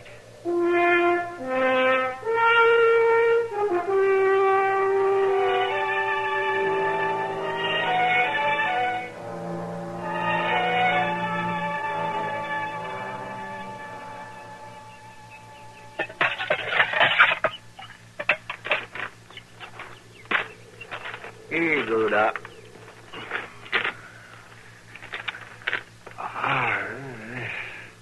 Thank you, Chester. I needed that. I dug me a hole with that cussed mud puddle out there, and water come up clear and fine. How you feeling, Doc? This fever is pretty high. You was kindly restless last night. I don't remember too much about that.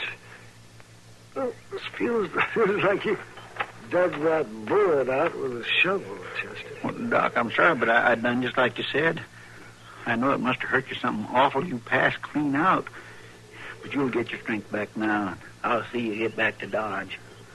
So I can't get my strength back without some food. Well, I can't go hunting for no meat. Ain't no telling when that Pit Gillet's going to try something, him and his fat partner. But at least he can't see Nage is dead. Not from a distance, anyway. I drug him off into the brush and covered him up with rocks. Chester. What? I want you to get out of here. I may not live anyway. There's no use you sitting around waiting to get shot by those two. Understand? I understand, but you're wasting your breath. I was afraid so. Doc, I think I seen an animal beyond them trees. I'm going over there now. I may fire a shot or two, but don't you fret none. I'll be back directly.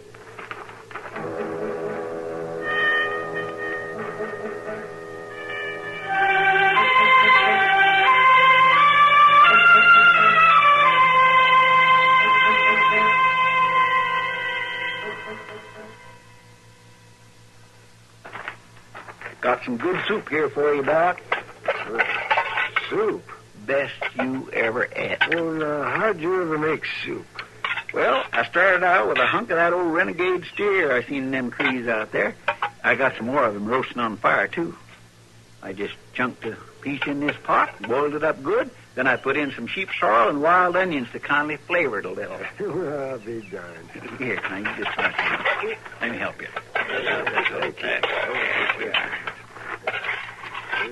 Now, that ain't so bad, is it? That's what you've been needing. It'll give you strength. That's sure strong tasting. Wait a minute.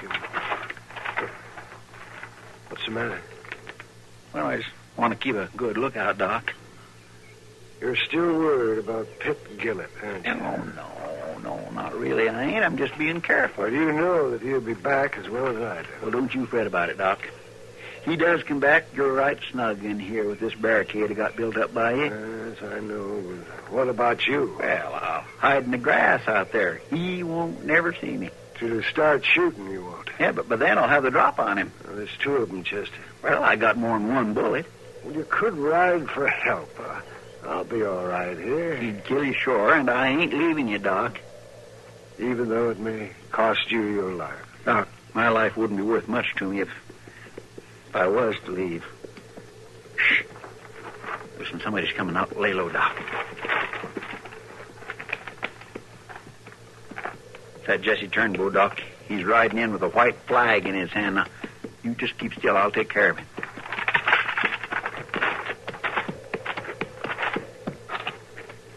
Can I get down? What are you doing here? Pit Gillett sent me. Where's he? Back there in camp. All right. Get down. Where's the doc? What Pit Gillett send you for? Oh, I see you got him over there behind them rocks. It keeps the wolves off him, and the wolfers, too. Where's Nage? Pitt wants to know how he is. I don't even see him. He's all right. I put him out there in the brush where he can sleep good. But I don't think that's why you're here. Well, of course it is. What else should I be doing? Take that knife out of your belt and drop it on the ground. Now. I come here in peace, didn't I? Never mind that. Over there, start walking. And shut up if you don't want a bullet in you. All right, that's far enough. Now lay down. On your back. But look. Do it. Chester! Doggone you, Jesse, you was lying. That was Pitt out there. I've a mind to kill you right here. No, he made me do it, honest. I didn't want You was just a decoy, huh? So he could sneak in and shoot me in the back? I wouldn't have let him. I'd have hollered or something. Sure you would. If it wasn't for Doc warning me, we'd both be dead. You're a mighty fat piece of bait, Jesse, but you smell rotten. I'm going to tie you up so you won't never get loose. Well, you can't take it out on me what Pitt Gillett might do. If he comes sneaking in here tonight, I'll blow his head off, and if you don't quit whining, I'll club yours off.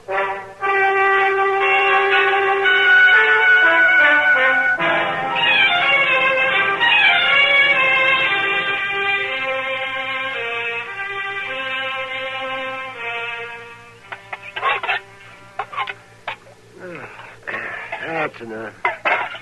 Thank you, Chester. There's lots more, Doc. Oh, I'll have some later. You sure that isn't bear meat that you put in that soup? There ain't no bears around here, Doc. Your fever's down some, ain't it? Yes, it broke last night. Chester, you haven't had a wink of sleep for 2 days. Keeps me from getting fat, Doc. Yes, and it keeps me from getting killed. But this can't go on. What's the matter? Well, I don't like sitting here just waiting for that Pitt Gillett to come busting out of the brush. It's a poor way to guard this camp. Well, how else can you do it? Well, I got to circle the grove ever so often, Doc. Out there where I can see. I'll be back directly.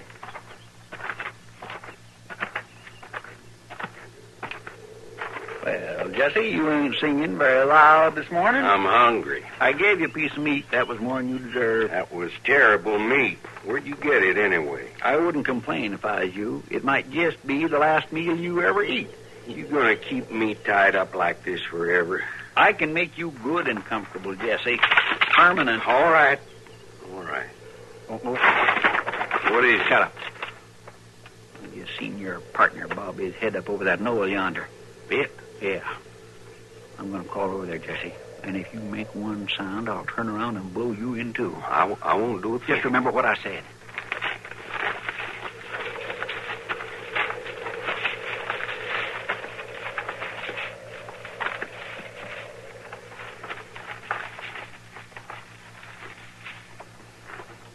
You're covered, Gillett. Drop that rifle. Drop it now.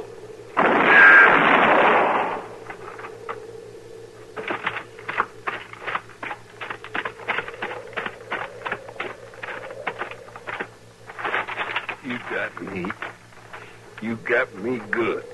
It's your own fault. My brother, Nage. He'll like this. What? Nage. Nage's dead, Gillett. He died soon after you shot Doc. Dead? Yeah.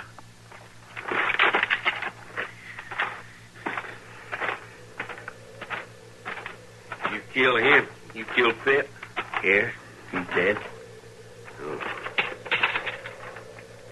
What you gonna do to me now? I'm gonna cut you loose. Let you move around a little. Yeah. Say, Chester, that'll be fine. But first you're gonna do some talking.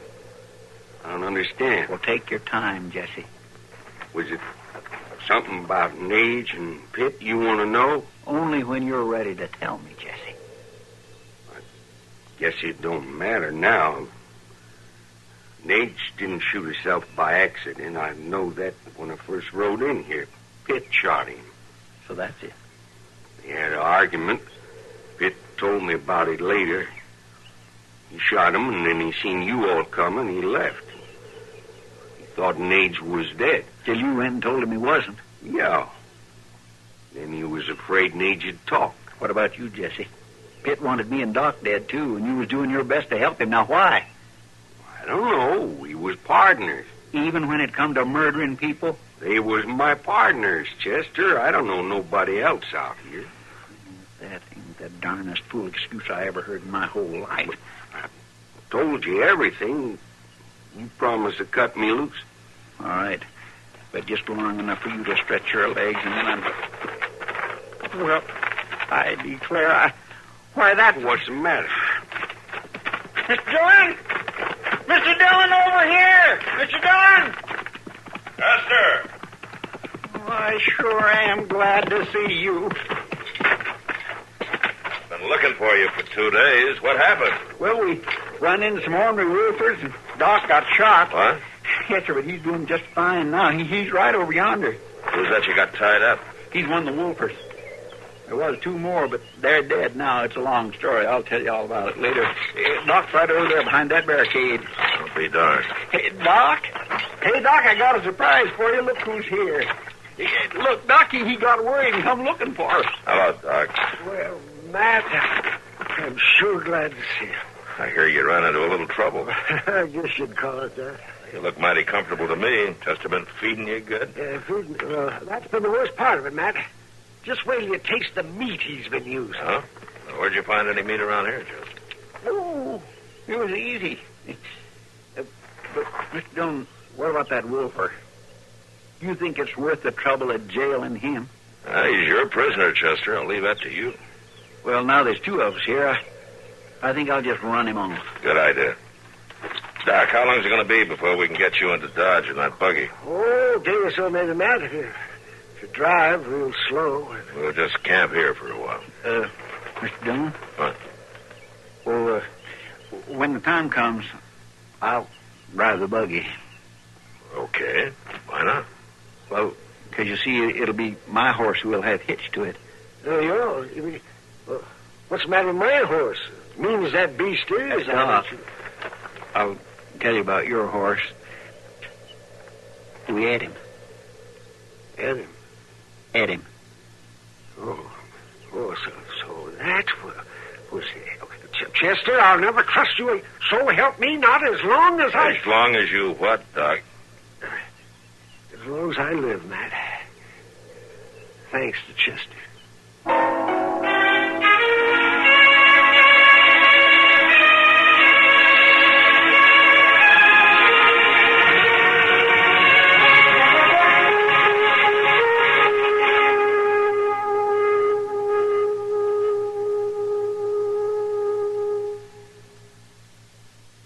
Do you see speed laws and other regulations as restrictive? Unfortunately, too many drivers on the road subscribe to that kind of outlook. The result is tragic. Almost 85% of all traffic accidents are caused by careless, childish driving. Our traffic laws and the people who enforce them are there to help save your life. Gunsmoke. Produced and directed in Hollywood by Norman Macdonald, stars William Conrad as Matt Dillon, U.S. Marshal. The story was specially written for Gunsmoke by John Meston and adapted for radio by Frank Paris. Featured in the cast were Vic Perrin, Harry Bartell, and John Daner. Harley Bear is Chester, Howard McNear is Doc, and Georgia Ellis is Kitty. This is George Walsh inviting you to join us again next week when CBS Radio presents another story on Gunsmoke. The Laughs are on Arthur Godfrey every weekday on the CBS Radio.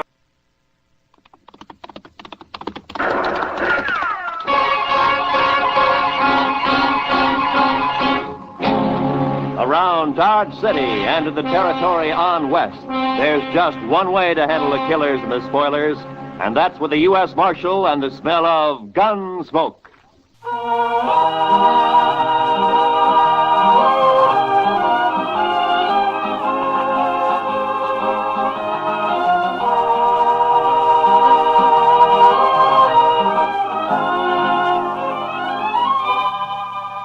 Gunsmoke, starring William Conrad, the transcribed story of the violence that moved west with young America. The story of a man who moved with it. Matt Dillon, United States Marshal.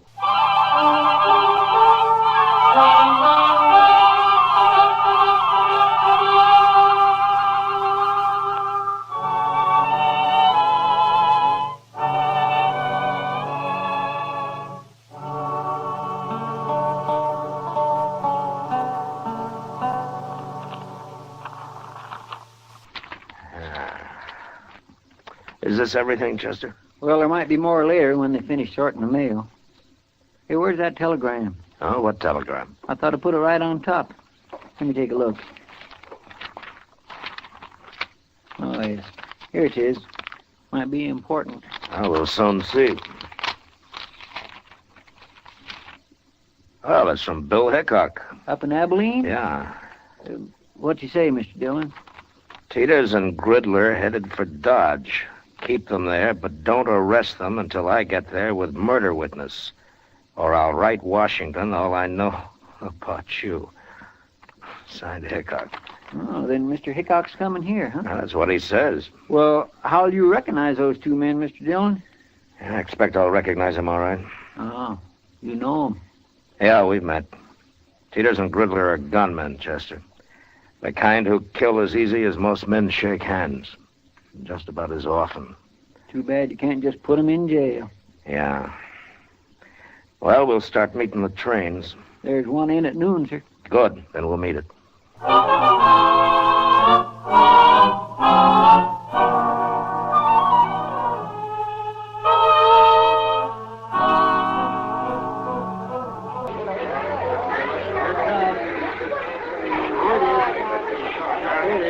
What'll we do if they are on this train, Mr. Dillon? Nothing, Chester. I'll find them later and talk to them, but not in a crowd like this. Yes, sir. You know, every time I see a train, I am just overpowered with the urge to travel. Oh? Where to? Anywhere. Anywhere but Kansas. Well, I don't think you'd like it back east any better. Why not? You just have the urge to come out west again. I know your kind. I suppose you're right, sir. But still, it'd be good to walk down a street that wasn't all heat and dust and that wasn't crowded with a lot of grimy men looking for trouble. And I wouldn't mind seeing some women, married women, with kids and parasols and Wait a Bibles. minute, Chester. There they are. Where? They just got off the end car. Those two headed for the depot there. One of them's tall? Yeah. That's Teeters in the black hat.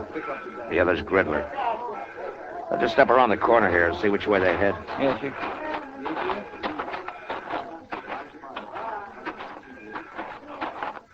There they are. Yeah. Looks like they're going to the Dodge house. Now let's follow them.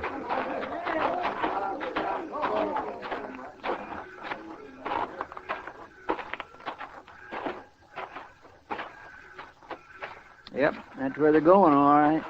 Now let's wait here. I'll let them get a room, and then I'll go talk to them. But if you can't arrest them...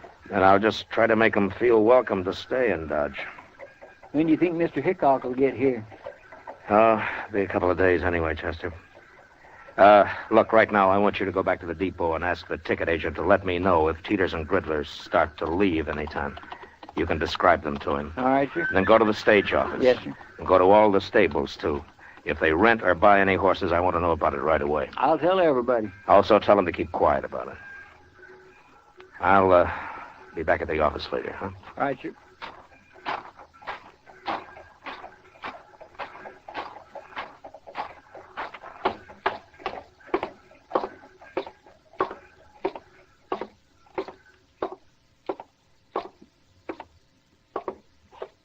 What can I do for you, Marshal?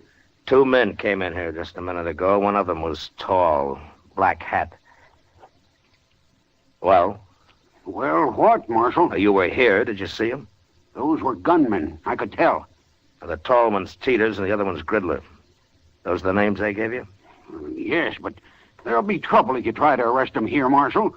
Can't you wait until they're outside in the street someplace? No. What if they're after you? I've got nothing to do with men like that, Marshal. There's no reason in the world that Now, they... just take it easy. They never heard of you, and I'm not going to arrest them. But since you're a good, helpful citizen, maybe you can tell me what room they're in. Certainly, Marshal, certainly. Number 25. Up the stairs and turn to your left. Thank you very much.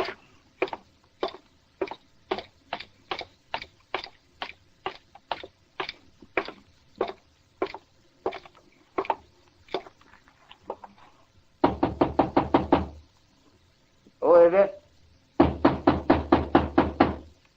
Who is it, I said? All right, open it, Griddler.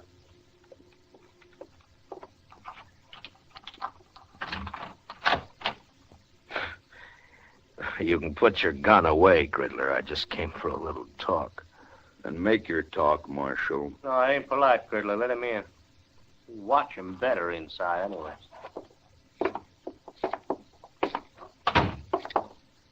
Hello, Teeters. What's on your mind, Marshal? I'm just trying to think. Last time I saw you men was in, let me see, was it Tascosa? Never mind all that, Marshal. Why are you here? No, I heard you were in town. I thought I'd drop by and say hello. News must travel pretty fast in Dodge. We ain't been here 15 minutes all told. Well, maybe he was expecting us, Griddle. I happened to be at the depot. I noticed you get off, so I followed you here. All right. But we're not wanted, Marshal. Matter of fact, a judge up in Abilene just turned us loose. Wasn't no witness to that killing. Wild Bill tried to frame us, but didn't work. Well, that just goes to show the law's fair to everybody, doesn't it? Why'd you come here, Marshal? Just to let you know that I'm still the law in Dodge and that I don't want any trouble here. And with men of your sort, I always like to mention that. We're not looking for trouble. Good, good. And you're welcome to stay here as long as you like. That's a funny thing to tell us. It's an open town, Teeters. Yeah, sure, Marshal. Sure it is, yeah. And I'll treat you two just like anybody else. If you stay out of trouble, the town's yours. Anybody who starts trouble won't be us. Well, I'm glad to hear that. I'll be going now, gentlemen. Oh, there are some pretty sharp gamblers here. Don't let them take all of your money. Oh, don't you worry about us, Marshal. So long.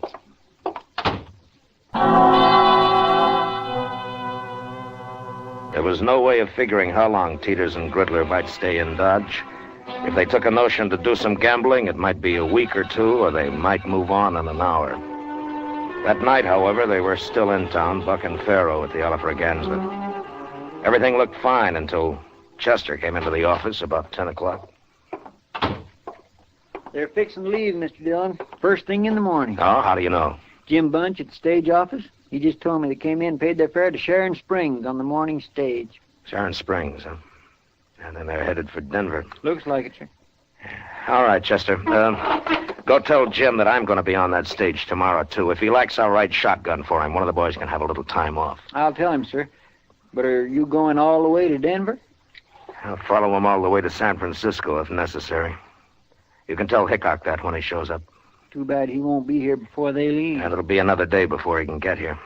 But that won't be too far behind us. Stage leaves at 8, right? Yes, sir. I'll be there to see you off, Mr. Dillon. Fine. We'll meet at the Dodge House for breakfast if you like. All right, sir.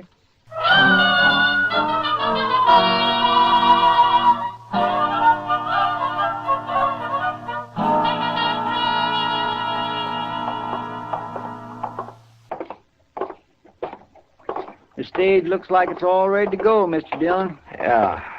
I don't see Teeters and Griddler, though. They're not inside, are they? I don't think so. No, they're not here yet. Just about 8 o'clock. They should be here. Well, it doesn't matter, Chester. If they've changed their minds, it's all to the good anyway. Want me to go ask Jim Bunch if he's heard from them, Mr. Dillon? No. Let's just wait here. Oh, say, I forgot to tell you. Jim said the regular shotgun messenger has to go up to Sharon Springs anyway, but to thank you just the same. No, good. Chester. Yes, sir? Look up at the other end of the plaza there. Coming this way. Oh, I declare. It's Sam. Yeah. Now what are they up to, I wonder? Well, they can't be taking the stage if they're horseback. No. Looks to me like they're fixed for a long ride, too. Sure does, Mr. Dillon.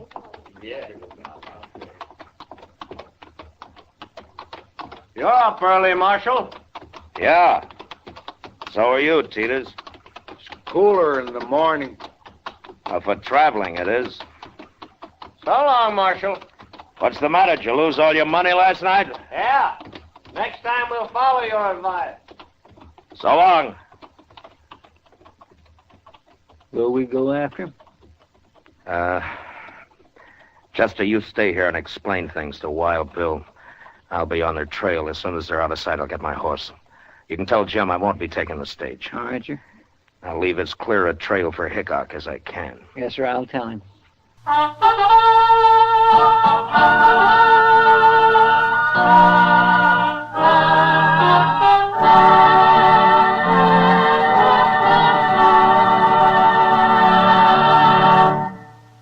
We will return to the second act of Gunsmoke in just a moment. But first, young women are needed to enroll as student nurses and to take their places as graduate nurses in an ever-expanding field where opportunity unlimited awaits.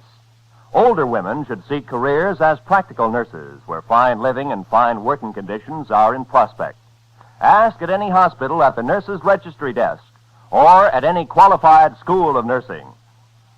And now, the second act of Gunsmoke.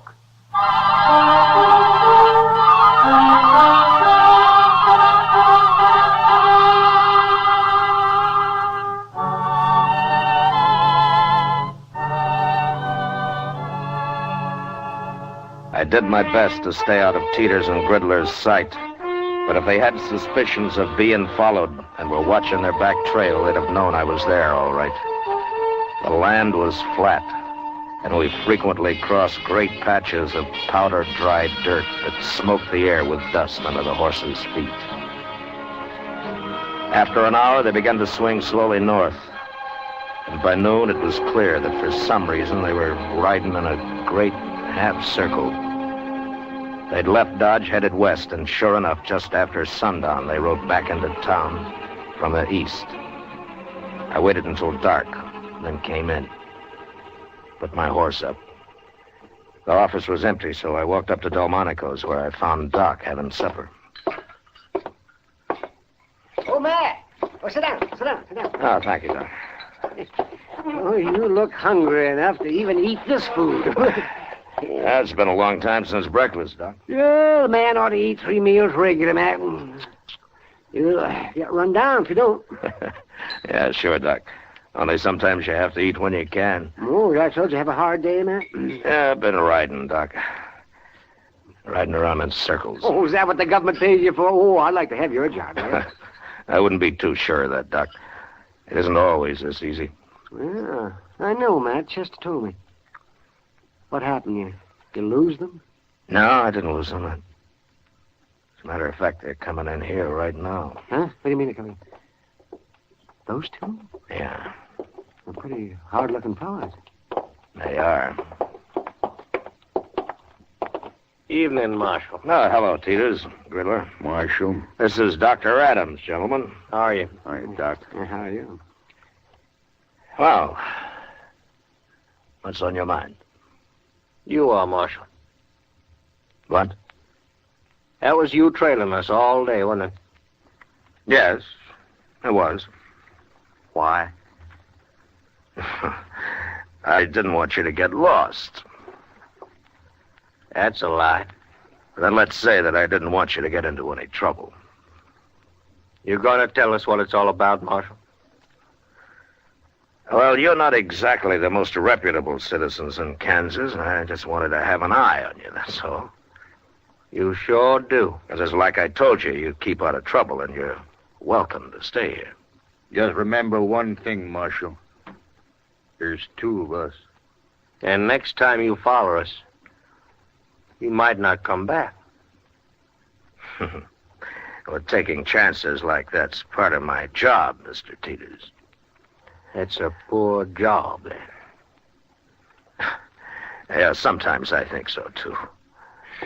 Come on, Teeters, let's get out of here. Yeah. Well, they're not very polite, are they? No, but they're smart.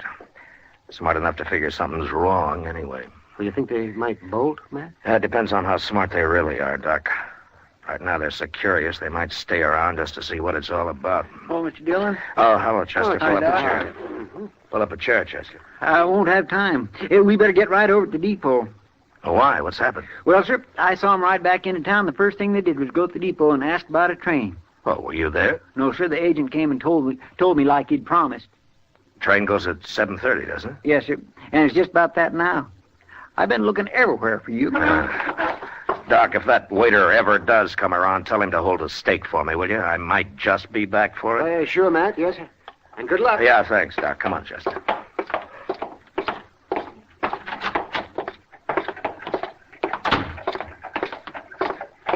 Are you going to go on the train with him, Mr. Dillon? No. Hickok's sure to be here in the morning, Chester. If I can keep him off this train tonight, I doubt they'll try anything else till tomorrow. Yeah, but you can't arrest him. Yeah, I know. Well, then, I'll just face him off, Chester. So keep your head up. Yes, sir.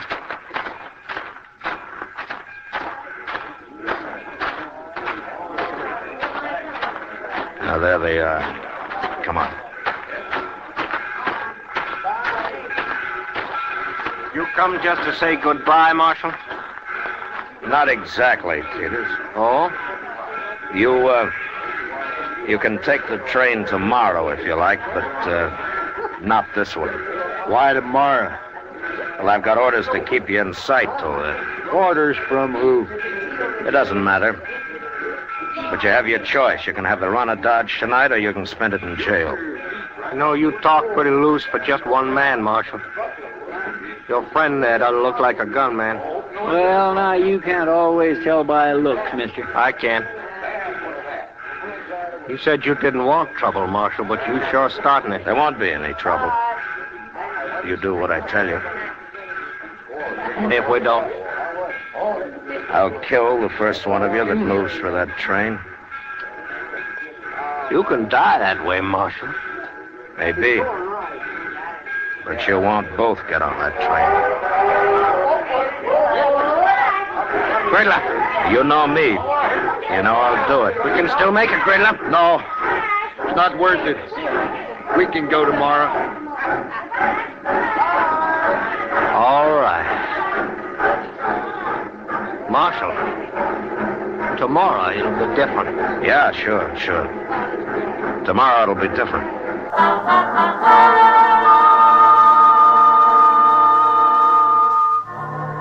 Chester and I met the noon train next day. But as I'd figured, Hickok didn't get off it. I questioned the man who rode the baggage car, and sure enough, Wild Bill and his witness had hidden out there the whole trip. As soon as the crowd left the depot, we walked down to the car, crawled under it, and pounded on the door on the other side. Who is it? It's Dillon, Bill. Open up. Oh, jump up, man. Come on, Chester.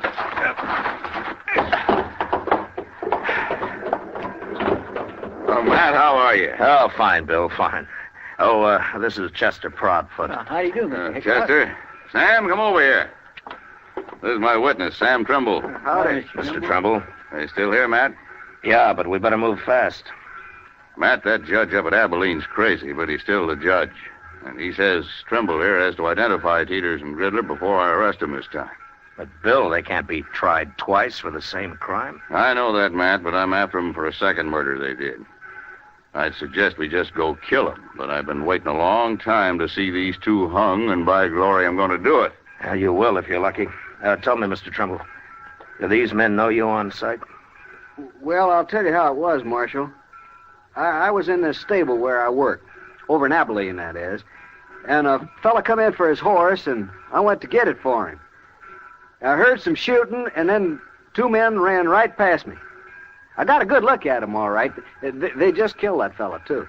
You mean you don't know Teeters and Gridler? I never heard of them, Matt. There's no pictures of them I know of, but he can identify them when he sees them. Yeah, sure, but what about them? Will they recognize you, Mr. Trimble? Gosh, I don't know, Marshal. I hope not. They'd kill me on sight, wouldn't they? I hadn't thought of that. Well, you just do what we tell you to, and you'll come to no harm, Trimble. Dillon and I are a fair match for those two. If they start any trouble, we'll be on them so fast they'll die on their feet. Taking a terrible chance. I hadn't thought of that. Easy, Trimble, easy. An hour from now, we'll have them in jail with their teeth pulled. Sure hope so, but how are you going to do it? Just go find them, that's all. As soon as we get them locked up, I'll buy you the biggest steak you ever ate, Trimble. Come on, let's go.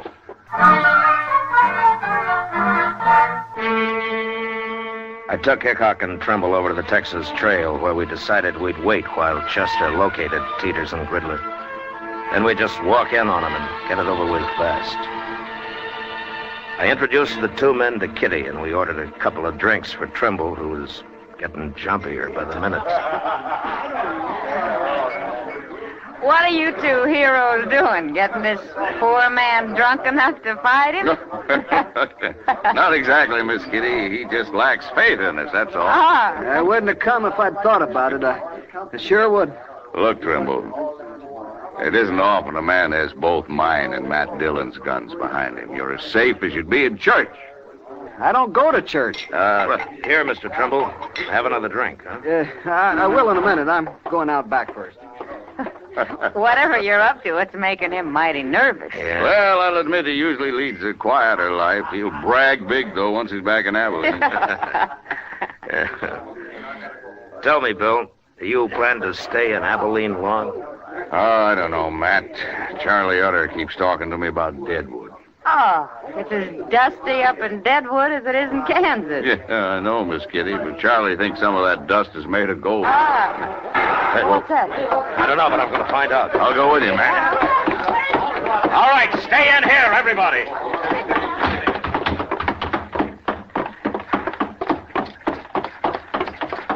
It was Teeters and Gridler. I was just crossing the street and saw them run out of the alley there. All right, come on.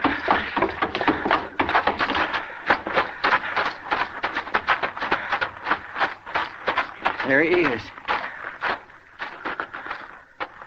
Yeah, it's Trimble. What happened, Trimble? They shot me. I was going to run away. And he got scared and ran right into him. We shouldn't have let him alone at all. They said they saw me with you, Mr. Hickok. They said that's all they needed to know. And they shot me.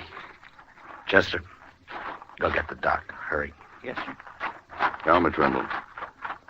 They were the men who killed that fellow in Abilene. You recognized them all right? No. No, I never saw these two before. It wasn't them. What? I knew I shouldn't have come.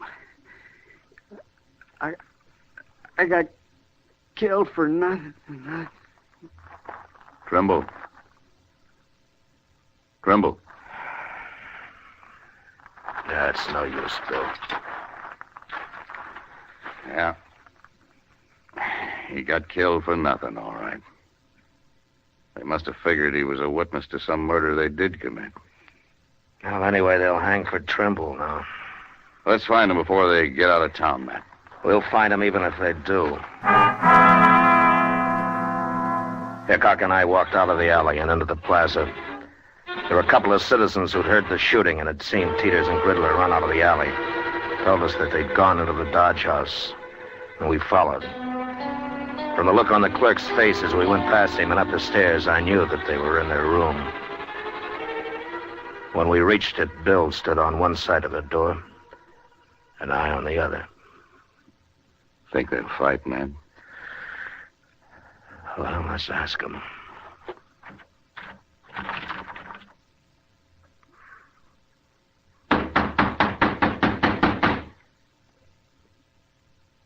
I told you they'd follow us, Teeters. Well, we're trapped sure. Shut up, I said. And it got us to the street on the lawn. Open the door. Throw your guns out. There's no use trying to fight. There's no use in hanging neither, Marshal. You can just take us the best way you can. No. Our chance hanging. We got off once.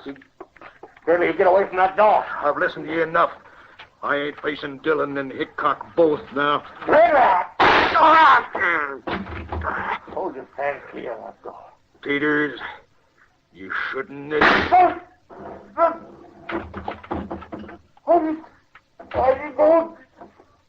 Don't you try to convince us.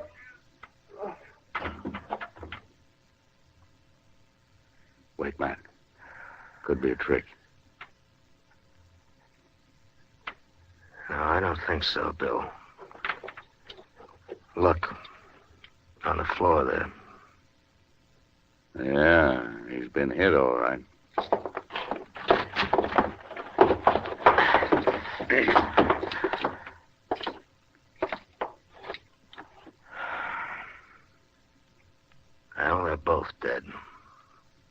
I sure never expected this. Saved us doing it, maybe. Riddler lost his nerve, blast him. Shooting was too good for these two. I wanted to see him hung. How things don't always work out, Bill. Well, they sure don't. Not lately, anyway. Matt, I think I'll go up to Deadwood with Charlie out of right soon, after all. Maybe I can find me a little peace and quiet.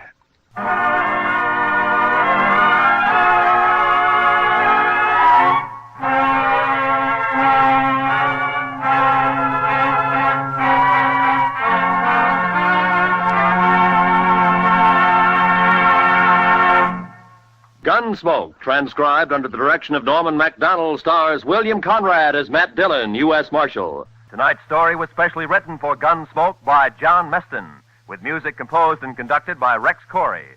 Featured in the cast were John McIntyre, Lawrence Dabkin, John Daner, Joe Duvall, and Harry Bartell. Parley Bear is Chester, Georgia Ellis is Kitty, and Howard McNear is Doc. Gunsmoke is heard by our troops overseas through the facilities of the Armed Forces Radio Service. Join us again next week as Matt Dillon, U.S. Marshal, fights to bring law and order out of the wild violence of the West in Gunsmoke.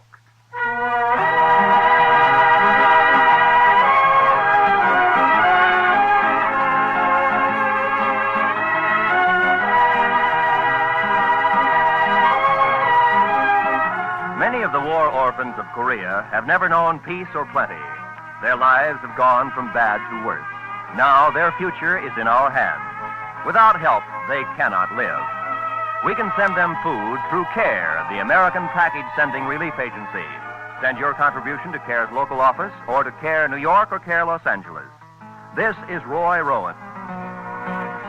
This is the CBS Radio Network.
Gunsmoke, brought to you by L&M, the modern cigarette that lets you get full, exciting flavor through the modern miracle of the pure white miracle tip.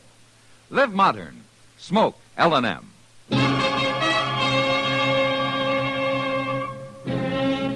Around Dodge City and in the territory on West, there's just one way to handle the killers and the spoilers, and that's with a U.S. Marshal and the smell of Gunsmoke.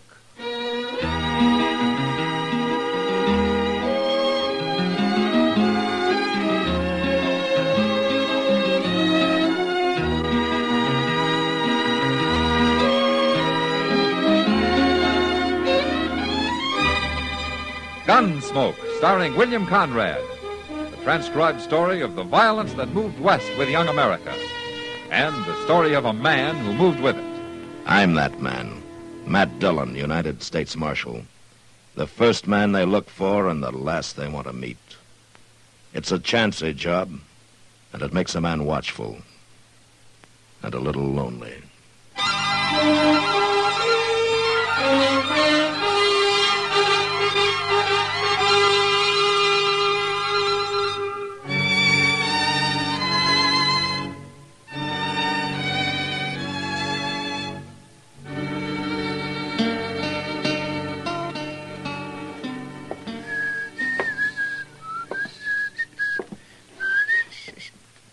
Well, my goodness. Now, if that sure don't beat all. What's the matter, Chester? Odie Perkins, coming down the street there with a mat on so thick you can feel it right through the window. Oh? Odie's not a man to get tempered easy.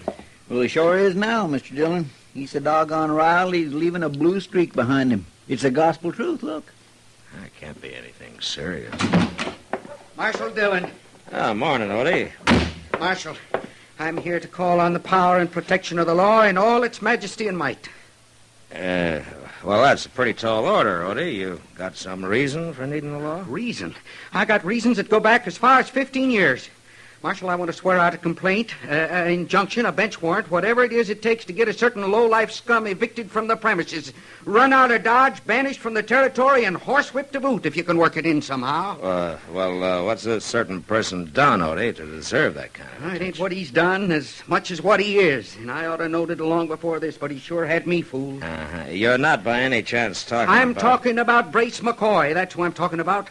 And I even hate to let his sneaking name soil my lips. Yeah, but Odie, you and Brace have been partners as long as I can remember. Oh, not no more. We ain't, not since this morning. Marshal, I want him throwed clean off the place. Now, wait a second, Odie. As I recall, you boys took up that homestead as joint tenants, huh? Brace has got as much right there as you have. Well, Marshal! Yeah, come in, Brace. We were just talking about it. I want to get a fella throwed off of my property, Marshal, and that's a fact. You're referring to Odie Perkins here, That's huh? a fella, Marshal, but him and me ain't speaking, and that's a fact. You're gall darn tootin' we ain't. Not now nor never. I'll sign the papers now if you'll just read 'em up. I'll remind you, Marshal, I come here first. Fixing papers for Odie wouldn't be no use nohow. Little varmint can't write, and that's a fact. I can make as good a X as you can. I mean, he can. Now, wait a minute. Just look at him, Marshal. He ought to be ashamed of himself. A great, big blubber mouth that outweighs me twice again. And he comes in here sniveling for the law to help him out. Just a minute. He's proud of me, and I'm going to whop him good, and that's a fact. Not while I'm wearing this here 6-gun. You ain't going to whop nobody. I mean, he Will you ain't going to.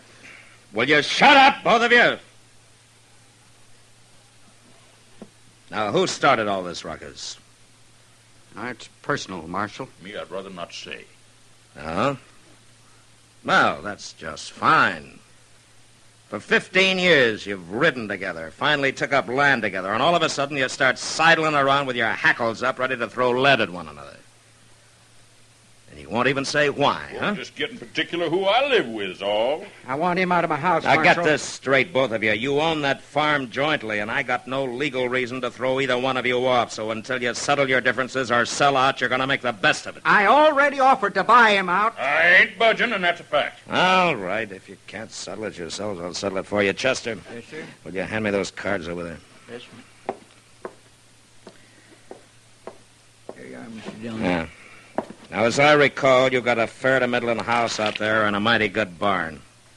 Until you sell, you got to stay on the place to take care of the stock. All right. Now, one of you lives in the house and the other one in the barn, and you'll leave each other alone. Is that completely clear? All right, Brace, you cut first. High card takes his choice. Well, all right. 10. That's good. Ain't as good as a queen. All right, what's your choice, Odie? The barn. It smells better than McCoy. Odie, you come around my house, and I'll break you in half. That's a fact. Step 1 foot in my barn, I'll blast you full of holes. Now, remember what I told you, both of you. You leave each other alone. Guess I better get back out to my house. Good day. I'll be going to my barn now, Marshal. Much obliged. Why don't you stand in the breeze a little while, Odie? You might cool off a little. Well, I declare, if that don't beat all. I guess 'tain't nothing serious, so. It's not like him, Chester. I'm afraid it is serious. I just hope it don't get more so.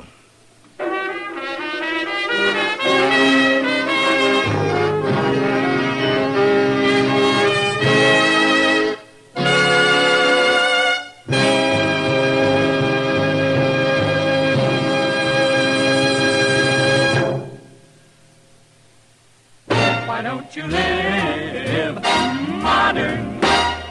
Live modern.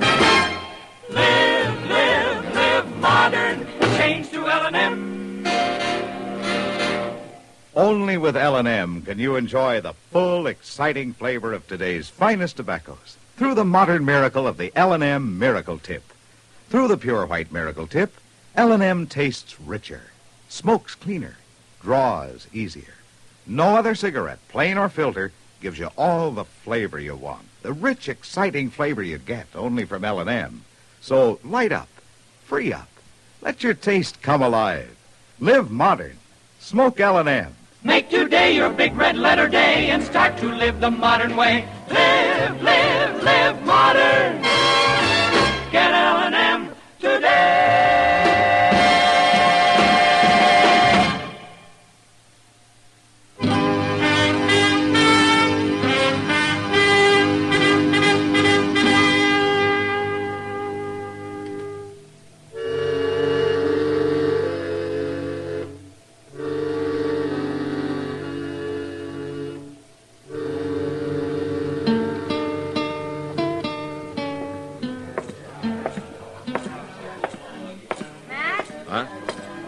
Oh, hello, Kitty.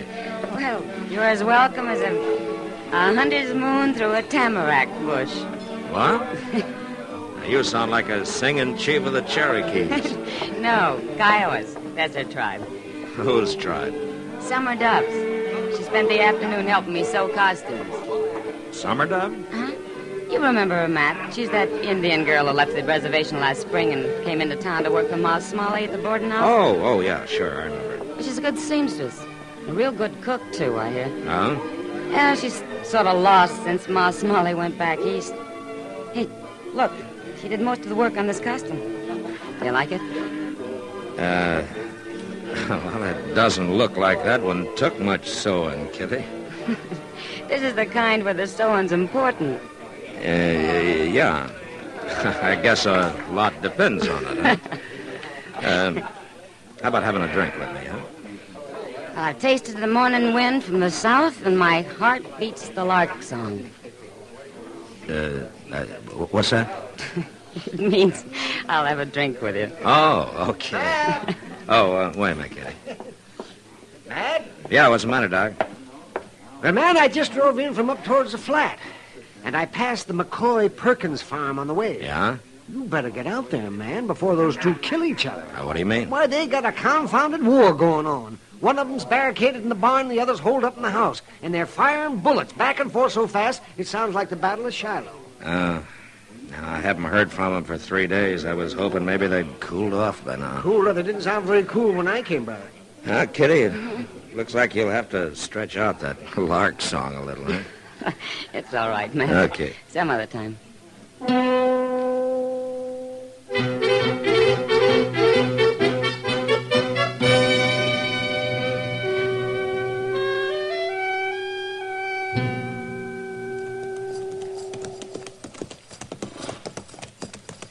By jing, Mr. Dillon, I never realized it was so far out here.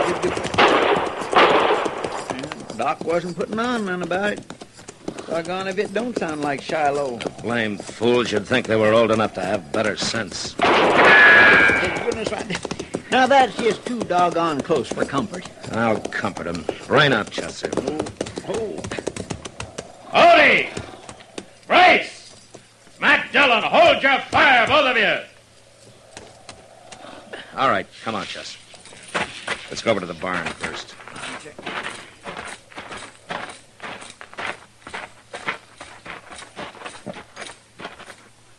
Odie, you in there? You darn tootin' I am, Marshal. That big hunk of buzzard bait ain't about to dislodge me, neither. I am, though. I'll give you just 5 seconds to get that door open and come out here. Now, wait, Marshal. You heard me, Odie. Okay. I wasn't the one that started. Chester, now. take his gun and keep him covered. Yes, sir, I sure will, Mr. Dillon. My goodness.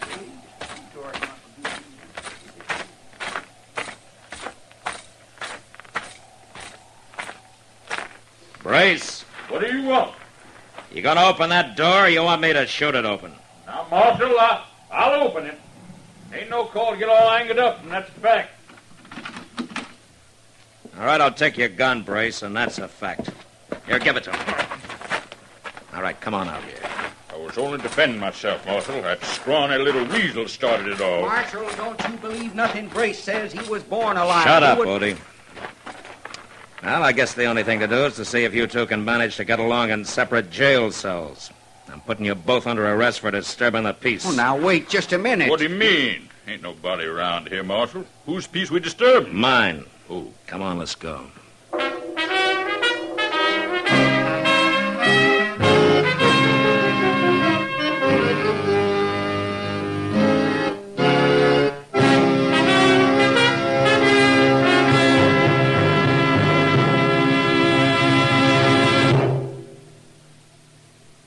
Why don't you live modern? Live modern. Live modern. Change to L&M. L&M is the modern cigarette that lets you get all the full, exciting flavor of today's finest tobaccos. No other cigarette you can buy, plain or filter, gives you the flavor that you get through the modern miracle of the L&M Miracle Tip. Through the pure white Miracle Tip, L&M tastes richer, smokes cleaner, draws easier. So light up, free up, let your taste come alive. Live modern. Smoke L&M. Make today your big red letter day and start to live the modern way. Live modern. Get L&M today.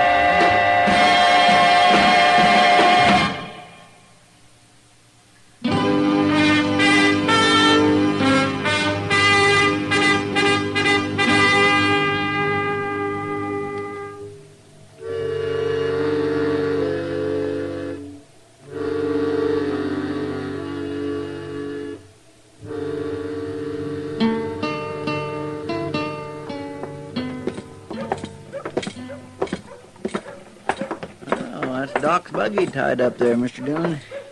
Must be waiting for us in the office. Yeah. Oh, good morning, Matt. Morning, Doc. Hey, Chester. Hello, Doc. Well, I've got an hour to kill, Matt. Just time to beat the socks off of you in a game of chess. Board's all set up and... Oh, good, Doc. Let me take a look at my prisoners first, huh? Who is it, Matt? Odie Perkins and Brace McCoy. Is that so? Yeah, I'll be right back. Oh, morning, boys. Marshal. Well, how about it? You about ready to stop feuding? Sure. If Brace will get himself off my property, I will. I ain't even to budge, Marshal, and that's a fact. You kind of like it here, huh? Man can't go back on his principles, Marshal. He ain't got no more principles than a hungry coyote. All right, that's enough. You act like a couple of wet roosters. You can't even remember what the whole thing started about. I remember, I'll tell you what it started about, Marshal. It started because Brace didn't figure I was fancying his victuals up enough to suit him. For a whole week, Marshal, he didn't fix nothing but flapjacks in the morning and how many grits at night? With side meat in 'em. Weren't side meat. It was sow belly and it weren't fit to eat. You know what he done, Marshal, when I put them grits on the table? He throwed 'em on the floor and tromped all over 'em with his boots on. That's all he was fitting for. I wouldn't throw victuals like that to the hog. I seen many a day you'd be glad for. Now, wait a minute. Is this the truth? Is this what this whole thing's all about? Well, it's what it started about. But it ain't what it's about now. Not anymore, it ain't, Marshal. No, sir. It's a lot more than that now. I come to realize I've been keeping a viper in my bosom. You can be mighty mistaken about a man, Marshal, and that's a fact. Yeah. But you two thought well of each other for years. Now, it seems to me a friendship like that ought to last over at least one fool argument. Brace McCoy ain't no friend of mine, not no more he ain't. Once I get out of this cell, I'm going to whop that little gopher to an inch of his life. Right across the sights of my gun. That's how I want to see it. All right, boys, all right. Just settle back. Looks like you're going to have plenty of time to think up names to call each other. Marshal, Yeah. how long you aim to keep us in this miserable old jailhouse? Well, you got some sense. Or die of old age. How they making out, man? Oh, like a pair of tomcats, Doc. I don't know what I'm going to do with them. I can't keep them locked up forever. For two nice fellows like them, they sure did turn mean awful sudden. If you ask me, they're both probably aching to make up. Yeah. I've been thinking along those same lines, Doc. Seems to me they could have killed each other out there on the farm if they'd really been trying to. Of course they could. Why, they must have fired over 100 rounds at each other. Yeah, but if I let them out, they'll either kill each other by accident or kill somebody else. Unless they could... Yeah. Chester, Yes, sir. There's an Indian woman named Summer Dove somewhere around town. Kitty can tell you where she is. Go find her and get her over here as soon as you can, will you? All right, Mr. Dillon.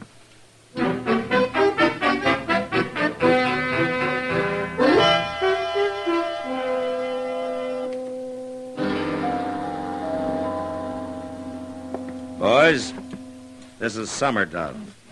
These are the two men I was telling you about. Summer Dove, the short, skinny one is Odie Perkins, and the fat one's Brace McCoy. How do? Howdy, Miss Dove. Proud to know you, man. Summer Dove's one of the best cooks in Ford County, boys. Ma Smalley taught her how. So? Now, she needs a place to live. She'll work for her keep.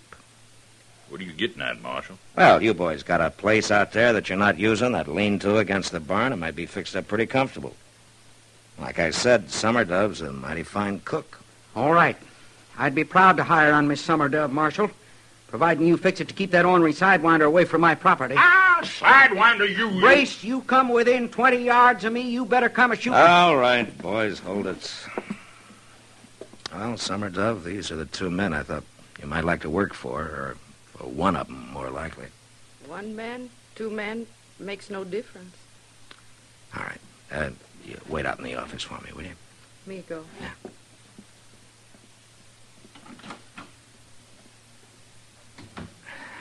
Boys, if you can't come to any agreement, it looks like there's only one way to settle this. What you got there, Marshal? Your guns. I figure you couldn't kill each other out there at the farm because you had too much cover, but here it's different. What are you doing, Marshal? I'm putting your guns on the floor of your cells, but neither one of you touch them now till I'm out of here. Oh, now, wait just a minute. I don't like this, Marshal, and that's a fact. There's nothing between you now but an 8-foot corridor and open bars. Now, you get it settled, boys, one way or the other. I'll be in my office.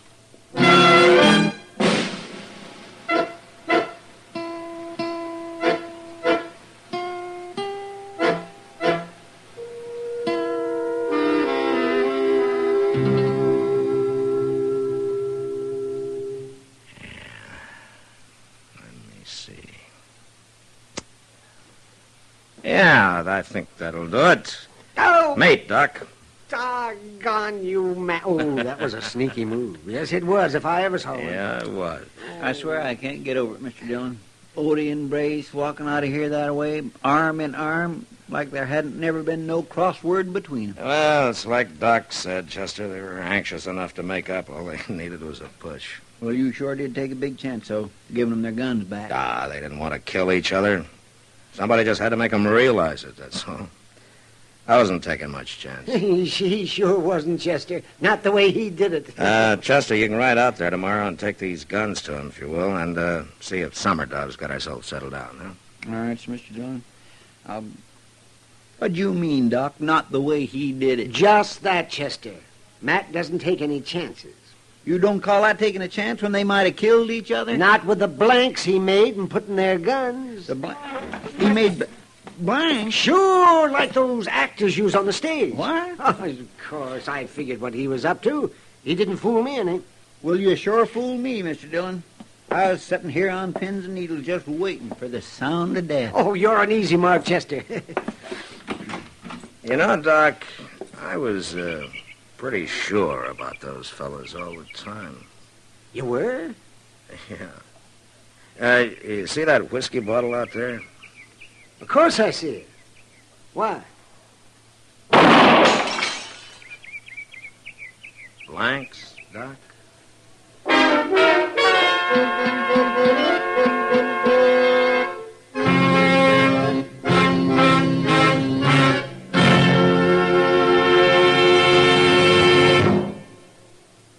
In a moment, our star, William Conrad. The world may indeed be shrinking, and people abroad are next-door neighbors, but there's still a lot of misconception and confusion on both sides of the ocean between these new neighbors. It's the kind of misconception and confusion that's cleared up best of all by personal contact, the contact of letters, for instance. There are many men and women abroad who realize they get a false impression of our country from local sources. They are eager to be in correspondence with individuals in this country. They're sure that in the easy give and take of letters, they'd find out what Americans are really like, how they really work and live. If you're interested in writing to one of those Europeans, send your name with a stamped, self-addressed envelope to Letters Abroad, 45 East 65th Street, New York, New York.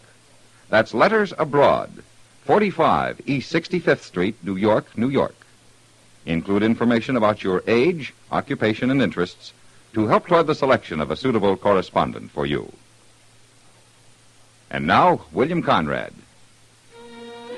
You know, there weren't too many formal burials on the frontier. Usually the dead man was just wrapped in his saddle blanket and laid away on Boot Hill. However, next week, Dodge City watches a formal burial, while the coffin contains nothing but rocks. And that was the West. Gunsmoke, produced and directed by Norman McDonald, stars William Conrad as Matt Dillon, U.S. Marshal. The script was specially written for Gunsmoke by Les Crutchfield, with editorial supervision by John Meston. The music was composed and conducted by Rex Corey. Sound patterns by Ray Kemper and Bill James. Featured in the cast were Vic Perrin, Barney Phillips, and Peggy Ray. Harley Bear is Chester, Howard McNear is Doc, and Georgia Ellis is Kitty. Join us again next week for another specially transcribed story on Gunsmoke.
Around Dodge City and into territory on West, there's just one way to handle the killers and the spoilers, and that's with a U.S. Marshal and the smell of Gunsmoke.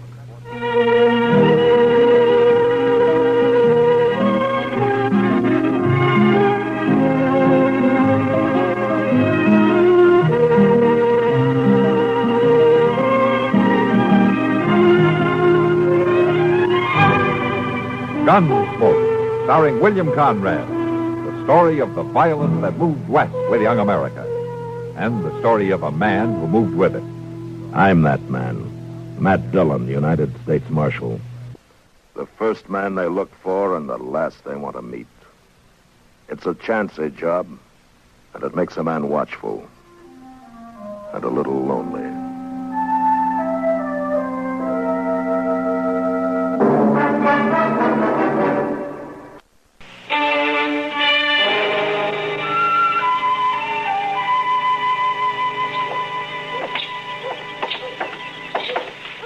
Mr. Dillon, ain't this a fine morning, though?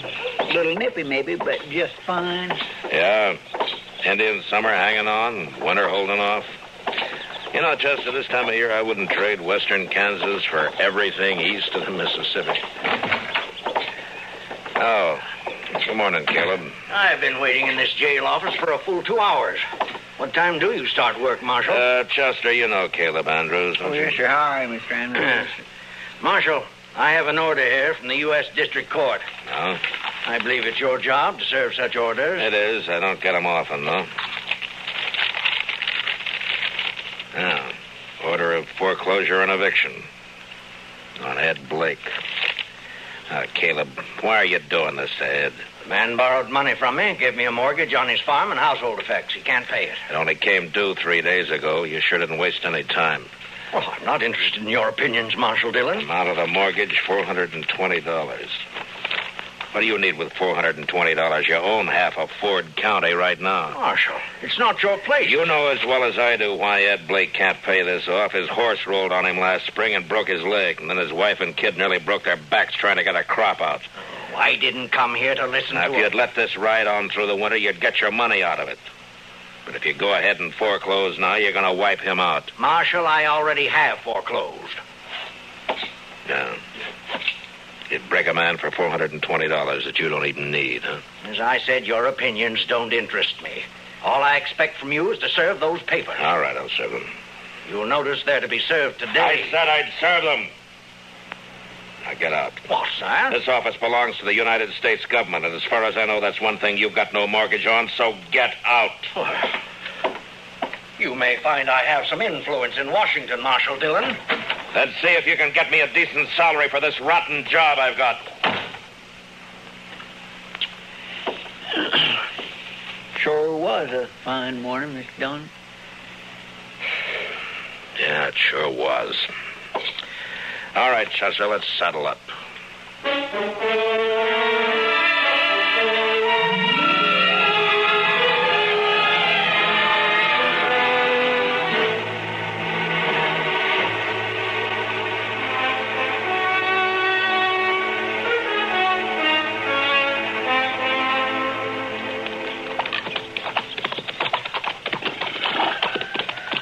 There's one job I sure wish we didn't have to do, Mr. Dillon. Yeah.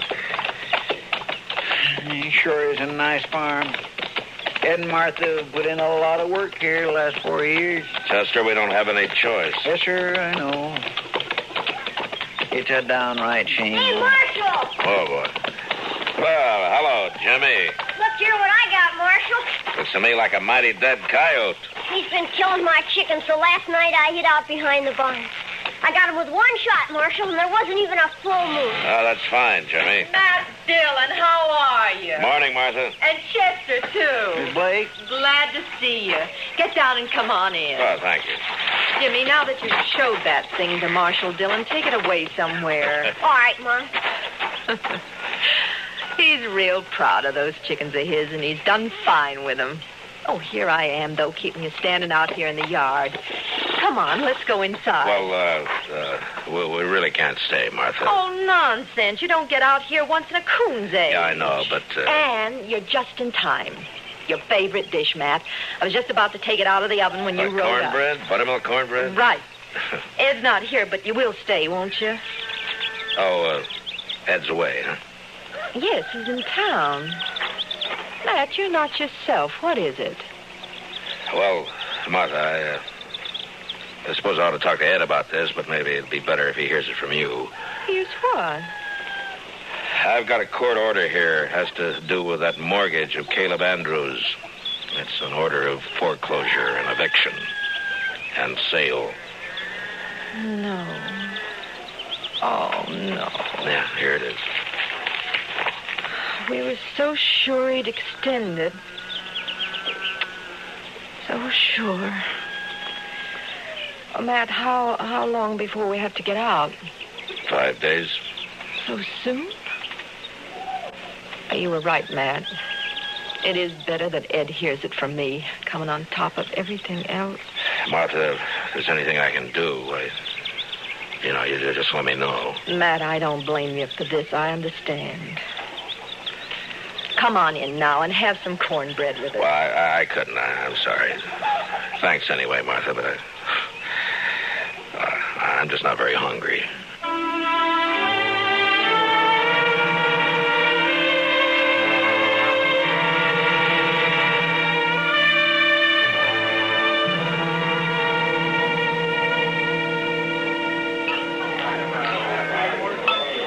Matt, you've looked low all week.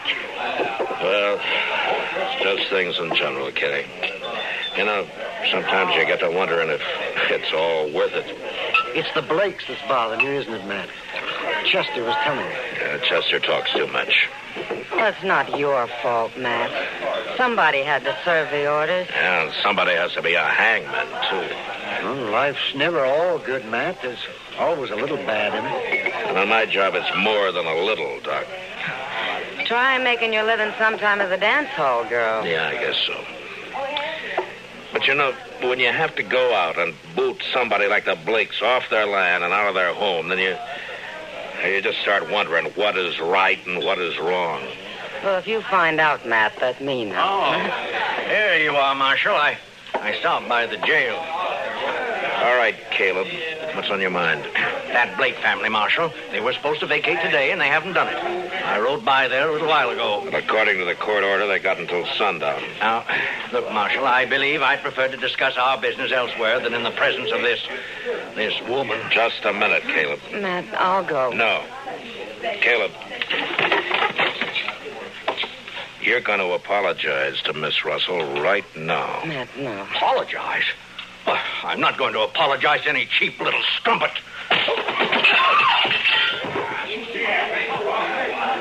Matt, you shouldn't have done it. Sam. Yeah? Take him outside and throw some water on him, will you? Sure, Matt. Come on. Charlie, come here. He'll do everything he can to harm you now, Matt. He'll take it out on the Blakes, too. Maybe. Look, I just got an idea. I'll see you later.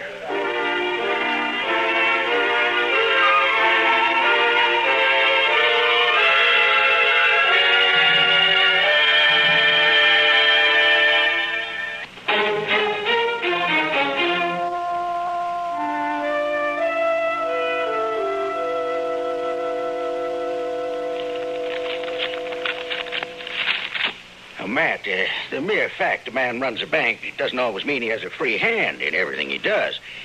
A bank has stockholders, board of directors. I have to listen to them. Well, I think they'd approve the loan, Mr. Bodkin. Another thing, Caleb Andrews is the biggest account I've got. He's out to get that Blake farm. If I crossed him by making this loan you suggest, oh, Matt, he'd break me. I see. All right, Mr. Bodkin, forget it. Matt, I realize I'm under obligation to you.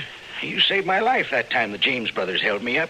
Saved the bank, too, in fact. That was part of my job. That's no obligation. I was just asking you as a friend to help out another friend. Matt, I'd like to do it, but I just can't, don't you see? Yeah, sure. Forget it. I've got to think of my wife and the two girls. Of course you have. It's not that I don't want to help. I understand, Mr. Bodkin. Forget it.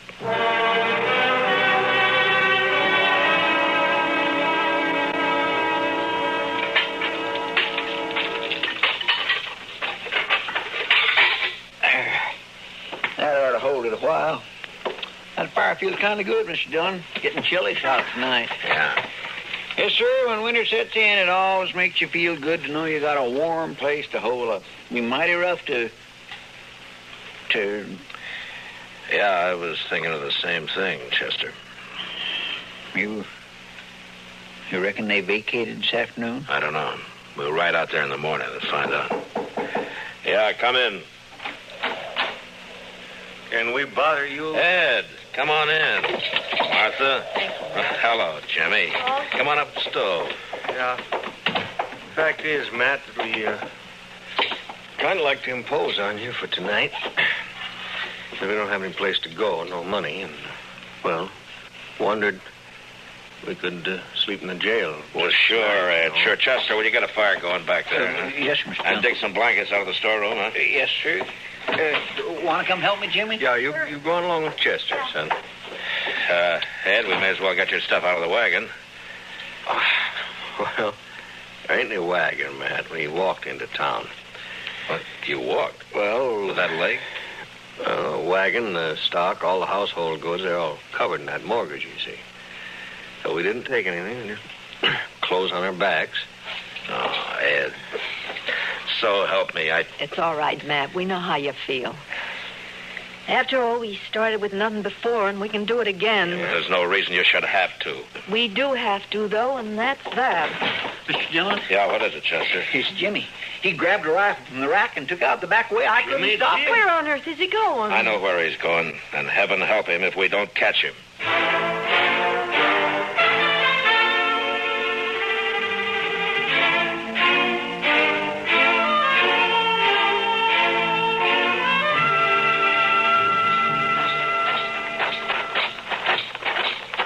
That's little Caleb's house here on the corner. Looks dark.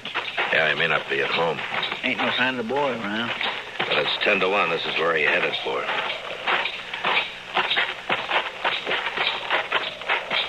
Chester. There's somebody back of that tree there to the left. Oh, yeah. Reckon it's him. I don't know. Just keep on walking. Jimmy? It's me, Matt Dillon. Go away, Marshal. You better go away now. Well, I can't do that, Jimmy. But you're a friend of mine. And I figure you're waiting here to do something you'll be sorry for. And I can't let you do that. Nothing you can do about it, Marshal. I got a gun here and I'm going to kill him. Now, you go away and leave me alone. Jimmy, I know how you feel. I don't like Caleb either. But killing him's no answer. Stop, Marshal. Now, stay where you are. Don't come any closer. I have to, Jimmy. It's my job. So if you're going to go through with this, I guess you're going to have to kill me first. Stay back. Sorry, Jimmy. I don't have a choice. But you do. Marshal? Now give me the rifle.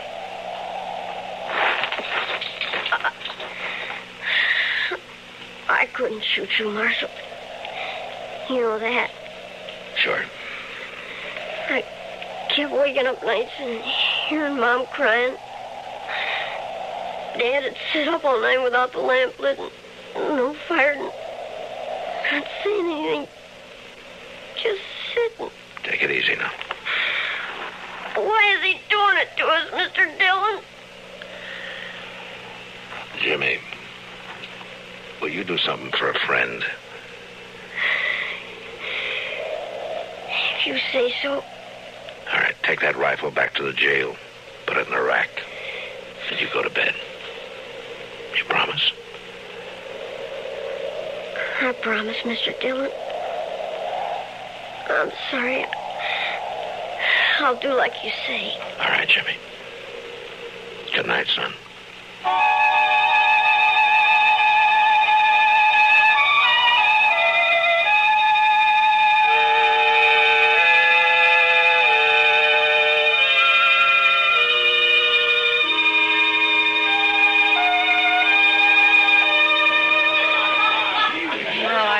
Told you Mr. Botkin wouldn't do anything, Matt. He wouldn't dare. He'd be scared Caleb would take his money out of the bank. Yeah, that's about what he said. I don't know, Kitty. I've done everything I can think of. Now, the worst of it is everybody in town is just as scared of Caleb as Mr. Botkin is. I doubt if they'll even have the nerve to bid against him at the sale. I know. He'll probably get the place at not much more than the amount of the mortgage. $420. Matt, I've seen more than that change hands across a poker table in one deal. And to think that's all it takes to Kitty. Oh, yeah, Jack. Jack?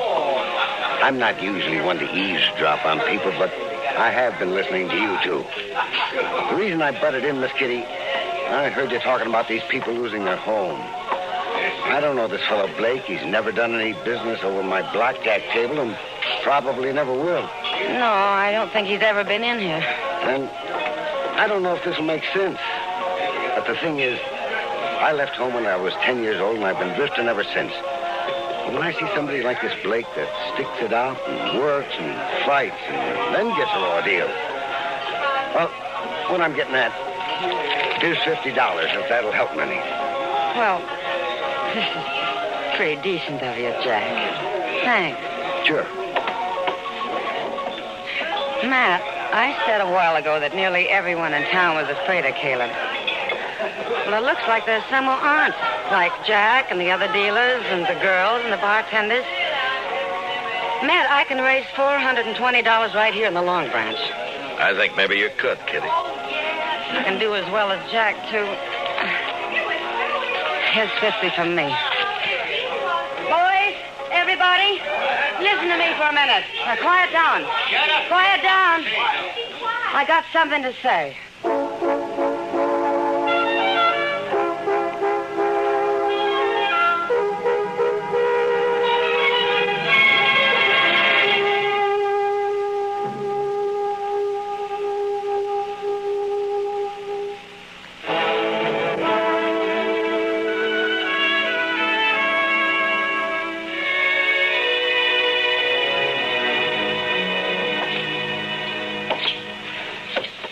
Well, he's sure taking his time getting here, Chester. Well, I told him what you said, Mr. Dillon.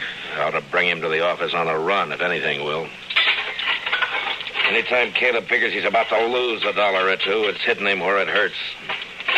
The Blakes turned in for the night, have they? I guess so. It's quiet back there. Marshal, what's this all about? Shut the door, Caleb. Now, would you mind telling me why I've been called here at this time of night? Sure. Here's $420. Blakes want to pay off that mortgage. Oh, they do they? The court costs up to now will probably run about $10. I'll pay that myself. Well, that's mighty generous of you. Well, good night, Marshal. It's a deal, then? I'm not the least bit interested in having that mortgage paid off, Marshal Dillon. The Blake farm is worth about $2,000 now. In 5 years, it'll be worth 3 times that much. Land's going up in Ford County. So I don't want the money, I want the farm. And when it's put up for sale, I'll get it at my own price. That foreclosure still goes. I see. Oh, good night, gentlemen. Well, I guess that's that. I don't know why I ever thought he'd take the money. The Blakes won't get a cent out of the sale. He'll scare everybody off and bid it in a few dollars over the amount of the mortgage, and nobody in town will even try to...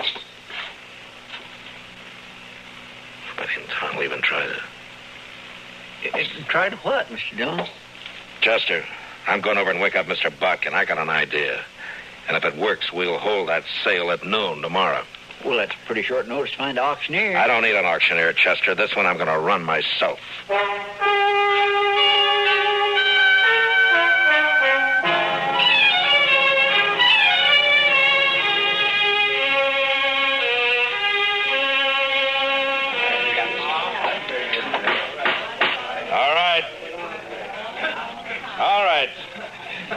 All of you know what we're here for.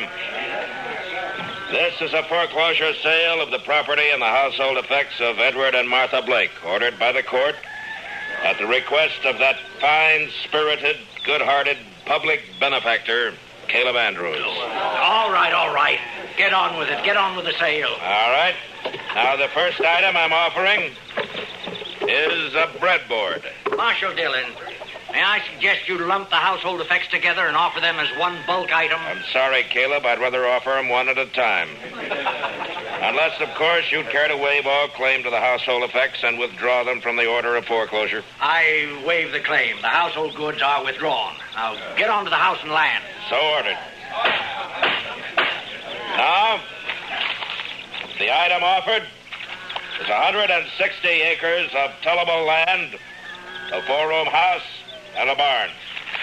Now, I won't read through this description. You all know the property. It's a good farm. The amount of the mortgage is $420, held by Caleb Andrews.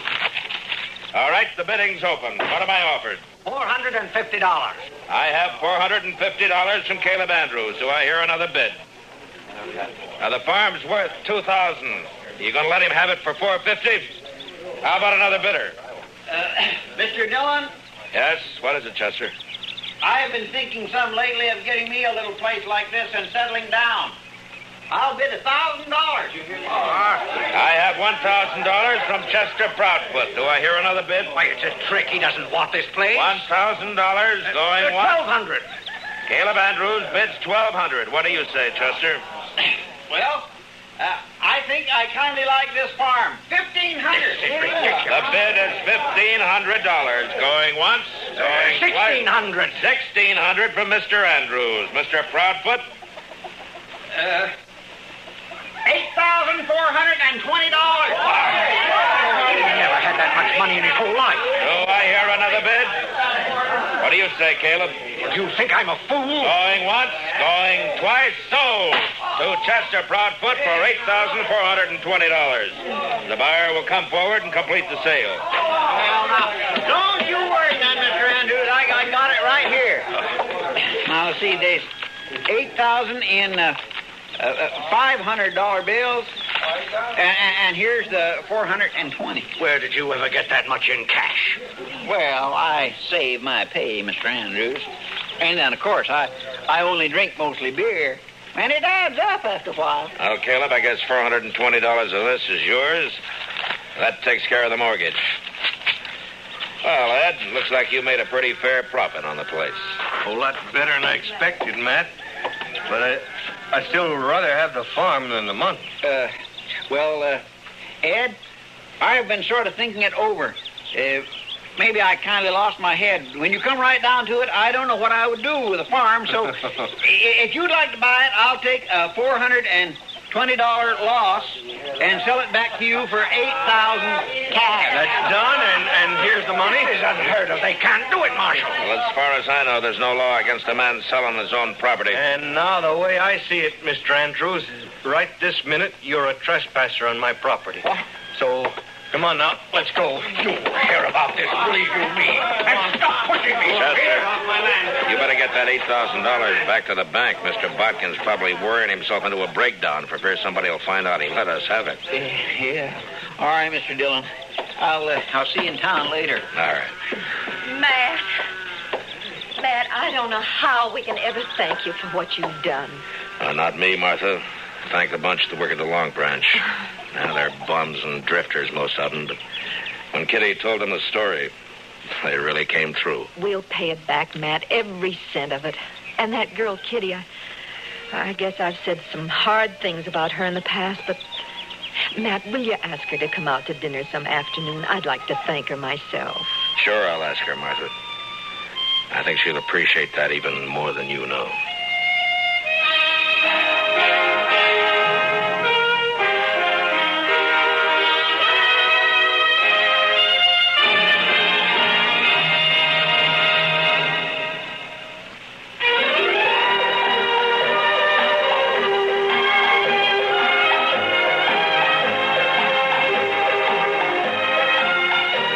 GUNSMOKE. Produced and directed in Hollywood by Norman Macdonald, stars William Conrad as Matt Dillon, U.S. Marshal. The story was specially written for GUNSMOKE by Les Crutchfield, with editorial supervision by John Meston. Featured in the cast were Gene Bates, Joseph Kearns, Dick Beals, Jack Moyles, Lawrence Dobkin, and James Musser. Harley Bear is Chester, Howard McNear is Doc, and Georgia Ellis is Kitty. This is George Walsh inviting you to join us again next week when CBS Radio presents another story of the Western frontier. When Matt Dillon, Chester Proudfoot, Doc, and Kitty, together with all the other hard-living citizens of Dodge, will be with you once more. It's America growing west in the 1870s. It's GUNSMOKE.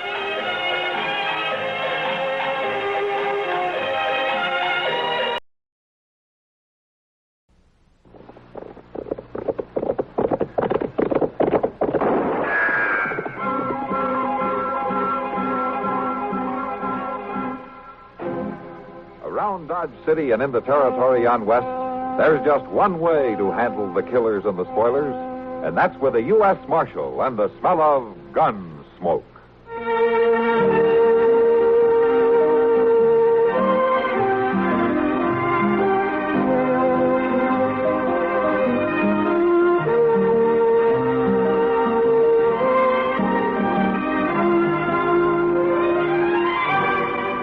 Gunsmoke, starring William Conrad, the story of the violence that moved west with young America, and the story of a man who moved with it.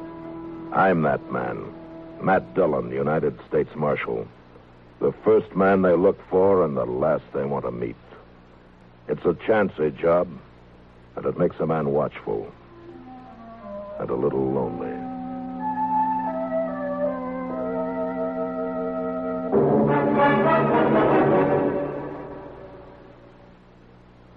What do you need? You need lots of dollars during sicknesses. You need lots of dollars for an accident. You need the kind of protection that only Mutual of Omaha sells. What do you need? You need health insurance that offers you maximum benefits at minimum cost. Mutual of Omaha Income Protection Insurance with the unusual lifetime benefits feature. Add this long-term protection to your group coverage and save up to 54%, depending on your age and type of group coverage. Here's what you need. You need to get the most for your health insurance dollar by insuring with Mutual Benefit Health and Accident Association. For maximum benefits at minimum cost, call your local Mutual of Omaha agent in the Yellow Pages or write Mutual of Omaha, Omaha, Nebraska. Write for details on the low-cost, practical protection you need. You can save up to 54% when you add Mutual of Omaha protection to your group coverage.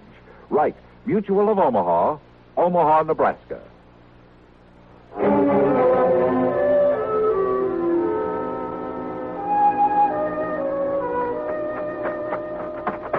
Mr. Dillon? Mr. Dillon. Take it easy, Chester. But there's been a train robbery, Mr. Dillon, about 5 miles east. They held up the baggage clerk and got away with $50,000 in Double Eagle. Well, when did you hear about it? Just now, when number 7 pulled into the station. You got to get over there right away. Well, I guess they'll wait. Dodge City's the end of the line. Well, yes, sir, I know Anybody that. say how many were in on it? 3, according to the clerk, all wearing masks. They snuck aboard when the train stopped for water at Cottonwood Tanks. Made them cut the rest of the train loose and go on with just the engine and the baggage car. Had horses waiting down the track somewhere. You ought to get over at the depot, Mr. Dillon. The baggage clerk shot pretty bad. Shot? Now, why didn't you say so? And another thing, they cut the wires so the train crew couldn't telegraph ahead. Same old story, Mr. Dillon. You'd think them bandits would figure out some new way. Why? This one usually works.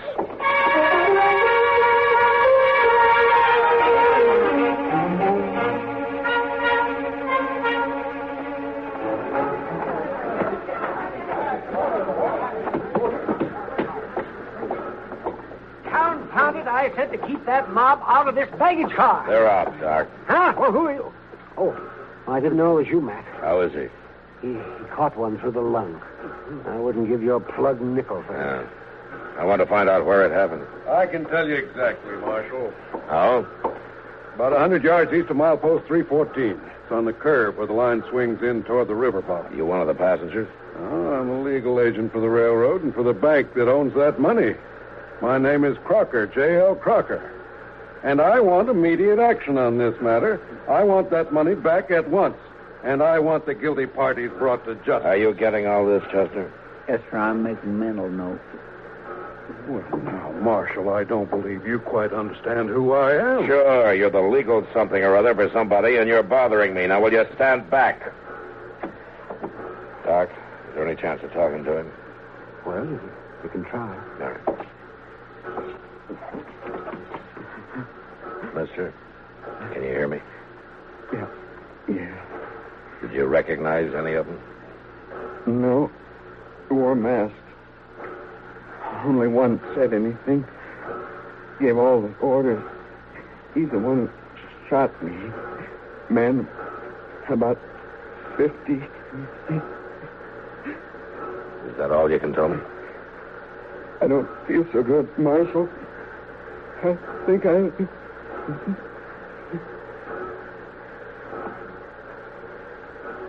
That's it, man. Yeah. Chester, Yes, sir. go get our horses saddled up. We'll ride out to milepost 314. With luck, we can get there before dark. Maybe pick up their trail some way. All right, sir. Well, now, Marshal, in my opinion, you ought to form a posse to go after these criminals. Mr. Crocker, I don't care about your opinions. I think I'll have a little talk with your superiors when I get back to civilization. Good. Find out what's happened to my checks. I haven't been paid for 2 months.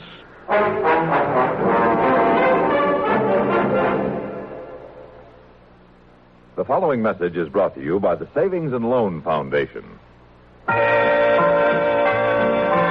Where you save does make a difference. Where you save Does make a difference. Where you save Does make a difference. Save more, have more, and more. at Savings and Loan. Yes, your dollars get good earnings at Insured Savings and Loan Associations. People like you are receiving over $700 million right now. It's money their money has earned. You can do it too. Where you save does make a difference. Join the millions of thrifty people who make a profit on their savings at Insured Savings and Loan Association. Now's the time to start an account or add to the one you have at your nearby Insured Savings and Loan. Remember, Where you save Does make a difference. Where you save Does make a difference. Where you save Does make a difference. Save more, have more, and more. at Savings and Loan.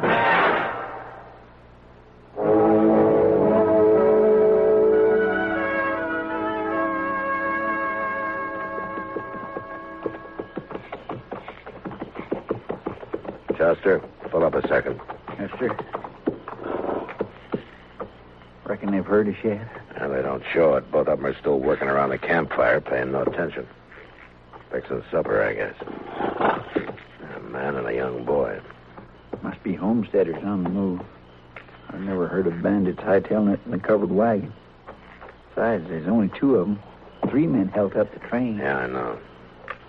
Now let's ride on down to the fire.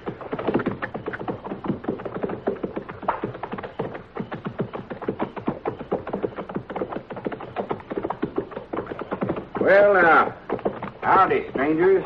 Evening. Climb down and sit. Have some supper ready here in a spell, such as this. Keep your eye on that coffee, Jerry. I'm watching it, Pa. You men pushing cattle? No, hunting killers. What? Had a train robbery this morning. Now, I'm a U.S. Marshal out of Dodge. My name's Dillon. Proud to know you, Marshal Dillon. I'm Dan Everly. This is my boy, Jerry. How are you, sir? Jerry, how are you? Well, we're heading for Dodge ourselves. How far we got to go yet? About 9 miles. You planted a homestead? That's right. Had a place back at Newton, but it didn't do so good. So, somebody robbed a train, huh? Mm-hmm. 3 of them. Got away with $50,000 in gold. Have you met anybody today? No, nary a soul. Now, Marshal, you just rest yourself there now, and we'll have some side meat and hominy in a few minutes. Oh, fine, thanks. Yeah, you got enough there, Jerry.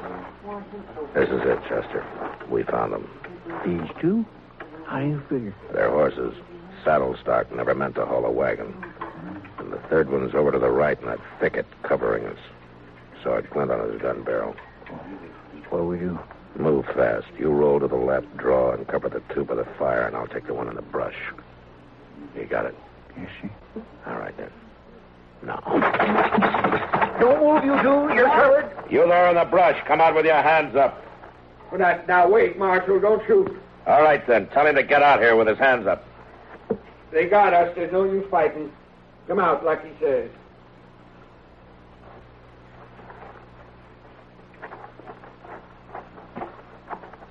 Why didn't you let me fight, Pa? I could have shot them both. Oh, fellas. It's a girl. So it is. My daughter, Janet, I told her to hide out there till we found out what she wanted. I wanted to keep her out of this. So you and your 2 kids were the bandits, huh? You're quite a father, Mr. Everly. You leave him alone. Pa knew what he was doing. He had a right to that money. I see. How old are you, Janet? 18. It's any of your business. The young'uns ain't to blame, Marshal. I brought 'em up to do like I told 'em. They didn't know. Somebody ought to have known. Now, where's the money? Don't tell him. Be quiet, Janet. Marshal, we buried that money, and I reckon I'm not going to tell you where it is. It's ours, and we got a right to it. Yeah, you said that before. I had a homestead outside of Newton. My wife died there. The young'uns and me fought the prairie for 4 years. Crop failures, hard times. Then last fall, I finally got a good stand of wheat ripe for the harvest. You know what happened? Now, what happened? Sparks from a train set fire to the grain field, burned us out, lost everything. I wrote letters to the railroad office in St. Louis. They said I'd have to come back there and prove my claim. Now, they knew I couldn't do that. Well, did anybody ever tell you things were easy out here in the West, Mr. Everly? Chester, you and the boy hitch up that wagon and start loading it. All right, sir. Come on, son. What are you aiming to do with it? Take him to Dodge City. To jail.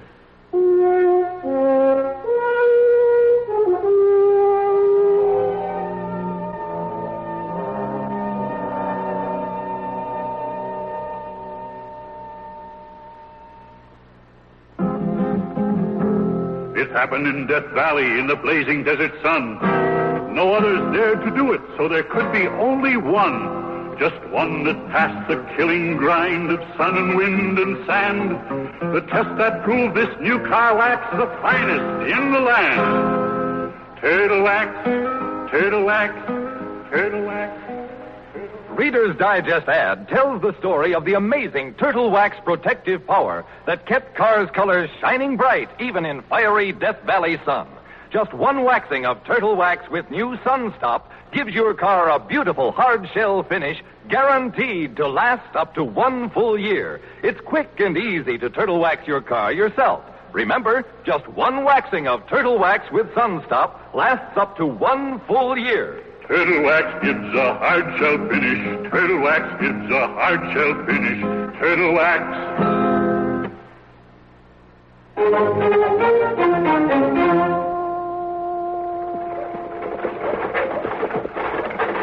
All right, pull up, Everly. Oh, boy. All of you get on.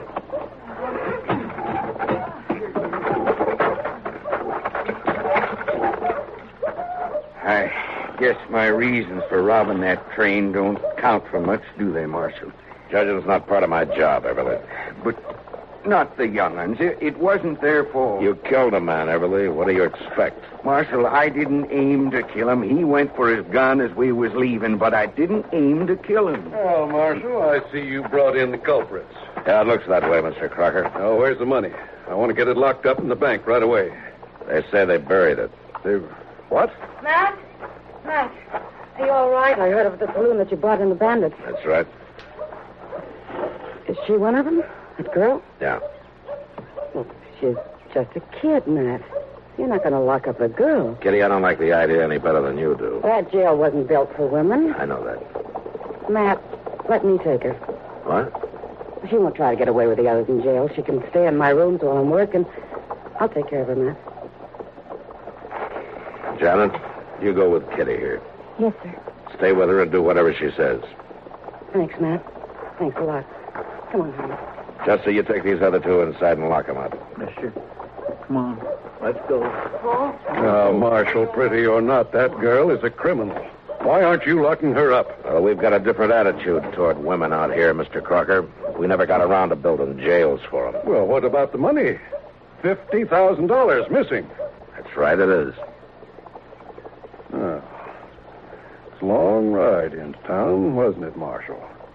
Moonlight, pretty girl in a wagon, chance to talk. Maybe Why, do a little...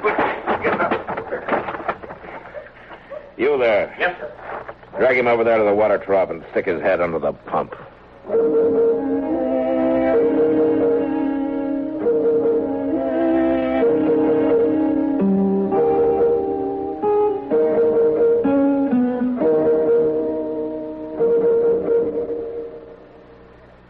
Now, here's a lilting little tune sung by a group that really knows how to keep you looking your best-dressed best. There's a difference, see the difference with Stay New. Stay New. S-T-A-N-U. The quality finishing. Offered only by quality dry cleaners from coast to coast. Stay New costs nothing extra. Restores the like-new look to all your clothes. Makes them soil and wrinkle resistant. Brings back original store-fresh texture, sparkling color, and cashmere-like feel. Stay New dry cleaners are listed in the yellow pages under the Stay New trademark. Why don't you send your next dry cleaning order to your nearest Stay New dry cleaners? All dry cleaners don't have Stay New, only the best do. You can see the difference, feel the difference with Stay New, Stay New, Stay New.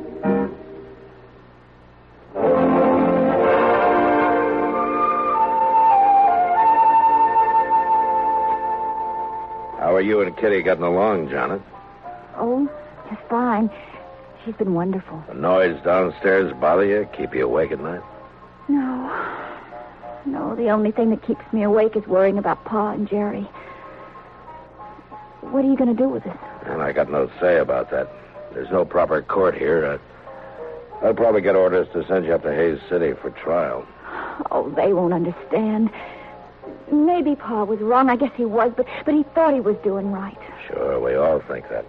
He was doing it for us, for Jerry and me. And he didn't mean to kill that man, Marshal. Really, he didn't. Well, I better be going now. Sure. Goodbye, Janet.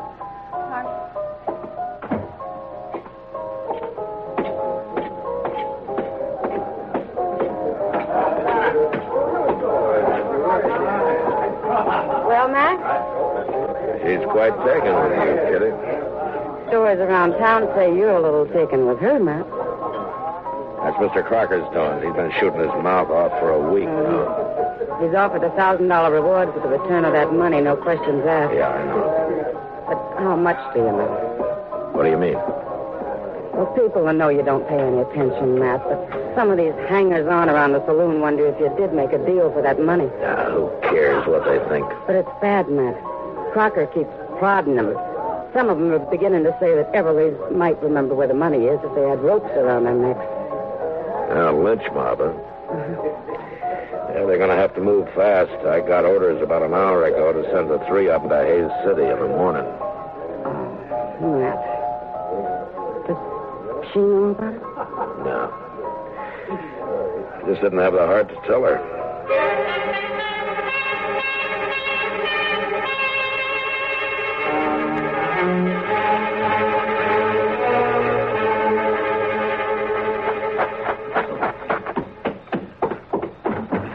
Mr. Dillon? Mr. Dillon. What's the matter, Chester? Miss Kitty sent me to get you. Oh? That fella Crocker's over at the Long Branch. He's got a bunch of the boys all liquored up. They're talking about crashing the jail. Well, usually the best way to stop that kind of trouble is to break it up before it starts. Well, that girl's just upstairs right over their head, Mr. Dillon. Yeah, I know. They hadn't bothered her, had they, Chester? Well, they hadn't when I left. All right, you let me handle it. You stay clear and cover my back. Yes, sir, I will. All right, come on. A man that pulls a deal like that ought to be run out of town. And you're just the boys to do it. Now, it's about time somebody took the star off of that tin-horn marshal and shoved it down his throat. And as far as I'm concerned, Go on, Mr. Crocker. You're doing real fine. There's quite a crew you picked up. All the bums, bar flyers, swindlers, and bushwhackers in Dart City. Well, your friends don't seem to be as talkative as they were a couple of minutes ago, Mr. Crocker. Dillon, if I had you in St. Louis for 1 hour, you'd be in jail, not running. All right, boys, the party's over. Now move on. Now, you got no right to order those men around, Dillon. I don't hear any of them objecting. Matt, she's gone. What? Janet's not in the room. She's gone. Well, where would she go? I can tell you, Matt. You had a jailbreak. That girl got her dad and brother out, and they just left town on their horses.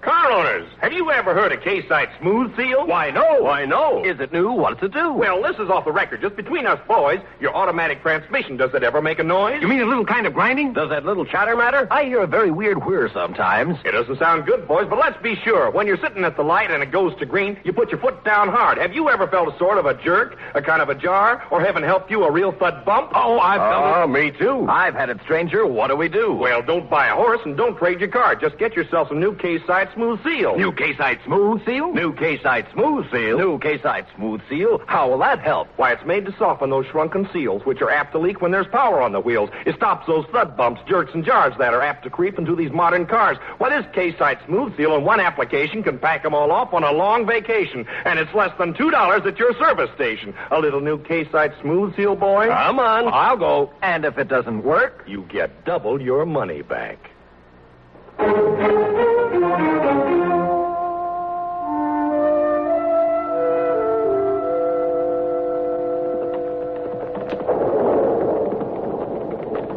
We're getting pretty close to the place for the camp that night. It's right ahead of us there, Chester.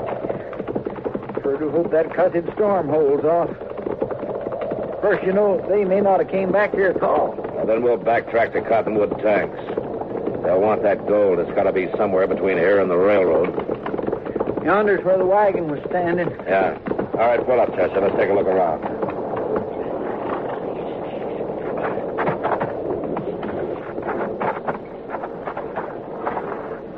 Mr. Dillon, look there. What? A hole dug in the ground, right where they had their campfire that night. Yeah. Well, they buried the gold there, Chester, and built their fire right on top of it. Get out! It came from that thicket over there. I'm going to fire and roll away, maybe draw a shot. Now, you keep your eyes open. Sure, I will.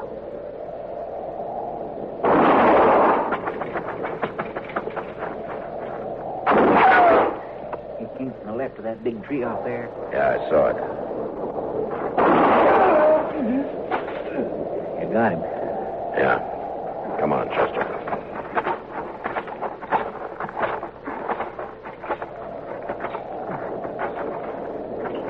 Everly. Now, you're covered, Everly. One move and you're finished. I'm finished anyway. I'm sorry I had to do it. No matter. Want the young'uns to have a chance. They rode on with the money, I suppose. Let 'em go, Marshal. It's their money. I had a right. Maybe, but you had no right to kill. I didn't aim to, Marshal. The law has to go by acts, Everly, not intentions. Storm coming up. Yeah, it looks that way. Hope the young'uns find shelter. Jerry caught cold there in jail. Used to worry his mother when he coughed. So she's dead now. Died back there. Back. Yeah.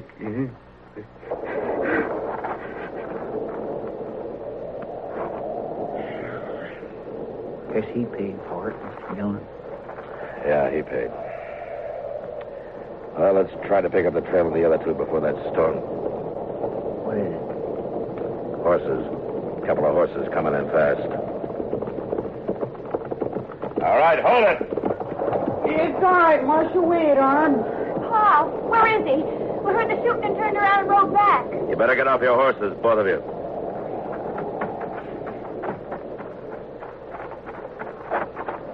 Tell me, what happened to... I'm sorry, Janet. I knew when he made us ride on ahead that we'd never see him again. Alive. You kids carrying the money? It's there in my saddlebags. Get it, will you, Chester? He thought he was doing the right thing. He thought he was doing it for us. I know, but he was wrong. And now there's the two of you to decide about. Here's the money, Mr. Dillon. Chester, count out $1,000. Yes, sir. You know, technically, I guess I ought to take you back to Dodge. But I figure everybody's got certain rights. And it's my job to try to keep all those rights sorted out and evened up. All I can do is call them the way I see them. Chester, give him the $1,000. There you are. But I don't understand. Crocker offered $1,000 and no questions asked for the return of his money. Well, you returned it. And there's the reward. Yes, but Now, if you ride north and keep bearing west, you'll eventually hit Wyoming. I hear it's fine country. Plenty of range land, homesteads. The two of you ought to do all right. And Jerry. Yes, sir? You take care of her. Yes, sir, I will, Mr. Dillon. I understand what you're doing for us. And Now, go on, you two. Get out of here before I think it over and change my mind. Now, go on. Ride. Thank you, Marshal. Thanks. Go on. Goodbye, Mr. Dillon. And Go on. Get out of here. You better get a move on, Mr. Dillon. It's starting to rain. I hope they find shelter somewhere. Mr. Dillon, it's starting to rain, Mr. Dillon. You better get a move on.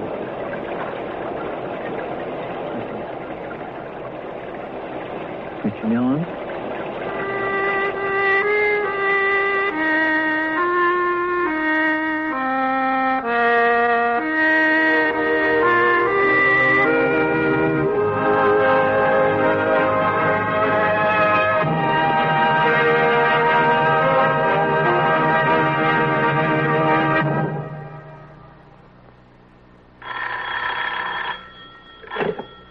Service manager. Tell you about guardian maintenance? Well, sure, I'll be glad to. Guardian maintenance is a kind of specialized service your General Motors car gets at a GM dealers like ours. Yeah. Now, it makes good sense, doesn't it, that our mechanics know your GM car best? You see, they specialize in one make of car. And what's more, they've got the right tools and factory-approved parts, too. Yes, sir. That holds true for every Chevy, Pontiac, Oldsmobile, Buick, Cadillac, and GMC truck. It's the best kind of service for the best kind of cars. And all GM dealers are offering performance service specials right now. Includes engine tune-up, tire rotation, a front-end adjustment, a wheel check, and a complete, and I mean complete, lubrication. Makes for a worry-free vacation, I'll tell you. Huh? Yeah, good. We'll be looking for you. Bye.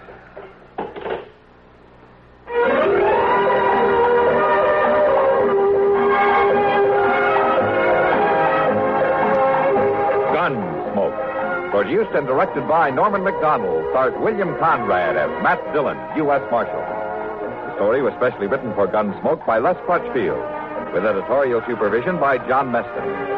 Featured in the cast were Vic Perrin, Barbara Eiler, Sam Edwards, and Bart Robinson. Parley Bear is Chester, Howard McNear is Doc, and Georgia Ellis is Kitty. This is George Walsh inviting you to join us again next week for another story on Gunsmoke.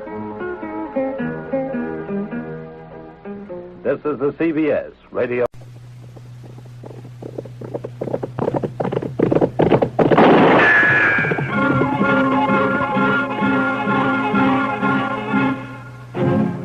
Around Dodge City and in the territory on West, there's just one way to handle the killers and the spoilers, and that's with a U.S. Marshal and the smell of Gunsmoke.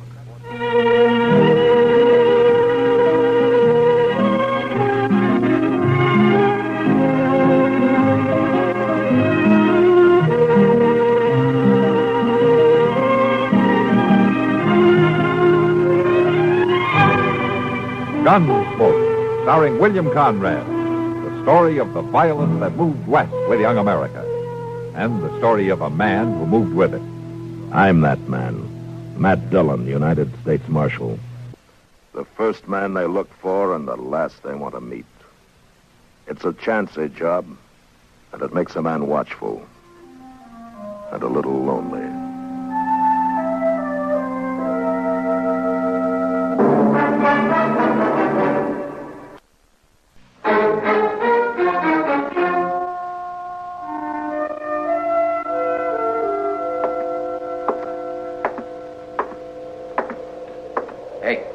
Hey! Over here. One of the boys said you wanted to see me. Yeah. Well, it better be important, mister. I don't make a habit of coming running when some saddle punk whistles. Now, maybe you hadn't ought to make a habit of calling people saddle punks. No offense. Just an expression. Sure. I came up from the Pecos country. Been here in Dodge about a week. Maybe you've seen me around. I've seen you. I've been talking to people. Oh? Everybody tells me you was a big shot back in Abilene. Had all the games sewed up. 3 or 4 saloons paying off. A couple of hotels and so on. Then the boom busted and you come here. Since you've been here, you got nowheres. You know why? You're talking. You tell me why. Dillon. A fella named Matt Dillon. You tried to scare him and he wouldn't scare. So you tried to buy him. He wouldn't buy. Tried breaking him and he wouldn't break. So? Be worth $1,000 to you if I kill him? It might. All right. Get it in gold. Keep it handy. Am I hired?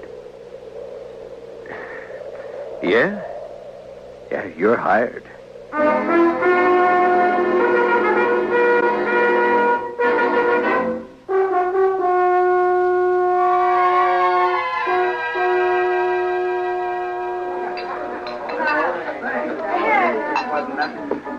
You know, Chester, you haven't said 3 words in the last 20 minutes. That's not like you. Well,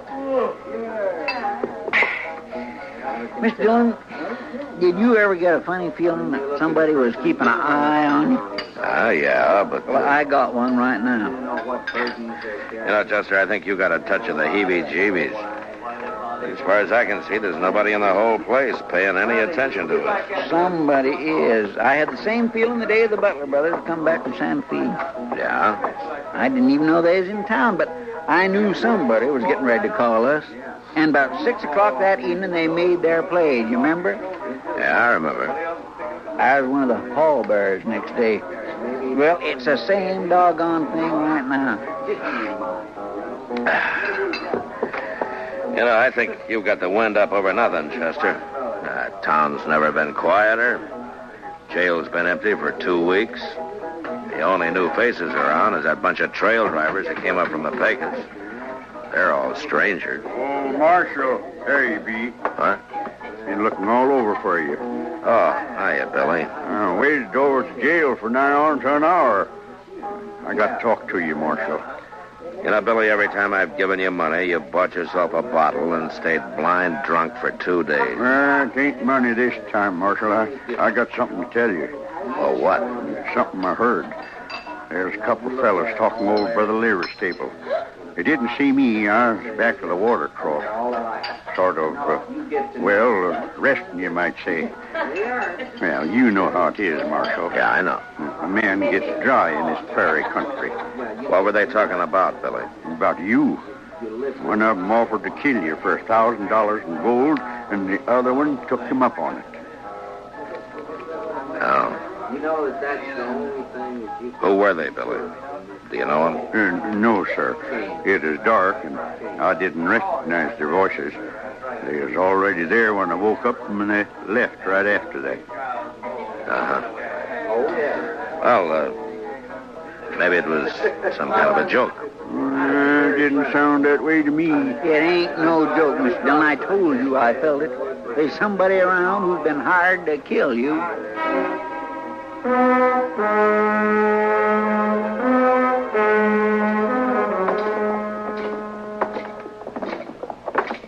Can you figure who'd want to do such a thing, Mr. Dillon? Well, I can figure a dozen or two, Chester. Well, I mean... Now, here we are.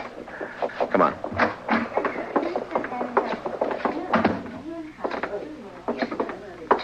Well, good morning, Marshal. I haven't seen you since the robbery last month. Attempted robbery, Mr. Barkin. So it was, thanks to you. Well, Marshal, the bank's at your service. What can I do for you? Give me some information, if you will. Well, if it isn't confidential. It is, but I want it anyway. Well, I hardly know what to say.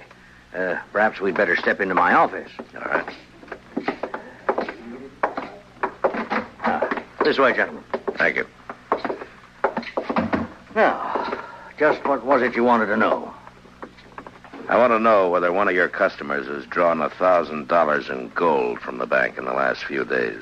Any particular person in mind? Oh, that's what I want to find out. Well, I hope this won't go any farther, Marshal. Who was it, Mr. Barkin? I certainly wish to make it clear that I don't approve of this man, but after all, he is a good customer, and it's not my place. Yeah, I know. Who was it? Lawson Hale. Lawson Hale? He took the gold out just this morning, as a matter of fact. Said he was working on a cattle deal of some sort. I do hope you'll regard this as confidential, gentlemen. Yeah, sure.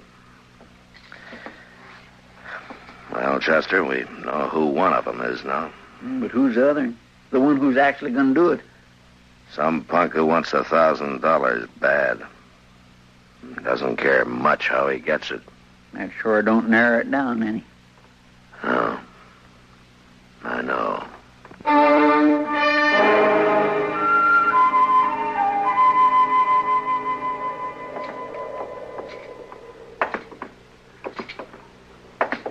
Sure is quiet tonight, Mr. Dillon. Yeah. Ain't many people out. No, not many. That moon's throwing quite a bit of light. Mm-hmm. Yeah, I guess it is. Kindly makes a target out of a man. Yeah, it does, kind of. If somebody was out to shoot somebody, this would sure be a good night for it. I suppose so. Mr. Dillon, would you mind if I make a comment?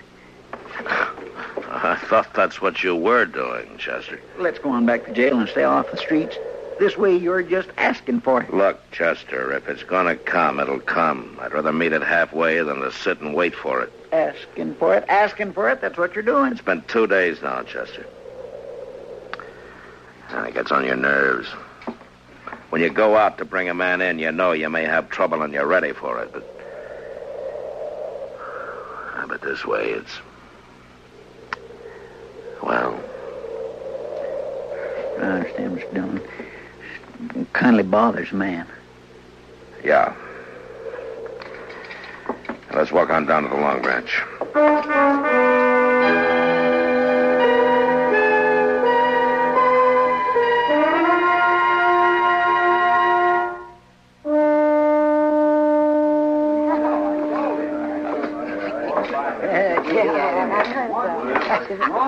Hello, Kitty. Oh. Doc. Hi, Matt. Oh, it's good to see you, Matt. You've been avoiding us the last couple of days. Been busy, Kitty. Want to sit down? I don't think so. Not right now, anyway. Something bothering you, man? Huh? Bothering me? Well, yes, you seem to be on edge about something. Mr. Dillon. Yeah, what? Lawson Hale just come in. Down the bar there. Yeah. Maybe I ought to have a talk with him, Chester. Well, that's one way. And it's the one I haven't tried yet. Excuse me, Kitty. Doc. Sure, Matt. Yeah, Matt, now you be careful. Good days, all right. Sure were. Wide open. And I had it right in the palm of my hand. The minute the trail driver hit that town, the boys would grab her pay and they'd head straight for one of these. Something I can do for you. Yeah. I want to talk to you, Hale. Well, I don't see nothing stopping you. Let's move down the bar a ways, huh? Sorry, but I'm fine right here. Now, why don't we move down the bar a ways? Well, if it's that important to you, pardon me, boys, but... Let's come back and finish that story.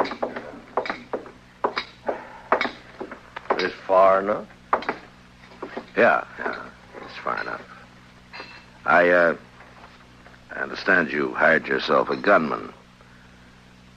And you sent him out to get me. You've offered him $1,000 in gold. I don't know what you're talking about, Dillon. You wouldn't care to tell me his name, would you? No, I don't think so, because, you see, I don't know nothing about it. What's he waiting for? He's had 2 days now, and he hasn't made a move. Well, like I Why say, don't you do the job, Hale? You're wearing a gun. Maybe you can save yourself some money.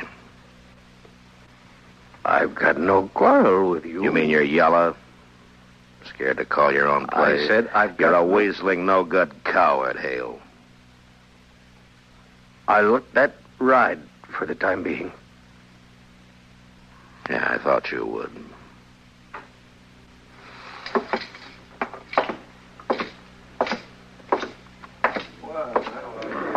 Come on, Chester. Let's get some fresh air. All right, sure.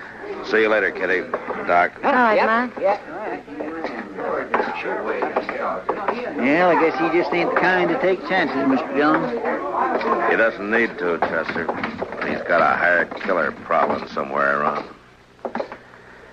Yeah, if I only knew who he'd hired, I could force the play myself. This business of having to leave it up to the other man. Over there by the stable. Yeah, I saw the flash. Reckon you got him, Mr. Dillon? I don't know. Let's move in. Now watch yourself. He may be playing possum. Yes, sir.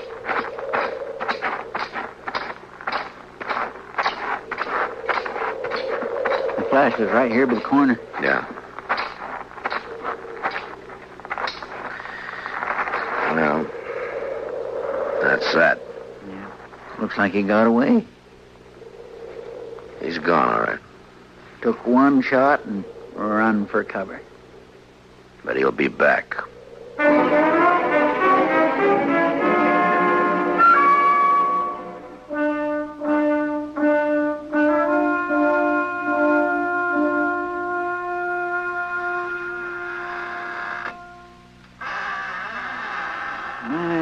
That fire feels real good. Yeah. The old jail seems kindly cozy. Anyway, it's a lot better than prowling them streets waiting for somebody to put a bullet in your back. Chester, will you stop squeaking that chair? Sorry, Mr. Dillon. 2 more days gone by and he hasn't made another move. Yes, sir. That cottonwood sure burns up fast. I guess I better shake down the stove and throw another chunk. Wait a minute. Might be a way at that, Chester. Lawson Hale. That's the only fact we're sure of. Lawson Hale. It'd be kind of hard to prove anything, Mr. Dillon. Who said anything about proving it? I got an idea. Come on.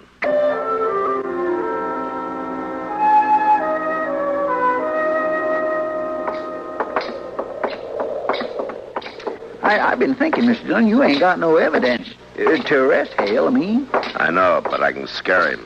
And if I figure him right, I think he'll scare easy. Maybe so, but all the same. Ah, there he is now, Chester. Just came out of the Long Branch. Wonder who them two with him is. They're hanging around for the free drinks. There's not an ounce of nerve in a dozen like that. Come on. Hale.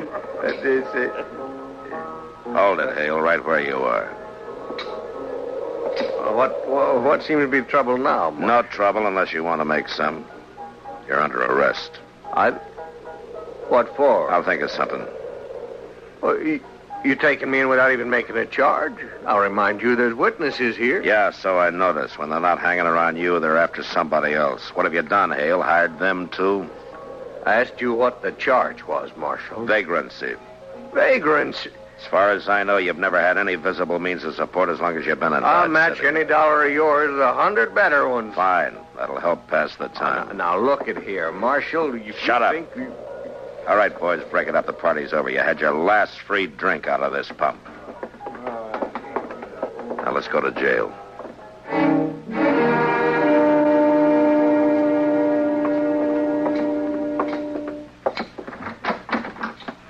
Keep walking. It's the last cell on the left. Oh, Dillon, I'll break you for this, so help me. You've been trying it for a year, and I'm still around. You won't be after this. Chester, unlock the door. Yes, sir. All right, get inside. Make yourself at home. Nothing to hold me on. Nothing at all. I'll be out of here by tomorrow noon. I doubt that. In fact, there's a pretty good chance you'll never get out of that cell. Not alive, at least. What are you talking about? According to the law, I've got the law, right. huh? You've broken it every chance you've got. Tried to break the men who serve it, but when your own neck gets caught, you start hiding behind the law. Nevertheless. All right, fine. Right now, the law out here is kind of sketchy. Now, this little affair between you and me is one of the things the law doesn't quite cover. So I'm going to run it my way. Kind of talk isn't going to help you. You've hired a man to kill me, offered him $1,000 to get me out of the way. You can't prove He's made that. one try and missed. He's still around Dodge somewhere waiting. And he'll try again. Well, that's your problem. That's not mine. I don't know anything about it. You know what'll happen, though, if he does get me? The first thing Chester's going to do is to come straight back here to the jail and pump a couple of bullets through these bars. Huh? Now, your boy may kill me, Hale, but you're not going to live to profit by it. He wouldn't. He wouldn't do that. Shoot down a helpless prisoner? No, neither one of you would do it. Chester and I have been friends for a long time. Why don't you ask him whether he'd do it or not? You bet I'd do it. No, you wouldn't do it. You hired somebody to shoot Mr. Dillon in the back? I don't see where you got any kick coming. Well, there's your answer, Hale. No, he wouldn't. Come on, Chester. Let's go look the town over. No, well, it's tonight that he's going to... Oh? Tonight, who's going to do what? I don't know. I don't know anything about it. You don't know? Well, that's too bad. If I knew his name, I'd have a lot better chance. And so would you. Well, see you later. Or anyway, Chester will. No, Dillon, you can't do it. Dillon, you can't go out in the street. He'll get you sure. Dillon, no. Wait a minute. I'll tell you his name. All right. He's a trail driver. He came up from the Pecos last week. His name is Ed Granger. Ed Granger? Yeah, you've seen him around the bars. He's dark-haired, surly-looking fella. He's got a scar across the cheek. Come on, Chester, let's go get him.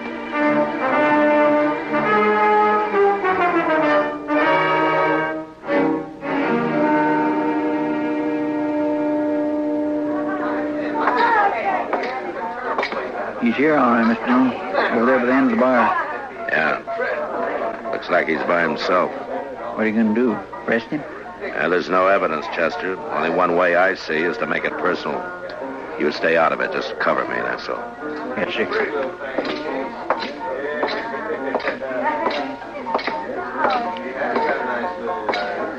Your name, Ed Granger? Might be. You know who I am? Judging by the star, I reckon you're U.S. Marshal. Oh, you ought to do better than that. After all, I'm worth $1,000 to you. Who says so? Lawson Hale. Hale? Your memory's getting better, huh? I don't know what you're talking about, Marshal. Sure you do. That deal you made with Hale. He told me all about it after I threw him in jail and persuaded him a little. I told you, I don't know anything. You're wearing a gun there, Granger. Why don't you draw it and go for the $1,000? Why don't you take a chance? If this fella you're talking about's in jail, I reckon he wouldn't have anybody working for him now, would he? You tell me. I got no reason to draw on you, Marshal. Not unless my back's turned, huh? I ain't drawing. Granger, you tried to kill me night before last. Can you prove that? If I could, you'd either be in jail or dead right now. Well, since you can't prove it, what's the argument? Just that I don't like the idea of somebody trying to shoot me in the back. Now, if you're any man at all, we'll settle this right here and now. You leave me alone, Marshal. You still figure you got no reason to draw on me? I ain't drawing. All right, Granger, you got 10 minutes to get out of town, and when you're out, stay out. Don't come back now or ever, you understand? Yes, sir. You can start right now.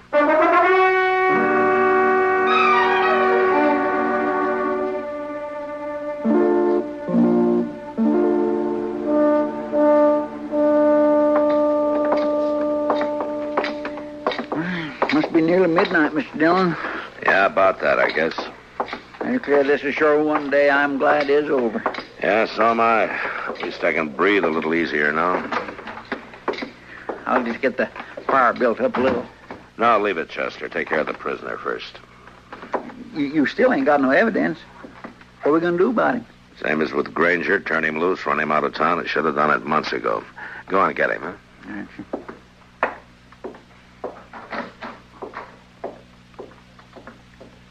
Oh, my... Mr. Dillon? What?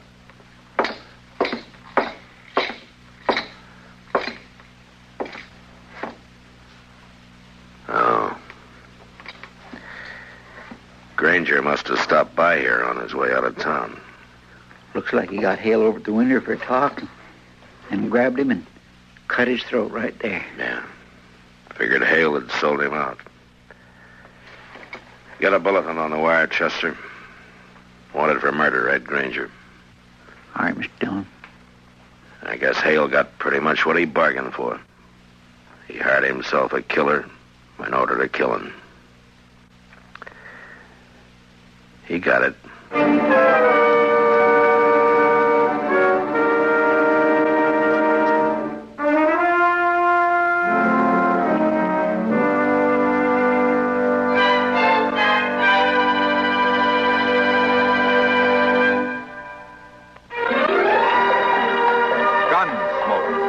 Produced and directed in Hollywood by Norman MacDonald, stars William Conrad as Matt Dillon, U.S. Marshal. The story was specially written for Gunsmoke by Les Crutchfield, with editorial supervision by John Meston. Featured in the cast were Lawrence Dodkin, Vic Perrin, Ralph Moody, and Joseph Kearns. Harley Bear is Chester, Howard McNear is Doc, and Georgia Hawkins is Kitty. This is George Walsh inviting you to join us again next week when CBS Radio presents another story on Gunsmoke.